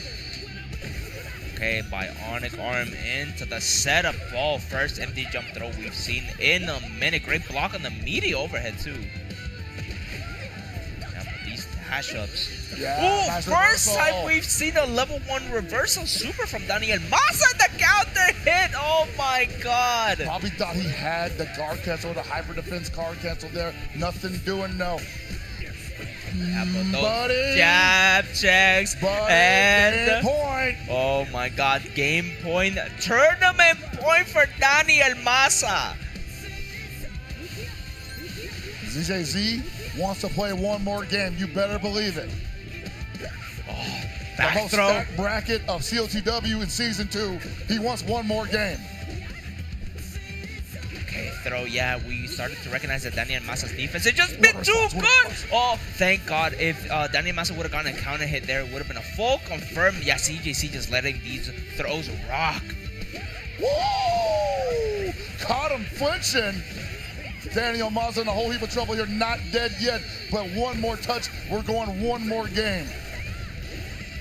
Okay, we did the rev blow out. Amazing use of the rev blow. And then the back dashes! And then the jumping! This is a lot of damage! This was an on-scale stunner. And then we also have the hidden gear available. This is the perfect moment to do a cash out here. Wait for the level 1. We want one more confirmed.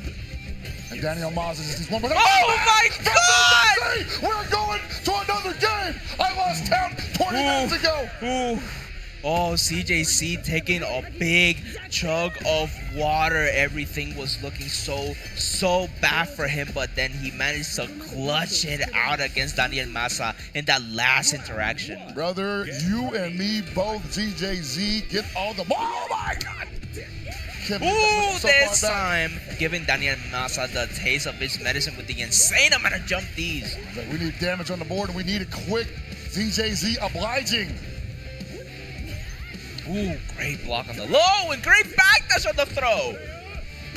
Oh, baby, no longer looking for the optimal starters. We are just going for the damage that we can get. And Daniel Masa on life support already. Great round start for ZJZ, but the wild punish and a high dodge counter. It was a little bit too high to get the pull, to get the size for it, but Daniel Masa just making it work right now. And Daniel Masa still trying to play this cool and collected. He's got the SPG in the 3rd position, which is honestly the best position for Billy in this situation right now, because that means that Preacher has to work so much harder just to get this guy to the KO screen. And then Daniel Masa knows that he can kind of lame out the timer Absolutely. right now, but no, he walked into the much. Oh my god, we literally blocked with our face in that situation, and CJC now up around. We are going quite possibly to another game. What would this be? Game 7? It's definitely That's the been, reset. it's literally been I wanna a see a game huge 4. amount of games right now. It is scrambling our brains. It has been a very, very long night, but it's going to be an even longer combo for CJC to have to go through. They saw that big jump D sailed in from the front. ZJZ just wasn't ready for that. They had a counter hit.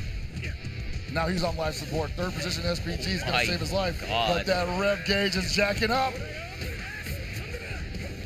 Revving it up and then just walk into the fall. First it was face to face, now it's face to fall right now. Each of these players are just keep running into each other. Oh my God, and once again, Daniel Maza on tournament point. ZJZ wants to shut it down in one more game, game 5. DP for the million bajillion points on the line for this tournament right now, CJC. Might as well be, right? Exactly.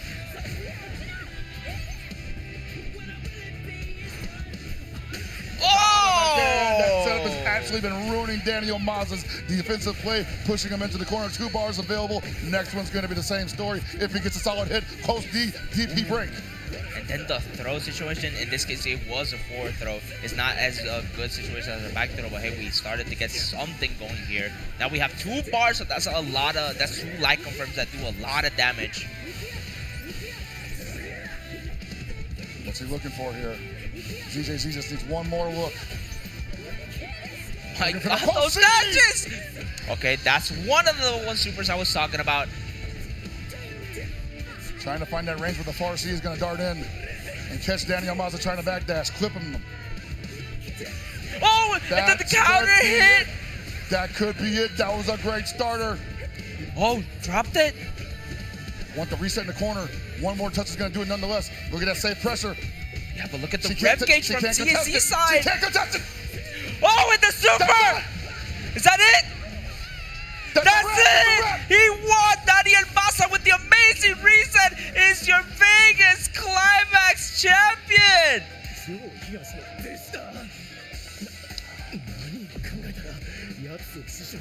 Oh? Was that 2? That was 3! Round 1. Get ready. Yo, yo, yo! It's 3! It's 3! Hey, hey, hey! What's going on? It's over! It's over! Please, get them out of the ring! What was that? Is that 3? Yo, yo, somebody getting off the stage! Bro, they can't tell. They're too locked in right now. The crowd is going insane right now. No one's going to stop them, bro. 3! It's 3!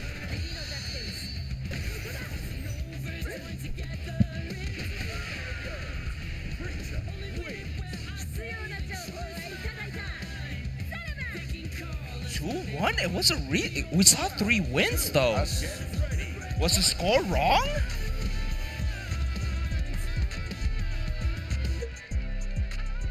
What's the chat saying, bro? Honestly.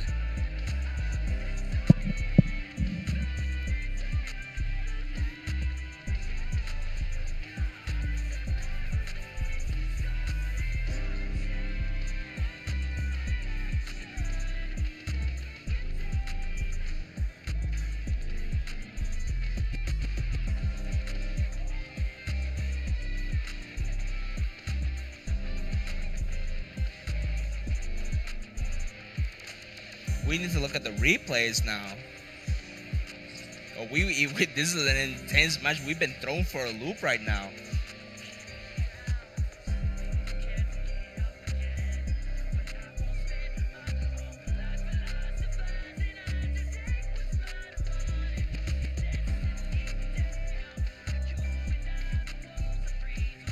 Got a little bit of a technical difficulty right now. Everybody is thrown in for a loop. Give us a little second to review the VOD so we can check what's the actual score.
All right, we're back into it.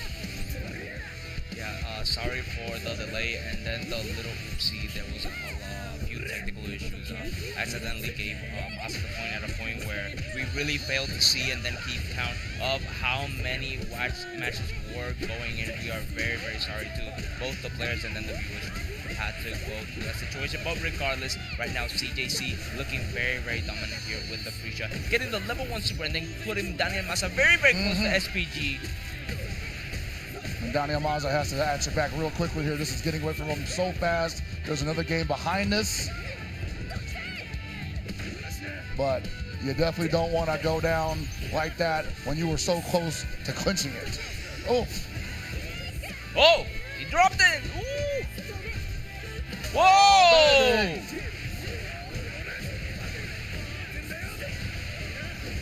Yeah, He's you're got gonna the have to resources to spend. finish this off as well, man. Yeah, you have to spend here the hitting gear. This is a confirmed kill though. Get that round.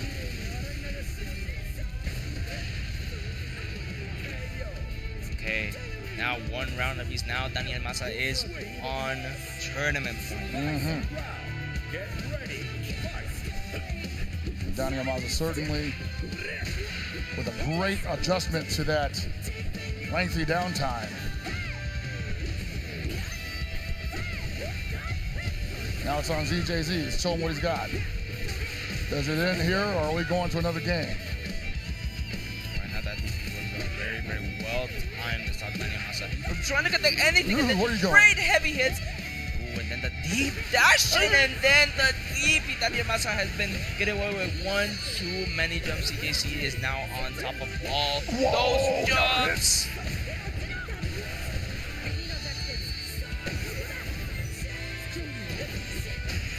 All right, ZJZ eating that one on the chin. What does Danny got for the response? One more chance to make it happen. We're going to game 5. 棒術君そこまでリーチを作れるのが Final game. Of course, it could go down to final round as well. That seems to be the thing around here.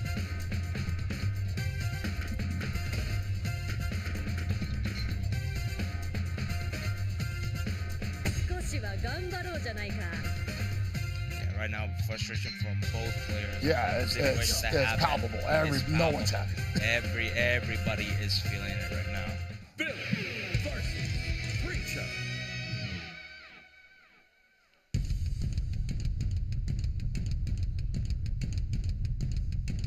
That's about. We got to continue nonetheless. Get ready, fight.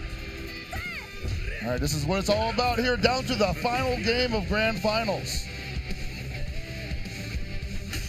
Ooh, and now we're starting off strong with the dash up lows against CJC's Preacher pressure.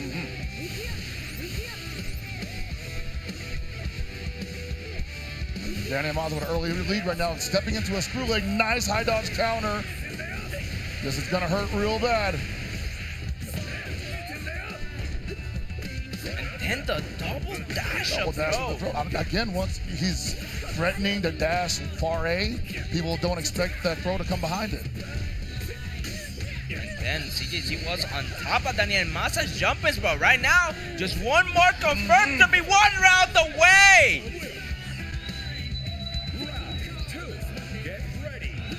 All right, ZJZ's the dancer back now. Those screw legs are kinda hanging about to dry. On the cross up, and then we made it to DP. Buddy, I think he was looking for the reversal there. That wasn't even vulnerable. He just missed the break.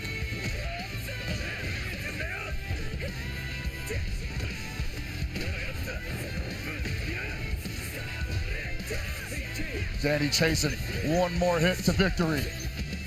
All those jumpers, oh, what a mash. smash. Super, get that meter back, cool it off. Nice tech. Oh, and then the other dash up on. Now CJC is just one guess away. And that is the confirm that he was looking for. Regardless of all the upsets, he still is your Vegas Climax 6 champion. And all that frustration coming flooding out immediately as soon as he gets his W. Well done, Danny Amaza.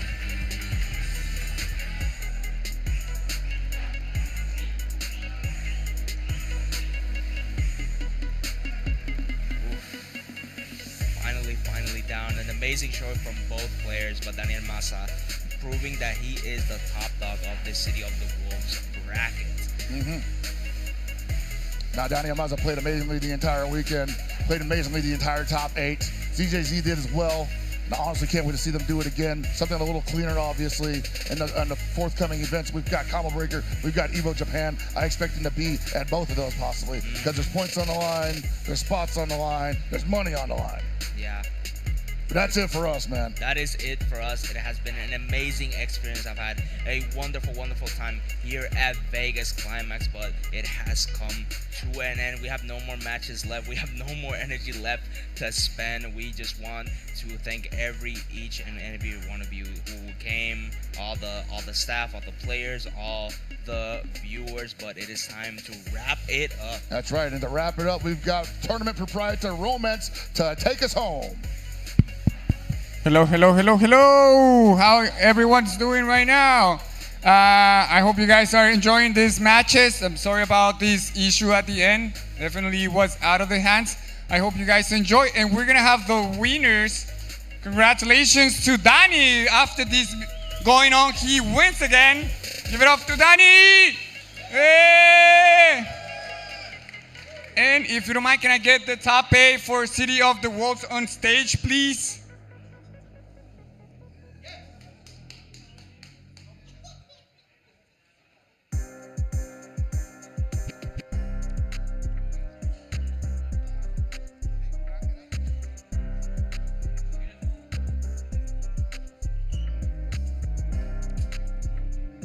Can I get top 8 on stage, please?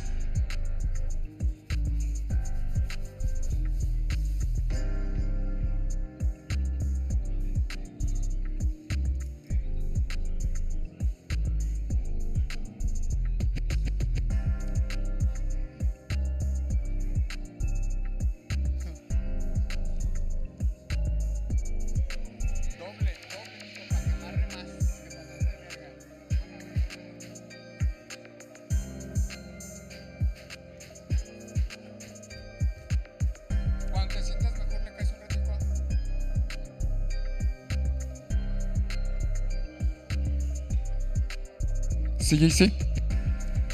First, second, third, fourth, fifth. Huh? First, second, third, fourth.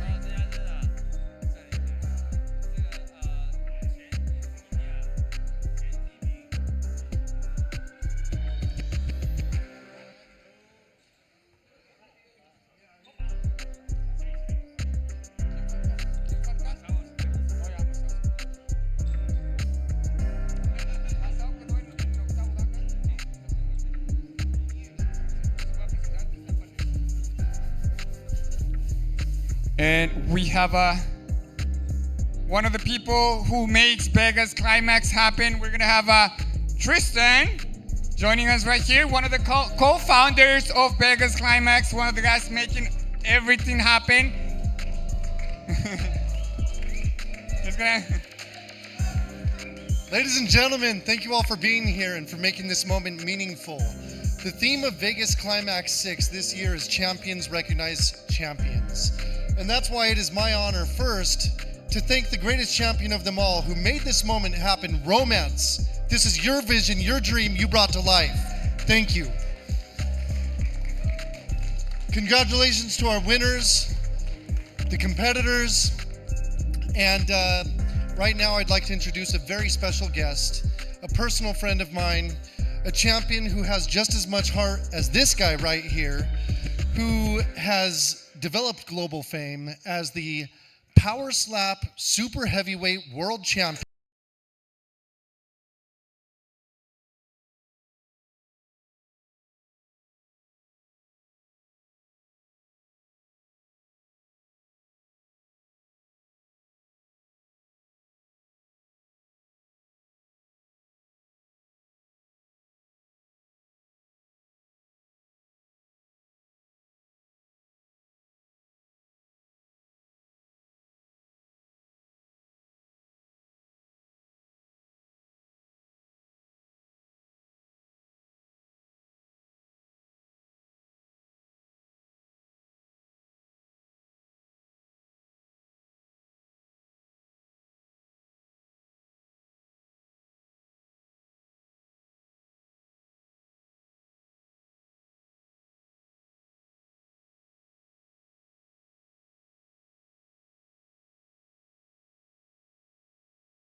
is the Vegas Climax 4 champion. We have Ures from CDM.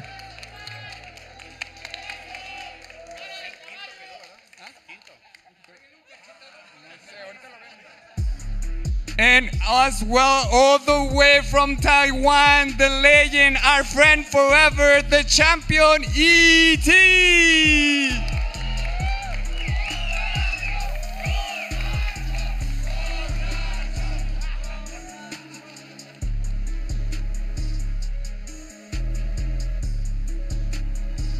And for the next, we have Japan. We have Me Too High. Yeah.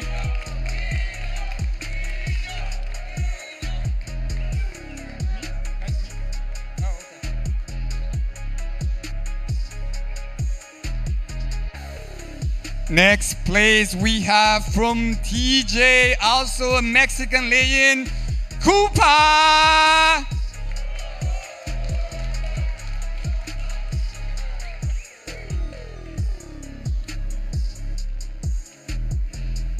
CJC Evo champion, another legend from Taiwan, second place.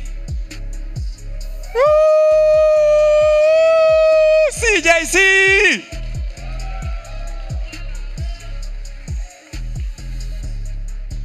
And of course, this night, because champions recognize champions, we have a Daniel Massa, Strike City champion. Yeah! Nani.